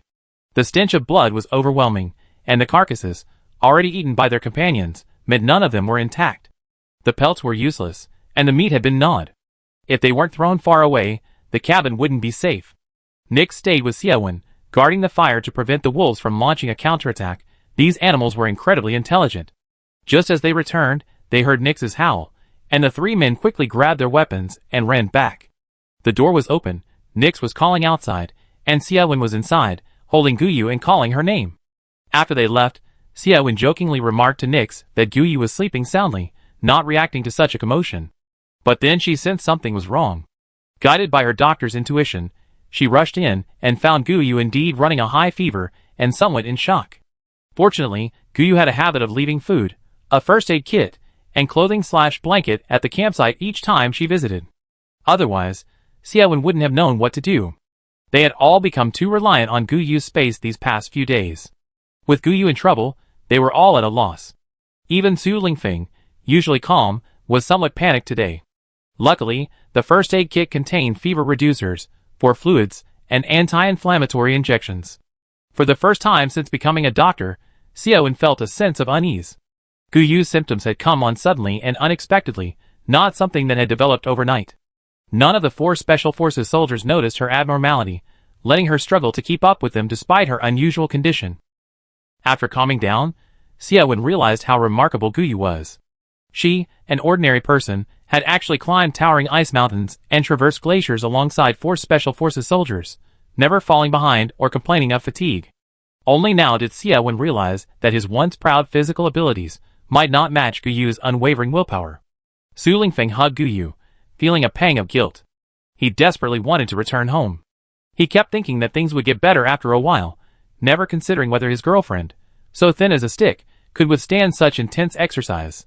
These past few days, aside from the inconvenience, Guyu had been the one cooking. She even took her underwear into her spatial dimension to wash it in the washing machine. She was needed in every aspect of their lives. As her boyfriend, Su Lingfeng hadn't even considered whether her physical condition could keep up with all this running around. Chapter 60. Guyu is now seeing her past life in her dream, withered like a skeleton. Lying in the attic, shivering with cold, she can't remember how many days she hasn't eaten or drunk. In the biting cold, she curses Bai Lu, who killed her, and resents her biological parents who abandoned her. She curses her adoptive parents who took her in and then abandoned her, and finally, she remembers Su Lingfeng. They were inseparable as children. Every time she was abandoned and returned to the orphanage, he would hold her and comfort her, saying, "This way, we never be separated."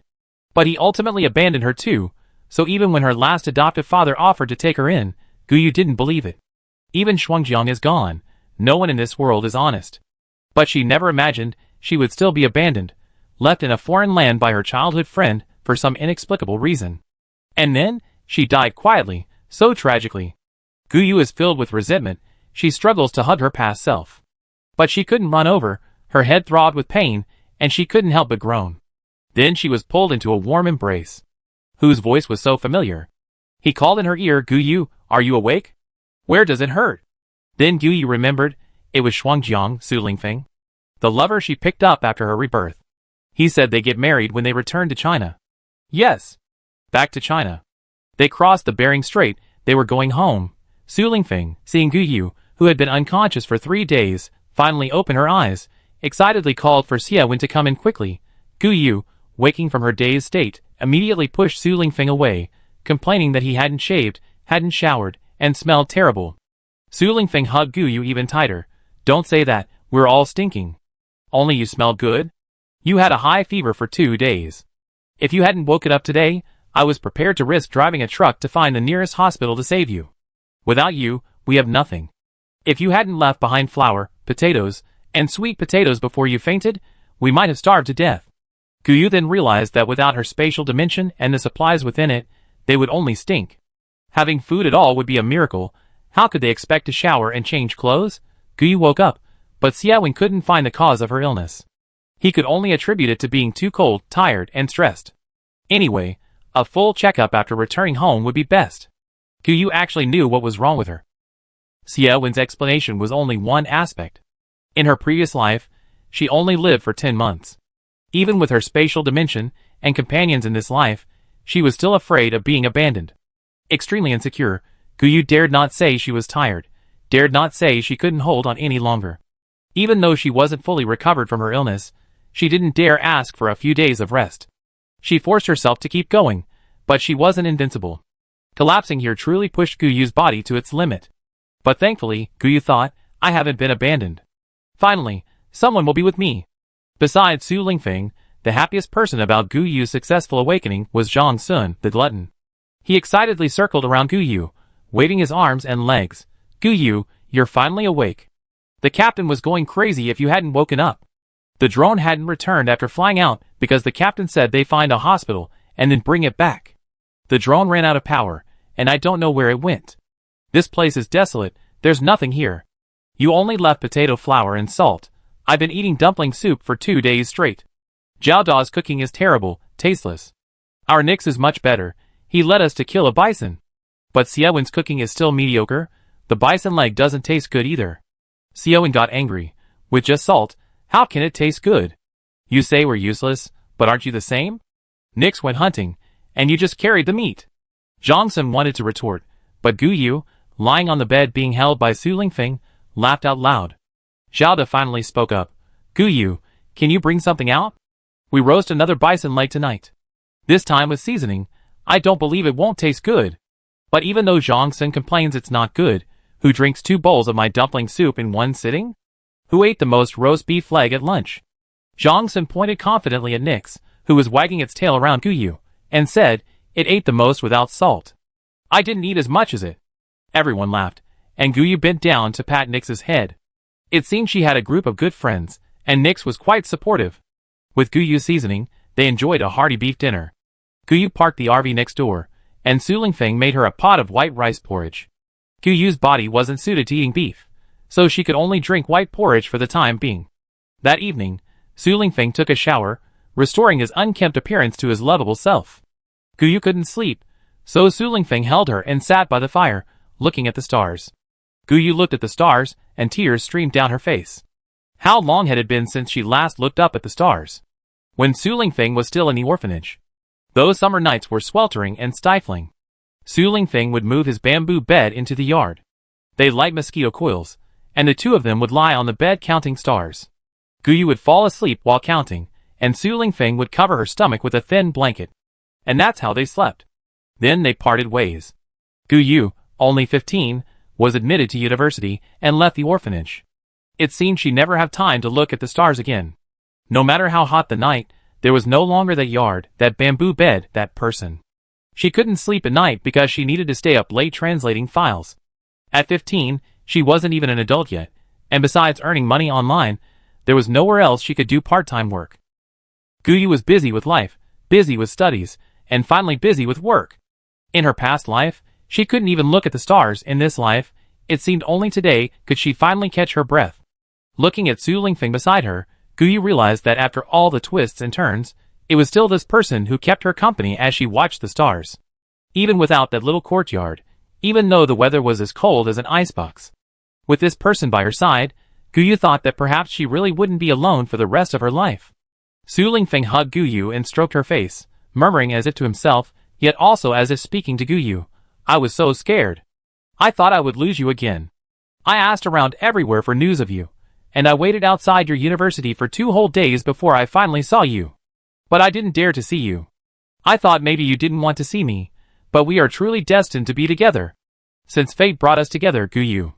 Don't leave me. Tell me if you're not feeling well. Without you, there's no point in me going back to China. I love you. I loved you since I was a teenager. Let's get married after we go back to China, and never be apart for the rest of our lives, okay? Chapter 61. Gu Yu laughed upon hearing his words and asked, aren't you a beast? How old was I back then? And you liked me when you were 15? Su Lingfeng hugged Gu Yu and teased her, yeah. I'm a beast. But some people said they'd marry me when we were little, and even made a pinky promise to hang themselves for 100 years. Back then, Someone hugged me and said I couldn't marry anyone else. I had to wait until she grew up. Thinking of her childhood dependence on Su Lingfeng, Guyu couldn't help but hug his neck and offer her lips. Afraid that Guyu's body couldn't handle it, but the area around this small wooden house was still not very safe. Su Lingfeng still rode off on his snowmobile with Guyu strapped to his back. Zhang Sun and Zhao De each rode one, and Xiaowen chose to sit on the back of Zhao Da's snowmobile. The main problem was that Zhang Sun, quite irresponsibly, had tied Nix to his back, ostensibly to give the dog a ride. At first, Nix seemed quite excited, and during rest stops, it would get off and immediately burrow into Guyu's lap until she put it into her spatial storage. Zhang Sun arrogantly declared that Nix didn't know its own worth. He was the best snowmobile driver. It took 2 days to get out of the forest. Su Lingfeng, mindful of Guyu's health, didn't run very fast and rested several times along the way. Zhang Sun complained to Zhao De about when his usually stern and impartial captain had such a tender side. Then he turned around to find Su Lingfeng standing behind him with a dark expression. Startled, Zhang Sun took off running. To avoid punishment from his captain, he volunteered to use the drone Guyu had just given him to scout the way. Once out of the forest, although there were no roads, vehicles could still pass. Su Lingfeng drove directly into the RV, a safer and less bumpy ride. Guyu could rest in bed or go into her spatial dimension. Guyu's recent illness had terrified Xiaowen. She now felt the need to check Guyu's temperature every hour. Now that she had time, she prepared medication and put both herself and Guyu on 4 drips. The two lay side by side watching TV, directing Zhang Sun, who wasn't driving, to bring them tea, water, and coffee. Actually, the coffee wasn't for them. It was for Su Lingfeng and Xiao De, who took turns driving. Why not let Zhang Sun drive? The answer was that his driving style was exactly the same as his snowmobile driving. He acted like a race car driver, flooring the accelerator and going as fast as he could. Xiaowen complained that few people would dare ride in his car. Zhang Sun arrogantly said that she didn't understand. Cars are meant to be driven as fast as possible, otherwise it's not exciting.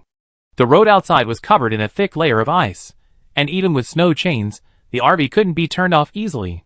Even though Guyu added a lot of antifreeze to the RV, she couldn't guarantee it would restart after being shut down. Guyu had a Yulimach 8x8 off-road RV in her space, touted as a doomsday fortress.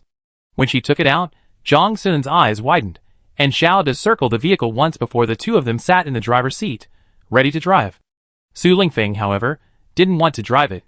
The first reason was, of course, that it was too conspicuous.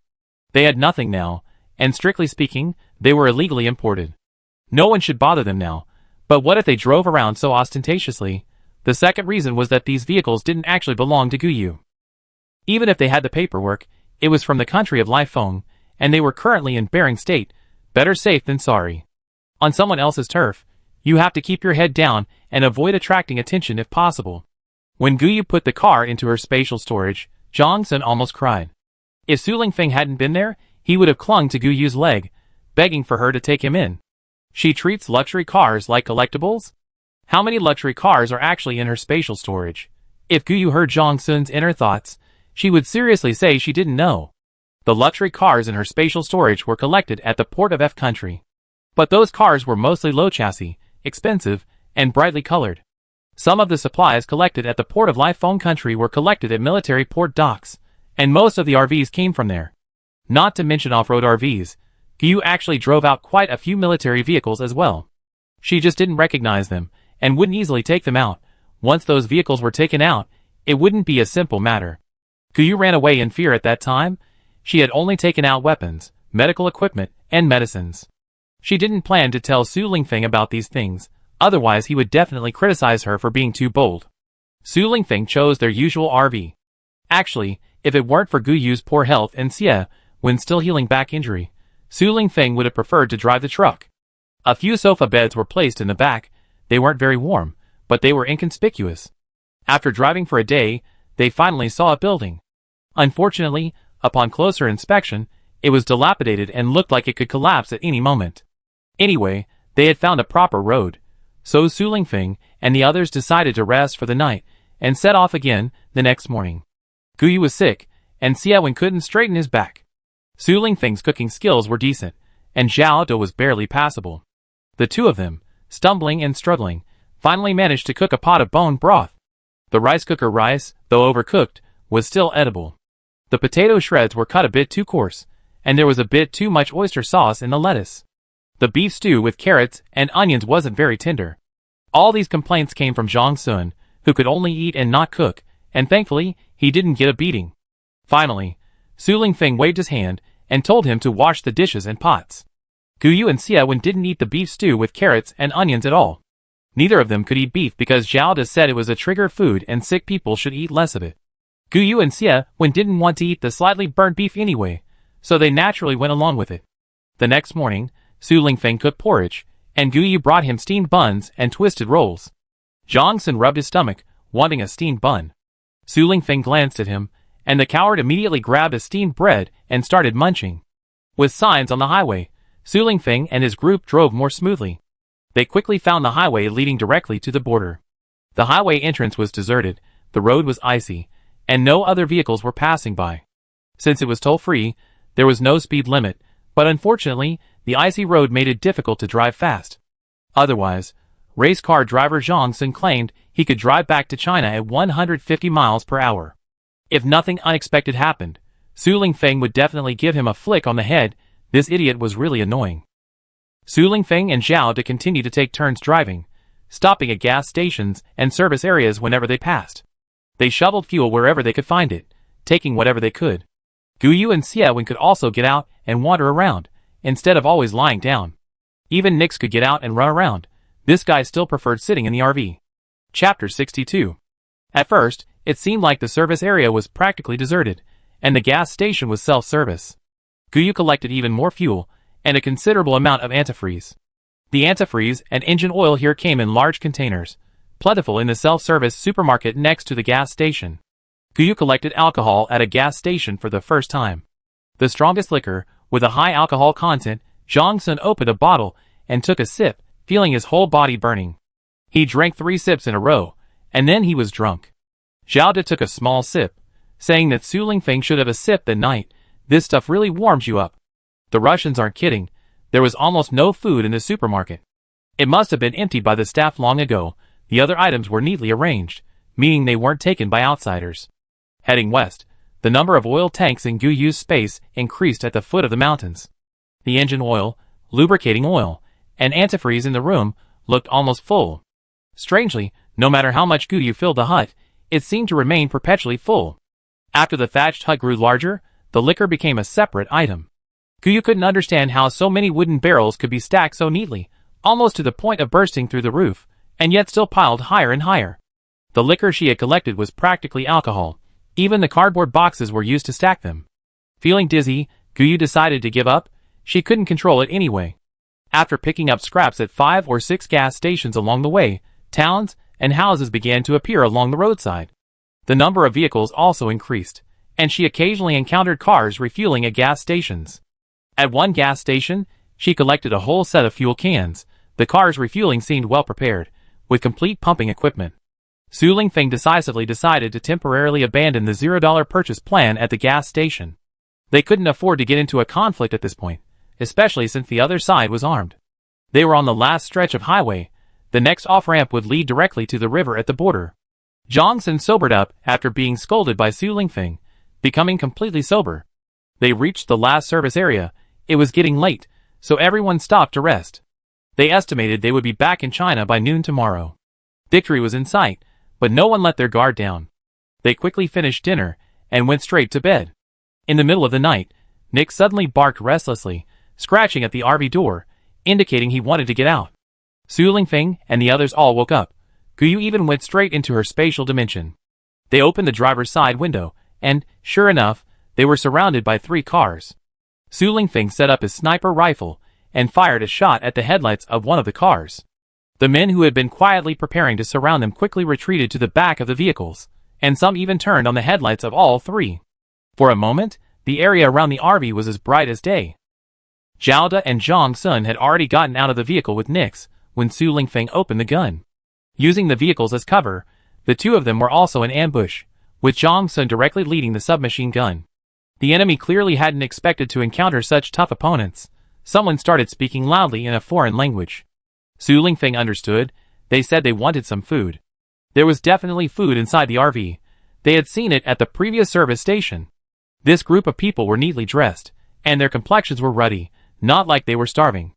They probably hadn't even realized that the enemy also had weapons, because they hadn't seen any weapons during the day, only 2 women and a large dog. Su Lingfeng fired another shot, this time knocking off the fur on the speaker's head.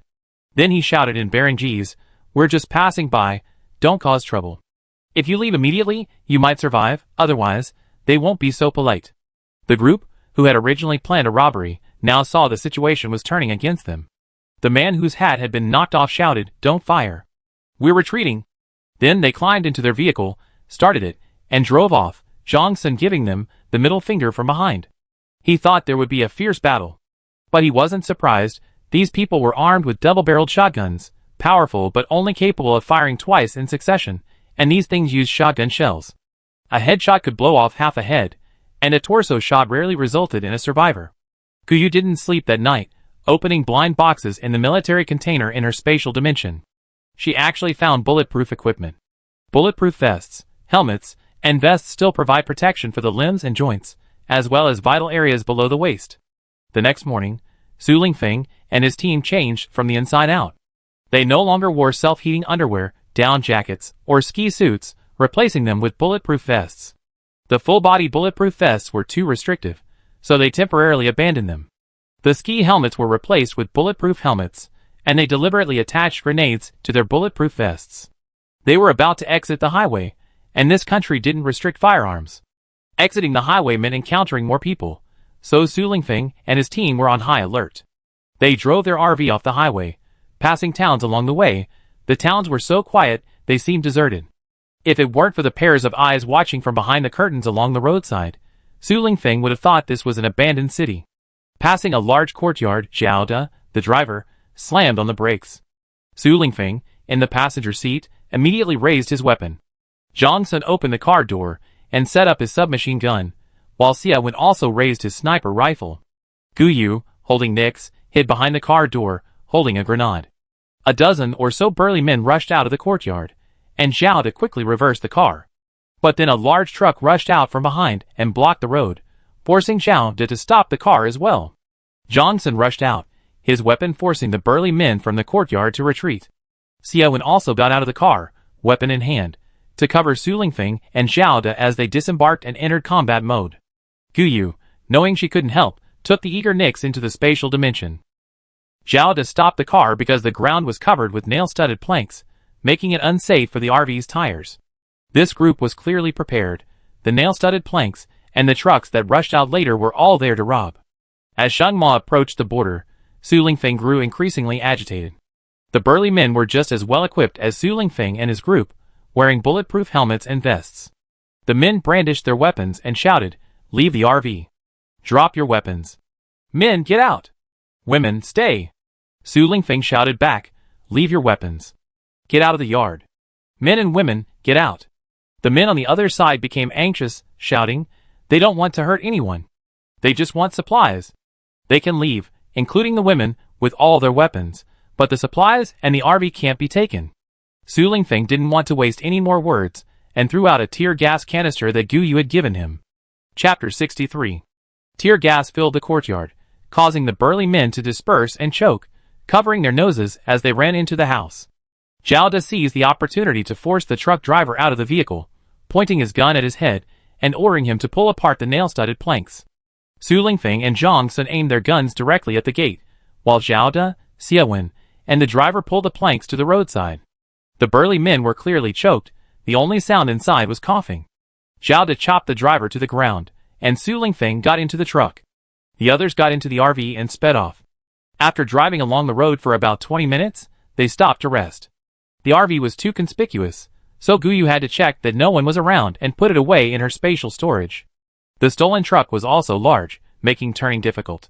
Su Lingfeng didn't let Guyu get any other vehicles. He and Zhao De pried open an SUV parked by the roadside. The car was dusty, and looked like it hadn't been driven in a long time. There were snow chains in the trunk, and Guyu had filled it with gas and antifreeze. Su Lingfeng and Zhao De continued to take turns driving, while Guyu could either go into her spatial dimension or sit in the back with Xia Wen's Hangson. The border wasn't far, and the river was, unsurprisingly, covered with a thick layer of ice. A bridge spanned the river, but there were roadblocks on both sides, making walking impossible. Although the guard posts on both sides seemed deserted, there was a military camp nearby, meaning Su Lingfeng and his group were essentially crossing illegally. If someone opened fire, there was nowhere to hide on the bridge. They planned to find a place to hide and cross the river in the dark at night. There were houses by the roadside, and Su Lingfeng and Zhao De split up to find a place to stay for the afternoon. Just as they parked, a child darted out of the neighboring yard, shouting in Yin language, "Yin people? Are you?" Zhao De instinctively answered yes, and the child opened the yard gate, gesturing for them to come in. Zhao De looked at Su Lingfeng, and after receiving permission, went into the yard. A minute later, he came out and directed Su Lingfeng to drive the car in and park it. Zhao De got into the car and began to explain the situation. A Yin family lived there. 2 elderly people with a child. During the hot weather, their son and daughter-in-law said they would go back to their hometown in Yin to find food. But they never returned, and the 2 elderly people had barely managed to escape the heatwave with their grandson. After the temperature plummeted, their lives became even more difficult. Now the old woman had been ill for a long time, and the old man was constantly looking out, hoping to find a Yin person to entrust their grandson to. Better than waiting to die with them. Su Lingfeng led everyone inside, leaving Guyu behind in the spatial dimension. This was also just in case, at least to avoid total annihilation. People have become very selfish during this natural disaster. It's impossible to trust them completely. The old lady's illness wasn't the problem. She was starving and malnourished. Plus, the elderly had run out of their high blood pressure medication, and there was nowhere to buy more. Even though they had a heated kong, a traditional heated platform bed, in the house, there wasn't enough firewood or coal, so they could only heat it at night, not cooking during the day. They only ate 1 meal a day, at night. Fortunately, the family used to run a honey and milk powder business. The child survived on these 2 foods. The old couple would rather starve than eat their grandson's food. Those things were also leverage to get their grandson taken away. The people of Yin were still considered trustworthy. The best option, of course, would be to hand it over to the soldiers on the other side. But according to the old man, he hadn't seen any soldiers patrolling either side since the heatwave began. The nearby military camp must be deserted. Not a single wisp of smoke had been seen in this cold weather. However, the bridge was impassable. There was a warning sign next to the bridge indicating that landmines were buried nearby and crossing was strictly prohibited. Su Lingfeng and Zhao De exchanged a glance. It seemed their caution was justified, otherwise, they would have been reduced to pieces. The old man's yard was quite large, especially the vegetable garden in the backyard. It was said that they had survived until now thanks to the crops they used to grow in the backyard. The old woman even chopped up and dried bean vines and corn stalks, adding some corn kernels to make a porridge that was quite palatable. Xiaoying gave the old woman an 4-drip and her blood pressure medication. Su Lingfeng went to the car to get a 10-kilogram bag of rice. The old man went to cook, while Zhao De ostensibly went to help but actually went to keep watch. Su Lingfeng returned to the car and discussed it with Guyu, but she still wouldn't get out and would continue hiding in the space. Take Nix down with you. It's a lifesaver against nighttime ambushes. The child was supposedly 6 years old, but looked no different from a 4 or 5. He saw Nix and excitedly rushed over to hug it. The old man said they used to have a dog, but they couldn't afford to keep it anymore, so they released it. That dog had even brought back a large rat once. It never came back. It was probably beaten to death. Nix was very intelligent and didn't harm the child named Shuzi. In fact, it let him touch and kiss it without showing any impatience. Shuzi's grandfather said that during the high temperatures, they talked about evacuating overseas citizens, but Shuzi's parents couldn't bear to give up the situation they had worked so hard to achieve. There was still a considerable amount of food stored at home, mainly from their contracted farm, where wheat and corn were due for harvest. The wheat, of course, didn't survive. It all dried out in the sun. The corn dried out completely before it even filled out. Luckily, there were still dried vegetables and corn kernels in the cellar. The old lady and gentleman worked through the night to harvest everything in the back garden, ripe or unripe. Vegetable stalks, vines, corn stalks, sweet potato leaves, and vines were all chopped up and dried. The whole family moved into the cellar to escape the heat. Those neighbors who were unwilling to evacuate couldn't bear it any longer. Those who rowed boats and swam returned home. Shuzi's parents, following the old man's advice, also went back. Their hometown was just across the river, and there was still plenty of food in the cellar. They had originally planned to row back to rescue the 2 of them, and Shuzi, if they weren't in trouble. Unexpectedly, they never returned. The old couple couldn't swim and were carrying Zhu Zi, so they could only wait and see. The river outside was freezing over, but Zhu Zi's parents still hadn't returned. The old lady fell ill again, and the old man only hoped that heaven would be merciful, and that someone from Yin would come to cross the river and return home. They wanted to entrust their grandson to someone else, just to get him across the river. Zhu Zi knew where their hometown was. Su Lingfeng's arrival gave them hope, at least guaranteeing their grandson's safety. As long as they could get Zhu Zi across the river, even if something happened to his parents, they still had a whole village of relatives and neighbors back home. At least they wouldn't watch their child starve to death. They believed they would at least provide him with some food. The people back home had a tradition of storing food for winter, and their cellars were well stocked with grain. Every household had its own vegetable garden, and drying vegetables was an essential skill for every family. The old lady believed that Zhu Zi's parents might be facing difficulties, otherwise they wouldn't have abandoned them. For dinner, the old man cooked rice porridge, and Su Lingfeng and the others ate a few pieces of compressed biscuits with it. The old lady only drank the porridge, while the old man divided a compressed biscuit between himself and his grandson, each eating half. Chapter 64. After finishing their meal, Su Lingfeng took Zhongsun, Zhao De, and Xie went to the car for a meeting. Guyu also came out of her spatial dimension to join them in the discussion, leaving Nix to guard the car door. Su Lingfeng had an idea. He wanted to take his elderly parents back to China with him. His original plan was to find the military upon returning home and then go back to Beijing. However, Su Lingfeng and his team analyzed the situation and concluded that this plan was unreliable. Su Lingyun was still in the military, and given the current chaos, it was possible he knew Su Lingfeng was returning and sent people to intercept him. Therefore, Su Lingfeng and his team originally planned to return to Beijing on their own. But then another problem arose. Things were in complete chaos abroad. They knew nothing about the situation in China, so the best course of action now was to abandon the plan to return to Beijing after returning home. Zhao De was from northeast China. They would first go to his parents' home after returning home. To understand the situation in China, they would then decide how to return to Beijing. Zhang Sun's grandfather was a former subordinate of Su Lingfeng's grandfather, and his family also lived in Beijing. Xie Wen is an orphan. Her parents died early. She had barely come of age when her grandmother, who raised her, passed away. This means she has no relatives to search for, so going to Zhao Da's family is the most reliable option right now. Su Lingfeng's intention to send the elderly couple and Zhu Zi back to their hometown isn't out of pity. He plans to keep his identity secret and use the elderly couple to return to their hometown. He wants to first understand the general situation in the country before setting off to find Zhao Da's parents. The main reason is that while in Lifeng Kingdom, he only knew that a base for rescuing survivors had been built. How many people were unknown? Where were they unknown? Lifeng Kingdom's initial plan was to enter Guangdong Province, but now the distance between the north and south is vast. The situation in Guangdong Province doesn't represent the situation nationwide, especially in the very center of power. Xie Wen indicated that the old lady's condition wasn't too serious.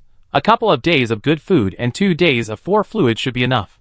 Anyway, wasn't it said they could cross the river freely? They could just find some planks, make a cart, and push them across. Guyu then raised her hand, saying she did have a cart, but it was a bit too big. It was a cart used at the cargo dock for pushing small loads of goods, only slightly narrower than a pickup truck. Su Lingfeng didn't dwell on this. Since the decision was made, he ushered everyone else out of the car. He still had something to say to Guyu. Actually, there wasn't much to say. He'd just been busy driving these past few days. He hadn't had a proper intimate moment with Guyu in a long time, and to be on the safe side, he even made her play hide-and-seek. Guyu was waiting for Su Lingfeng to say something when he suddenly captured her lips with a kiss, pulling her into his arms. After Su Lingfeng got out of the car, satisfied, Guyu blushed and looked at her wrinkled pajamas. She quickly went into her spatial dimension and headed straight for the bathroom. Looking at herself in the mirror, her face was flushed.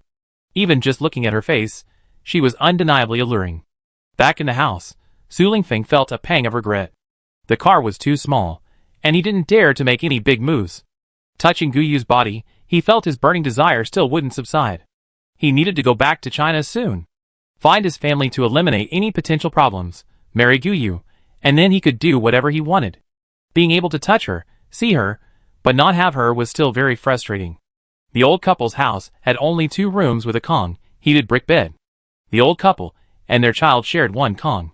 The room where Zhu Zi's parents lived was empty, but the old couple tidied it up regularly, so they could sleep there immediately. The three men slept at the end of the Kong, heated brick bed, leaving the warmest spot for Xiaowen. Zhang Sun even suggested sneaking Guyu in, but Su Lingfeng thought about it and decided against it. He felt uneasy and constantly anxious. Nix happily jumped onto the Kong, snuggling next to Xiaowen and letting her rub her to help her sleep. Su Lingfeng's caution proved correct on the night of their departure. They didn't sleep that night. The old man had already packed up all their remaining food. Clothes and blankets were prepared, and most of the furniture had been burned. There was nothing left in the house to cherish. The couple had originally planned to retire in their hometown. Their youngest son had leased a farm here. They had asked them to come and help take care of their children, but then the natural disaster struck. The old couple thought they would be buried in this foreign land. The old woman lived a frugal life, but now she was almost exhausted. Without heating in the summer, many clothes had burned. Besides a box of honey and a box of milk powder, they had practically nothing left. These items were brought back by their daughter-in-law as samples. She's selling them online through live streaming. There were also some candies, which all became their grandson's food. So even though the two of them were skin and bones from hunger, the child was generally healthy. They originally planned to give the remaining honey and milk powder to people who could take the child back to China. Now Su Lingfeng and his family don't want them. They pack them up and take them back, not knowing what the situation is like back home. Su Lingfeng's original plan was to leave before dark, and they would push the elderly couple and Shuzi over. Guyu quietly followed behind, planning to return to China separately first. Plans never keep up with changes. Just as they were about to leave, they heard Nick shouting and yelling outside. Su Lingfeng told the elderly couple to hide with the child, but to his surprise, the old man skillfully pulled out a double-barreled shotgun. His reaction speed was no less than theirs, and Zhang Sun gave him a thumbs up. The people outside heard the dogs barking and knew they had been exposed. They shouted over the wall, "They only want the car and supplies. And their old RV. Women stay, men can leave. Weapons can be taken." Guyu exited her spatial dimension and immediately threw out a tear gas canister, only to find that this time they were prepared, all wearing gas masks. However, they were still somewhat at a loss. Taking advantage of the smoke, Su Lingfeng and the others all got into the car. Guyu opened the door in front and followed behind on ice skates. As the car sped off, a group of burly men behind shouted for it to stop, and then the sound of gunfire was heard. Upon reaching the riverbank, 3 of the 4 tires were flat. Su Lingfeng drove the car directly onto the ice. The burly men, having run, were quickly left far behind. They stopped by the roadside, panting in frustration. Guyu, who had been following them at a distance, unceremoniously hurled a grenade at them. The grenade exploded in the crowd, but Guyu had already taken cover in her spatial dimension. The shockwave had little effect on her spatial dimension. Once things calmed down outside, Guyu emerged and glided away. If she encountered anyone still crawling on the ground, she'd just give them a peanut. She wasn't going to kill them all. Catching up with the group was her priority. Seeing Guyu in the distance, Xiaowen's voice was distorted. Guyu could hear the anxiety, frustration, and even a hint of tears in her voice. Xiaowen was usually a tough woman. Few things could elicit such emotion from her. Guyu's heart skipped a beat, and she felt her heartbeat quicken involuntarily. She quickly increased her gliding speed. Chapter 65. Before Guyu even reached the vehicle, she saw Xiaowen's hands covered in blood. Zhang Sun and Xiao De stood guard on either side of the vehicle, weapons in hand. Xiaowen, fighting back tears, asked Guyu, "Do you have any special hemostatic medicine? We need to stop the captain's bleeding quickly." Guyu rushed to the driver's seat in a panic. Sure enough, Su Lingfeng lay slumped in the driver's seat, his arm a bloody mess, dripping with blood. Xiaowen had probably applied ordinary hemostatic medicine, but it wasn't very effective. The blood had washed it away. Su Lingfeng was pale, looking weakly at Guyu, and softly comforted him, saying he was all right. Guyu was busy looking for medicine and ignored him. The special characteristic of shotguns is that the multiple small bullets cause either penetrating wounds or infiltrative wounds. Penetrating wounds occur because the muzzle is very close to the body during firing, causing the bullet to directly penetrate the body and organs. Because the firing area of multiple small bullets is larger than that of a slug, the wounds caused by multiple small bullets are more severe than those caused by a slug. Infiltrative wounds occur when the muzzle is at a certain distance from the body during firing. Upon entry, the bullet spreads, damaging multiple tissues simultaneously, including nerves, blood vessels, and bones. This type of injury is often more destructive and faster acting than penetrating wounds. At extremely close range, Even the soft plastic sabot beneath the bullet can cause injury, sometimes even entering the wound along with the bullet. At distances greater than 7 meters, the sabot can cause another wound or bruising. Su Lingfeng wasn't hit. At very close range, the bullet had struck the side window of the driver's cab. The instant the bullet entered, he instinctively covered his face with his hand, even though he was wearing a bulletproof helmet. Visibility was poor at night, so he wore a bulletproof helmet with the visor flipped up. Su Lingfeng's arm needed surgery as soon as possible, otherwise he might face amputation. Fortunately, Guyu had a full supply of medicine in her space. They could cross the river quickly and find a small clinic where Xie Wen could barely manage the surgery. The elderly couple huddled against a pillar in the back seat of the car, barely daring to breathe. The car was now useless. They had to sneak across with everyone. Guyu glanced at the two elderly people and the child, who was lying motionless with their head in their hands. She immediately brought out 3 strollers. Su Lingfeng lay down in one, padded with a blanket. The old lady carried the child and luggage, while the old man was relatively able to walk on his own, albeit in roller skates. Xiao De pushed the old lady, and the old man held onto the stroller's handles for balance. Everything was taken from the trunk. He was still a bit dazed, and didn't really think about how the car's trunk could hold so much. Zhang Sun pushed the cart loaded with the remaining items, while Xie Wen and Guyu carefully pushed Su Lingfeng. To prevent Su Lingfeng from moving around in pain, Xie Wen gave him a local anesthetic. His left hand was temporarily numb. Crossing the river was relatively easy, mainly because of the low temperature. The ice on the river was much stronger than before. After all, an SUV had driven onto it without any change. Upon reaching the riverbank, Xiao De led the way. The others abandoned the carts and prepared to go ashore. The roadside, which had previously been covered in weeds, was now withered, and the bank wasn't particularly flat. The old man carried the luggage, supported the old woman, and Zhu Zi led the dog, Nick. Guyu initially put Nick into her spatial storage, releasing him only after they reached the ice. Zhang Sun supported Su Lingfeng's right arm, with Xie Wen following behind them. Guyu brought up the rear, storing the 3 carts into her spatial storage.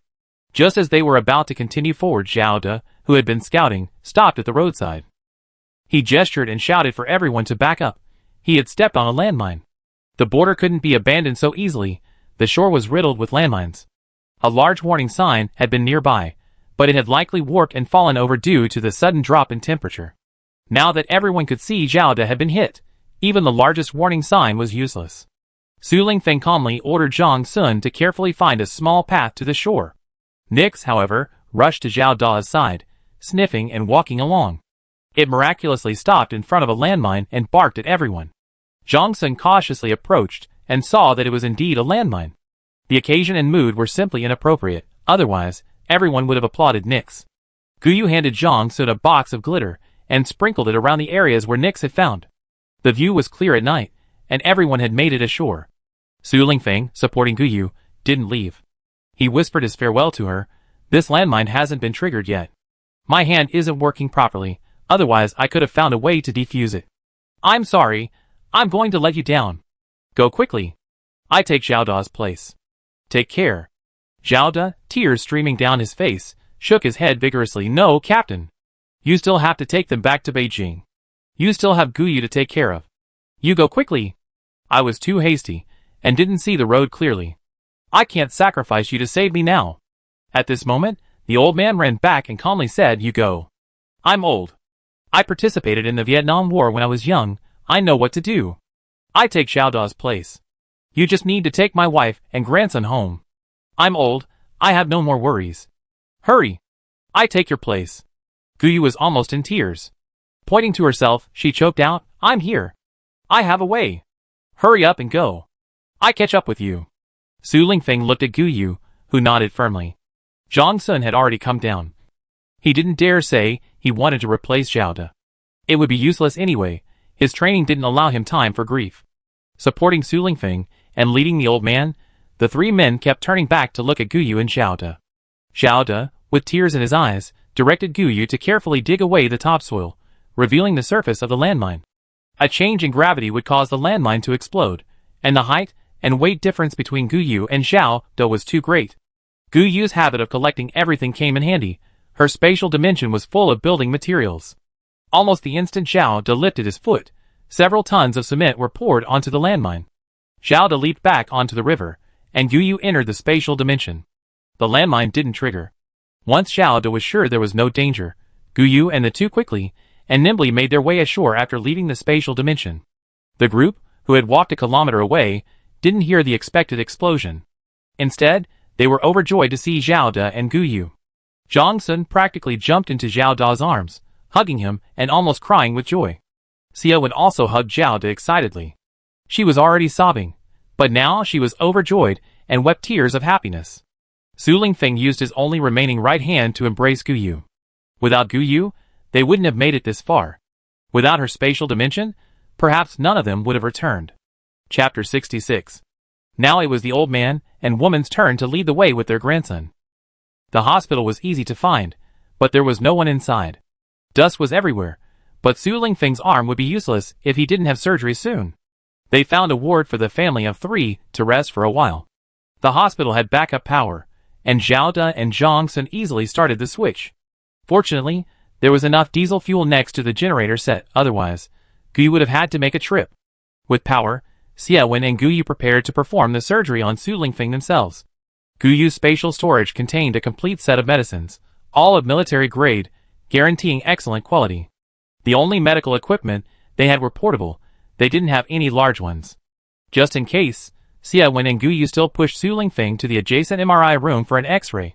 When it came to computers, Zhang Sun was always reliable. Shotgun bullets were small and plentiful, even a small amount resulted in a dense barrage. Fortunately, due to timely treatment, no nerves were damaged. However, the bullet contained lead, and Su Lingfeng will suffer considerably. At least in the short term, Su Lingfeng's left and right movements will be limited, and without comprehensive treatment, his hand will be merely decorative. Su Lingfeng's anesthesia wasn't wearing off yet, so Guyu gave Zhang Sun and Xiao De, who were waiting outside, a boxed lunch. The elderly couple and their child had already eaten compressed biscuits. They weren't allowed to eat hot meals, even seeing them was unacceptable. Then Guyu went into the operating room to stay with Su Lingfeng, letting Xia Wen come out for dinner. It was already past 4 in the morning. Everyone was exhausted after a whole night of work. Zhang Sun and Xiao De went to rest in a nearby ward, while Guyu made a makeshift bed on the floor in the operating room and went to sleep in a down-filled waterproof sleeping bag. She couldn't help it all now, so she could only rest and replace Xia Wen. Guyu slept until noon, when Su Lingfeng finally woke up. There were no blankets left in the hospital, let alone medicine. Aside from the large operating table and some overly bulky examination equipment in the operating room, there were only hospital beds left. The Western medicine storeroom was empty, and the traditional Chinese medicine pharmacy was out of prepared medicines. However, no one wanted the Chinese herbs, so Guyu and Xia Wen went in to find some. Xia Wen left empty-handed, and Guyu put several overflowing Chinese medicine cabinets that others didn't want, along with bags of Chinese herbs from the storeroom, into her spatial storage.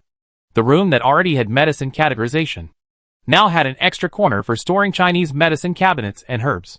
Guyu even put the pots for decocting Chinese medicine into her spatial storage. She now understood what it meant to leave empty-handed. Back then, everyone thought the building materials were useless. If it weren't for that cement, Xiao De would be meeting marks by now. The hospital moved smoothly, nothing was scattered, suggesting an orderly move. But the cafeteria next to the hospital looked like it had been looted. Pots and pans were strewn everywhere. Small glass and porcelain were broken all over the place, creating a chaotic mess. Guyu didn't seem to mind. She stored all the metal pots and pans into her spatial storage. The small supermarket next to the hospital still had a lot of plastic products, but most of the food was gone. The only meat left in the freezer was probably still there, and had spoiled due to the power outage. The smell was truly awful. Now that Su Lingfeng was awake, there was no need for him to stay in the hospital any longer. Zhang Sun and Xiao De led Guyu along the street, Guyu searching for useful supplies, while they chose a suitable vehicle. The cars in Guyu's space were too conspicuous, and none of them were domestically produced.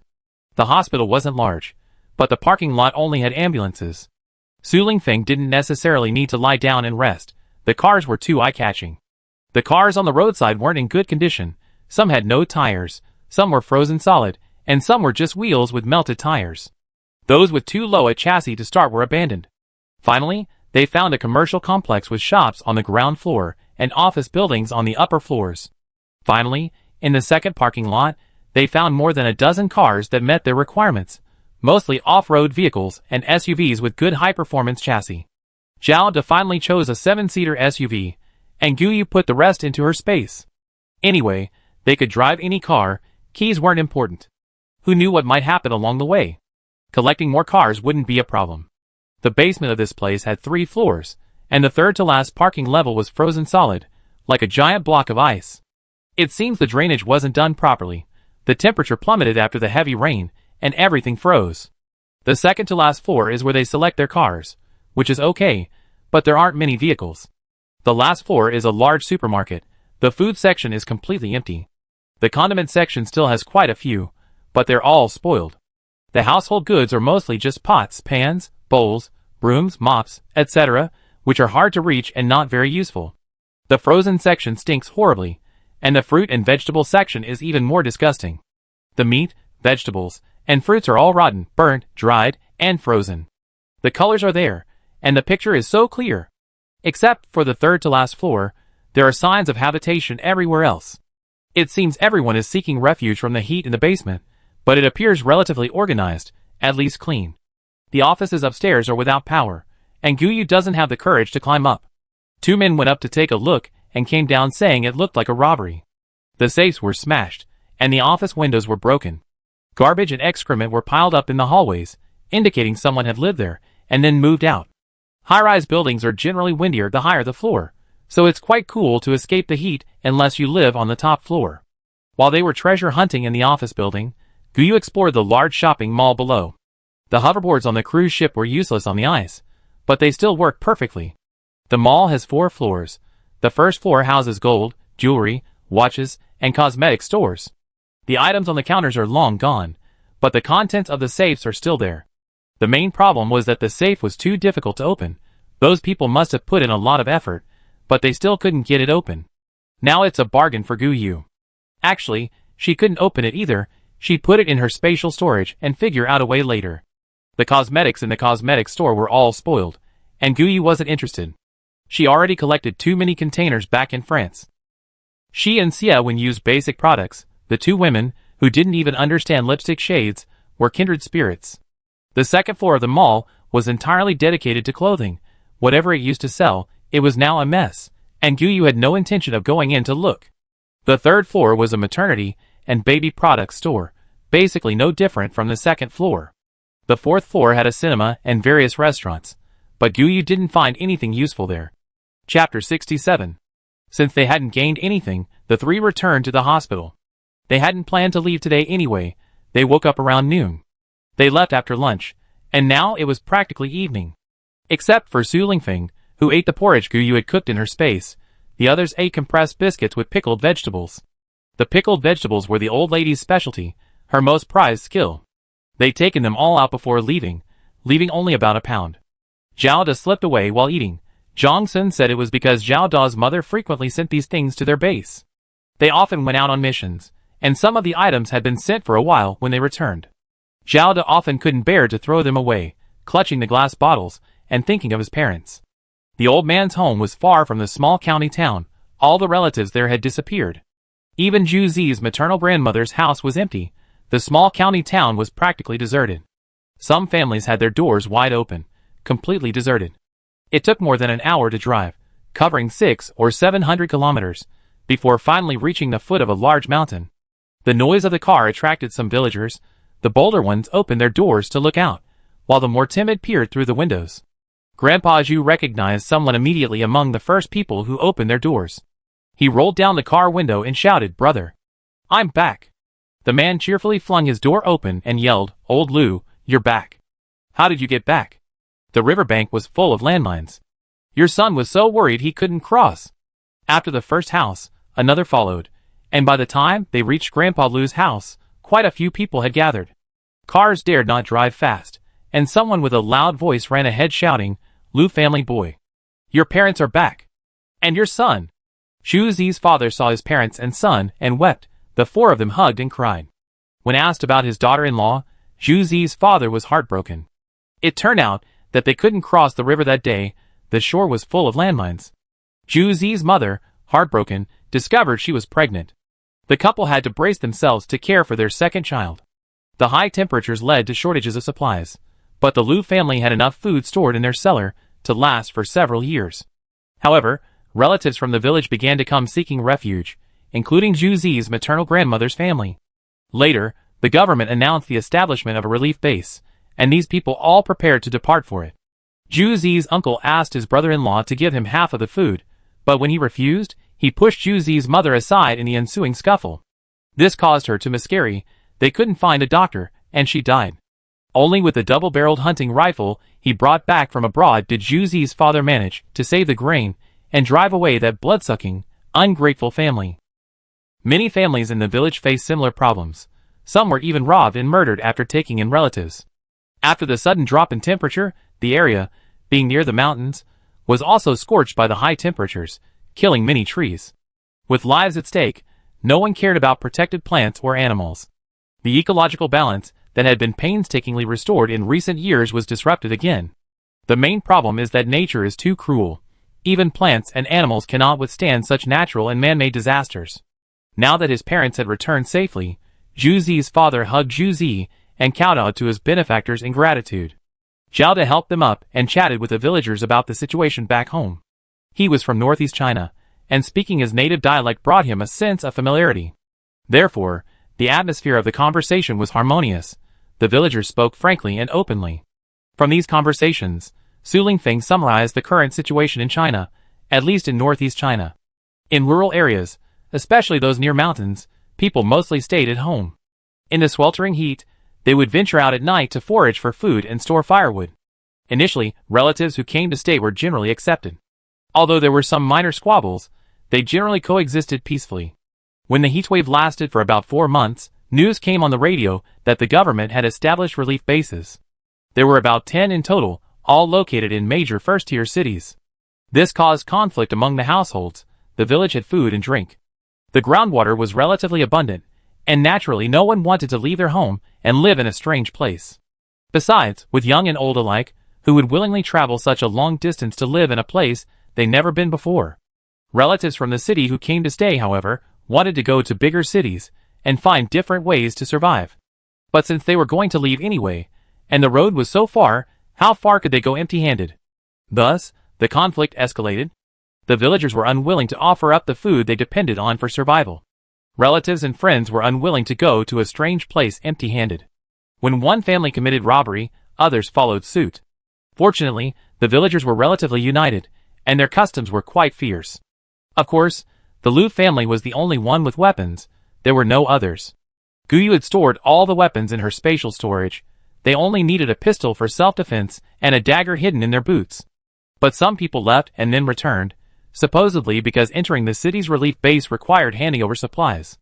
They also had to participate in the base's construction, exchanging labor for living necessities. The living quarters were tiny, consisting of many tents in addition to the houses. Rentals were required for all of them. Those with supplies were fortunate, those without couldn't get in, and there was no one to manage things outside the relief base. Just escaping and returning was a miracle. At this point, pride was irrelevant. They were the first family to return, having experienced unpleasantness yet stubbornly persisting. The villagers chased them away, and later established a rule not to accept outsiders. Everyone worked together to drive them out, thus maintaining peace in the village. After the temperature plummeted, no one came to the village again. It was too cold. If it weren't for the sudden return of old Master Lu, probably no one would have left their homes. Anyway, they rarely went out in the winter anyway, and they had plenty of firewood. Now, with everything difficult, there was no welcoming feast. As darkness fell, everyone went home. Zhu Zi's father cooked a stew for everyone, except for fresh vegetables. He used everything of value he could find at home. This included the wild spores he had painstakingly hunted and cornbread. Ever since learning of his mother's passing, Zhu Zi had cried in his father's arms before falling asleep. When they woke him up, he clung to his grandmother, refusing to let go.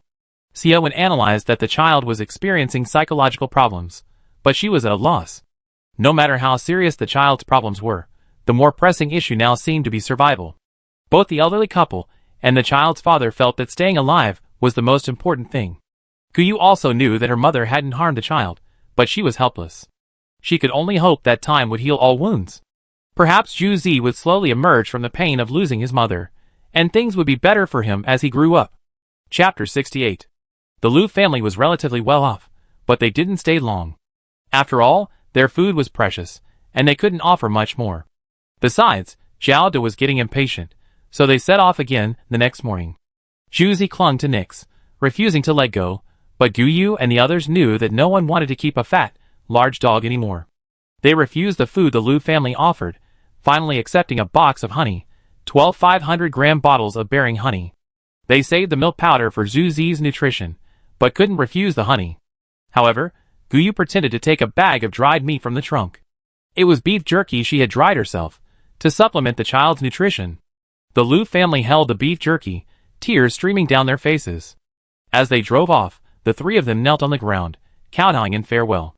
Su Lingfeng couldn't stop them, so he drove fast, not wanting them to kneel on the cold ground for too long.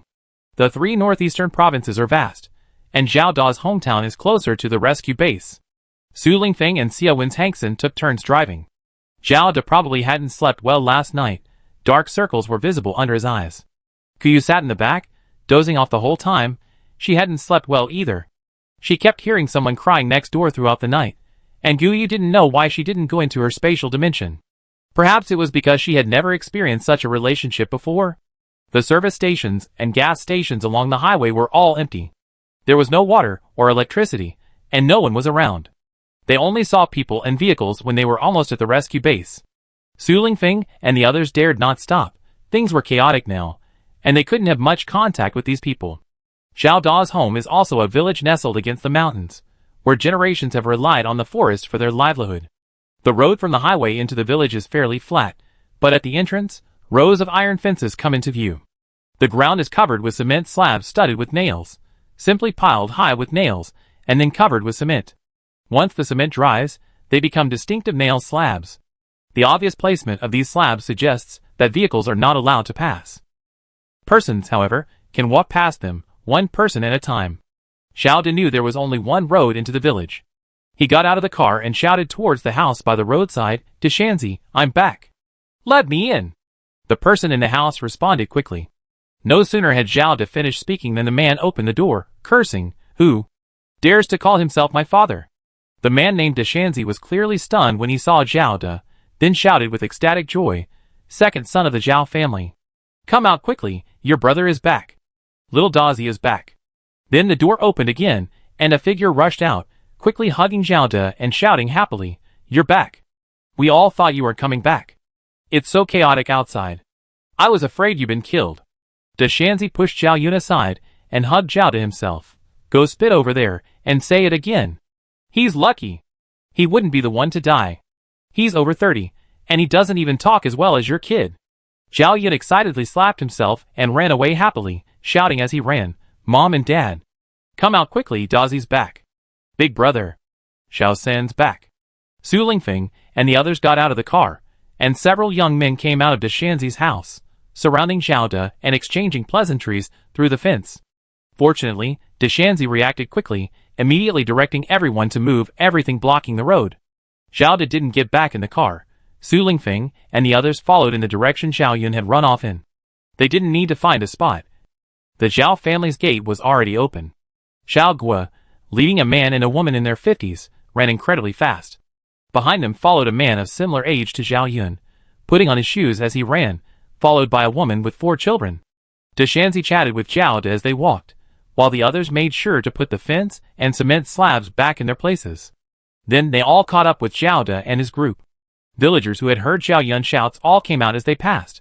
Zhao De greeted them all, and the villagers followed, talking as they walked. Xiao's parents, seeing their son standing there, checked on him first, then hugged him and cried.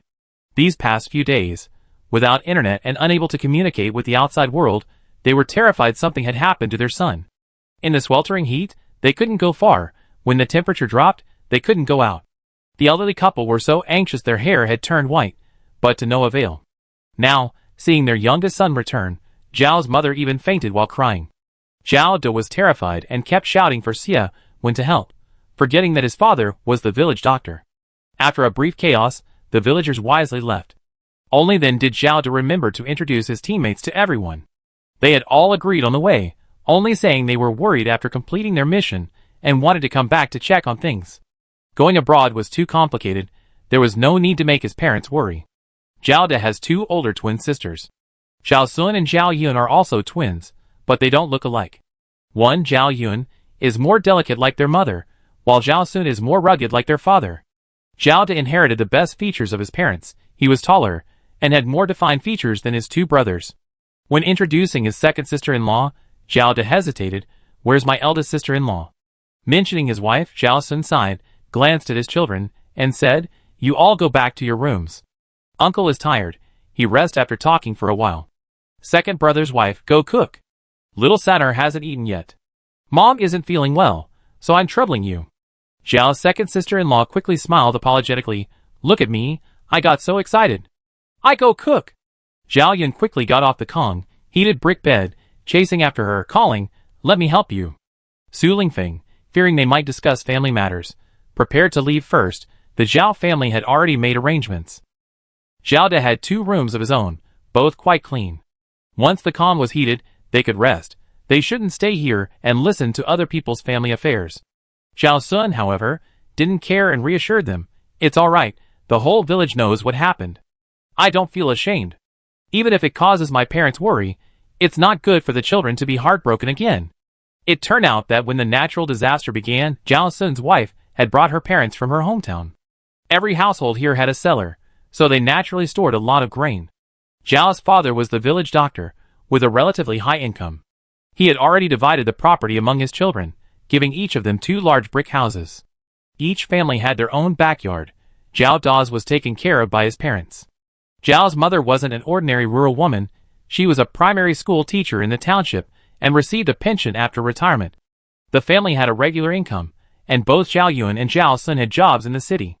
However, because of the extreme heat and the water and electricity outages in the city, they had taken their children back to their hometown. Chapter 69. Zhao Yun's wife, Li Yanhong, brought her parents back, which Zhao's parents welcomed warmly. The couple were quite helpful, assisting Zhao's mother and 2 wives in tidying up the backyard. Later, the high temperatures persisted, so Li's parents brought their 2 sons. 2 sons, 2 daughters-in-law, 3 children, plus the elderly couple, 9 people in total. They filled both rooms, and 2 heated brick beds in the 2 rooms that were originally only used for winter and summer vacations. Zhao Da's room was empty, so Zhao Yun moved in. But he only brought his children and wife, leaving his 2 rooms for his parents-in-law and 2 younger brothers. They hadn't taken care of the backyard, so naturally, they had no food reserves. Zhao Yun couldn't always rely on his parents, so every night, he took his father-in-law and 2 younger brothers into the mountains to forage for food. This is where the conflict arose. They were all city dwellers, and couldn't endure hardship. They wouldn't even eat corn kernels and dried vegetables cooked into a porridge, let alone go up the mountain to dig for wild vegetables and collect firewood for winter. So they all refused to accept it, and demanded that the Zhao family divide their property. They wanted the grain divided into 3 portions, 1 for each family. Zhao Yun had never grown vegetables or harvested grain before, so naturally he was unwilling. Just then, the commune's loudspeaker announced that a survivor aid base had been established in the provincial capital, allowing those who couldn't survive to stay there. So, taking advantage of everyone's fatigue during the day, the Li family stole the grain and prepared to run away. Zhao Yun caught them red-handed, and a fierce fight broke out between the 2 families. The Li family's brother-in-law was no match for the Zhao family, especially with the villagers coming to help. The Li family drove away, and for reasons unknown, they took Li Yanhong with them. Li Yanhong ignored the children running and crying behind the car. She left with her family without looking back. Many other families in the village faced similar problems, and after discussing it, they drove away all the outsiders. They also set up numerous roadblocks, blocking the village's only entrance and exit. As a result, after the temperature plummeted, Zhao Yun's brother-in-law returned with a group of people to rob them. The people of Zhao family village were mostly from the same clan, and they were very united, managing to drive the attackers away in disarray. Yin State had prohibited private possession of weapons for many years. City dwellers at most brought kitchen knives, but almost every household in the village possessed several large machetes. This escalating conflict continued relentlessly until the roads were covered in thick ice, at which point the attackers finally stopped. The people of Zhao family village didn't dare to relax. Each household took turns sending someone to guard Deshanzi's house. They didn't dare to let their guard down at night. There was always someone who didn't sleep. Those who died from heat stroke due to the extreme heat were mostly the elderly and children.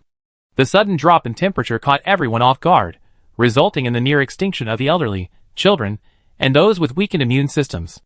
Now, the only remaining person over 70 in the village is Deshanzi's grandfather.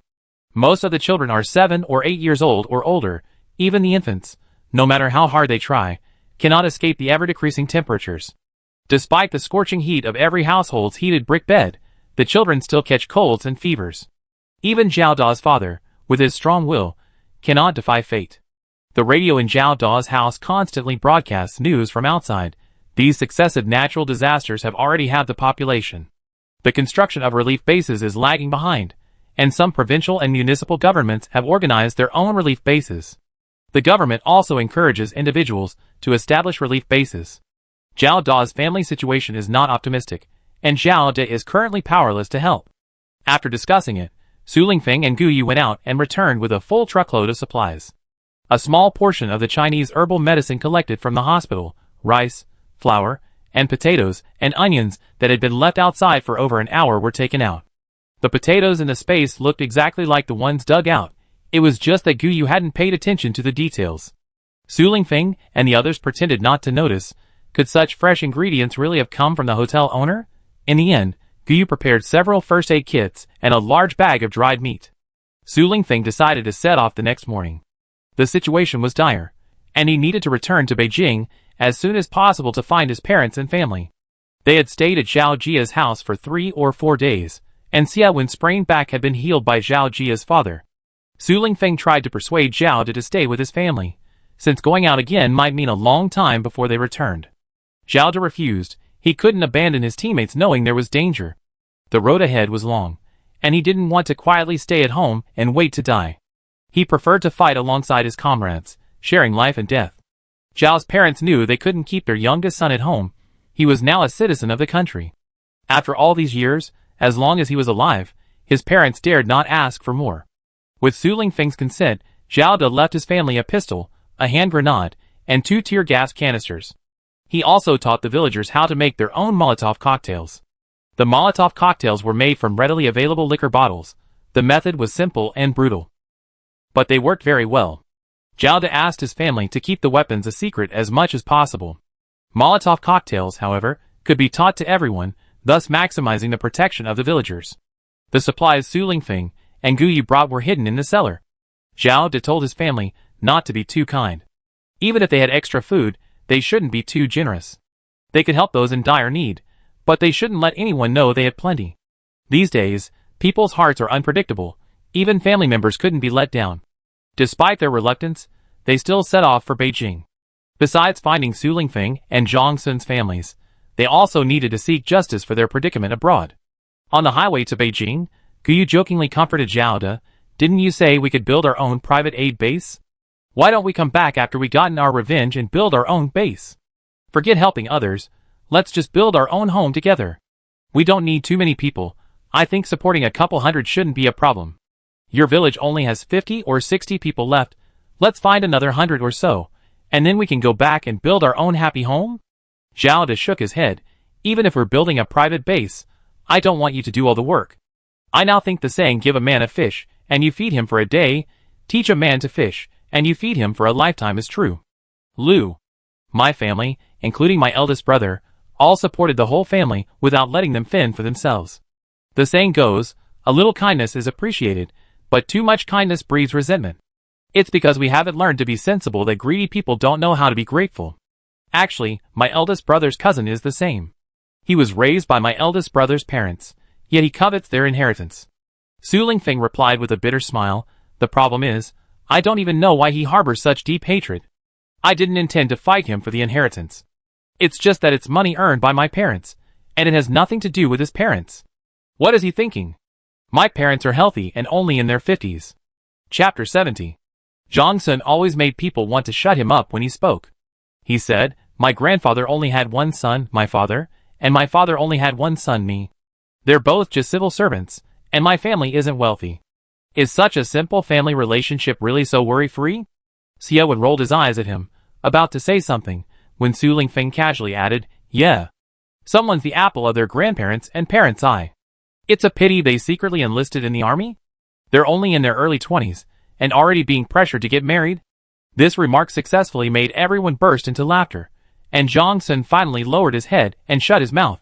He obediently completed the task Su Lingfeng assigned him, fixing the car radio. In the few days since returning to China, they all knew that network communications had been affected, cell phones and computers were unusable. The high temperatures caused short circuits in power lines and cables, leading to fires and explosions at generator stations. Amidst the extreme temperatures, there were either torrential rains or typhoons, leaving no time for repairs. So, currently only some relief bases in major cities reportedly still have power.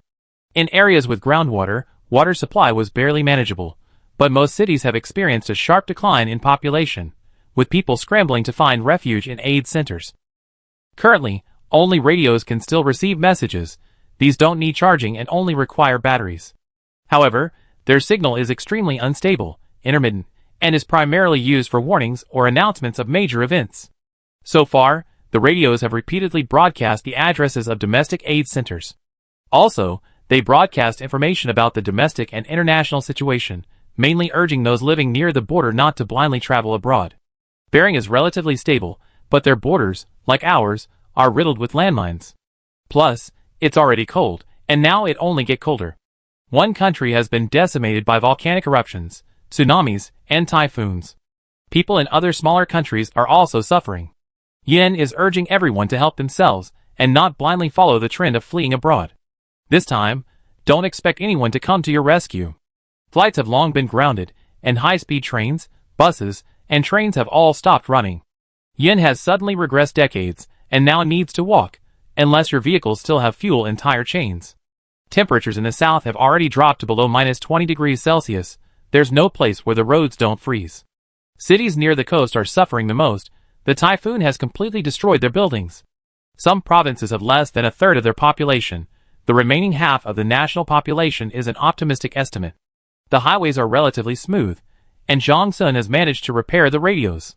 However, the first broadcast from the radio was bad news.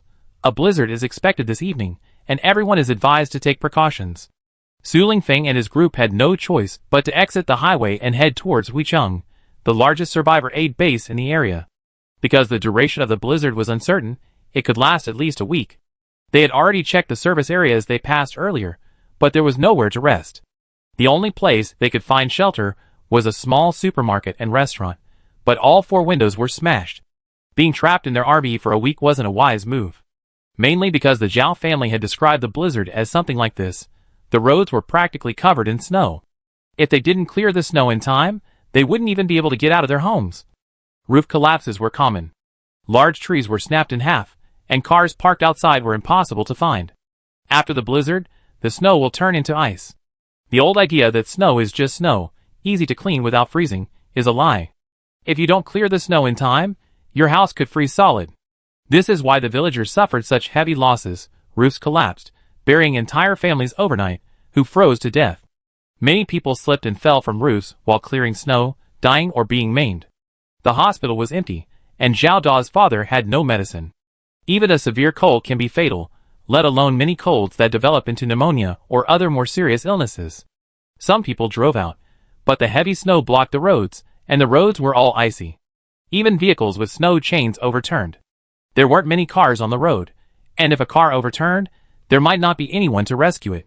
Su Lingfeng and his team saw quite a few overturned vehicles along the way. Most of them didn't have anyone alive. The car doors couldn't be opened. The scenes often forced Su Lingfeng to cover Guyu's eyes. Now, the only option was to go to the rescue base, so they split into 2 cars. Off-road vehicles can tow semi-trailer caravans. They not only have hooks for connection, but also power switches to provide power to the caravan.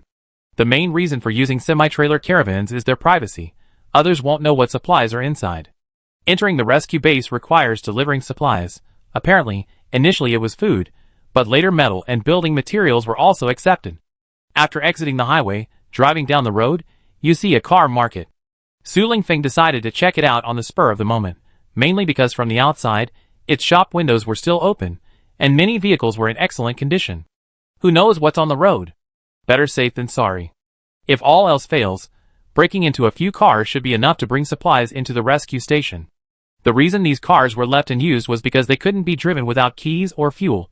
Low chassis cars were fuel inefficient and useless. High chassis cars were fuel inefficient and still needed snow chains, but now these were practically scrap metal. Su Lingfeng and his group were only keeping out of the fact that Gu Yu had a spatial ability, otherwise, he wasn't stupid enough to waste his energy. These were mostly trucks, SUVs, and vans. The best-selling vehicles were the trucks, SUVs, and they sold well too. Su Lingfeng and his group pried open the drawers of the counter and found almost all the keys. This time, all the vehicles in Gu Yu's spatial ability were stored with the keys in the ignition. The ones they collected from the parking lot without keys could now be discarded. Finally, they found a motorhome showroom, where Gu Yu acquired several domestically produced motorhomes from major brands. Most importantly, these were all domestic brands, so they weren't afraid to flaunt them. After all, they weren't particularly rare, unlike the off-road motorhomes in the spatial ability, which gave off a wealthy vibe. Of course, they also acquired a domestically produced off-road model called the Apocalypse Fortress motorhome. The key was still in the safe in the dealership owner's office. Compared to Gu Yu's simple and crude method of opening safes, theirs was incredibly easy. Gu Yu even decided to find some time to have them open all the safes in the jewelry stores they collected in the mall. The SUV and semi-trailer were already loaded with basic supplies. Su Lingfeng didn't plan to change locations, he'd just go into the city first. The rescue base was easy to find, as there were more and more people and vehicles. Groups of people were out collecting supplies in the city. Some drove, some walked, not everyone was finding anything. However, everyone carried baskets on their backs and burlap sacks or burlap bags in their hands. Some people were driving, and most of their vehicles had cargo beds. These were also full of burlap sacks and burlap bags, as well as scrap metal, pots, pans, and other household items. Chapter 71. Seeing someone drive by, the pedestrians neither dodged nor avoided them, numbly pretending not to hear the horn. Su Lingfeng drove an SUV, while the others were in the RV.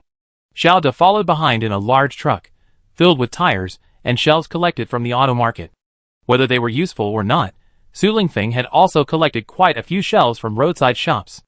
Anyway, the truck was full of scrap metal, but the tires were mostly new. There were still quite a few in Gu Yu's space. Of course, what he was reluctant to take out were brand new tool kits, complete with wrenches, jacks, and everything else. A military vehicle was parked by the roadside, using a loudspeaker to call everyone back to base, as a blizzard warning was imminent. Su Lingfeng followed them, and arrived smoothly at the survivor rescue base. The soldiers seemed used to being followed by cars. The vehicle didn't even stop, and went straight into the rescue base gate. This area used to be within the military campgrounds, with family quarters, barracks, and a commercial street. Many houses were built on top of the original site, but none of them were high-rises. Most were 3 or 4 stories high, with 2 additional underground levels, it said. The former military district gate had become the gate to the survivor aid base, guarded by a large number of heavily armed soldiers.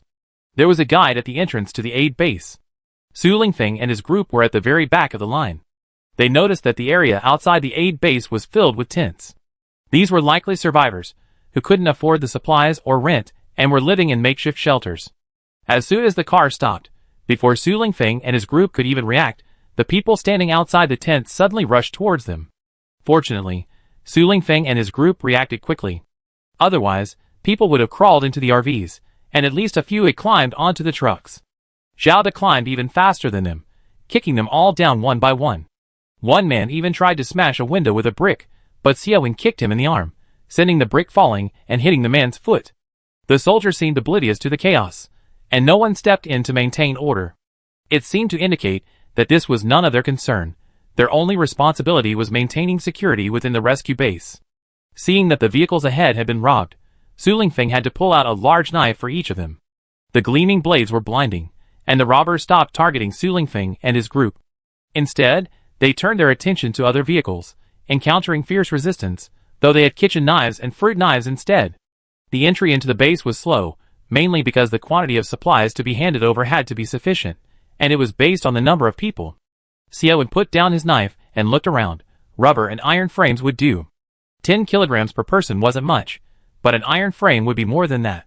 Rubber is 30 Gene per person. 1 truck tire is enough for 1 person to fit inside. Of course, it could also be gold, 1 gram per person. The main problem is the high rent inside. Even a single room in those small buildings costs 130 points per month.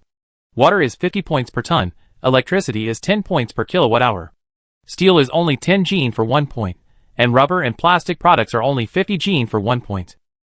No wonder the windows of the houses I passed had been removed. Aluminum alloy doors and windows are worth 1 point for 5 Gene. Trucks and other vehicles can also be exchanged for points. Their condition and usability affect the number of points awarded. The base had 2 gates. The gate with the base access pass was for people and vehicles with proper credentials, so entry was much faster. The other gate seemed to use a card swipe system. A single beep was all it took to enter. Su Lingfeng and his 2 companions stood warily beneath their vehicles. Guyu in the SUV and Xia went in the truck. Suddenly, someone in the queue shouted, "Captain!" Su Lingfeng then saw a man run towards them excitedly. Zhang Sun reacted the fastest, rushing forward to hug the man. The man looked at Su Lingfeng while holding Zhang Sun, and the latter seemed somewhat moved. The man put Zhang Sun down and stood before Su Lingfeng, tears streaming down his face. Su Lingfeng looked at the man, who appeared 10 years older and looked travel-worn, and asked with concern, "How did you end up like this? Where are your wife and children?" The man almost broke down in tears upon hearing this. "They're all gone. I have no home anymore. I wanted to die. I just wanted a chance to go back and see you all." Su Lingfeng silently watched him squat on the ground, sobbing, and helplessly shouted, "Lu Qin, stand up. No matter what difficulties you encounter, you can't give up on life. Do you understand? This isn't the time to talk about this. You have your comrades behind you, don't they? Don't let them laugh at you." The man named Lu Qin stood up, wiped away his tears, and said to the 4 men and 1 woman who had come with him, "It's nothing, I just ran into some old comrades. You guys go in first. Hand over the supplies, I register mine later, you guys go to the supply hall and line up." After they all left, Lu Qin looked at Su Lingfeng apologetically and said, "I'm sorry, Captain. Seeing you all made me a little upset. Did I scare you?" Su Lingfeng patted his shoulder. "I know you're heartbroken. After all, Xiaobao and your sister-in-law are your only family. But they all want you to live. Dry your tears, let's talk inside. You need to hand over supplies now. Are your teammates trustworthy? They won't shortchange you, will they?" Lu Qin rubbed his eyes. "They're all former neighbors, but we've been cooperating for a long time. Besides, the supply hall is packed with people right now. Who knows when we can exchange points? I go in with you. You have to queue to exchange points later too." Su Lingfeng nodded, not mentioning his child and wife again, but instead talking to him about the base's rules. Lu Qin knew this very well, giving Su Lingfeng and the others, who only knew a little about the situation, a general understanding. This base used to belong to a military region, with many military facilities. There's even an old military air raid shelter in the mountains there. During periods of high temperatures, most people stay home. Chinese people have a habit of hoarding, and supermarkets and shopping malls often have limited supplies. Later, the prolonged heatwave led to riots and looting. The government was powerless to protect everyone's lives, and the military could only maintain basic stability with manpower and resources. But natural disasters and man-made calamities are unpredictable, and even the military isn't infallible. Therefore, the government, in conjunction with the military, established a survivor relief base and took control of the national food reserves.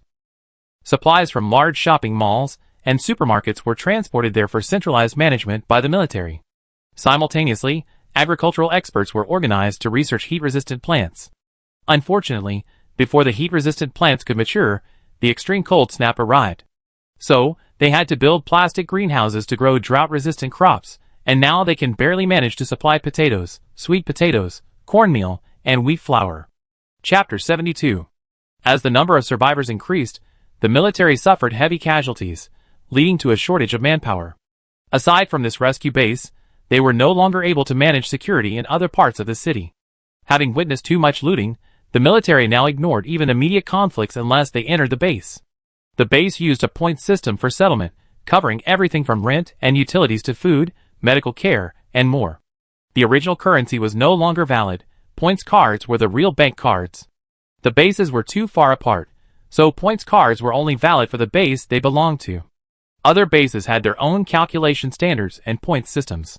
As for private bases and other small government bases, some didn't have point systems, while others used gold and food. This made their management very chaotic, and many people escaped from there. Of course, the most common tents outside housed these people. They didn't trust the base, yet still lived there. They robbed anyone who came, regardless of who they were, and if they had the chance, they would climb on vehicles and smash windows. Later, the scavengers in the base became more cautious, and they began specifically targeting unsuspecting newcomers. Lucien teamed up with his neighbors more often, and they became regular partners. Except for Lucien, who now only needs to feed himself, the others still have families to support. However, this also resulted in personnel losses. Many of his original partners didn't survive the extreme cold and blizzard mode. The robberies along the way also contributed to the losses. People went crazy in their quest for supplies. Lucien said he fought more people in the past few months than he fought in his 10+ years of military service. And these people were practically courting death, probably for an aluminum alloy door or window, or a packet of expired instant noodles. Entering the rescue base wasn't difficult. Everyone had a points card. This card contained a brief description of the situation, and unlocking required facial recognition or fingerprint scanning. Lucien explained that this was to prevent people from killing each other for points cards, a recent scientific advancement. After all, it was relatively mature technology compared to traditional mobile phones and computers. The base had groundwater, supplied only for 3 hours a day, 1 hour in the morning, 1 hour at noon, and 1 hour in the evening. The base had generators, with solar panels on the roof. Wind turbines and coal-fired power plants provided electricity on a rotating basis, but only from 7 p.m. to midnight. Most importantly, cell phones could be used here, though signal coverage was limited to the city. However, the monthly fees and call charges were very expensive. It was basically a toy for the wealthy. In ordinary households, phones that run out of battery or signal are discarded. Usable secondhand and brand new phones and tablets are extremely valuable now. The points awarded are high, but the phones and tablets in city shops, after being exposed to high temperatures and then frozen in extreme cold, are practically unusable. After getting a basic understanding of the base, Lucien looked at the supplies in the trucks and suggested they rent a small villa. The rent seemed expensive, but it was safer than single rooms. Plus, they wouldn't need to rent parking spaces. The villa's yard could fit 2 trucks. The brand new tires on the vehicle were more valuable than the used ones, and the intact shelves were more valuable than the deformed ones. Adding the brand new mobile phones, tablets, and laptops that Guyu had, they could easily stay here for a year. Of course, they still needed to solve the problem of food. This was ostensibly addressed by the supplies in the RV, since they didn't plan to stay long. They didn't take out the brand new mobile phones and computers. Instead, they exchanged them at the base's supply hall for enough to rent a small villa for about a month. Su Lingfeng stopped exchanging, since he didn't plan to stay long anyway. And the fact that the rent could be calculated daily was quite considerate. Lucien separated from the others at the supply hall. He needed to process the supplies he brought back that day. Even with people he'd been cooperating with for several months, he still had to be wary of them. Su Lingfeng and his group had settled into their accommodations. The villa was behind the main building, closer to the mountains and the air raid shelter. Because the rent was too high, most of the people living in the nearby villas were those who already had supplies, and many were groups of scavengers. Lucien and his group lived in the main building because they had too many people to take care of. There were double rooms, as well as large houses with 3 or 4 bedrooms. Lucien's place was a 4-bedroom house, shared by 5 families. Lucien shared a room with another bachelor. Rent was calculated per room, with utilities, living room, kitchen, bathroom, water, and electricity split equally. Each time someone went out, an able-bodied young man would stay behind to guard the place, receiving a share of the points earned by the person who left. This was to prevent ambushes, as those left behind were mostly elderly, weak, or disabled. The villa Su Lingfeng and his group rented was indeed very large, with 4 floors including the basement. The protective effect was decent, but the interior was almost completely unfurnished. Rough cement walls, and a row of sofas in the lobby on the first floor. Each floor had 2 large rooms with Kong, heated brick beds, indicating that the original room was likely a combination of 2 rooms. There weren't even blankets. Each Kong had a built-in wardrobe next to it. Su Lingfeng arranged for everyone to live on one floor, using the 2 Kangs for heating, which would save firewood and coal. After all, the points for this place were quite high, and it seemed many people specifically collected old furniture or went up the mountain to chop firewood for points. The base's regulations emphasized that cutting tree branches was allowed, but felling large trees was prohibited. Chopping saplings and living trees was strictly forbidden. Anyone reported would be expelled from the base. Guyu provided bedding for both Kangs, and even specially laid out the tiger skin she had found in her and Xiaowen's room. Nix emerged from the spatial dimension, gleefully climbed onto Xiaowen and Guyu's Kong, and then howled as he lunged at Zhang Sun for comfort. Even the lingering scent of the former king of the forest terrified the dog. The living room downstairs had a fireplace for warmth, and blankets could be laid out on the sofas around it for everyone to relax. With everything prepared, Guyu and Xiaowen cooked a lavish feast. They made everything: boiled beef, northeastern-style pork stew with vermicelli, spicy and sour fish, sweet and sour pork ribs, and mutton soup. This was a rare moment of leisure for them. The men lit the fireplace and lit the heated Kong, traditional Chinese bed, upstairs. They finally sat down together for a big meal, complete with a large pot of white rice. The fireplace was stuffed with potatoes and sweet potatoes, and Guyu even baked a whole batch of strawberry cakes, something she rarely does. When Lucha arrived, he was stunned. He pinched his thigh, wondering if he was dreaming. Su Lingfeng had told him to come by himself. The villa wasn't hard to find. Chapter 73. Luchan hadn't expected to enjoy such delicious food tonight, something he hadn't seen in so many days. Adding to the bearing yin wine Guyu brought out, Luchan ended up hugging Su Lingfeng and bursting into tears. Su Lingfeng reacted quickly, using Zhang Sun as a shield. Luchan was Su Lingfeng's subordinate, Yuan Kun's predecessor. A member of the original 5-person team. Including Su Lingfeng, almost everyone had been replaced. Xiaowen's predecessors were all male doctors. Su Lingfeng initially didn't want Xiaowen, but her medical and emergency skills were excellent, and her martial arts were no less than a man's. Until he couldn't find a more suitable person, Su Lingfeng reluctantly accepted Xiaowen. If it weren't for this unexpected incident, Su Lingfeng would have already requested a replacement. He wasn't stupid. He knew Xiaowen's intentions. Yuan Kun, Xiaowen, and Zhang Sun were all new recruits. Luchan was quite familiar with Zhang Sun and Zhao De before his retirement. After all, as reserves, they trained in the same team. Otherwise, how could they have developed such good teamwork? Luchan was injured during a mission when he retired and returned to his hometown, where he was assigned to work at the police station. Xiao Bao was his wife's child, born while she was with him in the military. Everyone adored the chubby little boy. The weather changed too quickly, and the 3-year-old couldn't withstand the high temperatures, suffering heat stroke and developing a persistent high fever. Xiao Bao's death left Lu Chen's wife mentally unstable. Lu Chen's job required him to leave his wife behind while he worked at night. Without her companionship, she became even more distraught, and her health deteriorated. After a sudden drop in temperature, she passed away from a severe cold. Lu Chen longed to join his wife in death. At first, he was worried about work, but a later incident made him lose his enthusiasm for it. Lu Chen's work became increasingly complicated, requiring him to search for survivors. He needed to ensure their safe entry into the rescue base, patrol by car, and watch out for disputes along the way. One day, a team arrived, supposedly the wife, children, relatives, and bodyguards of the base's third-in-command. The son of that third-in-command was extremely arrogant, even daring to grope female police officers.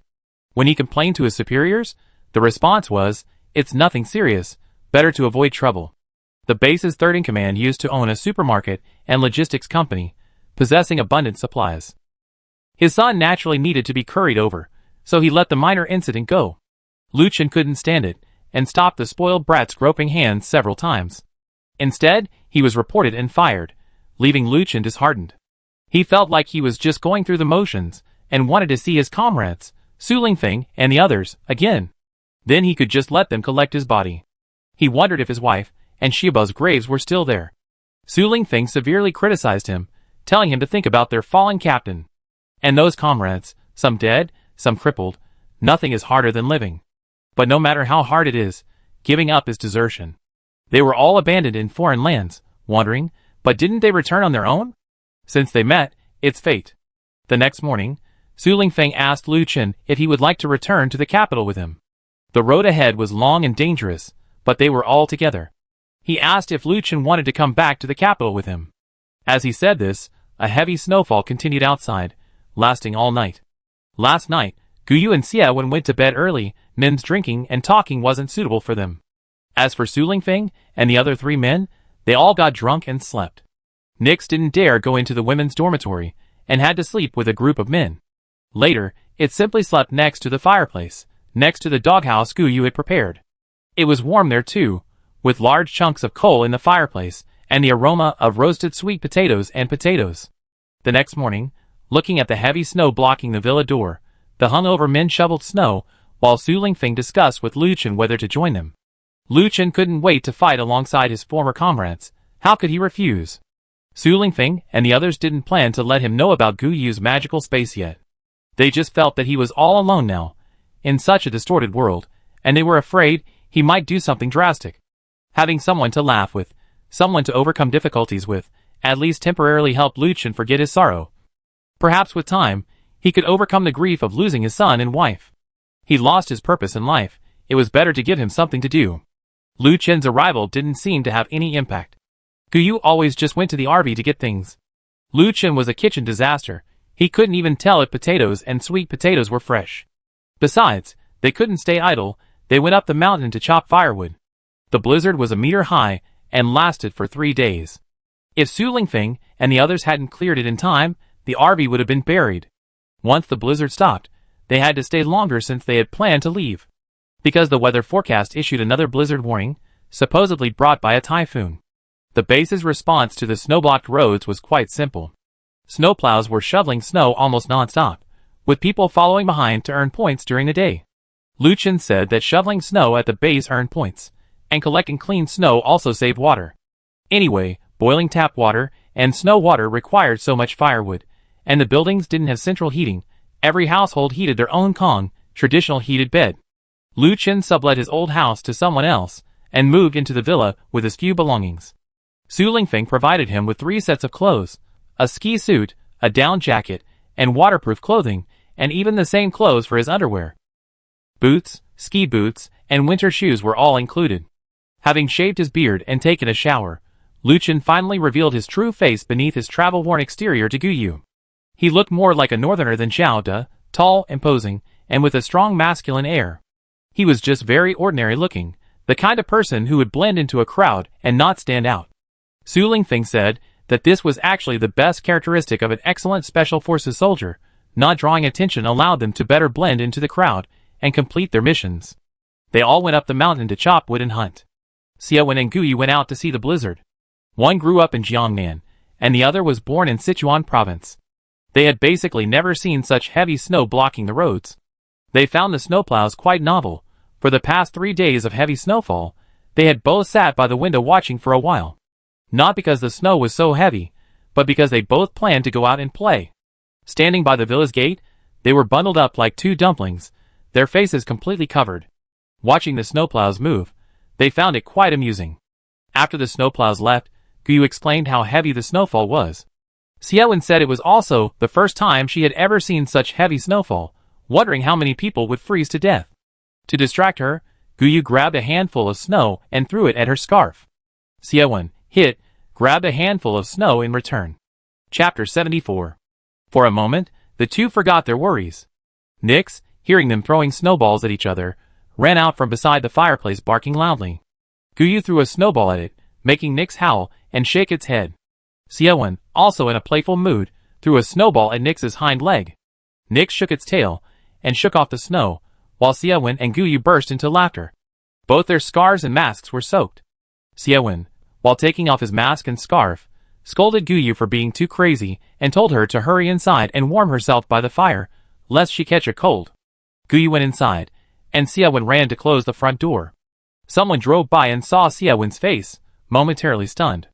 Unfortunately, Xiaowen didn't see him at all, simply closing the door and warming himself by the fire. The people in the car stopped, looked at the villa's gate, and immediately ordered their men to investigate who had rented the villa. The result, of course, was a group of out-of-towners, 3 men and 2 women, who had rented the villa for a week. There were plenty of supplies, but not much had been exchanged from the truck. Besides, there was an SUV towing a semi-trailer caravan, which at least guaranteed some fuel. It was said to be Lu Chen's friend, the former policeman. He also had a grudge against Li Jie, the spoiled brat in the truck, because Li Jie had tried to grope a policewoman, and Lu Chen had stopped him several times. Although Lu Chen eventually wisely resigned, Li Jie's father still scolded him, telling him not to be so blatant. Hearing that he was Lu Chen's friend, Li Jie touched his face, feeling a burning sensation as he recalled a fleeting glimpse of Xiaowen's face. Xiaowen and Gu Yu had no idea that someone had only glanced at Xiaowen and was already trying to take advantage of him. The 2 women were eating roasted sweet potatoes. Gu Yu was still talking about how she wondered when the durians in her space would bear fruit. Roasted durians would probably taste delicious. Those 4 men wouldn't be back until at least tonight. carrying tents and sleeping bags. The mountains looked close, but they were actually quite far, at least 20 or 30 kilometers round trip. Driving wasn't an option, so they rode snowmobiles. The next blizzard wouldn't come for another 2 days, and the round trip would waste time. In the middle of the night, Nick suddenly started barking wildly in the living room downstairs. Guyu and Xiaowen instantly woke up and quickly got dressed. Armed, Li Jia quietly descended the stairs. In the darkness, someone was prying open the door, and someone was cursing Nix. "You damn dog. Take care of him later." He woke up the beauties. Li Jia laughed wildly. "Just pry. Their men are all up the mountain. These two beauties, what are they afraid of? No matter how much noise they make, I tell the patrol not to come this way." His men flattered him. "It has to be Brother Jia, you're really capable." "Two beauties, huh? Let the brothers have a taste later." Li Jia was even more delighted. Seeing the pry open, he kicked the door open with a swagger. Unfortunately, before he could even get his men to turn on the charging lights, someone pressed a gun against his head. Before he could even feel the cold touch, Xiaowen chopped him unconscious with a single chop.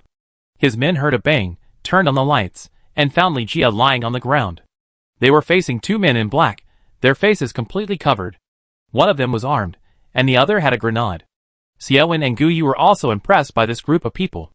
Apart from Li Jia, who had a gun, everyone else had a baseball bat. Seeing the grenade, they were so terrified they dropped their baseball bat and knelt down, not even daring to run. After interrogating the group, they confirmed the identity of the spoiled brat, the third in command of Li Jia's base. Xiaowen and Guyu were truly at a loss. Letting them go would invite even greater retaliation, but keeping them meant providing food and heating. Killing them all didn't seem like a death sentence, and the two were frantic looking at the bound men. Finally, Xiaowen came up with an idea: drug them with sleeping pills and throw them into the basement. Give them a coal stove and put them together. Planks were laid on the ground as beds, and blankets were wrapped around them. Let them sleep. No food or water, just enough to keep them from freezing to death. They'd be given sleeping pills every day, and the coal stove fire would stay burning.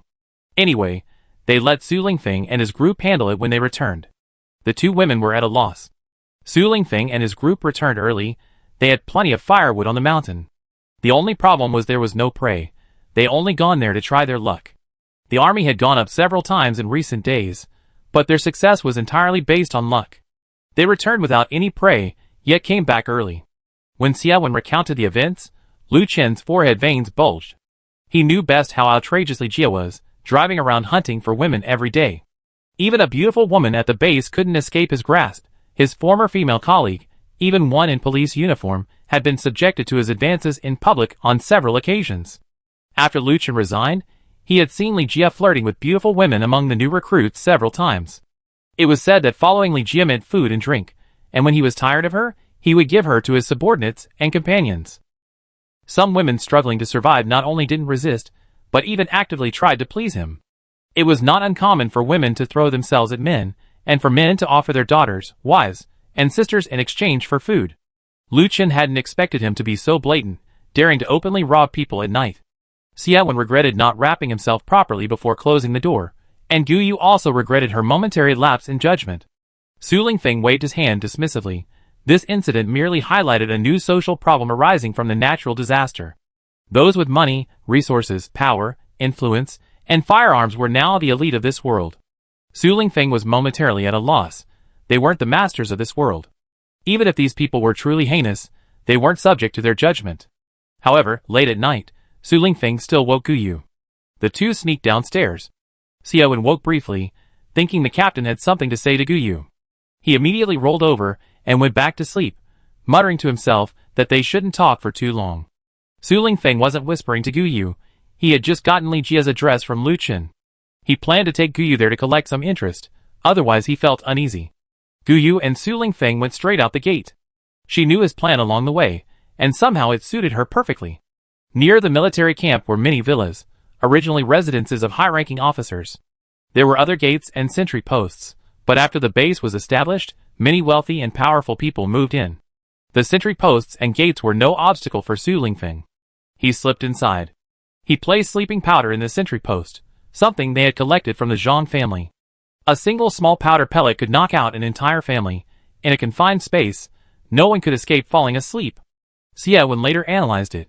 Her attempt at copying it was slightly better. At least the smoke was less noticeable, and the pellets were smaller and burned more completely. Chapter 75. Back then, at Zhao Da's house, Zhao Da's father was a traditional Chinese medicine doctor. His collaboration with Xie Wen was smooth, and he contributed to the final results. Su Lingfeng had him leave a small bottle, which proved quite effective when thrown into the rabbit hole during the experiment. Although the rabbit hole needed to be dug up to find the unconscious rabbits. Su Lingfeng had already scouted out Li Jia's house location with Lu Chen. It was 2 or 3 in the morning, and no matter how extravagant the place was, it would be quiet now. Even if they had special privileges and access to water and electricity all day, at this hour, apart from the main light, all the other lights would be off. There were definitely no security cameras. They had burned out in the high temperatures. And the low temperatures had frozen them, making reinstallation impossible. Su Lingfeng sneaked into the Li family's house first, using sleeping powder to incapacitate the bodyguards and the Li family members. Besides Li Jia's parents, the Li family only had a house full of women. Li Jia had several henchmen who went with him. It was too cold, so the bodyguards slept on a large Kong, heated brick bed, and the women were all gathered on a Kong in another room. All the rooms had Kangs. The original central air conditioning was mostly broken due to the high temperatures. The air conditioners were practically useless now. Kangs were much warmer. This issue was quite egalitarian. Even the rich and powerful had to sleep on Kangs. The only questions were how many people were there, and whether they used firewood or coal. Su Lingfeng told Gu Yu to stay hidden in his spatial dimension while he began searching for interest. The Li family supplies were all in the basement, and the 2-story basement even had fingerprint locks and a steel door at the entrance. Su Lingfeng had to sneak into the bedroom and drag out Li Jia's snoring father. After opening the door, they placed the fat pig on the ground and went inside to take a look. The fingerprint lock was connected to the basement lighting. Opening the door turned on the lights. Gu Yu was somewhat surprised. The space here was enormous. The basement alone was comparable to a large supermarket warehouse. Eating, salt, soy sauce, vinegar, and tea were all neatly piled up here, and items that couldn't be piled up were all on shelves. The entire space was so full that it was impossible to move around freely. It was estimated that it could feed them for at least a lifetime. Gu Yu busied herself storing everything, even the shelves, into her spatial storage. Su Lingfeng came out, carrying the base's third-in-command, who was shivering from the cold, and put him directly onto the Kong, heated brick bed, in the room. He had originally planned to leave it at that, but he seemed a little unwilling. So the Li family's safe became his target. Gu Yu had just finished storing the items from the 2 basement levels, when Su Lingfeng led her into the Li family's parents' bedroom. There was actually a safe inside the walk-in closet, a safe as large as 2 wardrobes. It was more like a secret room. The drawers inside were filled with gold, diamonds, jewelry, and designer watches. The designer clothes and bags on the outside were merely a cover for the safe's existence. Gu Yu was numb from all the stuff, but still felt uneasy on the way home. She asked Su Lingfeng if they had gone too far. After all, this was half a lifetime savings for the family. Su Lingfeng chuckled and patted Gu Yu's head, saying, "Are you crazy? Jewelry, watches, gold, and diamonds might be okay, but food definitely isn't. The Li family must have other warehouses. As the owners of the largest chain supermarket and logistics company in the province, they definitely have more than this." Sure enough, the next morning, Su Lingfeng, Zhang Sun, and Lu Chen went out for a walk but heard nothing. The second blizzard lasted for 3 days before finally stopping. While everyone was out searching for supplies, Su Lingfeng and his group canceled their lease. They drove out of the city's survivor aid base and resumed their journey back to Beijing. Li Jia woke up freezing, finding himself and his men in a snow-covered wasteland. Fortunately, they were still alive and recognized where they were. By the time they got home safely, they all had caught a cold. They were finally able to move around again and wanted to retaliate against Su Lingfeng and his group. But they discovered that the group was gone. They were from out of town, and their only acquaintance was Lu Chen. Now the place was deserted. Lu Chen had gone with them. Forget about retaliation. They didn't even know where the group had gone. Besides, Li Jia only just learned what had happened at home. While it wouldn't bankrupt his family, it was certainly a significant blow. All of his parents' lifelong collection of gold, diamonds, jewelry, and watches had vanished. Even if Li Jia suspected Su Lingfeng and his group, it was useless. A week had passed, and they still had no idea where they were. Su Lingfeng and his group left the rescue base and drove straight to the highway. Lu Chen, being a professional supplies collector, practically plundered every place he passed.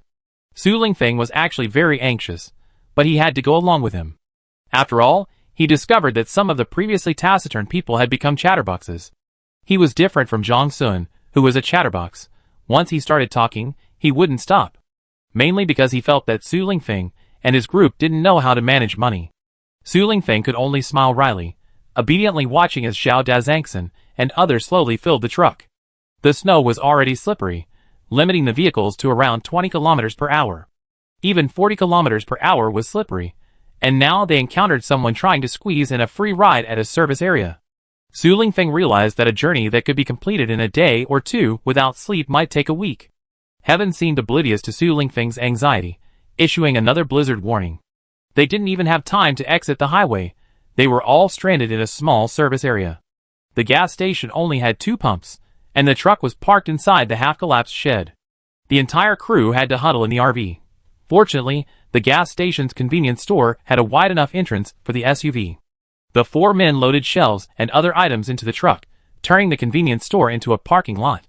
The semi-trailer RV backed in, and the SUV and truck were completely shielded from the snow and wind.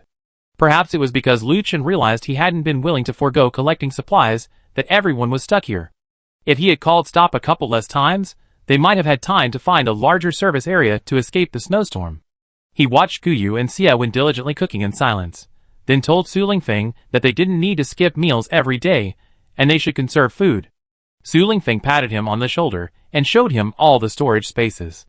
Even the refrigerator was there. Lu Chen looked at the overflowing rice, flour, potatoes, onions, and cabbage. And the refrigerator full of dried goods made him even more silent. After thinking for a while, he finally managed to say, "Even if we don't have to worry about food and drink, we still need to be careful with our spending." Su Lingfeng smiled and patted him on the shoulder, telling him not to worry about food and drink, and that once they returned to the capital, they wouldn't need escaping anymore. Zhang Sun also said that once they returned to the capital, they could finally live a life of luxury. Guyu knew they weren't talking about his own storage space, but he couldn't understand where their confidence came from. Chapter 76. Seeing Guyu's puzzled expression, Su Lingfeng gently explained the reason to her. Su Lingfeng's father owned a logistics company with numerous chain supermarkets and restaurants. Their food reserves should be plentiful. As long as they reacted quickly after the disaster, there shouldn't be any major problems. Guyu hadn't expected this, but she was more concerned about Su Lingfeng's last words. He said the first thing he would do upon returning to Beijing was to introduce her to his family, and get their approval for him to marry Guyu. Zhang Sun watched Su Lingfeng whispering with Guyu, her face flushed with embarrassment. He felt abandoned by Su Lingfeng, and forced to endure this display of affection. Xia Wen and Zhao Da had already skillfully chosen to ignore it, avoiding being overwhelmed by the display of affection. Lu Chen saw his usually calm and composed captain with such a rich array of expressions for the first time. He even doubted his own eyes. It was such a stark contrast to his previous impression. The RV was only so big, so Zhang Sun and Zhao Da sometimes chose to play cards in the SUV. Su Lingfeng was too good, they always lost badly to him. Even after being ruthlessly abandoned, Su Lingfeng wasn't angry. He still had time to spend alone with Guyu. Xia Wen was very perceptive and always proactively followed them to watch the game, taking the clingy Nix with him. Were the two of them dating? This silly dog kept jumping on Guyu. Xia Wen was worried Su Lingfeng would kick Nix out. Actually, Su Lingfeng would only kiss and hug at most, and the two of them would cuddle together watching boring movies and TV shows. But if he really got angry, Guyu wouldn't care to put it out. With one more person at night, Su Lingfeng had no choice but to sleep with Lu Chen. Xia Wen slept with Guyu. Both were slender. The blizzard lasted for 2 days before finally stopping. Just as they drove out, the gas station's roof completely collapsed. Zhang Sun exaggeratedly patted his chest muscles, making a frightened expression. As soon as they reached the exit of the next city, they heard the radio announcer's shrill cry, "Attention all regions. A magnitude 7.7 or greater earthquake is about to strike most parts of the country. We are now broadcasting the list of cities at the epicenter. Please be aware." They listened again to confirm the name of the next city they would pass. Su Lingfeng told Zhao Da, who was driving, to exit the highway directly, and they easily found an open space to park. Shortly afterward, sirens blared over the city, and within half an hour, the open space was filled with cars. This was a driving test site. It was spacious and had several specially designed slopes. The vehicles were parked haphazardly, but everyone had gotten out. However, they didn't dare go far, standing motionless by their vehicle doors. The ground was all ice, and it was cold even sitting down. The vehicles were full of luggage and supplies, and almost every adult from every household was carrying a kitchen knife or machete, watching everyone like they were thieves. Su Lingfeng and his group arranged the vehicles in a semicircle and set up tents on the ground. Zhao De quickly gathered firewood and started a campfire, providing warmth even while sitting at the tent entrance. The trucks had been covered with tarpaulins, so it was impossible to see what was inside. Besides, Su Lingfeng and his group were carrying large knives on their backs, so no one dared to approach them with any malicious intent. A woman holding a baby hesitated for a long time before finally mustering the courage to ask for a glowing ember. The baby was crying from hunger, and the father hadn't yet managed to light the fire. Su Lingfeng asked Gu Yu to use the boiling water beside the fire to make formula for the baby. Lu Chen took 2 pieces of dry firewood and the glowing ember, and gave them to the father, who was sweating profusely from starting the fire. The father quickly got the fire going, and the mother thanked him profusely before returning to her own fire. They didn't have a tent, so the father took 2 small stools from the car. The family of 3 finally sat down by the fire. The baby, having drunk its fill, was already asleep. The mother leaned wearily against the father, who was weary and holding a kitchen knife. Others who couldn't start a fire went to borrow firewood, but the father's fierce expression scared them away. These people were somewhat cowardly and bullying. None of them came to Su Lingfeng and his family to ask for firewood. Only an old woman watched as the sweet potatoes and potatoes Gu Yu threw into the fire cooked. After hesitating for a long time, she finally led her child, who was crying from the enticing aroma, over. If the child had been well behaved, Gu Yu might have given him one. This stuff wasn't rare in her spatial storage. In fact, she had an unimaginable abundance of it. This stuff was much easier to grow than potatoes. What started as a single vine now covered at least a dozen acres. It was so easy to cultivate, it took root, grew vines, and bore fruit wherever it grew.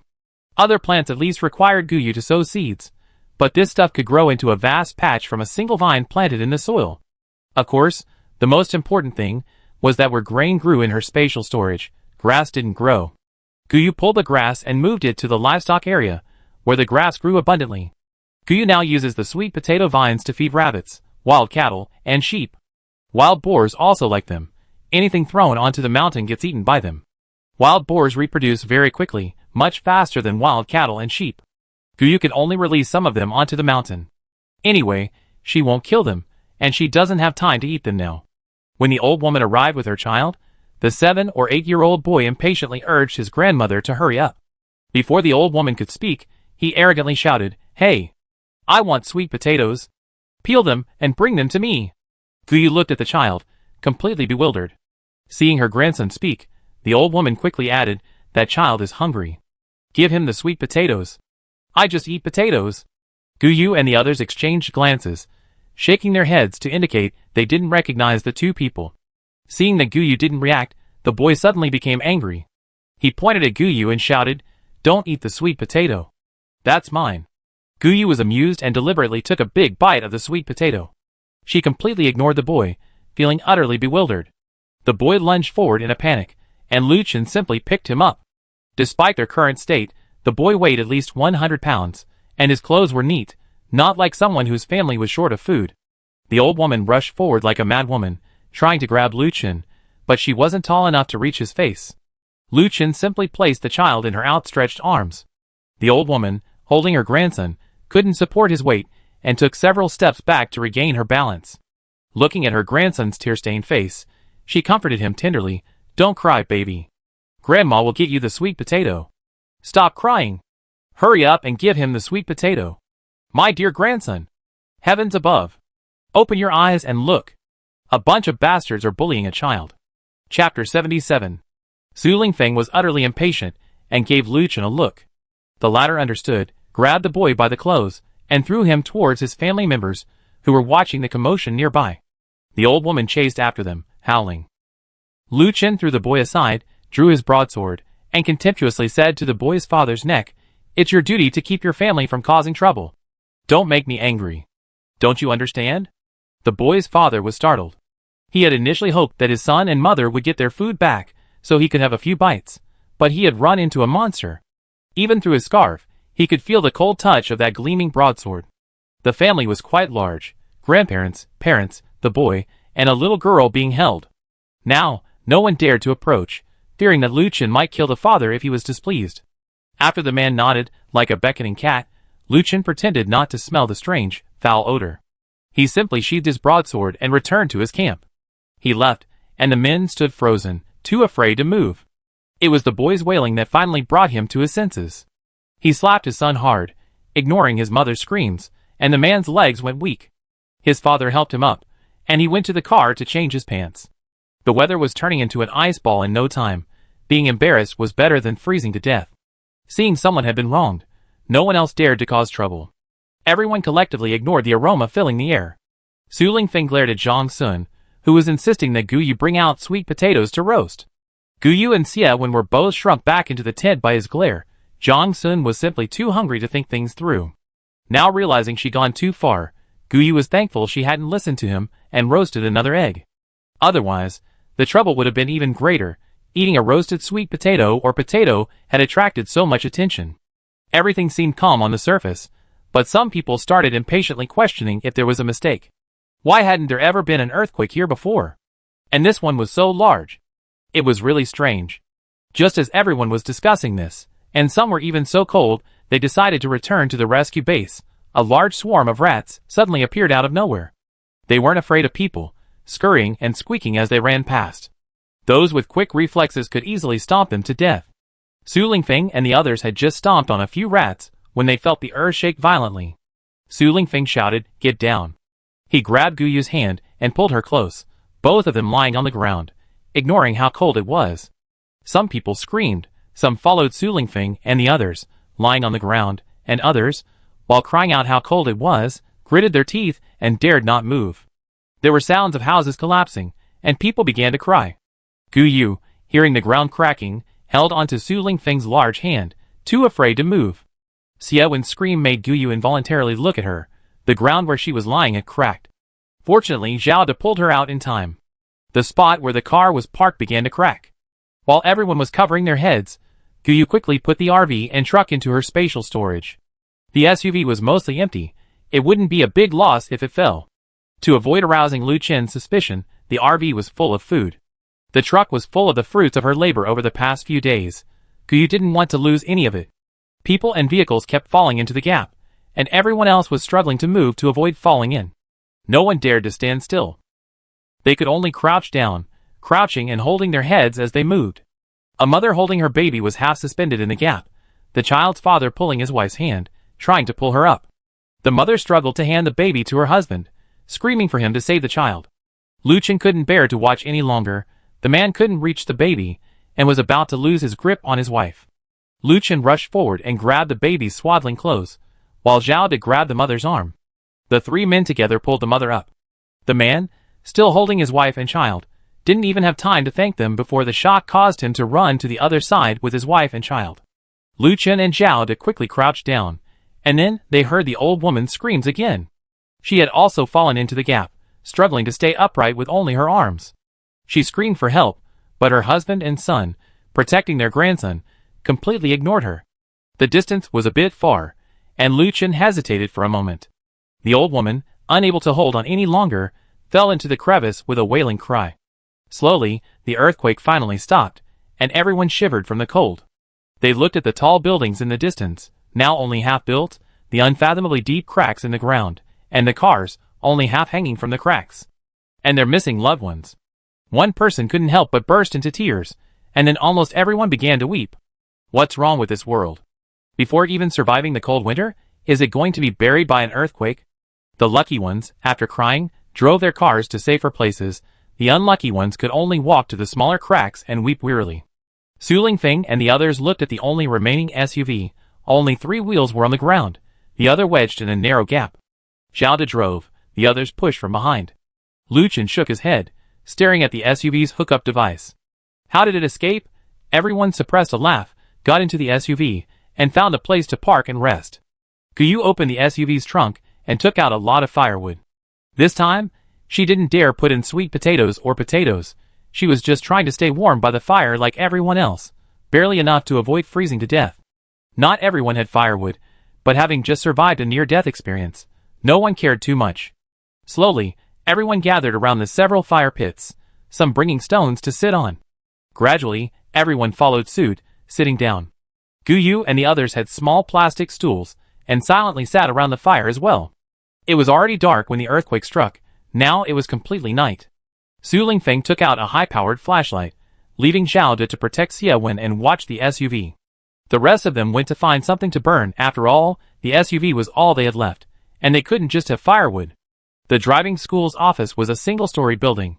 Even the earthquake had only caused the doors and windows to collapse, shattering all the glass. The building itself was intact, and there were still quite a few desks and chairs inside. Su Lingfeng and his group carried them out and, in front of everyone, chopped them into planks with a few strokes. Then they placed them next to the fire as backup firewood. The others looked at each other, a chill running down their spines at the sight of this violence. Those with temporary lighting power obediently went back inside to move things. Although their machetes and kitchen knives weren't as sharp as Su Lingfeng's large knives, they could still cut through things. Everyone silently endured for over 3 hours. The aftershocks were small, but continuous. People, who had initially cried and screamed, began to become numb. Chapter 78. The aftershocks finally stopped 4 hours later, but snowflakes began to fall. Su Lingfeng looked up at the sky, then led his team to their car and carefully drove to the office. These rooms were likely staff dormitories. Lu Chen and Zhao De went outside to get charcoal and lit the Kong, heated brick bed, in the dormitory. The snow fell heavier and heavier, and finally someone bravely took the first step forward. Soon everyone lit their Kangs, though some didn't manage to get one. The office was alright though, at least warmer than outside. Office desks and chairs became firewood, and the fire outside was moved inside. The timid ones obediently climbed into their cars, where at least they were a little warmer. Su Lingfeng and his team didn't let anyone else into their room. The room wasn't large, and it wasn't that they were selfish, they simply weren't used to so many people crammed onto one Kong. It could only fit 4 or 5 people lying down. Seeing more than a dozen people sitting on the Kangs in the other rooms, Guyu was very worried that the Kangs would collapse. Su Lingfeng and his group went out and gathered a considerable amount of firewood. Many of the already dry trees on the opposite road had fallen, and dragging back 1 or 2 would be enough to burn for at least a day. Moreover, Lu Chen and Zhao De had brought back at least 5 trees. It's in the genes of Northeasterners to collect enough firewood to survive the winter. Lu Chen was lamenting that Nix must have fallen into the crevice. Guyu secretly glanced at him. Nix had been very agitated since the earthquake began and had already entered his spatial dimension. Su Lingfeng had repeatedly asked Guyu to enter his spatial dimension, but with so many people around, Guyu dared not attempt a dramatic transformation. Sharing good times and bad, she was willing to stay with Su Lingfeng. Someone knocked on the door. It was an iron gate, and the knocking was quite loud. Zhao De left the Kong, a heated brick bed, to open the door. Outside stood a young couple. The woman held her crying child, looking somewhat helpless. The man mustered his courage and explained their purpose. The other people in the room were numerous and noisy, and the child was probably frightened and crying. They were then driven out by the others. The man only wanted to keep his wife and child. He could go to the car to wait. Anyway, he didn't dare sleep there, and since the Kangs in the other rooms hadn't collapsed, Su Lingfeng took the family of 3 in. He had the woman place the baby on the Kong so Xie Wen could examine him. Unwrapping the swaddling clothes, it was a boy, only 4 months old according to the mother. Before the disaster, the whole family had happily awaited the arrival of their newborn. Now only the 3 of them remained. The grandmother of the last surviving child, watching her daughter's baby after a successful delivery, breathed her last. The hospital at the rescue base didn't have many babies born, and checkups and deliveries were free for pregnant women. Fortunately, they were well prepared, and they had managed to keep their child alive until now, only to almost perish in the earthquake today. Xie Wen's first aid kit was in the driver's seat of the SUV. Lu Chen knew this, and he volunteered to retrieve it, actually because he couldn't bear the man's low sobs. This reminded him of his wife and child, and he was almost unable to hold back his tears. The child probably had a fever, his body was burning hot. Because he was bundled up so thickly in winter, the mother, being a novice, hadn't noticed. After removing all the child's thick clothes, the Kong, heated brick bed, was already warm, which was gentle for a feverish child. Taking the first aid kit from Lu Chen, Xie Wen took the child's temperature. The mother took out a baby bottle from her arms, which still contained warm water. She explained that she originally had a thermos, but when the baby cried, a man impatiently knocked it over. Only this little bit of hot water was left. The thermos's spout had fallen to the ground and dented. The mother could only use the baby bottle to keep the hot water warm by holding it to her arms. Surviving with a child is difficult enough at this time, let alone an infant. Zhao De went out for a while and returned with a ceramic pot, which fit perfectly on the Kong heated brick bed. It contained a lot of ice, which boiled into hot water after a while. Zhao De had seen the ceramic pot outside earlier, but hadn't planned to use it. They all had extra-large thermoses, and Guyu still had room. The parents both drank the hot water. The baby's low-grade fever wasn't a big problem. Xiaowen suggested physical cooling methods, wiping the sides of the neck, armpits, and groin with a cold towel to help lower the baby's temperature.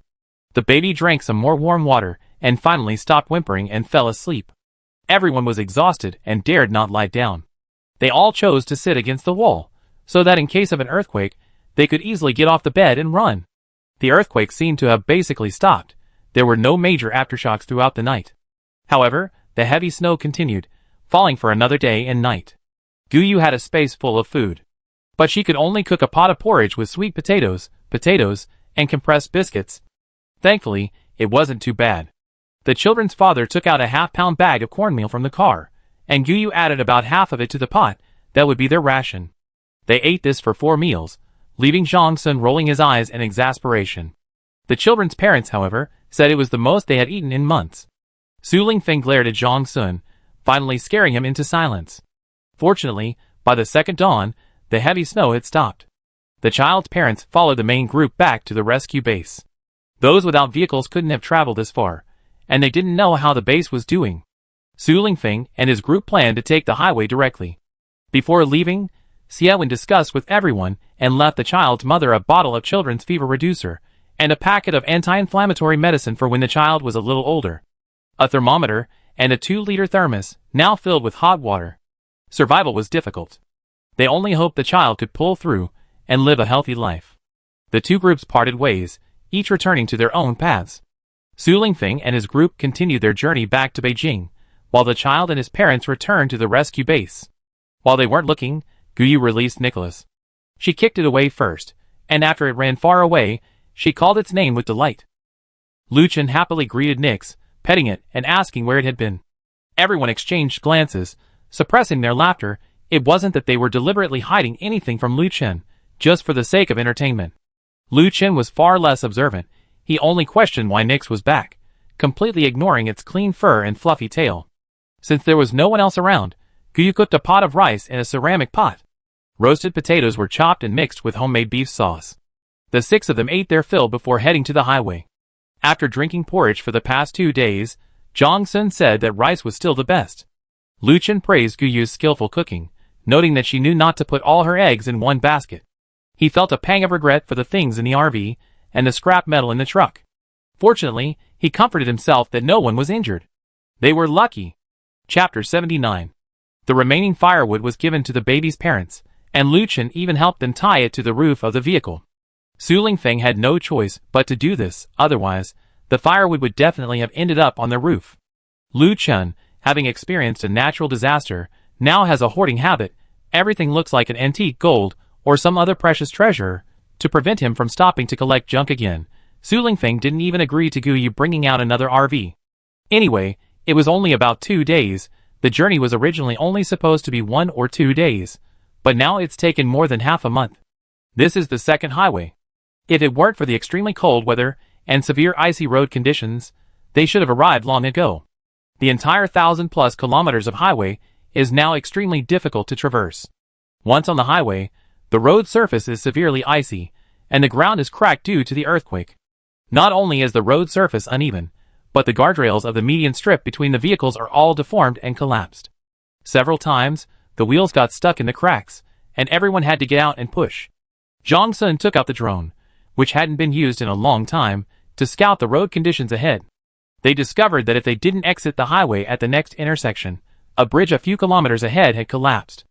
Su Lingfeng felt his journey had been fraught with difficulties, and now he had no choice but to replan the route. Fortunately, he had 2 people who frequently traveled the route and were familiar with it. Without navigation, it was easy to get lost on the national highway. After exiting the highway, they entered a small county town. It was quiet all the way. There were many vehicles on the roadside, but not a single person in sight. Su Lingfeng and his companions weren't in the mood for careful observation. Lu Chen had obtained a map when he left the rescue base. The map marked cities where the military had established relief bases, as well as those established by local governments. They passed through several small towns without seeing anyone, though Su Lingfeng and his group didn't intentionally search for them. Zhao De guessed that the villages near the mountains along the roadside definitely had inhabitants. Judging from the wisps of white smoke rising from the chimneys, it was definitely from cooking in a Kong heated brick bed. The national highway was also in poor condition, severely icy, cracked, and deformed. Mainly, many large, already withered trees lay fallen along the roadside, some showing obvious signs of pruning and dragging. However, some trees were too large and had been abandoned due to the cold weather. Su Lingfeng and his group had to get off and move them. At first, Guyu felt it was a waste and secretly put them into her spatial storage when no one was looking. Later, she got annoyed and disgusted with Su Lingfeng. The two of them rode ahead on their motorcycles. Zhao De and the others followed behind in their car. Lu Chen hadn't noticed the details yet, like where the motorcycle came from. His concern was whether the team leader was abusing his power, forbidding men from accompanying them to move trees. What use was Guyu now? However, they didn't encounter any more fallen trees along the way. If it weren't for the icy road, they could have driven much faster. Driving at night in such conditions wasn't safe, so before nightfall, they found a single-story house by the roadside. They confirmed it hadn't been lived in for a long time, and the earthquake hadn't caused any major cracks or tilting. This became their lodging for the night. Actually, it only got dark early here. The sun had already set by 4 or 5 o'clock. The Kong heated brick bed was alright. After clearing the chimney, the group cooked a pot of porridge with dried meat in a ceramic pot. The road was icy and deformed, making driving feel like a roller coaster ride. Several people were nearly nauseous from the jolting and couldn't eat rice anymore. Meat porridge was simple and easy to digest, enough to keep their appetites up. The next morning, no one said they wanted breakfast. With such a bumpy ride, they were worried about throwing up again, so they decided against it. They were more than halfway there. They should be in the outskirts of Beijing by tonight. Su Lingfeng and Guyu continued to lead the way, while Zhao De and the others took turns driving behind. Around noon, Su Lingfeng and Guyu stopped by the roadside to wait for Zhao De and the others. The bridge ahead had collapsed, forcing them to change lanes again. Because the bridge collapse was caused by an earthquake, the ice wasn't too thick. Getting out and walking across was unlikely. One wrong step, and they could easily fall into the river. Even if the river were frozen over now, the cold would instantly make them shiver. The group simply stopped and ate lunch. Looking at the boxed lunches beside the fire Su Lingfeng had lit, Lu Chen actually remarked on how considerate Su Lingfeng was. He had prepared the food in advance, and even divided it up. Guyu, who had originally planned to reveal the secret, was utterly speechless. Is someone with such a carefree attitude really a special forces soldier? After finishing their boxed lunches and digesting a bit, they retreated a few kilometers and found another route. When Zhang Sun and his group caught up with Su Lingfeng and his group, the two of them were lying in ambush by the roadside. The motorcycle was gone. Su Lingfeng and his companion climbed onto it. It turned out that Su Lingfeng had spotted the steel plates blocking vehicles from afar. These were different from the wooden or cement slabs they had previously used. The nails on the steel plates were welded on, making them thicker and more stable. No matter how thick the tires were, they couldn't escape, especially since there must have been people lying in ambush. Su Lingfeng decided to split up temporarily. Zhao De and Lu Chen got out of the car and followed them. Su Lingfeng and Zhang Sun, along with Guyu and Xiaowen, continued driving to the steel plate. Let's see what those people are up to. After getting back into the car, Guyu put Nix into her spatial storage. Once she was inside, she could pretend she didn't exist. A third layer of insurance. In case the other two also ran into trouble, Guyu would be a backup. Sure enough, as soon as Su Lingfeng and the others parked, a group of people rushed out of a house by the roadside. What surprised Su Lingfeng was that they were all armed. This was very rare, considering that this country had prohibited private possession of weapons for many years. Private possession of weapons, especially relatively advanced ones, was a rare sight. The few people pretending to be captured followed their car deeper into the mountains. There was a small village there, close to the mountains, making escape easier. There weren't many people, only about 10 households. The houses weren't even close together, they were quite far apart. If it weren't for the smoke from the Kong heated brick bed, Su Lingfeng and the others wouldn't have known that people were still living here. The SUV was almost empty, except for a tent and a large knife. Guyu wouldn't waste any food. At most, there was a box of compressed biscuits. Guyu really disliked these, and would never eat them unless absolutely necessary. They were dry and hard, and even if they were very filling, Guyu still didn't want to eat compressed biscuits given the food available in her spatial storage. Guyu preferred the military rations of the Life-Phone Kingdom or instant noodles to compressed biscuits. For example, right now, they were being pushed into a room with a Kong outside. She watched from inside the vehicle as the kidnappers carefully searched the SUV. She casually took out a bucket of instant noodles. There was hot water in her spatial storage, so Guyu made noodles while waiting for nightfall. The vehicle was parked there unattended, and everyone went inside. Chapter 80. Su Lingfeng and his group were tied up, not because the bandits were merciful. It was because they hadn't resisted excessively, and the bandits were overconfident in their weapons. The courtyard by the roadside was large, with at least 10 rooms. When Su Lingfeng and his group went inside, they saw people sitting on a Kong, a heated brick bed, and wondered if they were hallucinating.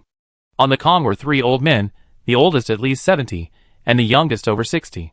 The oldest man in the middle stroked his beard and asked, "What's going on? Plenty of food? And a woman? Not bad." One of the men lying in ambush by the roadside replied, "Third Grandpa, they're a bunch of paupers. There's nothing left in the cart except compressed biscuits. Just a big knife and 2 tents. But their clothes are nice. They look warm. We strip them and wear them ourselves. Do you want to try them on? The woman is beautiful. It's Guzi's turn. Do you want to try her first? It's been a long time since we've seen such a beautiful woman. Guzi is really lucky." The man called Third Grandfather waved his hand. "You make the arrangements. See who gets to do it. Don't strip them yet. They freeze to death in this cold weather. That'd be useless. At least go up the mountain and cut down trees for a few days first. These city people are delicate. They can't take this kind of stress. We can only open once a week. Don't let it all disappear in a few days." The men below nodded and bowed in agreement. One of them stepped forward and asked, "Third Grandfather, we're going to eat. Do you want to interrogate them?" Third Grandfather waved again for them to announce the meal, and the group ushered Su Lingfeng and the others into a larger room. The room was steaming hot, with at least 70 or 80 people of all ages. There was no Kong, heated brick bed, in the room. Everyone waited for the armed man and 3 old men, even though the table was already piled high with cornbread and soybean paste soup. The cornbread was distributed per person, 2 for each man, 1 for each woman, and 1 for each child. The soybean paste soup was mostly water. Even the thinnest kind was yellowish, and still salty. Both men and women carried their own bowls, each a large one. After receiving their food, everyone left. Only a few people glanced at Su Lingfeng and his group, seemingly used to it. The children showed no curiosity. Su Lingfeng and his group noticed that about 10 of the women in the village were probably not from there. Besides their delicate skin, their faces had obvious bruises. Their wrists also showed signs of being bound, and their eyes were shifty and evasive. Xiaowen and Su Lingfeng exchanged a glance, and Xiaowen indicated that he was ready. To prevent Su Lingfeng and his group from making any rash moves, there were so many people. Could they really just use their machine guns to wipe them out? With so many people eating so quietly, only the 3 of them, including Third Grandfather, had seats, and of course, they ate the same. Just as they put down their bowls, a woman came out to tidy up. Third Grandfather instructed, "Tomorrow for lunch, put compressed biscuits in the cornmeal porridge. Don't put too many, about 5 pieces will do. Everyone should try some. Don't add soy sauce while cooking, the compressed biscuits are salty enough." A woman almost immediately and respectfully agreed. Third Grandfather nodded and said, "Whose turn is it to go up the mountain tomorrow?" A man came out, bowing and scraping, and answered, "Third Uncle, it's me." Third Grandfather nodded and pointed to Su Lingfeng and his group. "These 2 are locked in the room where they do the work today. Don't freeze to death tonight. We take you up the mountain tomorrow morning. Good behavior at noon means lunch. Bad behavior means a beating and starvation. Guzi, it's your turn. Take this woman back. Be careful, you're all alone in your house. Keep a close eye on her. If it gets too much, tie her up. A few meals of starvation will make her behave." A man in his 20s stepped forward, looking at Xiaowen with some hesitation. "Third Grandpa, she's so beautiful. Why don't you stay and have a taste? What about Grandpa Lu and Grandpa Gao?" Third Grandpa and the other 2 old men stroked their beards, indicating satisfaction, and waved their hands to indicate they weren't interested. Guzi happily pulled Xiaowen away, and Su Lingfeng and the others were also chased out of the house, and followed them elsewhere. It seems they weren't planning to let them eat. Making them watch everyone eat was definitely intentional. Su Lingfeng thought the old man was quite good at psychological warfare. Bringing someone here to watch them eat, and then specifically emphasizing, if things don't go well, there be no food. At an intersection, the two groups separated. The middle-aged man holding Su Lingfeng and the others laughed at Guzi. You really got your chance. It's your turn, and it's a beauty. It's cold, and Uncle San and the others don't even want to move. I bet she's still a virgin. You're lucky, kid. If you need help, just call me. Your fifth uncle is really powerful. Want me to teach you a few moves? Su Lingfeng and Zhang Sun looked at Xia Wen worriedly, afraid she wouldn't be able to handle it. Xia Wen glanced back at Su Lingfeng to indicate she was fine, then was led by Guzi down another road. Su Lingfeng and the others walked further and further away until they reached a house. Behind them, besides the middle-aged man who would lead the group tomorrow and called himself fifth uncle, there was no one else. With a single glance from Su Lingfeng, Zhang Sun, and he attacked simultaneously, subduing the man before he could even utter a sound. The house was quite secluded, consisting of 3 rooms in a row. Only one room's door was locked. Su Lingfeng gave his weapon to Zhang Sun, instructing him to rescue Xia Wen first. He then placed the unconscious fifth uncle into a room where the Kong, heated brick bed, was still burning. He also found a key on him. He didn't rashly open the door next door, waiting for them to join him. Xia Wen hadn't even entered the room before knocking Guzi unconscious. He threw him onto the Kong, took the weapon from him, and went to find Su Lingfeng and the others. Upon leaving, he encountered Zhao De and Lu Qin, who had infiltrated the area. After meeting up with Zhang Sun, they went to find Su Lingfeng. Gu Yu, seeing that it was getting dark, was about to get out of the car to check the situation. When she heard someone coming out, she had no choice but to remain still. The man who arrived was the leader who had initially led the ambush. Another man was complaining to him, "Cousin, when will it be my turn? There are still over 10 bachelors in your village. This is the only car we had this week, and only one woman in over half a month." Third Grandpa and the others insist on taking turns. "If you ask me, whoever's on duty and happens to come can get one." His cousin dragged him to the car and scolded him for his loose tongue. "You dare to blurt out anything? There are only 3 surnames in this village, and all those who died in this blizzard were the elderly, children, and women." Third Grandpa was the oldest. If it weren't for his idea to ambush the town's police station, the village wouldn't be doing well. Even my dad doesn't dare argue with him. Who do you think you are? This is the only way to Beijing. Someone will always be going to Beijing. Besides, the earthquake must have destroyed the highway, and that bridge over there collapsed. Don't worry, someone will come. Chapter 81. The man who called him cousin was still a little disappointed. Will it look this good next time? I still prefer this flavor. The cousin rolled his eyes in the darkness. All right. We're on duty at the intersection this week. At worst, next time I see a woman, I let you try the flavor first. Get up early tomorrow morning. The 2 new guys don't seem like country bumpkins. Who knows how long they can hold out. Next week is a rest week, and the week after that, I wonder how many of our men will be left when it's our turn to go up the mountain. If we don't kill the required number, Third Grandfather will definitely punish us. Hearing this, Gu Yu finally understood where their weapons came from. The people from the town police station were probably in big trouble. The 2 men outside the car left while talking, and the kerosene lamp inside the house finally went out. Gu Yu quietly got out of the car and determined her direction. She went directly to the path Su Lingfeng and the others had taken. Su Lingfeng and the others finally gathered, with Xia Wen watching over the unconscious and bound fifth uncle inside the house. The others, armed, helped Su Lingfeng unlock the door to the room. A stench immediately filled the room called fifth uncle's already reeked of uncleanliness. That smelled of uncleanliness, but this room was different.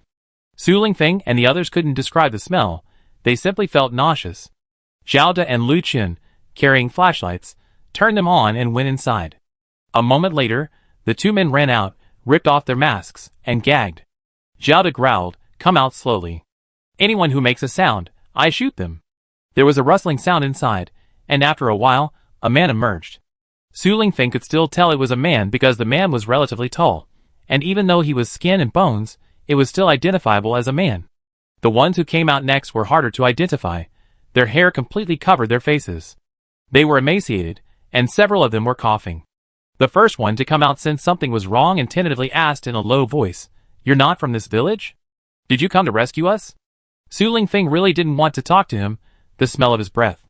Even though he had pulled up the collar of his snowsuit to cover his mouth and nose, the smell still caught him off guard. They took everyone back to Fifth Uncle's room, where there was a kerosene lamp. Su Lingfeng and the others finally saw clearly the dozen or so men who had come out from next door. Their clothes were dirty, old, and full of holes. Their hair was like a bird's nest, and some were tangled into knots. They were all unshaven, some with beards almost reaching their chests. After they came in, Xia Wen had trouble breathing. She used the excuse of going out on lookout duty to take Zhang Sun's place. It was much warmer inside, but now neither of them wanted to go back in and smell the stench.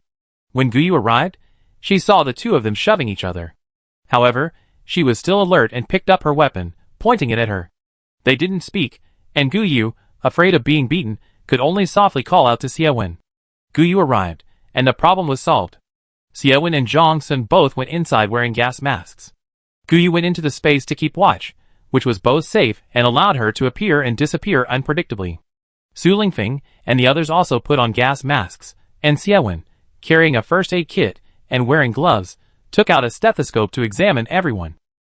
The man leading the group, who identified himself as Chen Tao, said they were also among those intercepted. They were starving, and their clothes were stripped off.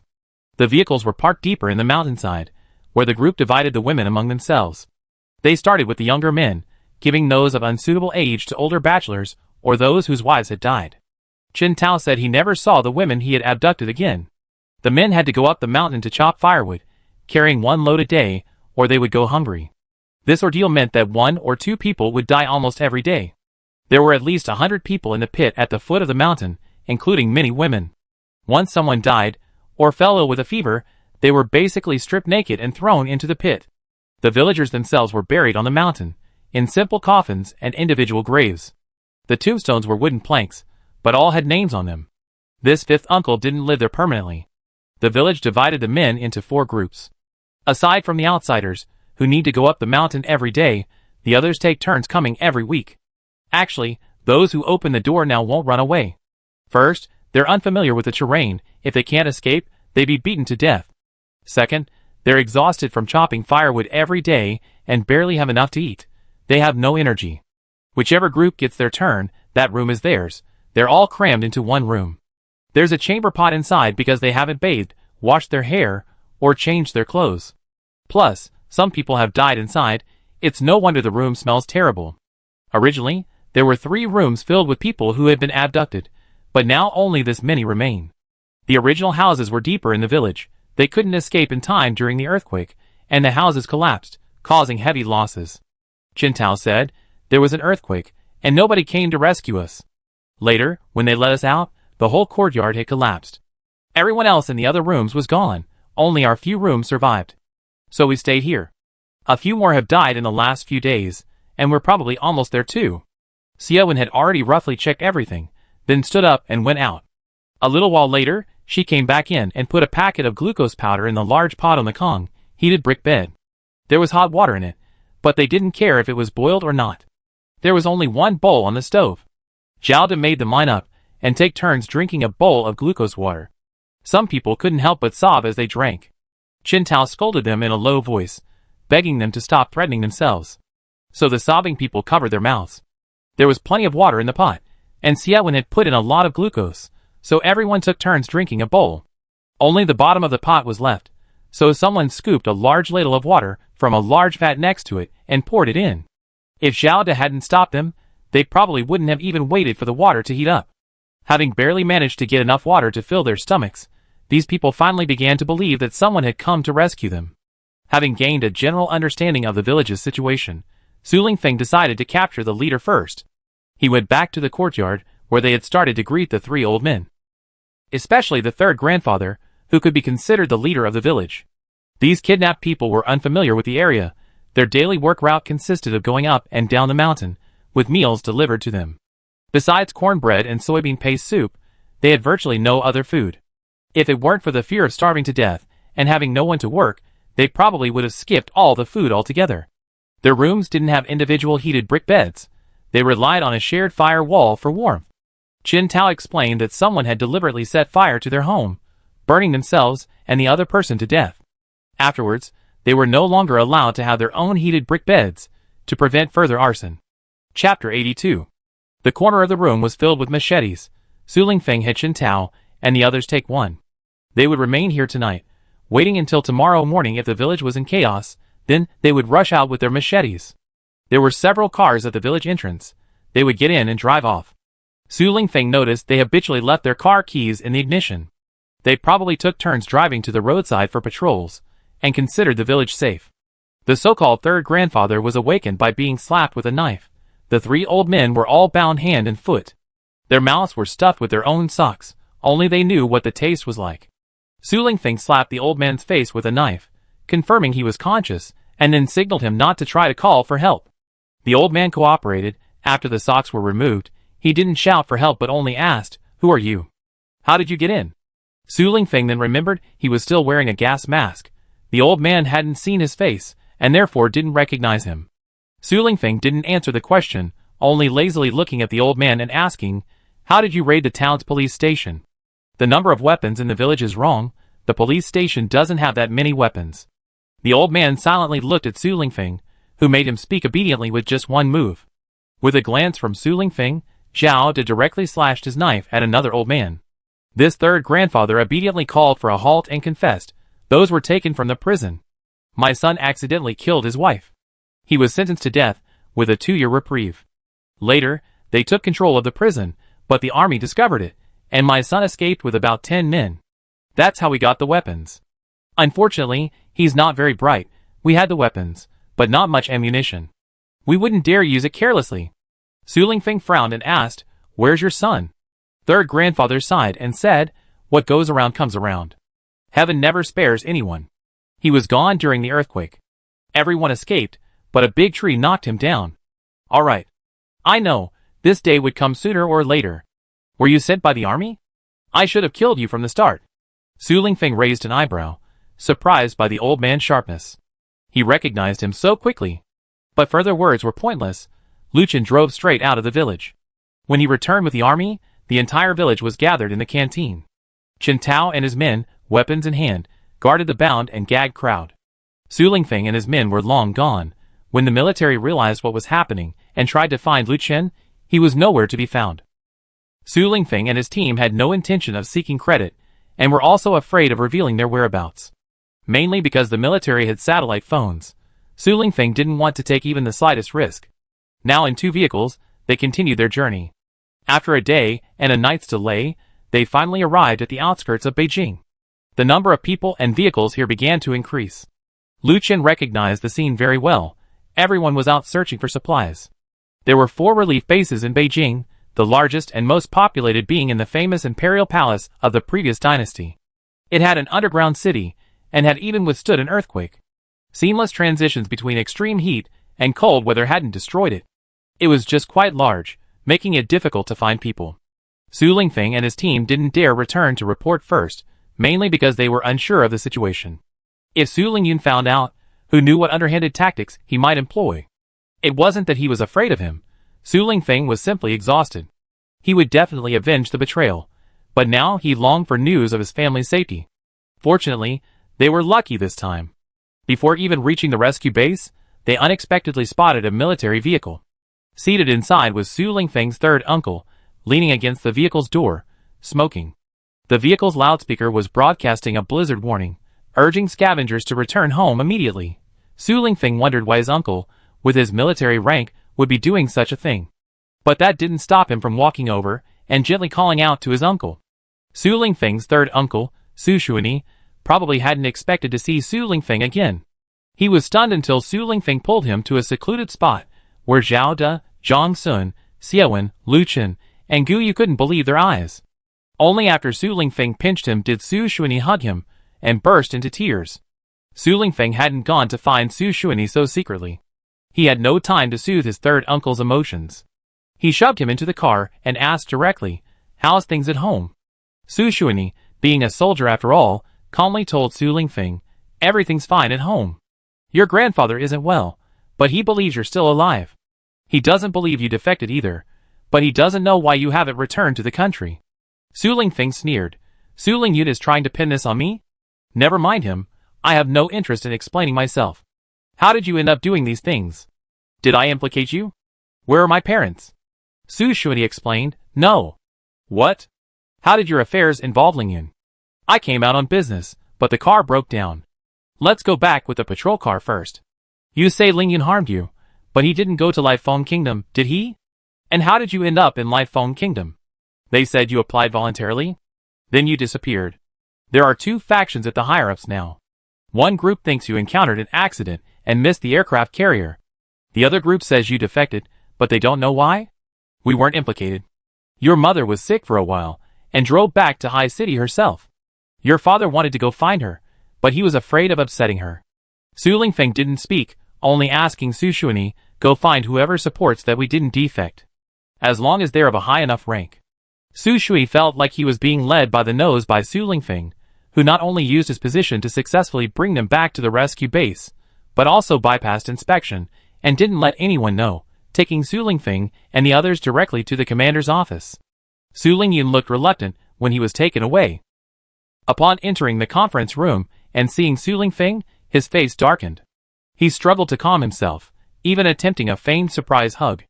However, Su Lingfeng calmly brushed him off. Don't give me that. I just want to know why. I never imagined you stabbed me in the back. I treated you like a brother. Yet you want me dead? Su Lingyun looked at Su Lingfeng, feigning composure, and said, Brother. What are you talking about? Su Lingfeng ignored him.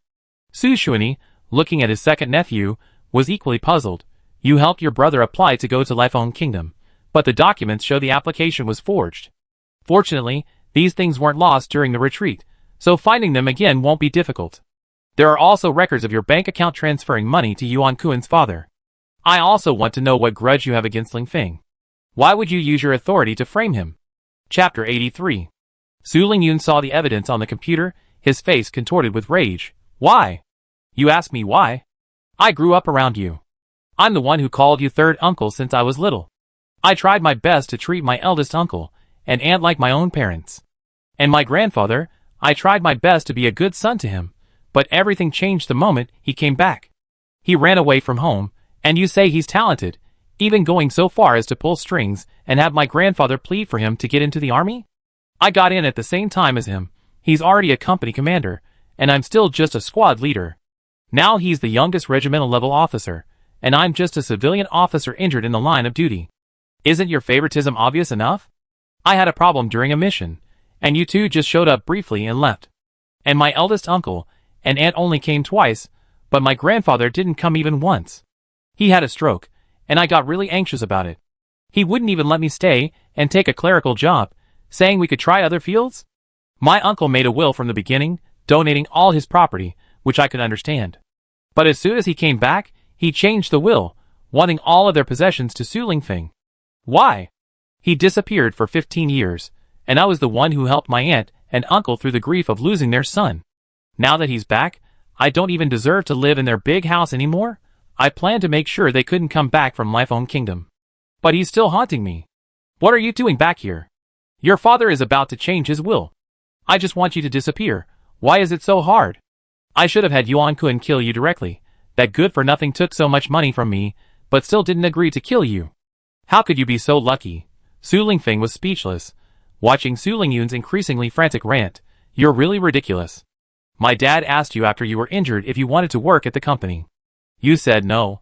He also told me there are only 3 boys in the family, and things can't go on like this forever. He's all grown up, and there's still no one he can take over the company.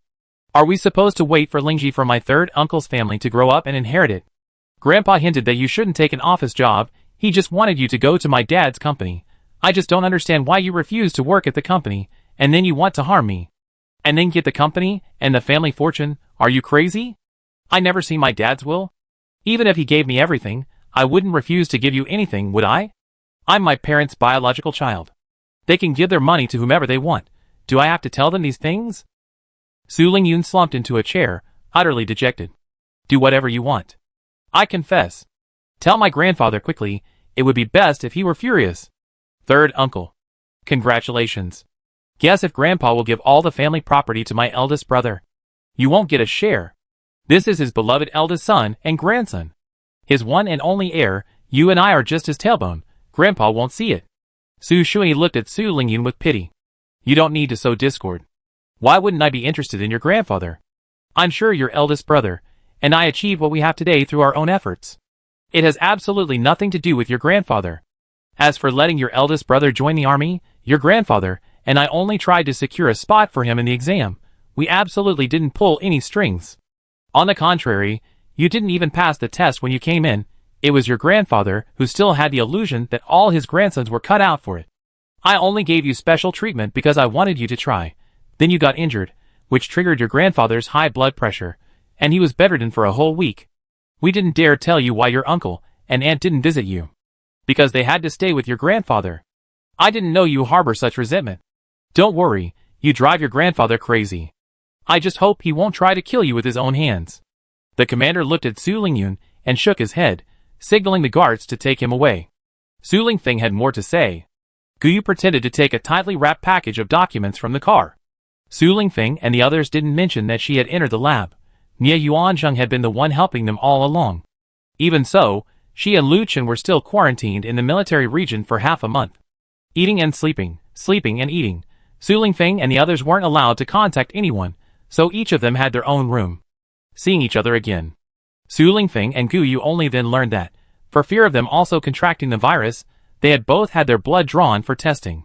So far, there has been no sign of ships from the Lai Feng Kingdom reaching the Yin Kingdom. Even if the country is in chaos, they won't allow any country's aircraft carrier to enter at will. The quarantine these past few days has made Su Lingfeng eager to return home, and he chatted with Guyu while driving.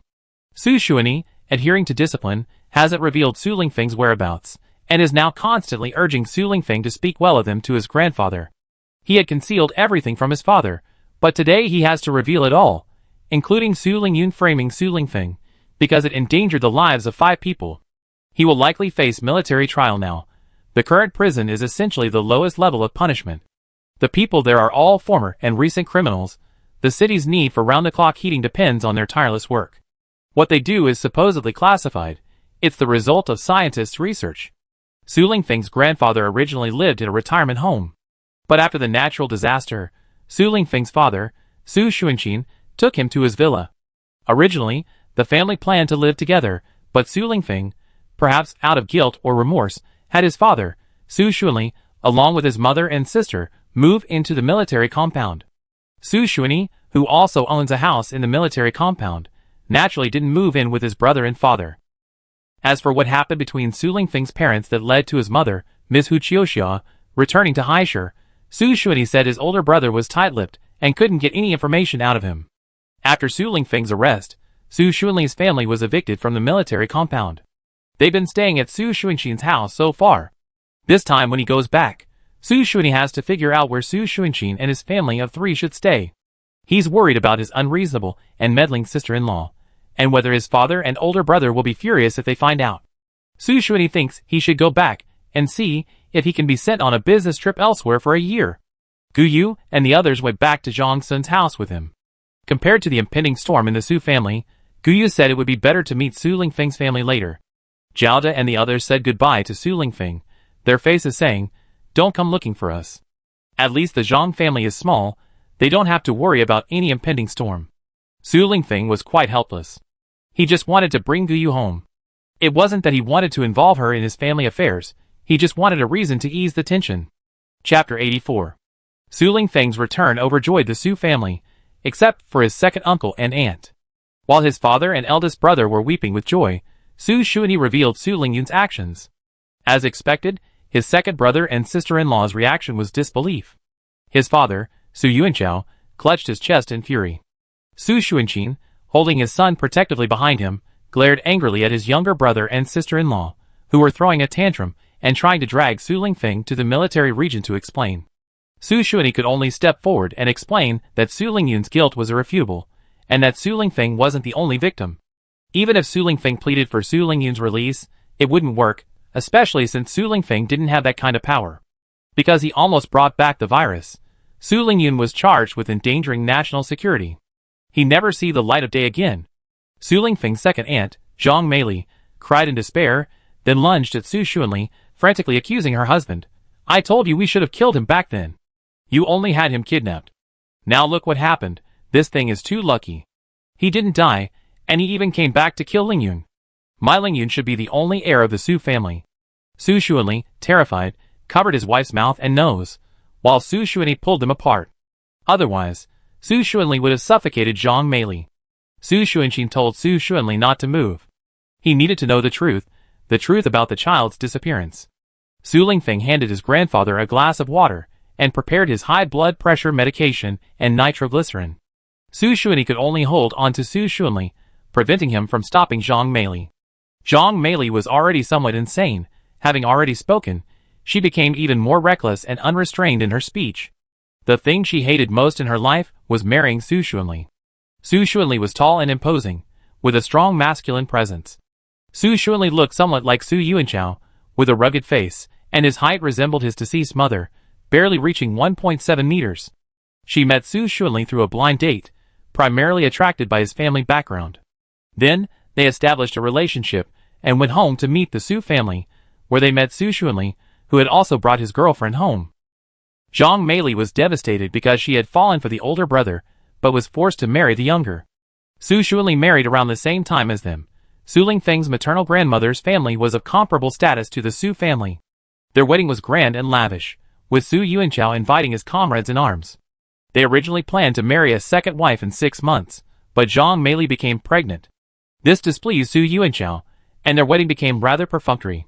Another reason for Zhang Meili's shabby wedding was the exorbitant dowry demanded by her family. Su Xuanli was just a low-level clerk who got his job in the government through his father's connections. That sum of money was equivalent to 10 years of his salary. But the Su family was unwilling, and Zhang Meili's family threatened to sue Su Xuanli for forcing their daughter. Su Yuanchao, unable to bear the shame, reluctantly accepted the money. After the marriage, Su Xuanli moved to a rented apartment near his workplace. Zhang Meili was disliked by her father-in-law and was somewhat competitive and ambitious. She had hoped that giving birth to the Su family's eldest grandson might change Su Yuanchao's attitude, but the birth of Su Lingfeng shattered her dreams. Su Lingfeng's kidnapping was purely because Su Xuanli lost money gambling. With no other option, he went home to sell his father's house, but Zhang Meili, in a fit of rage, had her husband kidnap his nephew to extort money from her brother and sister-in-law. This way, they could pay off their debts, and even have some left over, plus they gotten rid of a thorn in their side. The couple finally found a solution, and Su Lingfeng became the victim. When Su Xuanqin first started his company, he wanted Su Xuanli to work for him, but Su Xuanli refused. Later, as his elder brother's business grew, he regretted it but couldn't get involved anymore. The disappearance of their nephew made the couple complacent. Wasn't all the wealth his elder brother and sister-in-law had amassed ultimately Su Lingyun's? The couple's parenting philosophy also skewed Su Lingyun from a young age. Even knowing Su Lingfeng had returned, Su Lingyun still believed he was the only one worthy of his uncle's fortune. He harbored jealousy towards Su Lingfeng, ultimately ruining himself. With the country in chaos, Su Lingfeng had no choice but to send Zhang Meili and Su Xuanli to live with Su Lingyun. Su Yuanchao's health was already poor, and now he was completely bedridden. The hospital at the rescue base was like a marketplace, so Su Lingfeng had to go to Zhang Sun's house to bring Xiewen and Guyu home. The main purpose was to distract Grandpa with Guyu.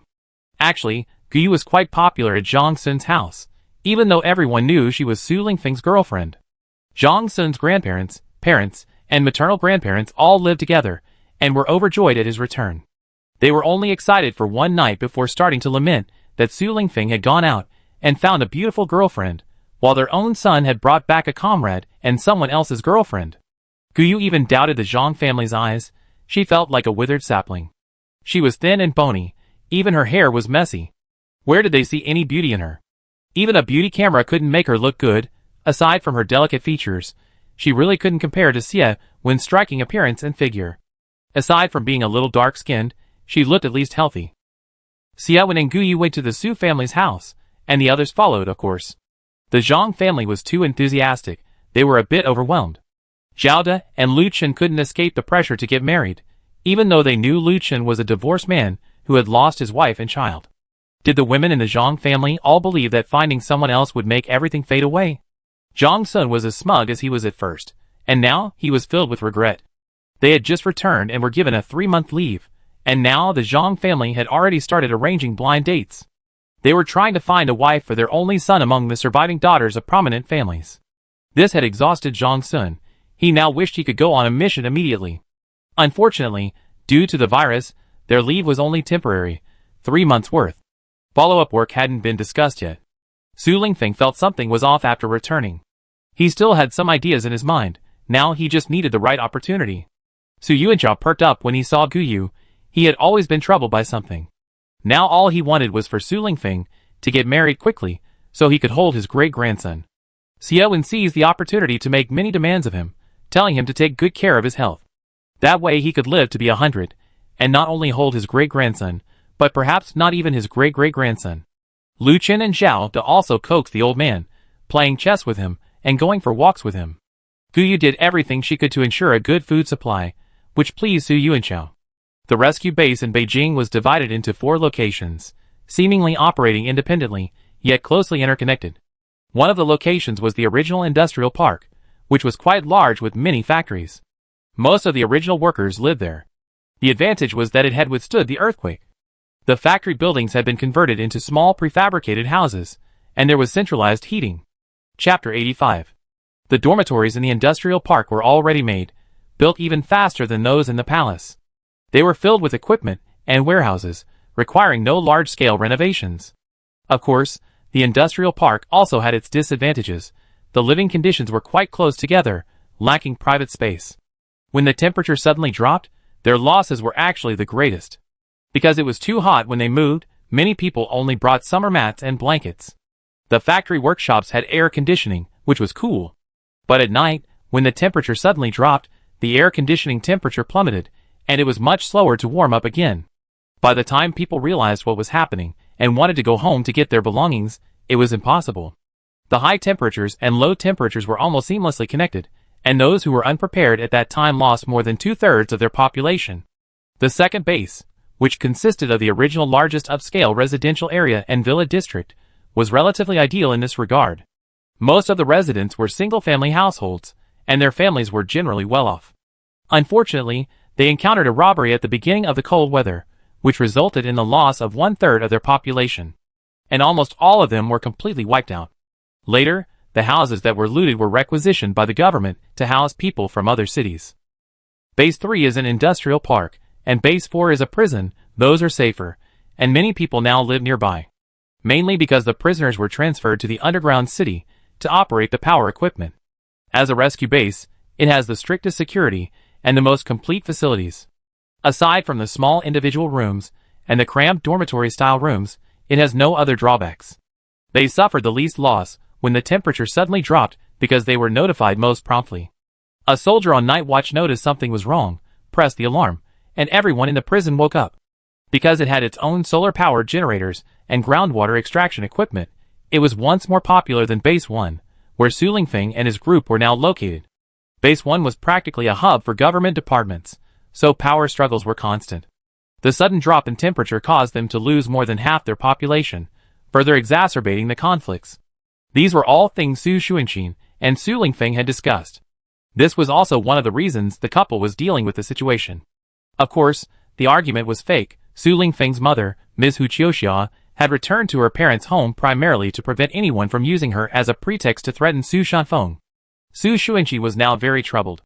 During the natural disaster, he sold all the frozen food, vegetables, and fruits in his supermarket at high prices.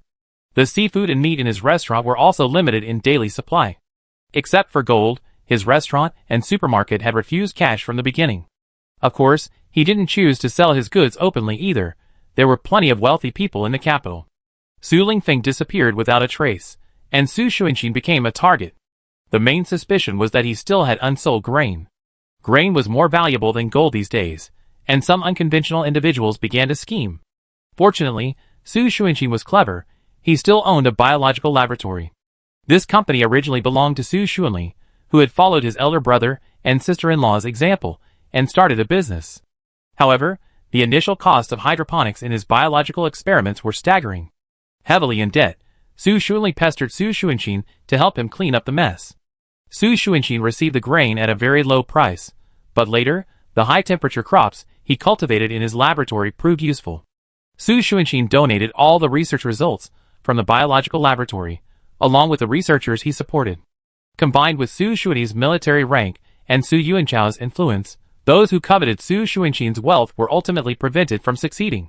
However, Su Lingfeng's disappearance provided a new opportunity for those with ulterior motives.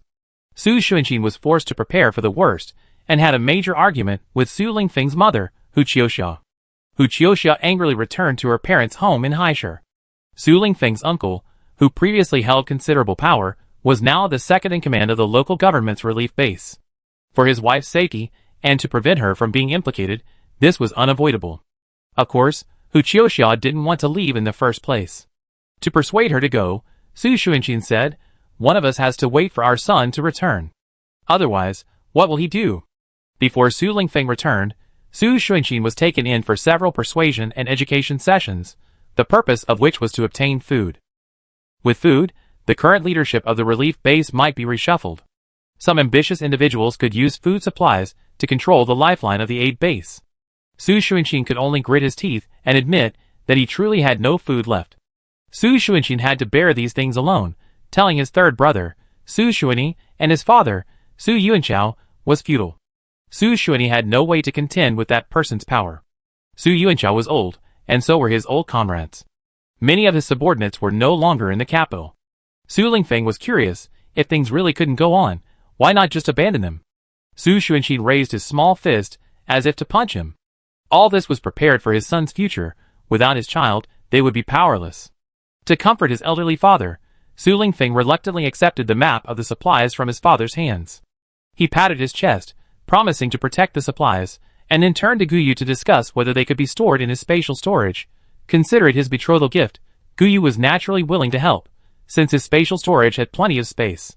However, Guyu was almost proven wrong. Even though his spatial storage was large and could hold anything, Su Xuanqin was practically a miser. Of course, the most important things were collected first: gold, jewelry, and antiques. They arrived at the mezzanine between the second and first basement levels of the villa. This place was located between the two levels, the ceiling of the first basement level and the basement of the second. There was another level in between, making it difficult to detect. Everything was sealed in steel boxes. The entire 400 square meter basement was filled with gold, jewelry, antiques, and paintings. Su Xuanqin even possessed a considerable number of weapons, reportedly acquired in exchange for grain during the later stages of the heatwave. The second basement level could provide this large family with enough food, cooking oil, salt, soy sauce, vinegar, and tea to last 5 years.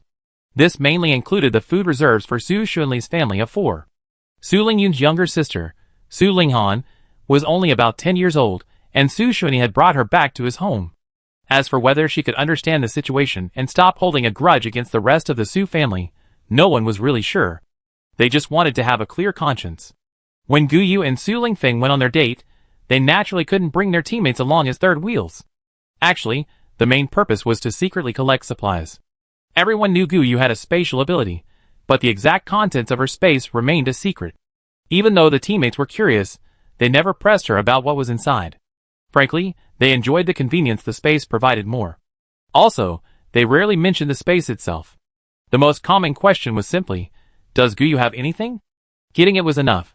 They would never ask Guyu to retrieve anything from her space. Chapter 86. The second address was in the industrial park, where Su Xuanqin used to have a logistics company. Although there was a large area to park many vehicles, what they were now in was basically a huge open space, about the size of 10 football fields. It was enclosed within base number 3, but it hadn't been used. The adjacent logistics warehouses were all prefabricated buildings, neither warm nor windproof. The earthquake ultimately destroyed them completely. Fortunately, it was spacious enough, so it became a shelter during the earthquake. After the aftershock stopped, everyone went back. Besides the garbage and cracks, Guyu couldn't imagine what Su Shanfeng could have hidden here. As it turned out, Guyu's imagination wasn't very rich. Su Lingfeng had secretly brought her here at night, and she would never have imagined that there was a hole in the small hill next to the logistics warehouse.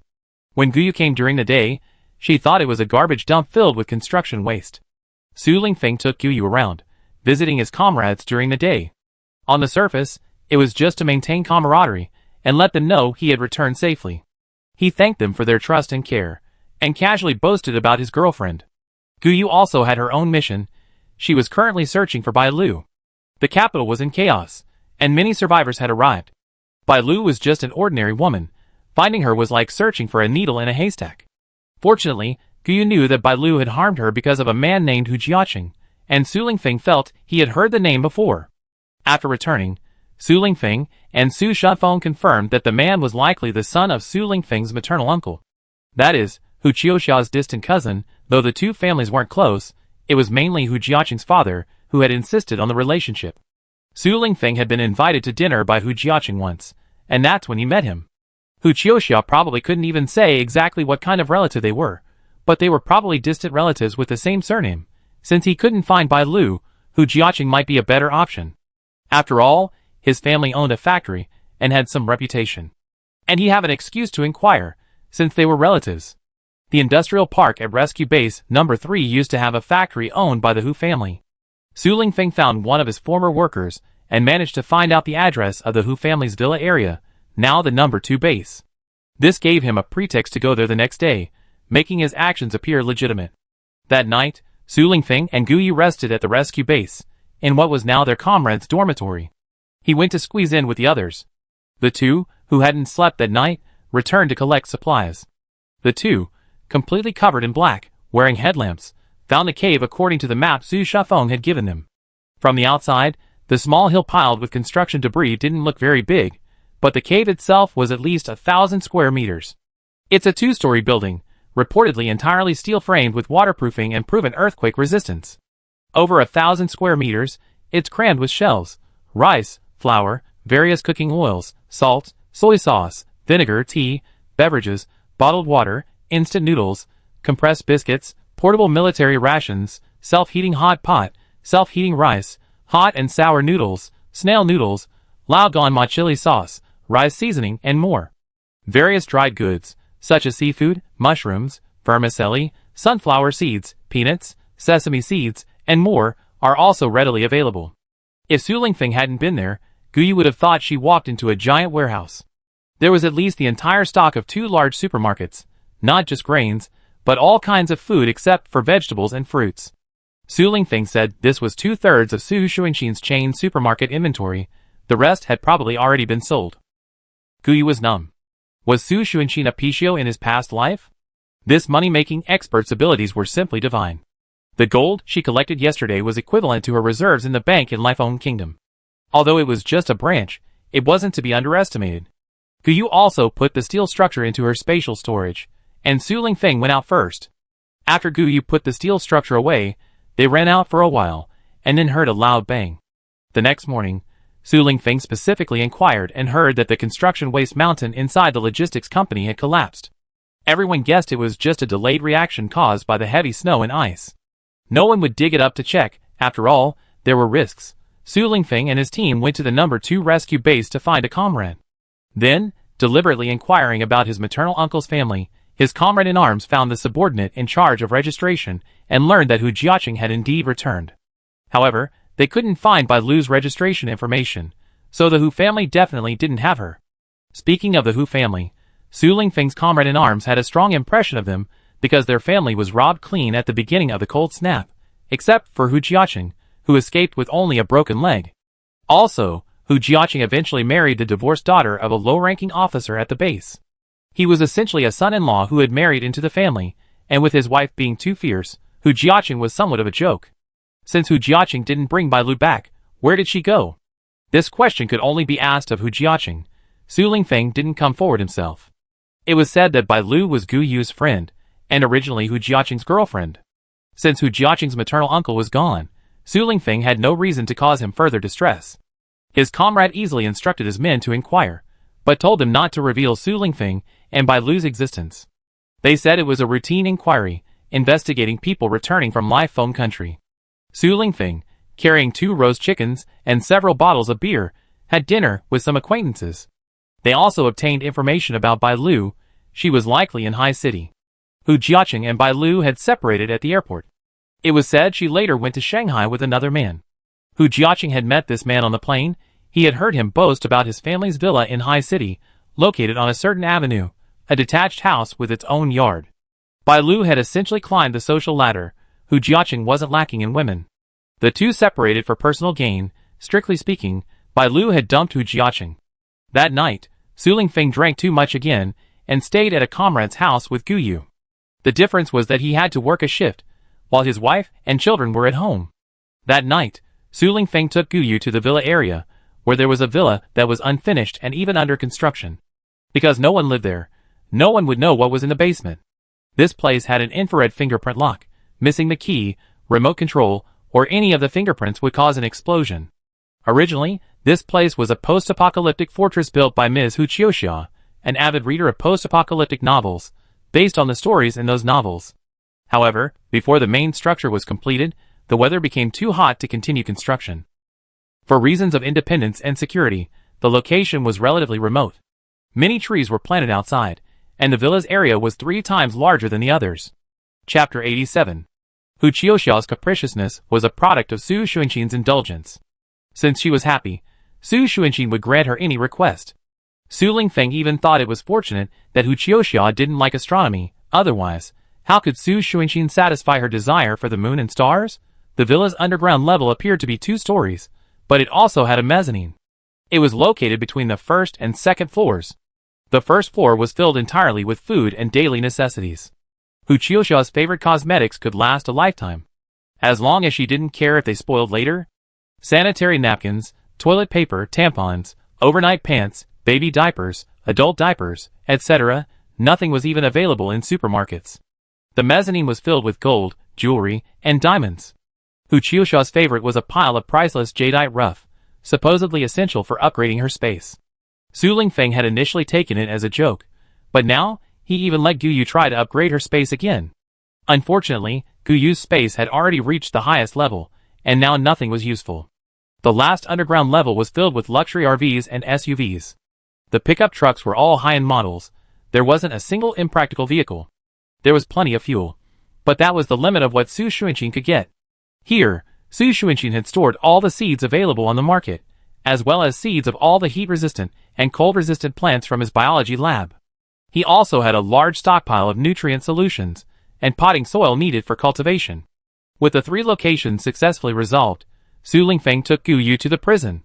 The act had to be convincing. His comrades were there too. Compared to Hu Qiuxia's unfinished private post-apocalyptic fortress, this place could more accurately be called a post-apocalyptic fortress. Its independence and security were unquestionable. It was a formidable force, capable of both defense and offense, and had withstood neither earthquakes nor blizzards. Su Lingfeng's last grain-gathering location was his grandfather's old house. Guyu didn't go. It was just the 3 of them, grandfather, and grandson. They were immediately surrounded upon arrival. The second-in-command of the No. 1 rescue base, who had been trying to win over and threaten Su Xuanqin, suddenly appeared with his men. Su Lingfeng and the others didn't know how to describe his expression at that moment. Because besides the 3 generations of the Su family, there was also Su Xuanqin, and standing there with his hands behind his back at the entrance was none other than the base's top leader. The old house naturally had a basement, filled entirely with grain. However, everything had been donated to the base in Su Lingfeng's name. The top leader came to inspect in person, and the result was predictable. Su Lingfeng explained that the military had leverage over the second-in-command of the No. 1 base. The power struggle between the 2 sides had a temporary victor. Su Xuanqin was promoted 3 ranks. He became the biggest winner in the game. Su Lingfeng successfully promoted his 3rd uncle to the 3rd-in-command of the base, replacing the 2nd-in-command with the army commander who had been trying to protect him. The government departments, which had always held the 2nd, 3rd, and 4th positions, were now reduced to the 4th-in-command. Su Lingfeng and his subordinates, excluding Lu Qian, worked tirelessly for 2 or 3 months, but then he requested leave. 2 more earthquakes, affecting almost the entire country, occurred, and coastal cities, like Haishur, were hit by the most severe tsunami. Su Lingfeng needed to go to Haishur to bring his mother back. Now that the danger was over, it was time for the couple to reunite. He also needed his mother to return to officiate his wedding with Guyu. However, Su Lingfeng's leave was not approved. The base assigned him a mission to Haishur. A batch of cold-resistant plants recently developed needed to be transported. The last shipment was intercepted by a private base, but luckily there were enough people to avoid any losses. Guyu has spent almost the entire past 2 or 3 months developing her space. The mature fruit trees are bearing fruit, and she has essentially achieved fruit freedom. The various seeds Su Xuanqin had stored had become her new favorites, and she planted them all.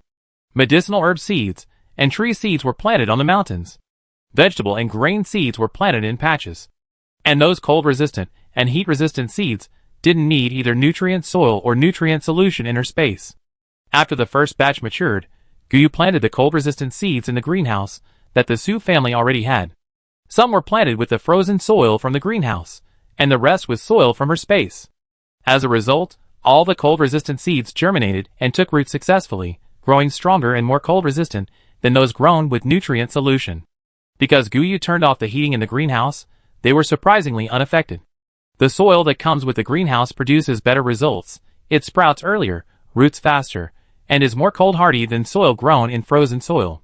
Guyu tried placing them outside the greenhouse, and they didn't freeze to death. They're quite healthy. Now we just need to wait for them to bear fruit, since Guyu has only taken out peanuts, corn, potatoes, and sweet potatoes. Of course, there's also a cold-hardy vegetable, even more so than cabbage, and better suited to growing in snow. This vegetable is similar to cabbage. You can also pinch off the leaves from the bottom. Just pinch off the top ring of leaves as they grow. It won't affect the continued growth of new leaves inside. After experimenting, Guyu planted it in the flower bed outside the Su family's house. There was a considerable quantity. At least the Su family had basically experimented with the freedom to grow these vegetables. Su Shui finally managed to stop his busy work and return home with his wife and children for dinner. To his astonishment, he saw lush green vegetables on the table, and a man was actually fighting with his child over them. Su Shui's wife, Wan Yin, watched her son and Su Shui's chopsticks flying around, and really wanted to face bomb. Fortunately, the father and son's behavior prompted Su Yuanchao to instruct Aunt Sun to cook another plate for her and Su Linghan. Su Yuanchao was now the de facto manager of these vegetables. The greenhouse and flower beds were under his jurisdiction. Guyu, wanting to distract him, thought it best to give him something to do. The Su family had a housekeeper who had been working there for decades. It was a couple. The man, Uncle Sun, was essentially Su Yuanchao's driver, housekeeper, and bodyguard. The woman, Aunt Sun, was the cook and housekeeper. They had also previously hired a temporary cleaner, who came regularly. Uncle Sun was Su Yuanchao's former subordinate, who couldn't find work after being discharged due to injury. The Su family happened to be looking for help with housework, so they kept the couple on board. Their son was Su Shuiqin's right-hand man, and now had a grandson. The elderly couple had never lived with their son and grandson. They lived with the Su family. When Guyu first arrived, the couple had gone home to celebrate their grandson's birthday. After they returned, the three elderly people became Guyu's helpers. Digging, fertilizing, watering, and transplanting didn't require Guyu to lift a finger. She was the one in charge. Later, she became a hands-off manager, only occasionally checking in, and that was it. When Su Shui left, he begged his father several times before getting a small handful of vegetable leaves. It was only after his son, Su Lingji, clung to his grandfather's leg and made a cute, blinking face that he finally managed to get 3 whole vegetables. Su Yuanchao instructed Uncle Sun to help transplant them into flower pots, and the family carried them home. Chapter 88. Su Yuanchao sighed, watching Su Shui happily leave with the vegetables. Turning back to Guyu, he said, "It's probably not going to be quiet from now on. Child, I have to be shameless this time. I take the credit, but the benefits are still yours. I help you get more benefits." Guyu understood that the old man was actually protecting her. He knew she wouldn't want to go to the base's laboratory and face those tedious tasks. Actually, Guyu wasn't an agricultural expert. She relied on her spatial artifact. Su Yuanchao, having lived most of his life, knew this granddaughter-in-law was no ordinary person. By taking the credit, he was protecting her from being noticed by others. Su Yuanchao was indeed shrewd. Only 3 days after Su Shui returned, the rescue team from the base's laboratory arrived at the Su family home. They immediately said they wanted to dig up the Su family's vegetables for experiments, ostensibly to contribute to the people of the base, and hoped Su Yuanchao would cooperate. Su Lingfeng happened to be home. They were preparing to go to Haisher. Seeing them emerge from the room, the initially arrogant lab experts immediately wilted. Su Shui then stormed over and berated the head of the biology lab. "Old O, you're not being fair. I already gave you a vegetable for your experiment. Why did you come to my house without a word? Do you think I'm easy to bully?" The people in the biology lab always thought they were invincible. The experimental fields at this rescue base supplied most of the base's food. However, vegetables and fruits couldn't be widely cultivated. They froze to death as soon as they left the greenhouse. Even the leaders didn't have enough vegetables and fruits. Even as the third in command of base number 1, Su Shui didn't have many rations. Su Xuanyi had this one flaw. He loved to show off, which almost led to his hometown being raided. His temper was predictable, and this matter escalated. The base's top leader had to personally resolve the issue. After all, the Su family's current strength was not to be underestimated. Only these bookworms dared to challenge them. Su Xuanyi was dragged out by his father to become the actual provider of these cold-resistant seeds. After all, he had previously donated to the biological research company, so keeping some seeds for himself was nothing. As for why the vegetables grew better than those in the rescue base's experimental fields, Su Yuanchao knew nothing, only that it was the result of the three elders' careful care, diligent fertilization, and watering. The biological lab wanted to dig up vegetables for experiments? Sure. Give them the benefits. Seeds could be provided. The quantity was all calculated in gold, take it or leave it. In the end, Guyu received a base consumption card worth 100,000 points, and a whole box of gold was exchanged for just 1 pound of seeds.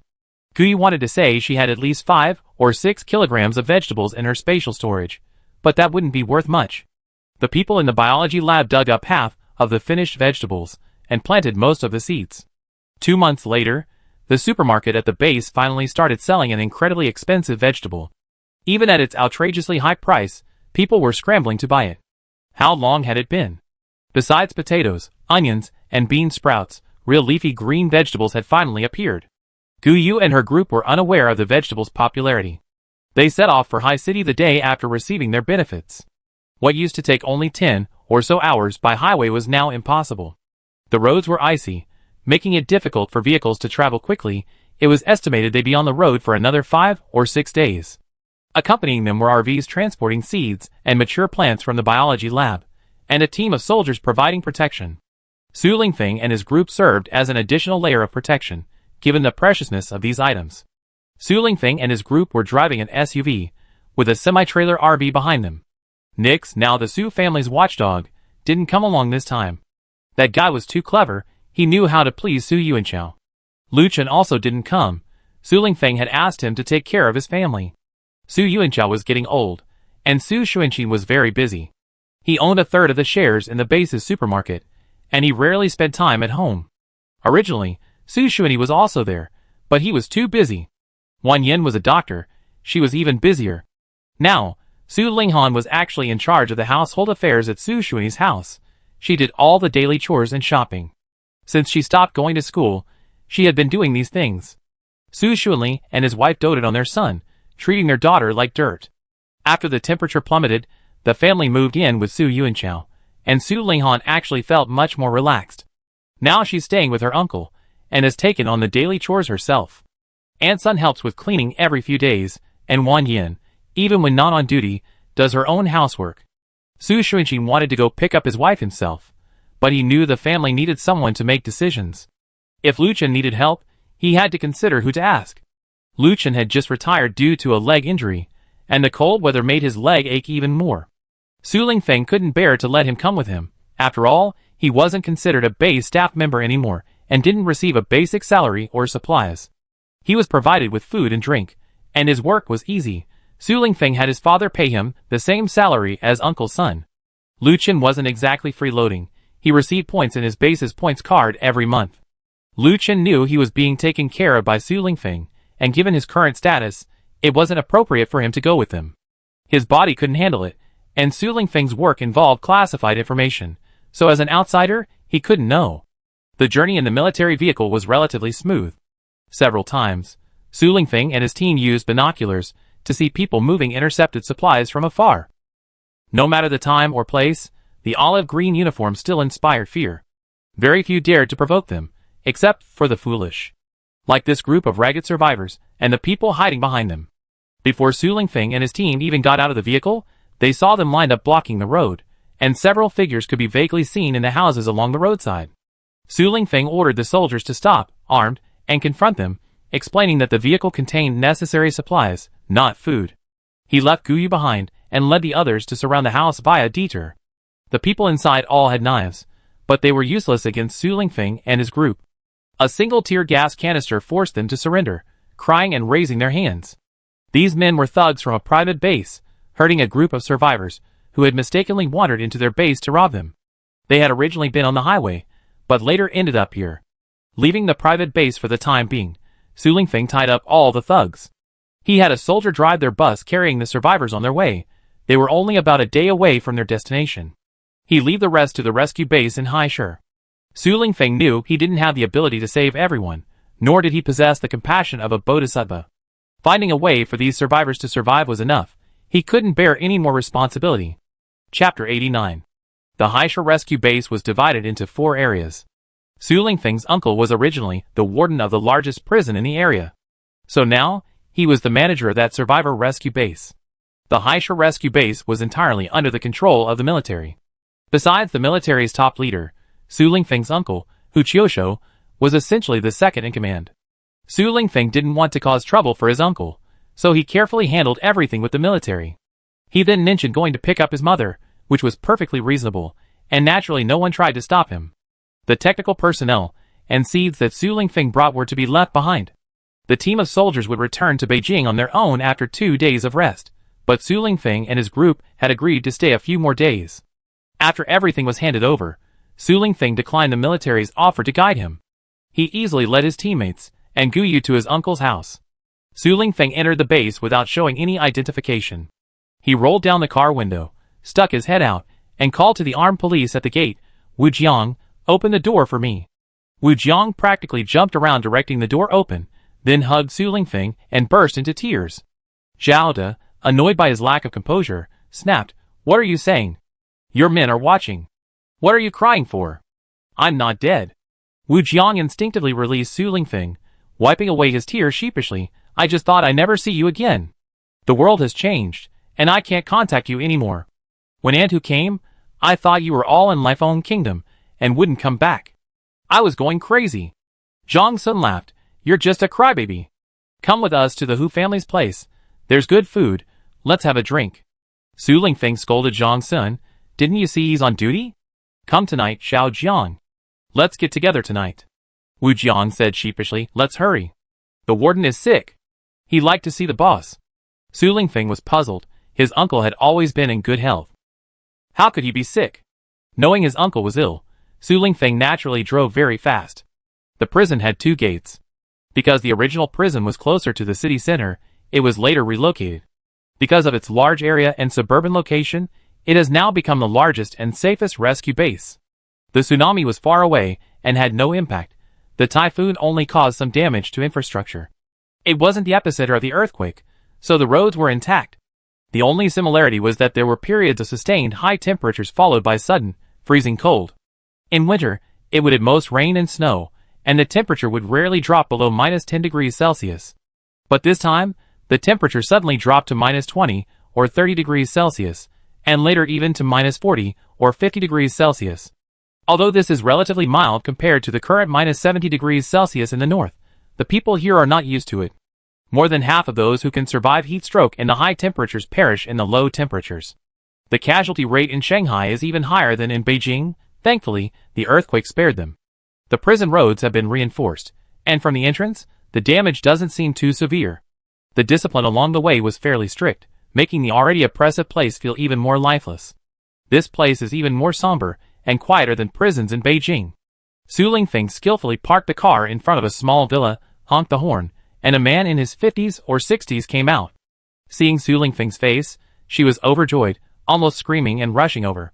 The electronic gate was now functioning normally, except the connected cameras and the original alarm function were not working. These past few days, they had learned about the rescue base in Beijing. The scientists there were primarily focused on restoring the power supply. Then came greenhouses for growing food. Now, almost every national base had achieved uninterrupted food supply. It was said that besides researching cold-resistant vegetable and fruit cultivation, some scientists were also working on restoring communications within the bases. Su Lingfeng called the man who opened the door Uncle Ji, introducing him to Gu Yu and the others as the butler of Su Lingfeng's maternal grandfather's family. Uncle Ji opened the door, let Su Lingfeng drive in, and quickly closed the door. Without a word, he took Su Lingfeng's hand and led him into the living room. Gu Yu guessed that Uncle Ji couldn't speak, because he and Su Lingfeng were gesturing as they walked.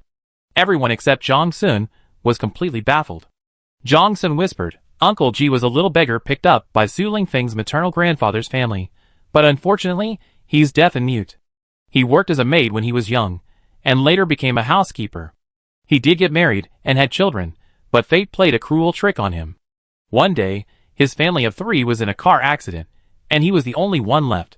When the Hu family was in the capital, I often went to their house with the captain, but I don't know why Uncle G seemed to be unable to see me today. Zhao De said nonchalantly, "Didn't you hear Uncle Su say that Auntie thought the captain wouldn't be able to come back from Lifeone Kingdom? Now that he's back, of course Uncle G can only see the eldest brother." Xiaowen and Guyu both nodded, finding Zhao Da's explanation reasonable. After entering the house, they didn't seem to care that Uncle G had simply pulled Su Lingfeng away. They sat down in the living room until Su Lingfeng called Xiaowen and Guyu upstairs. It was Guyu's first time meeting Su Lingfeng's mother, but no one seemed inclined to introduce themselves.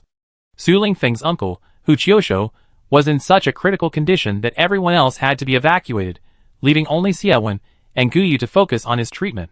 Xiaowen was the primary physician, while Guyu served as a medical toolkit. Xiaowen's exceptional medical skills were undeniable and her greatest strength. She had been able to join Su Lingfeng's special forces team because of her genuine expertise. However, Guyu was surprised that Hu Qiushou had been poisoned. The Hu family wasn't surprised by Xiaowen's diagnosis. They had all been speculating about it for days. Hu Qiushou's position had attracted the envy of some, and since they couldn't get him to relinquish it voluntarily, they resorted to underhanded tactics. After Hu Qiushou fell ill, the hospital diagnosed him with liver failure. However, no matter what methods were used, his condition only worsened. Hu Qiushou was stripped of his position, and several people inquired about his condition.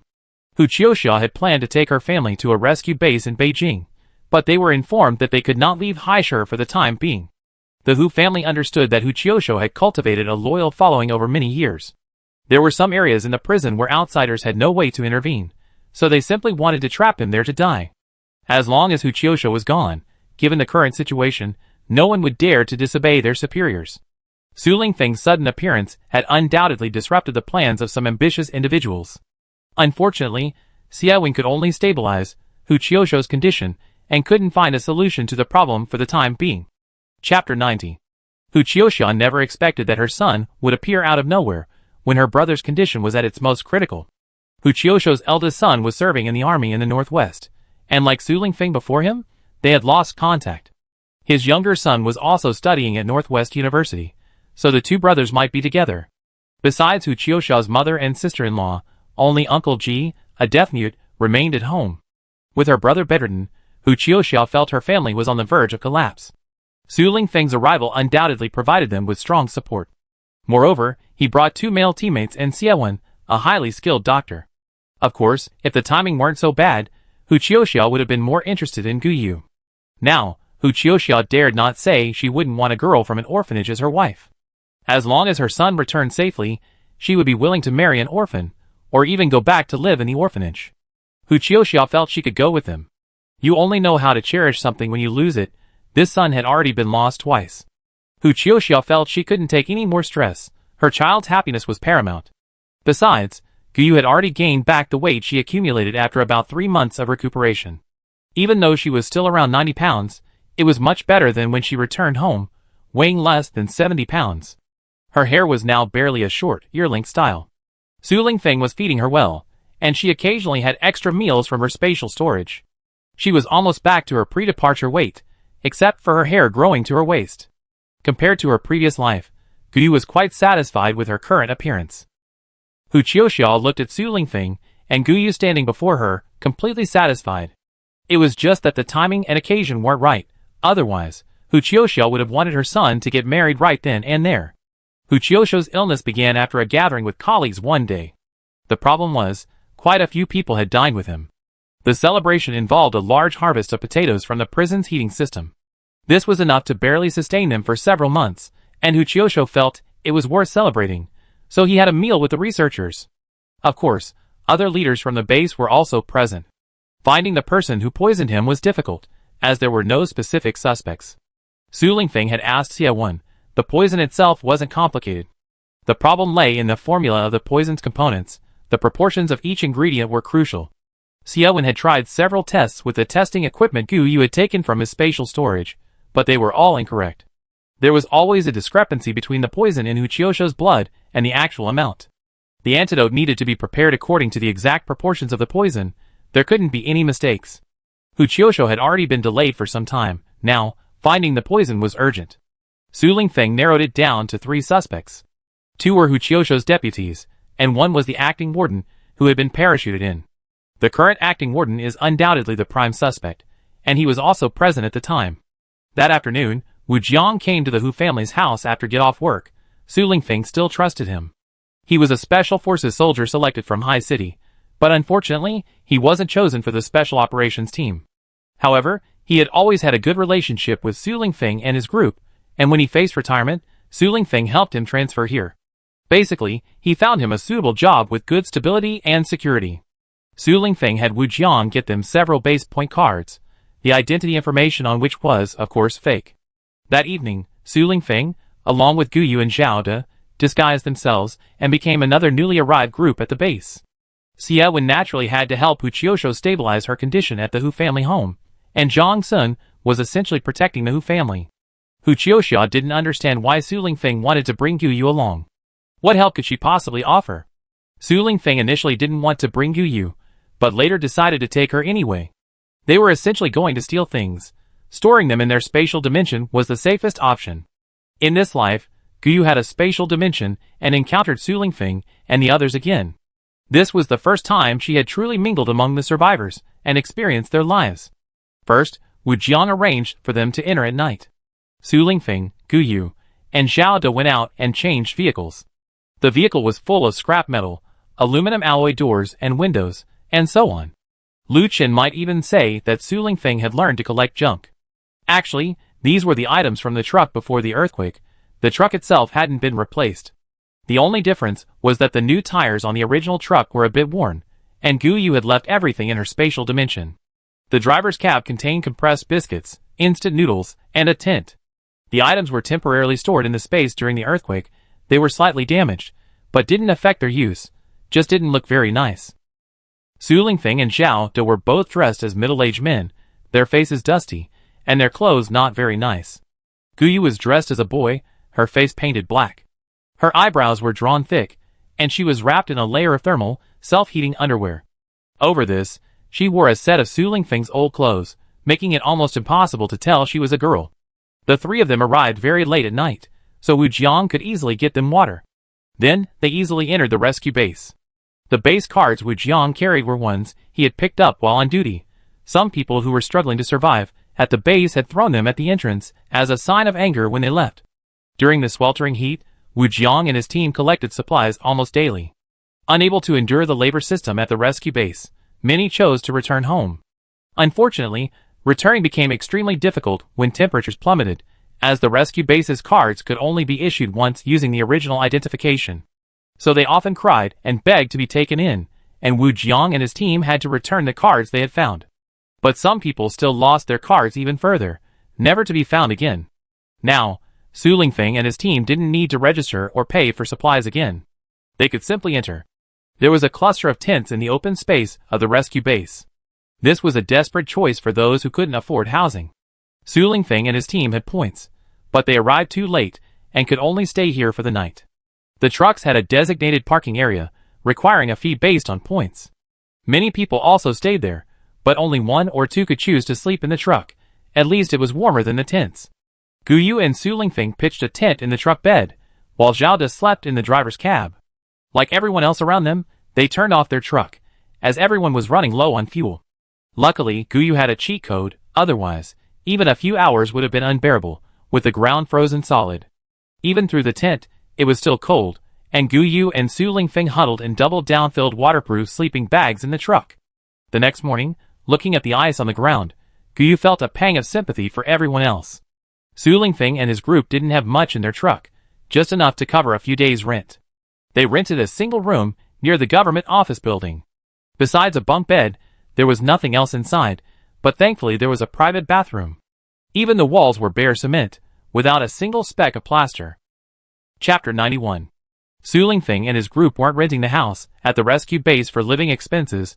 The newly arrived acting warden hadn't been assigned dormitories. It said his family still lives at the rescue base in the city center, and he's using his office's restroom as his home. If he was the one who poisoned them, The poison should be with him. Or in his office. Tomorrow's the weekend, and he'd probably go to the city center rescue base. Upon entering the house, Gu set up a coal stove, and Xiao De helped install the chimney. The house originally didn't have a chimney opening. This must have been added later. The holes were unevenly drilled and unpainted. Each house had a small gap, and everyone used their own ingenuity. Some used plastic bags, some old clothes, and some sand and cement. Anyway, they ensured the chimney opening was draft-free, making the house warmer. Gu had checked the small supermarket at the rescue base. The small coal stoves weren't too expensive. 50 points are enough to buy one, but coal is expensive. 1 point per pound, and you need at least 10 pounds a day, which is too much for an ordinary family. So almost every household burns firewood, and in this cold weather, every house is billowing black smoke from the outside. After all, finding wood outside is cheaper than buying coal, and children and the elderly can do it. There isn't a single tree in the entire base. All the wooden stakes on the ground have been dug up. The only proof that there used to be trees here are the tree pits in the ground, which no one has bothered to fill in. Coal and wood are both available in the valley rain space. So far, their main task is to observe the acting warden's movements nearby. As soon as he entered the room, Su Lingfeng stood behind the curtains, observing the office opposite with binoculars. This spot was perfect. She could see everything happening in the office across the street. Su Lingfeng and Xiao De were in charge of observation, while Guyu went into her spatial dimension. She had finally achieved complete freedom in picking fruit recently, and she was a little crazy about it. Several times, while picking fruit on the mountain with her pack of dogs, she encountered that chimpanzee.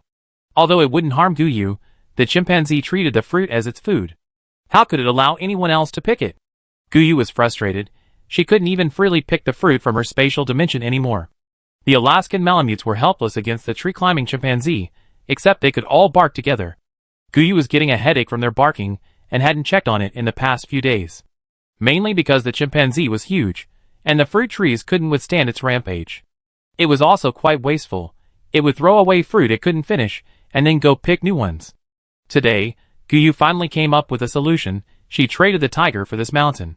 The white tiger mother and her cubs were completely bewildered when they were teleported here. This didn't prevent them from successfully driving the chimpanzee to another mountain without fruit trees. Actually, Guyu had transplanted quite a few wild fruit trees, and those trees grew rather sturdy. The fruit wasn't as sweet as the ones here, but Guyu had scattered a large amount of jam-making fruit seeds on the mountain in her space. For example, raspberries, blueberries, and cranberries. She ate these in the beginning, and made quite a bit of jam. The tigers weren't interested in the fruit. They were used to life in the space anyway. Guyu was also the first to use tigers as guards. With them around, the chimpanzee never came again. The tiger cubs had grown up, and Guyu hadn't had much time to pet them. Now, Guyu dared not reach out, even though she knew they posed no threat. The flow of time inside the hut was different from outside. There was no concept of time in the thatch roof house. Guyu could even stack all her harvested produce in containers inside the hut. The grains, vegetables, and fruits all looked freshly picked. No freezer was needed. She could pack as much as she wanted, seemingly without ever running out of space. The flow of time was fast in the fields and on the mountains, but the animals weren't affected. For example, saplings grew significantly thicker in about a month, while the tiger cub remained as round and plump as before. It was growing normally. Tigers just naturally grow faster. The tiger, only a few months old, already looked somewhat different from a cat, and Guyu, being a coward, couldn't bring herself to take anything, no matter how much she coveted it. The livestock area was different from the fields. Wild boars, rabbits, pheasants, bison, wild sheep, wild horses, and deer all reproduced quite quickly. Guyu had released a lot of livestock on the mountain, but even the frozen produce couldn't keep up with the demand. She genuinely didn't know how to slaughter pigs or sheep, and simply didn't have the skill. The crops in the fields ripen in about a month, and vegetables can be harvested almost daily. The vineyards and strawberry fields are overflowing, and the grapes, being primarily for winemaking, are generally of average quality. The space allows for accelerated processing, but the taste and quality don't change significantly. At noon, Guyu left the space and cooked them a pot of instant noodles. Before she even started eating, she heard a knock at the door. Guyu opened the door to find an unfamiliar old woman with a chubby boy. Guyu had seen many thin, pale children, a stark contrast to this fair-skinned, chubby boy. Since she didn't recognize him, and it was cold outside, Guyu decided to close the door. Unexpectedly, the child pushed Guyu aside and tried to rush into the house, shouting, I'm hungry.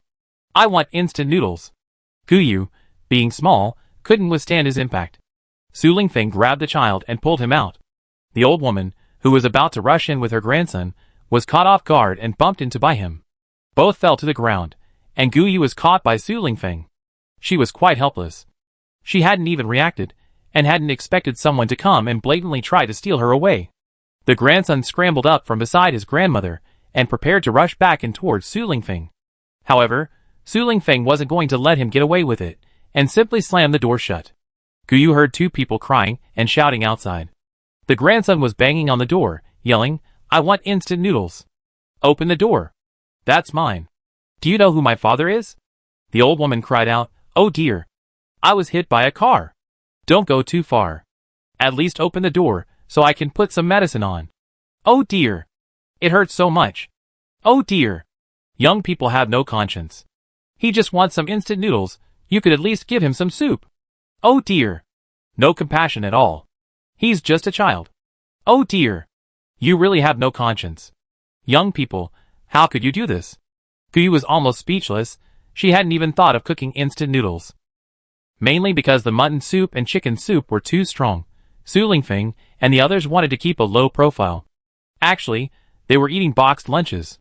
Luckily, the child didn't barge in, or his eyes would have turned red. Who still eats 3 dishes and a soup with white rice these days? Especially since each box meal includes 2 vegetarian dishes, as you can hardly find any vegetables on the market anymore. Chapter 92. Su Lingfeng and his group originally planned to stay only a few days, so naturally they didn't make any special arrangements. After finishing their meal amidst the repeated knocking of the grandmother and grandson, they probably finally couldn't stand the cold and left. Guyu took out an old quilt that she had stored away in her spatial dimension, and had Zhao to nail it to the door frame as a curtain. At least it could prevent anyone from rushing in, and also avoid the possibility of seeing into the room as soon as the door was opened. Just as they finished knocking, they heard another knock, this time much more polite and cautious. Guyu opened the door, and saw a woman. She cautiously reminded Guyu to be careful that night. The old woman lived on the first floor, and had a very fierce son.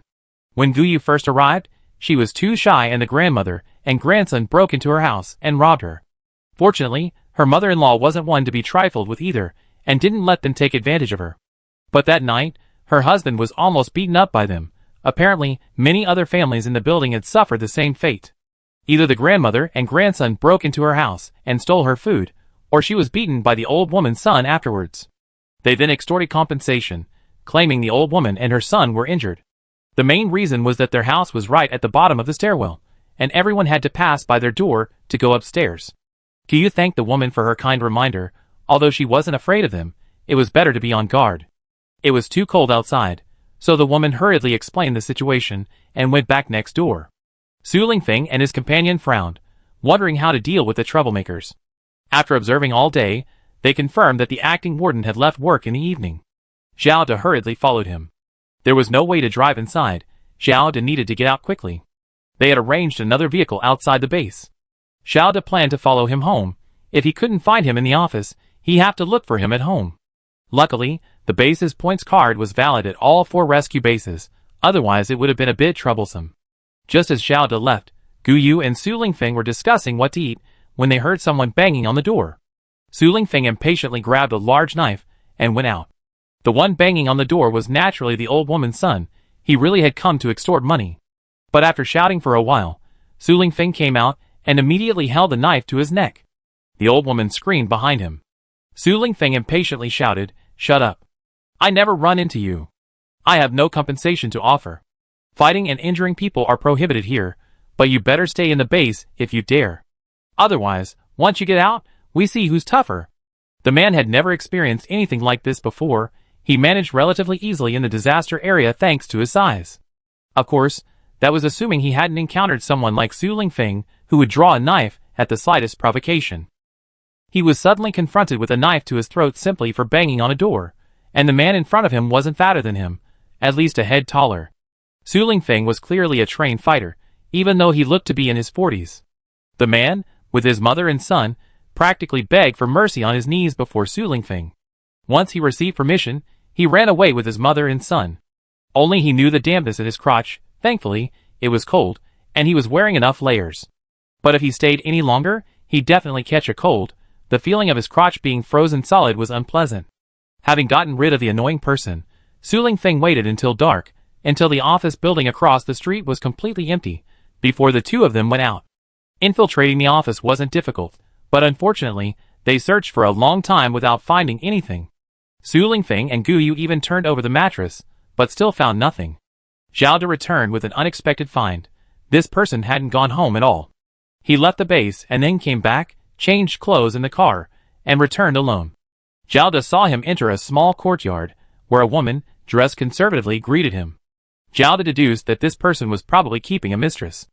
Although he couldn't see her, her voice was sweet, indicating she was definitely young. Judging from their intimacy, their relationship was definitely not anything more than that. Since they found nothing in the office, Su Lingfeng and Gu Yu went directly to the small courtyard.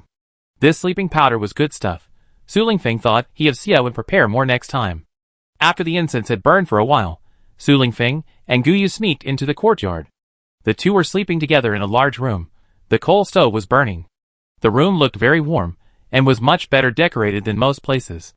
Su Lingfeng was in charge of searching for safes and similar items, while Zhao De searched all their pockets. Gu Yu took out the man's briefcase and searched it carefully, glancing at anything with writing on it. The curtains in the room were thick, so the headlamp light didn't see through.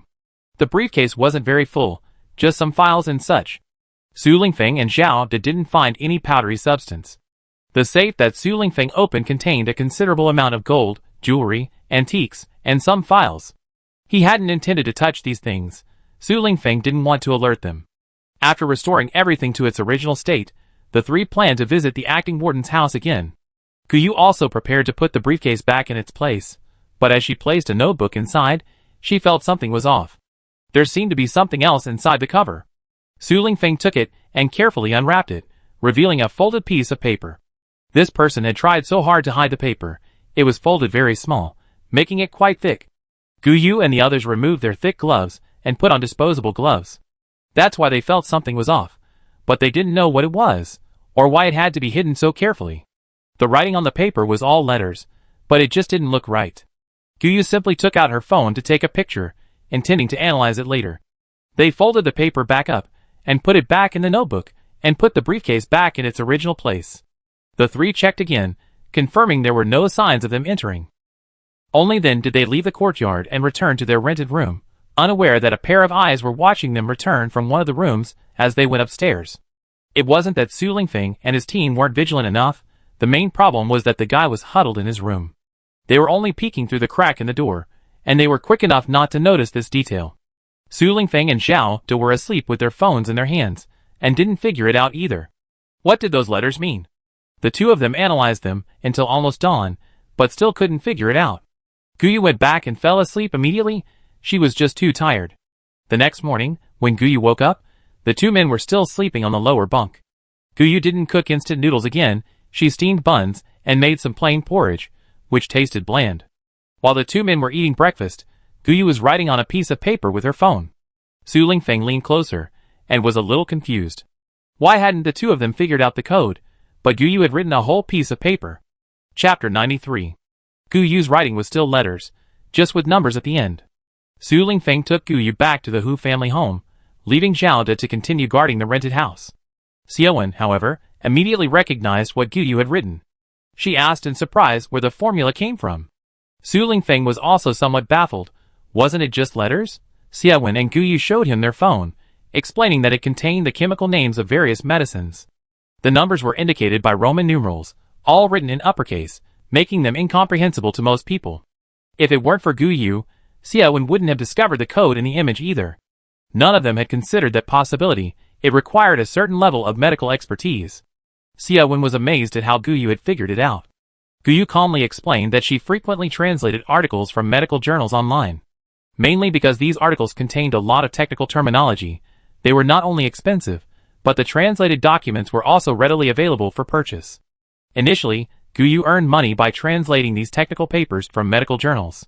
Otherwise, how could a 15-year-old girl in real life earn her living expenses? As for medical testing knowledge, Gu Yu spent a lot of time researching. So when she saw the letters in the picture this morning, she made a connection.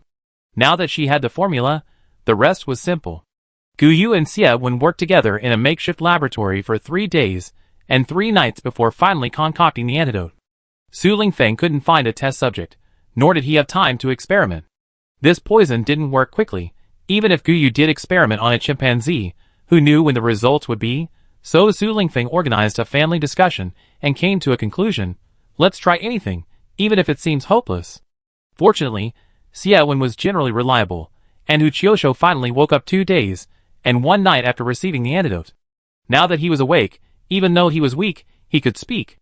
Hu Qiushou's words were more convincing to his grandmother and aunt than Su Lingfeng's.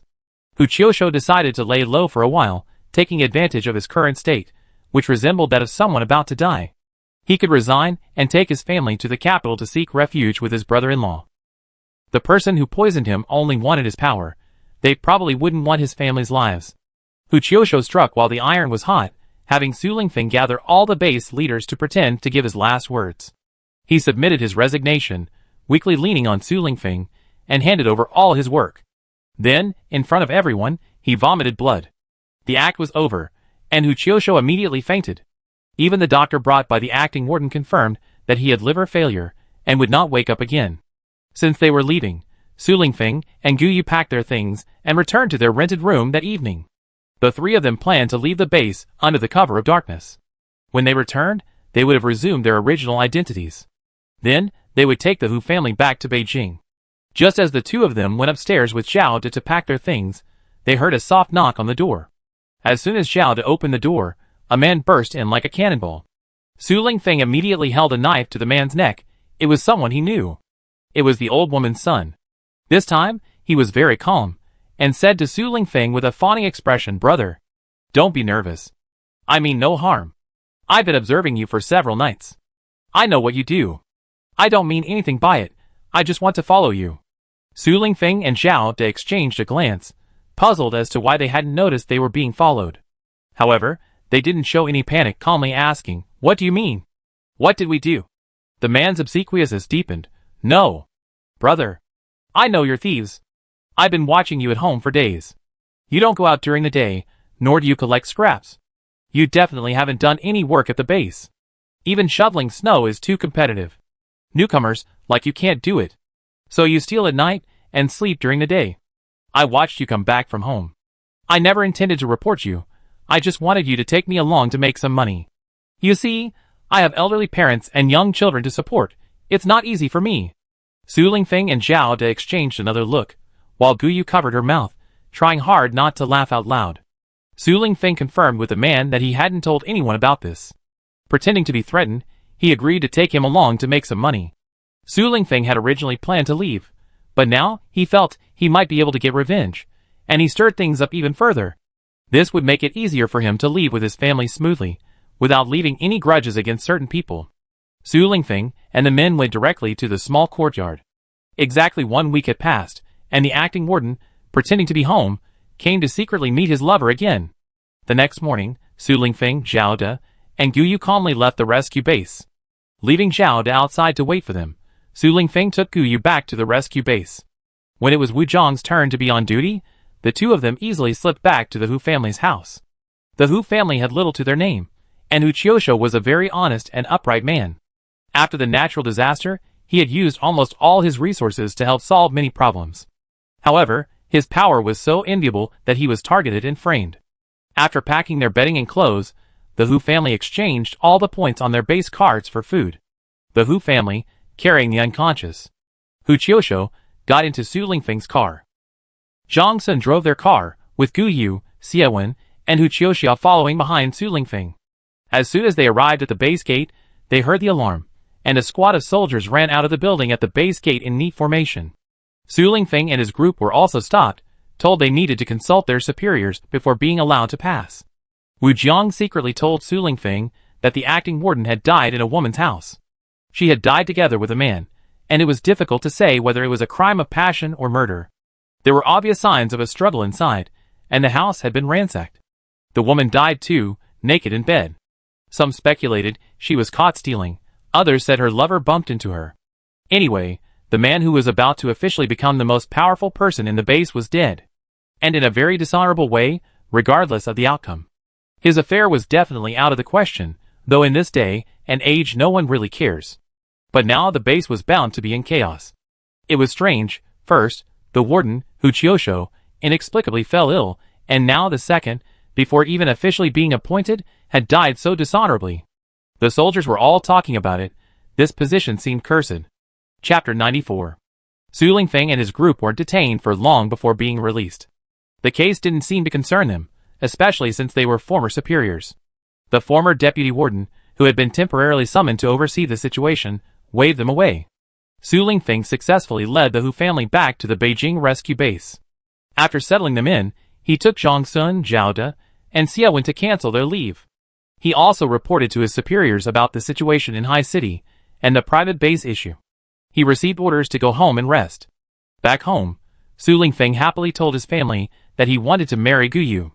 He had been planning this for a long time, and if it weren't for needing to bring his mother back to help officiate the wedding, actually, Su Lingfeng wanted to get married as soon as he returned, as he wanted to give Guyu and himself a simple wedding with the blessings of their family.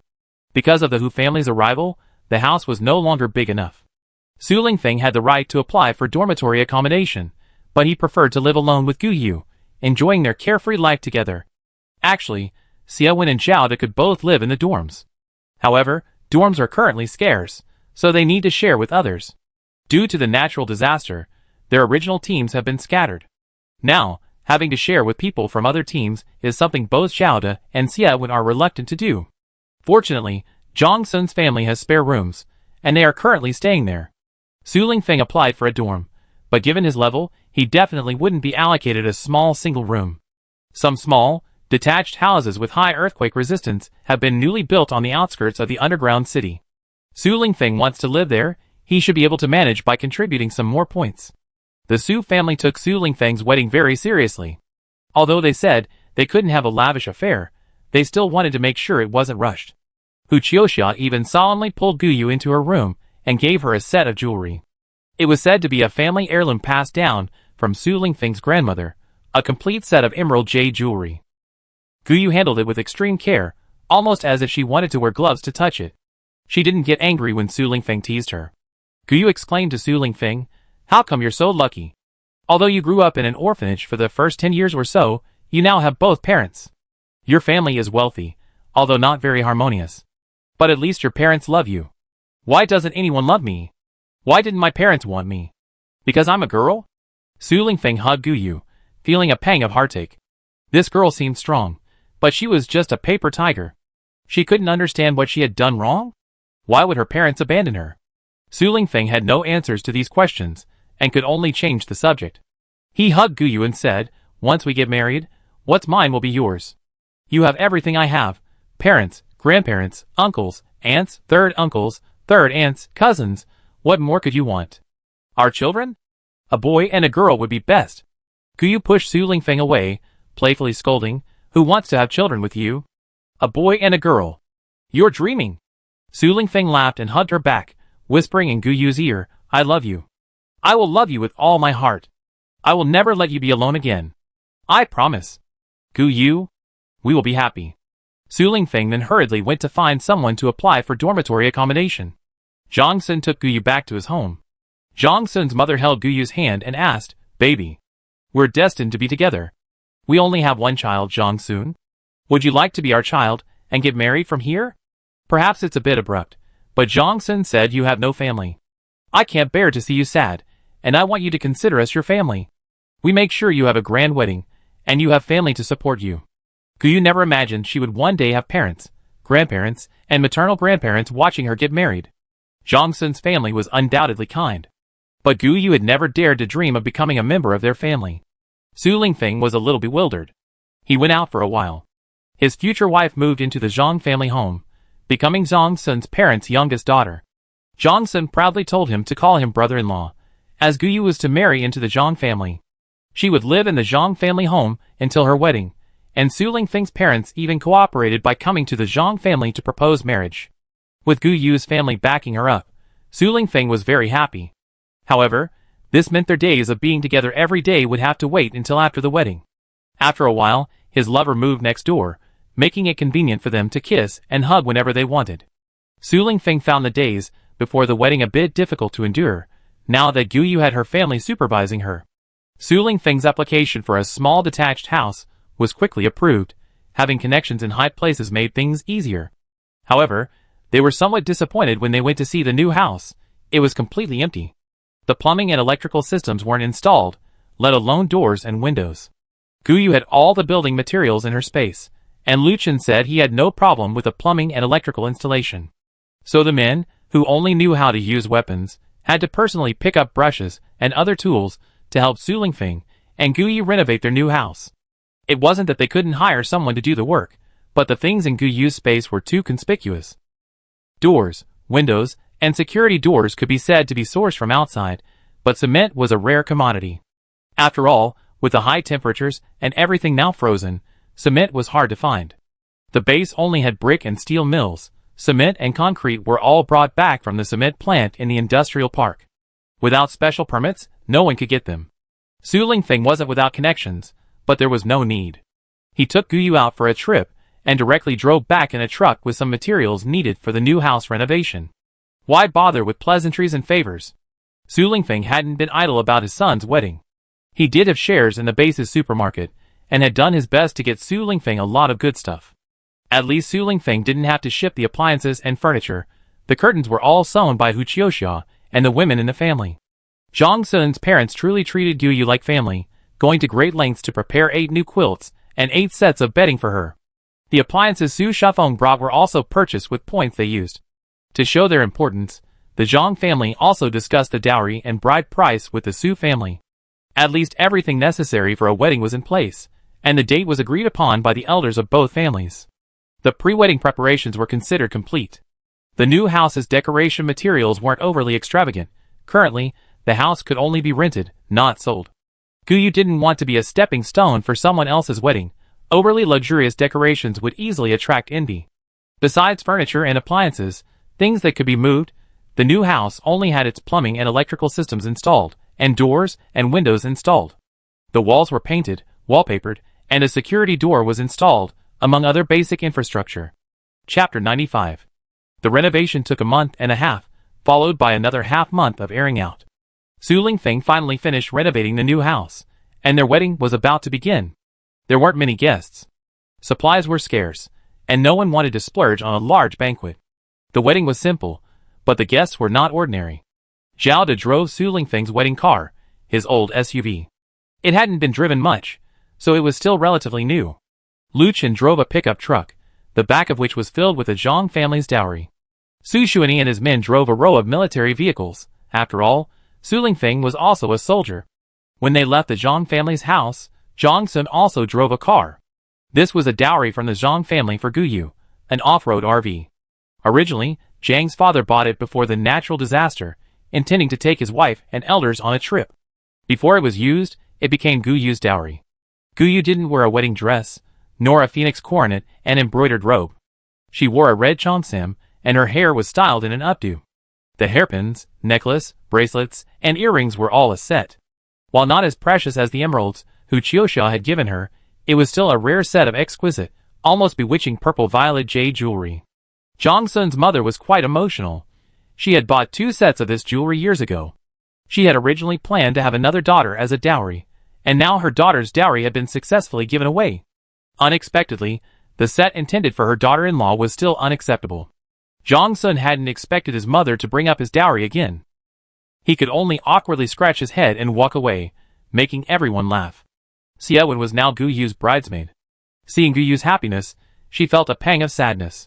It wasn't because the person she secretly loved for years was getting married, and the bride wasn't her. She just felt a pang of sadness, realizing she was practically an orphan herself. Would she one day be able to marry with the blessings of her family? However, she only kept this sadness to herself when Zhang Sun's words made her laugh.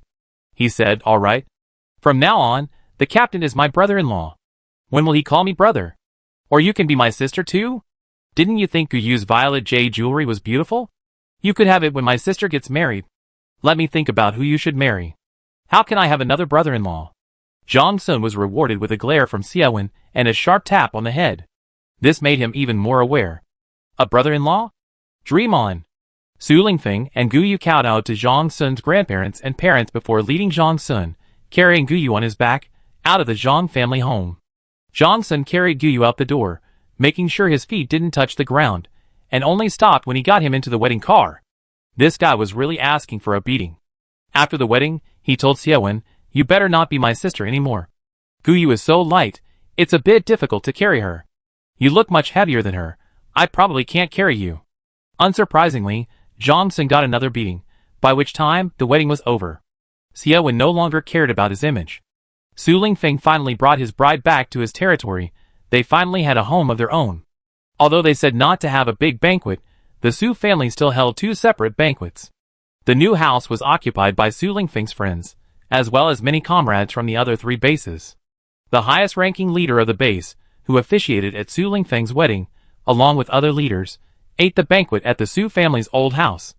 The Zhang family was also there. The dishes weren't many, but the guests enjoyed themselves immensely. The old man, heartbroken, stripped all the vegetable leaves from the harvest. There were also corn, potatoes, sweet potatoes, and peanuts in the greenhouse.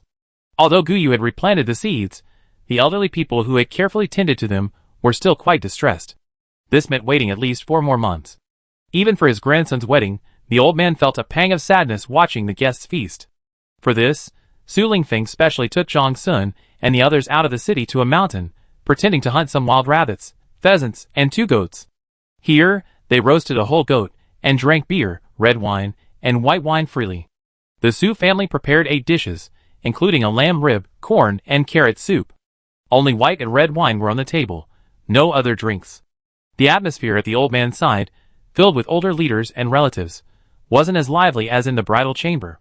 Su Xuanyi, after socializing there, came over to join the fun. He led a group of young people who were initially hesitant to cause trouble in the bridal chamber, devising ways to torment his nephew and niece-in-law.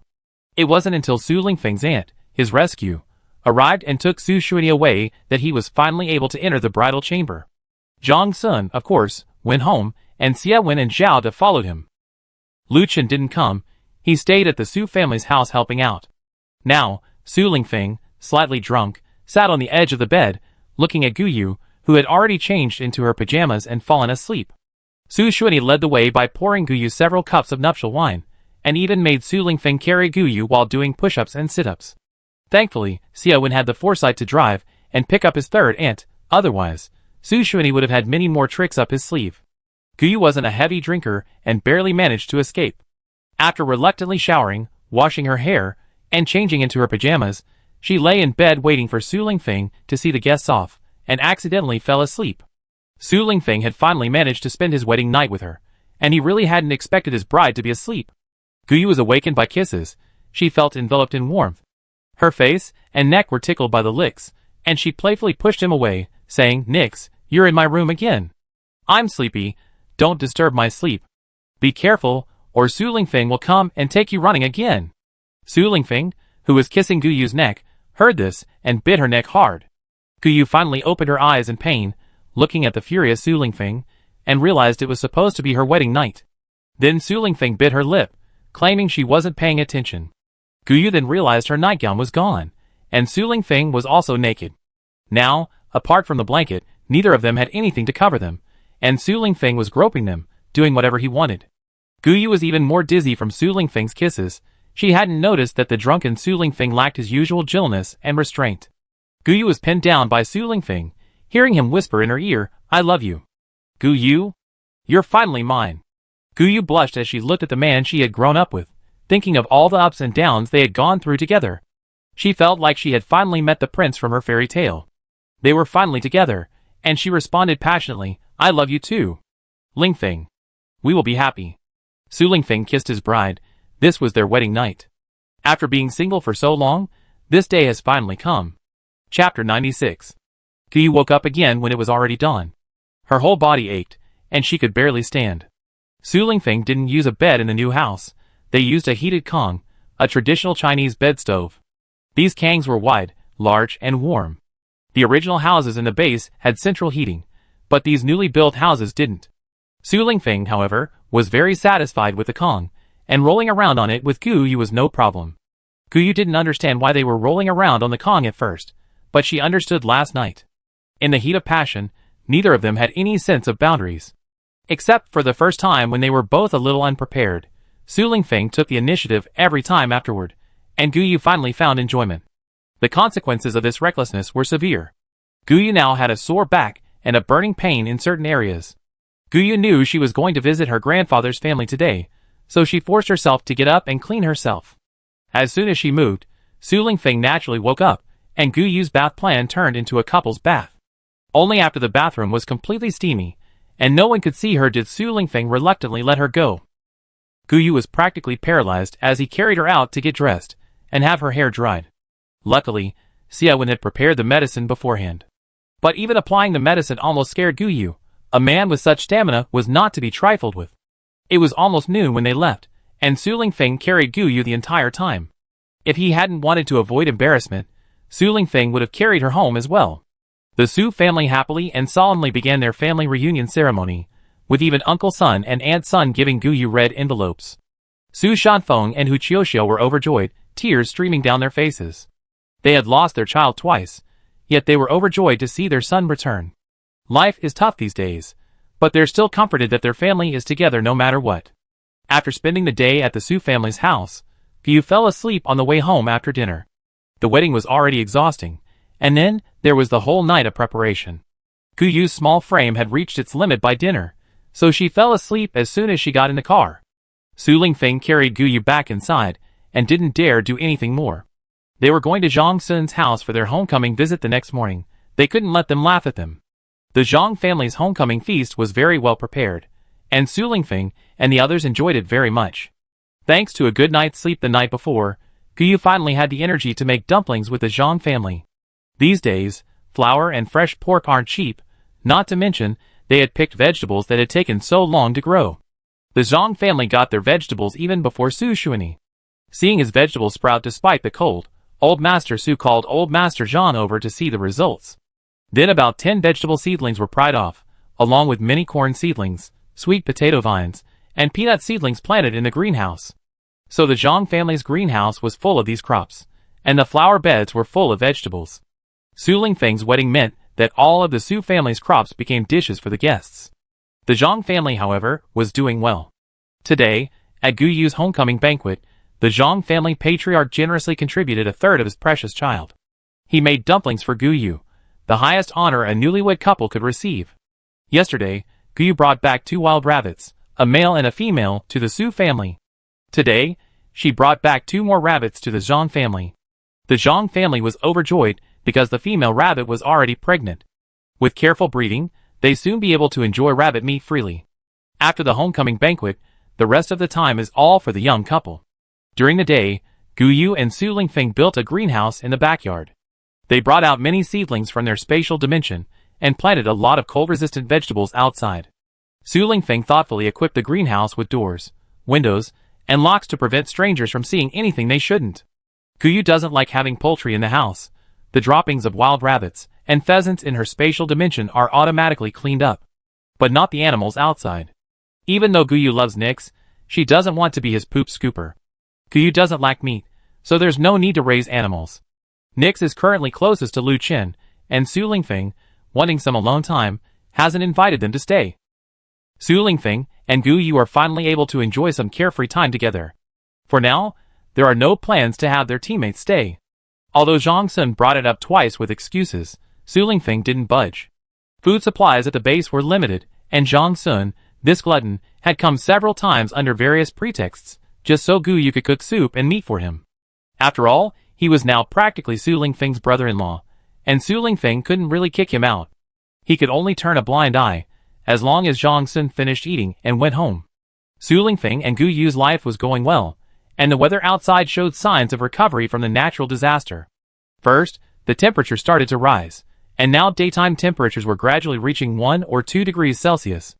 Even though it could still drop to minus 10 degrees Celsius at night, at least getting around wasn't difficult. Within about a month, good news came from all over. The earthquake gradually subsided, and miraculously, the tsunami never returned. Coastal cities were even reopening for daytime beachcombing. Some rescue bases were even planning to cultivate land for food and vegetables. Su Lingfeng and Gu Yu's newlywed life returned to normal. The teammates gradually moved to the Su family home, and Lu Chun, of course, brought Nix along. Su Lingfeng and his team's vacation ended happily, and their first mission was something they had to find themselves.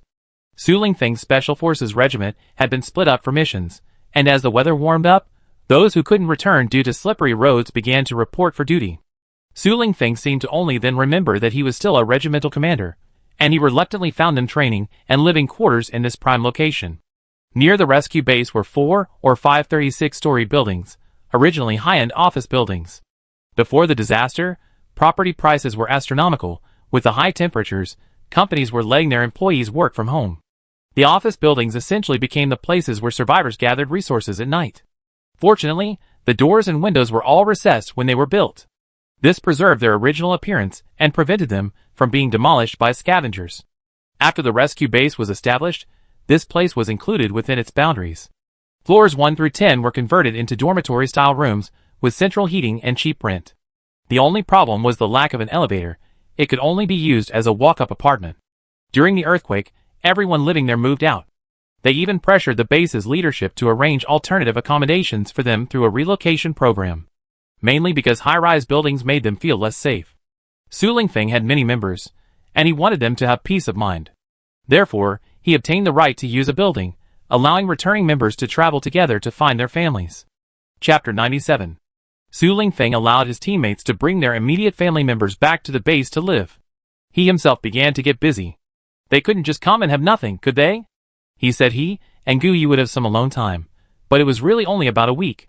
As Su Lingfeng's men returned one after another, and then went home to find their families, teammates from nearby cities quickly brought their families back, and Su Lingfeng's days became incredibly busy. Zhao De and Zhang Sun were responsible for driving trucks around searching for supplies, mainly furniture.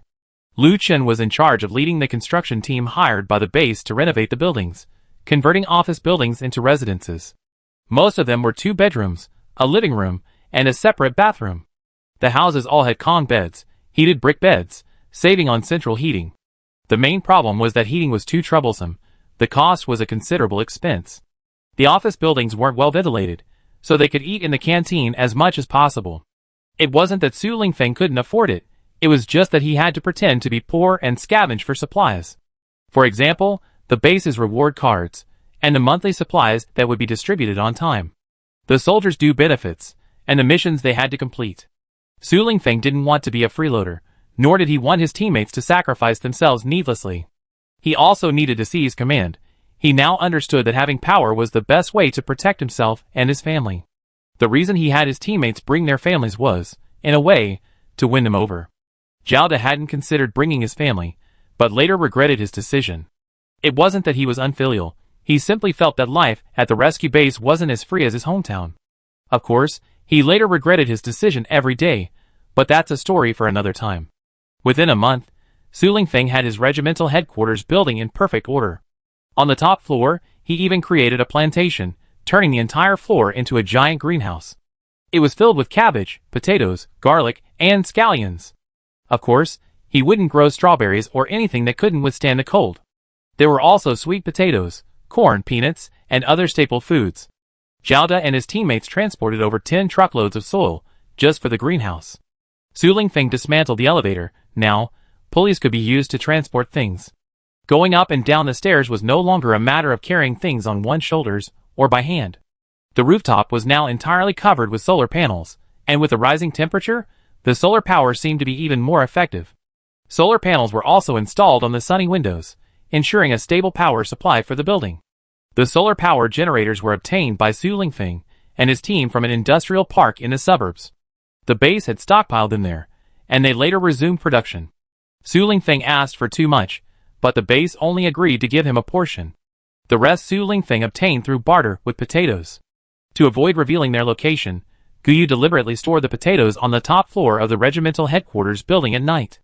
Su Lingfeng froze the potatoes for a day and a night before having Zhao De and his men transport them down as supplies for the exchange. The remaining majority went to the canteen's food supplies. After all, they needed to wait for the greenhouse to yield results before they could legitimately ensure their comrades had vegetable freedom. Su Lingfeng and his team provided Gu Yu with all the necessary grain processing machinery at a grain processing base in another province. There were rice, wheat, and corn processing machines, including hullers, threshers, and milling machines. There were also large oil presses. Actually, Guyu already had some of these machines. They were all brought into her space from overseas. Guyu didn't know how to use these things, so Su Lingfeng prepared an entire floor for her. She could take out the grains, and let Su Lingfeng and Xiao to process them themselves. Su Lingfeng also made full use of the remaining wheat bran, rice bran, and other materials, setting up chicken and rabbit farms. These things were all extorted from the base's livestock farms, provided by the base. Even the iron cages were scraps they found in the material exchange hall that hadn't been processed yet. When the regimental headquarters building was completed, the leaders all came for a meal. As a result, Su Lingfeng extorted a lot of benefits from them, although they didn't have to pay out of their own pockets. The leaders still had a lingering fear of Su Lingfeng. Except for his wedding, whenever Su Lingfeng contacted them afterward, it was never anything good. The newly built regimental headquarters building certainly drew praise from the leaders, but recalling the approval slips he had written, they all felt it was a result of being extorted. Su Lingfeng was already well liked by his men, and now he was even more seen as a leader in this chaotic world. With the busy affairs coming to a close, Su Lingfeng counted the heads and finally remembered his deputy regimental commander and political commissar. And their team hadn't returned. All they knew was that they had disappeared while on a mission in Haishur. The floor where Guyu kept the grain processing machines was now being used as a warehouse. Su Lingfeng had obtained a lot of good supplies from the base leadership and stored them outside. The glass doors were replaced with sturdy bulletproof and burglar-proof doors, and Lu Qin and Nix became the guardians of the place. As the only non-official member, Lu Qin is now the warehouse manager of the regiment headquarters. Su Lingfeng trusts him quite a bit, and Lu Qin's obedience and loyalty to Su Lingfeng are beyond question. The regiment headquarters used to have a cookhouse, but now it also has family members. Except for families who insist on cooking for themselves. Everyone else eats in the canteen, using a points card system. The prices are relatively cheap, and the food is slightly better than in the base's main canteen. Not many Special Forces soldiers actually settle down and start families. The families they bring back are mostly parents, siblings, or relatives. The greenhouses and livestock farms upstairs need management, and the buildings also need cleaning staff. Most of the family members have been assigned jobs, as the water and electricity also need maintenance. Only 1/3 of the soldiers bring their families back from visiting their hometowns. The rest are in similar situations to Zhaoda. They have siblings to support their elderly parents, and their parents are not old and do not require special care. They were unwilling to give up their stable lives to start over in an unfamiliar place. In such situations, most people couldn't be forced. Besides, they weren't really confident, as they didn't know where they were headed. Su Lingfeng had initially told them that if they felt it wasn't right and wanted to return to the army, they could simply leave and never come back. Anyway, no one was holding them accountable now. They were free. They weren't considered deserters because times were tough.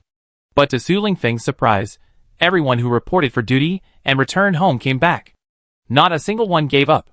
Their very being wouldn't allow themselves to be deserters, even with an uncertain future and no idea what they could do. After all, for a while, they had considered themselves ordinary soldiers in the local relief base. Even with numerous casualties, they didn't give up. Chapter 98. Su Lingfeng's deputy regimental commander and political commissar were his capable assistants. They had worked together for many years, and were considered old partners. They were originally supposed to stay behind at the camp, but for some reason, they were ultimately sent to Haishur with the remaining soldiers on a mission. The problem was, they couldn't be contacted afterward. They hadn't taken any communication equipment with them. Su Lingfeng felt something was very strange, but the data on the computers was damaged. Only by finding the people involved could this be understood. The military contacted Haishur but couldn't get their exact location. However, Su Lingfeng's political commissar, Chu Hai, was from Haishur. Su Lingfeng thought he was likely at home, but he didn't know why they chose to conceal their identities and whereabouts. Leaving Zhang Sun behind, Su Lingfeng set off with Guyu Zhaoda and Xiaowen. Last time, because of Hu Qiushou's matter, he hadn't had time to find Bai Lu's whereabouts, and Su Lingfeng was still thinking about avenging Guyu. Unfortunately, when he arrived at the address given by the man who left with Bai Lu, provided by Hu Jiaqing, the place was already deserted. Upon arriving in Haishur again, they went directly to the city center. The rescue base here had the largest population, but the smallest land area. The newly built high-rise buildings seemed less impressive than the old alleyways and villas, At least they weren't affected by the typhoon. Moreover, an earthquake later struck, rendering the elevators unusable, leaving only the lower floors as residents. Su Lingfeng had visited Chu Hai's home before, a villa passed down from his maternal grandparents. Chu Hai was about 10 years older than Su Lingfeng and had long been married. He had a son, and his parents needed care. Chu Hai's wife didn't accompany him to the military base. Chu Hai would visit her whenever he had time. The small villa was inside the rescue base, but now it was surrounded by prefabricated houses and tents, making it quite difficult to get in. When Chu Hai's wife opened the door, her eyes were red, and her expression upon seeing Su Lingfeng seemed like she had seen a savior. Su Lingfeng led Guyu and the others inside, and Chu Hai's wife silently closed the door. Then she led them upstairs. The small villa had 3 floors. The first floor contained the living room, kitchen, and bathroom, while the upstairs were all bedrooms. Su Lingfeng hadn't been upstairs before, feeling it would be impolite. Now, with Chu Hai's wife, Lu Fenfang, her eyes red, he truly didn't know how to ask about the situation. Upon reaching the second floor, Su Lingfeng was completely bewildered. The room had a coal stove and many beds. He recognized the people sitting on the beds, but how had they all ended up like this? More than 20 people lived in the room, all on guard before Su Lingfeng entered. If they hadn't seen Su Lingfeng as soon as they entered the room, the enemy probably wouldn't have had a chance to escape. Seeing Su Lingfeng, everyone put down their weapons and shouted in unison, "Commander!" Then, some of the more vulnerable ones hugged Su Lingfeng and the others and began to cry. Guyu and Lu Fenfang stood helplessly to the side, their eyes moist, watching this group of usually unyielding men vent their emotions of the past few days. Su Lingfeng was surprised to see them, because they were all skin and bones. All of them had cracked lips, which looked like they had bled and scabbed over multiple times. Their skin was dark and dull, and their bodies were somewhat deformed from thinness. Once everyone had calmed down, Xia Wen went to check on them one by one. Guyu dragged Lu Fenfang to cook for them. These people were clearly malnourished. Guyu and the others were carrying huge military backpacks to avoid revealing their spatial storage. But when Guyu took out flour, rice, potatoes, sweet potatoes, and dried meat from her spatial storage, Lu Fenfang was still somewhat bewildered. These were things she had once looked down upon, but now she cherished them greatly. They could be bought at the rescue base before, but as her points accumulated, the points she earned working at the base were simply not enough to buy other food. She could only buy a powder made from a mixture of wheat bran and coarse cornmeal. That stuff was hard and black when steamed, and the children couldn't urinate after eating it, crying from constipation. Lu Fenfang's parents had perished in the sweltering heat, and survival was difficult for her and her child. If it weren't for her parents' habit of storing food, they might have already died. Lu Fenfang saved all the grain for the children, eating only the hard, dark flour steamed into cornbread for herself. When Guyu took out the seasonings, Lu Fenfang had already swiftly rinsed the rice, and was preparing to steam it. There were 2 large pots in the house, both already filled with boiling water. To avoid wasting firewood, potatoes, sweet potatoes, and dried meat were also steamed at the same time. Guyu had finished proofing the flour, and Lu Fenfang couldn't stop her, insisting that it should be saved for the next meal. Guyu didn't say anything. She had been reflecting on things these past few days. She was terrified of hunger in her past life, and was very afraid of letting herself and Su Lingfeng go hungry. But after the 3 of them disguised themselves and stayed at the rescue base in Haishur, they realized how difficult the world could be. A single compressed biscuit could be exchanged for a gram of gold. What were once luxuries were now worthless in the commodity trading hall. In this life, thanks to her spatial ability, she was already well off.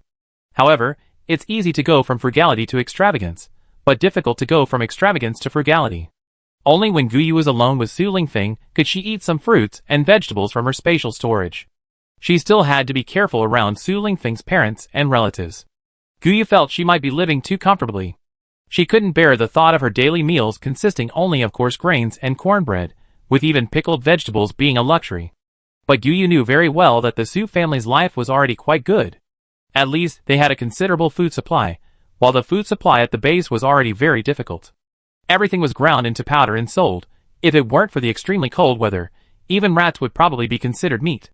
Realizing her own happiness, Guyu began to plan ahead. She would occasionally dry some meat at home and grind the grains from her spatial storage to a less refined level. The flour in the regimental canteen was mixed with wheat bran, and the rice, ground finely, also contained crushed rice husks. Later, with the arrival of family members and the cooks, Guyu realized she had been overly meticulous. They even ground cornmeal directly, leaving the corn stalks intact.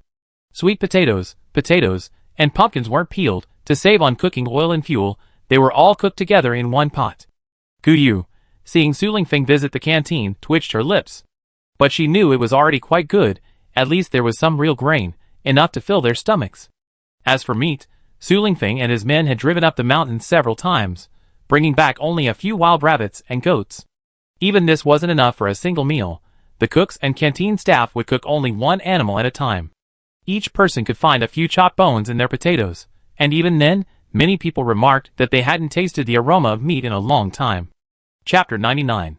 So now Guyu could calmly watch Lu Fengfang steam potatoes and sweet potatoes without peeling them. Later, she even just brushed oil on the pan and stir-fried a plate of unpeeled potato shreds. The dried meat was steamed until soft, and the slices were thinner than paper. Guyu admired her knife skills. After all, she had only dared to give her child a piece of meat when he came in. Guyu couldn't bear to see her child's craving, so she served him a bowl of rice, sweet potato, and potato porridge beforehand, adding a slice of meat with her chopsticks. Lu Fengfang saw their food supplies and reluctantly steamed a pot of buns with the risen flour. Otherwise, she wanted to save them for the afternoon. After all, they hadn't eaten breakfast, and they couldn't skip dinner either. Lu Fengfang worked quickly, and soon brought the food to the room on the second floor. Guyu didn't go in, but Su Lingfeng came downstairs to find her. Through their conversation, Su Lingfeng finally understood why Chu Hai hadn't returned to the capital. They had returned yesterday, and to conceal their identities, they had followed ordinary fishermen into the rescue base. Then, they returned here, not expecting Su Lingfeng and his team to arrive today. Chu Hai and Deputy Commander Qin Hao received their respective missions after Su Lingfeng left. Each of them led a group of team members to 2 islands near Haishur, supposedly to assist the island's government agencies in their evacuation. Their main task was to prevent the loss of crucial documents and equipment during the process. Although they felt it was somewhat of a waste of their talents, Chu Hai and Qin Hao obeyed orders. However, upon arriving at the islands, they were dispersed. By the time they realized what was happening, only the island's original inhabitants, who refused to evacuate, remained. Because they were not allowed to bring communication equipment, they had all lost contact with the team. Su Lingfeng and Chu Hai analyzed the situation and concluded that Su Lingyun didn't possess such power. Even mobilizing Su Lingfeng to Life's country was difficult, let alone separating his entire regiment. The reality was that they were indeed separated, almost entirely in small teams. Even though Su Lingfeng's Special Operations Regiment only had a few hundred men, when they were divided into teams, the largest group sent was the 100-odd men with the cooks, heading to the neighboring southern province. Chu Hai and Chu Hai each led 30 men, while the rest were in teams of 10 or so. It seemed the person behind this wanted to disperse them, preventing them from gathering together. Chu Hai and Su Lingfeng were completely bewildered. Besides Su Lingyun, there was another group of people targeting Su Lingfeng or his Special Operations Regiment. Why? Su Lingfeng didn't understand who he had offended. It was an entirely undeserved disaster. Chu Hai had encountered typhoons and tsunamis on the island, leaving them with insufficient food reserves. Food supplies from the sea were insufficient, barely enough to keep them alive. Fortunately, they had crops grown on the island, and the temperature remained consistently around 10 degrees Celsius. Aside from food shortages, they weren't freezing to death. The reason they returned was that the tsunami and typhoon had finally subsided, and the fishermen were sailing their fishing boats to the rescue base seeking clarification. Chu Hai successfully led his teammates into the rescue base, concealing their true identities. Back home, Lu Fengfang was so frightened she burst into tears. So when Su Lingfeng and the others arrived, she remained silent. Not because she didn't want to talk, but because she had cried until her eyes were swollen and her voice was hoarse on the first day she met Chu Hai. Lu Fengfang's situation had already been explained to Guyu in a hoarse voice. Su Lingfeng didn't use his satellite phone to tell the people in Beijing that he had found his teammates. Chu Hai had already sent men to guard the entrance of the rescue base, hoping to encounter Qin Hao, who was also on a mission to the island. Xie Wen quickly checked his comrades' physical condition. Apart from malnutrition, they were all relatively healthy. Except for 4 comrades, who died because they couldn't escape the tsunami and typhoon. Chu Hai had 30 men on the mission, and 26 were still alive. Su Lingfeng arranged for them to rest for 2 days before returning to the rescue base in Beijing. His regimental headquarters building had set up a medical station, where several family members, who had previously worked in the medical field, stayed. Guyu brought out basic medical equipment. Minor illnesses and simple surgeries were no problem. Su Lingfeng had been paying close attention to the care of his arm since returning, and now, apart from not being able to lift heavy objects, there were no major problems. After waiting for 2 days without seeing Qin Hao, Su Lingfeng took Guyu to the base management office to inquire. They were probably closer to another rescue base, where many fishermen had registered their information. They also confirmed that there wasn't a woman named Bai Lu here. They persistently checked all the women's photos, confirming that Bai Lu wasn't among them. Su Lingfeng, by revealing his identity, not only easily accessed the data, but also received special privileges. He sent Zhao De back with Xiaowen and the others, while he and Guyu went to find Qin Hao. And incidentally, they would also look for Bai Lu. Actually, Guyu wasn't as hateful as she used to be. After all, she couldn't change the ending of her past life, but in this life, she had met someone she loved again. Bai Lu no longer evoked much of her emotions. Perhaps because of her brush with death, Guyu felt the present was more important. She was reluctant to expend energy and time searching for Bai Lu. A place near the port was now a rescue base. There were no newly built houses inside, only shipping containers of various sizes. People lived inside, stacked 3 or 4 layers high to save space. The containers had windows and doors, making them more airtight than houses. Because it was small and easy to find, this rescue base had originally been an empty lot. Being close to the sea had its advantages and disadvantages. They had suffered greatly during typhoons and tsunamis. However, concentrating the contents of the containers together had made their rescue base more well supplied. Currently, the container warehouses at the dock that hadn't been moved here and hadn't been washed away by the waves remained a paradise for scavengers. The island Qin Hao went to was originally considered relatively large. Su Lingfeng, a fisherman who had arrived this month, had inquired about it. They all claimed not to know Qin Hao and his group, but their expressions were evasive, some even looking like they couldn't speak. Su Lingfeng, with his years of training, immediately sensed something was amiss. He was very anxious and resorted to unconventional investigative methods. He took several hesitant individuals to the interrogation room at the rescue base. Seeing the commotion, these people were clearly flustered, but Su Lingfeng remained calm. He confined them to the interrogation room, while he and Guyu began reviewing data, slowly searching for Bai Lu's whereabouts. These people had low psychological resilience. Su Lingfeng wasn't worried about them refusing to talk.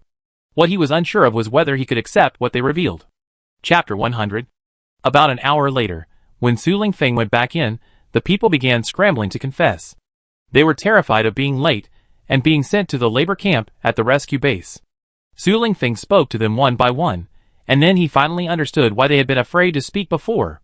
They didn't know whether Qin Hao was alive or dead. Because when they first realized Qin Hao and his group couldn't return, the fishermen banded together and drove them to a nearby island. To prevent them from taking their resources, they sailed Qin Hao's group to a deserted island next door. Later, the weather suddenly turned cold, and they themselves began to regret not evacuating with the main group. Naturally, no one cared about the fate of the group that had been driven away, as resources were even scarcer at this point. This time, during their retreat, no one thought of taking the soldiers with them. People are selfish. They preferred their fishing boats to be filled with their own belongings. No one considered that they had actually come to help them evacuate. Instead, when they were stranded on the island, everyone only thought about getting them out of the way so they wouldn't take up their resources. Having learned from their previous voyage, Su Lingfeng decided to take Guyu to the island to find Qin Hao. They obtained a nautical chart from the rescue base and prepared themselves. Su Lingfeng confirmed the direction and location with the fishermen, since the island where Qin Hao and his group were located was just a small dot on the nautical chart. They had enough space on the boat, but they couldn't just take it out in public. They borrowed one of their yachts from the base, and the two resolutely set off. Su Lingfeng's current skills were all learned on the cruise ship, and he later escaped from it. Now, he could be considered a decent captain. At least this short voyage wouldn't be a problem for him. The two had some time alone again, but this time Su Lingfeng wasn't in the mood for any romantic time. He was still worried. After all, according to the fisherman, there was nothing on that deserted island. He didn't know what impact the typhoon had had on the island. Su Lingfeng and Qin Hao had a deeper bond. They were classmates at military academy. They had worked together for several years, practically like brothers. At first, Su Lingfeng assumed they were on a mission like their teammates. Due to the mission's special nature and the loss of computer data, Su Lingfeng never imagined they would encounter such a situation. They first went to the larger island where the fishermen lived, and only then did they pinpoint the location of the small deserted island. Upon arriving on the island, they found no one. The search left Su Lingfeng uncertain. They searched for a long time without finding anyone, not even a trace of habitation. Su Lingfeng and Guyu had to build a campfire at dusk and eat a boxed meal in the tent. After nightfall, they fell asleep in a double-down-filled waterproof sleeping bag. Su Lingfeng was still very alert. He heard noises in the middle of the night. Guyu was awakened by him covering her mouth, and Su Lingfeng rushed out with his weapon. Guyu hid in her spatial dimension. Guyu listened intently to the sounds outside, hoping the animals weren't ferocious. Because she hadn't found any signs of human habitation during the day, Guyu instinctively assumed it was animals outside. Su Lingfeng went outside, and immediately saw that it was someone. He quickly lunged at one of them. The other person reacted just as quickly, dodging Su Lingfeng's attack and silently exchanging blows. After a few exchanges, they shouted, "Commander! Is that you? Qin Hao! You're still alive!" The two men embraced in the darkness. Those on guard nearby heard Qin Hao's cry of "Commander!" and gathered around. Excited voices echoed in the night. "Commander! You came to find us? Why are you asking that? Of course you came to find us! Commander, why did you take so long? The deputy commander said you might be trapped in Lifeng Kingdom. Even the political commissar didn't come to find us." Su Lingfeng happily embraced them, answering their questions one by one. Excitedly being pulled away, he remembered Guyu. Fortunately, Guyu had already guessed who it was from the voices. Having already emerged from the spatial dimension, Su Lingfeng packed up the tent with their help. They walked for a while before reaching the foot of a small hill. There was a stone gate there, and inside lay a hidden world. Qin Hao explained as they walked that they had been driven here. They survived for about 10 days on the dry rations they carried and by catching seafood. One day, they chased a wild rabbit and discovered this stone gate. Upon entering, they found an air raid shelter. The entire area beneath the hill had been hollowed out, filled with reinforced concrete structures. It was likely a secret base for some invaders during wartime, containing groundwater and many basic living facilities that they couldn't take with them. The island was warmer than the shore, and behind the air raid shelter lay a large expanse of cultivated land. They survived by growing wild vegetables, fishing, and gathering seafood. Although their health was poor, they were at least alive. The air raid shelter had beds, and they carried backpacks. They were provided with shoes, clothes, and blankets. Thankfully, none of the 31 people, including Qin Hao, had perished. Aside from not having a boat to leave, their lives weren't too difficult. The reason they hadn't come out during the day when they saw people approaching was primarily because it was too cold when Su Lingfeng arrived on land. They were habitually bundled up tightly, and this was the first time Qin Hao and his group had seen anyone there. They only planned to tie him up at night, steer the boat back, and then deal with the rest. They didn't realize the visitor was Su Lingfeng. Thankfully, none of them considered using weapons to kill him instantly, otherwise, no one could bear the consequences. During these long years, this group finally ate flour, rice, potatoes, and dried meat. Compressed biscuits and instant noodles were also popular. Some people started crying as soon as they ate the noodles, eventually bursting into tears. Guyu sensed sadness, loneliness, and resentment in their voices, and for a moment, she was at a loss. These people were all young. They had originally come to help the fishermen evacuate. But the fishermen repaid kindness with ingratitude, driving them off the deserted island, even though they clearly had weapons to fight back. Discipline forbade them from pointing their guns at the unarmed fishermen. Even though they couldn't understand it, even though they felt wronged, they still obediently came here. Even if they might starve or die of thirst, they adhered to their principles. Sometimes, Guyu couldn't understand how they could be so foolish. "You're unjust, so I be unjust too. Losing my life for discipline, it seems like such a loss." Guyu felt she wouldn't give up her life for so-called principles.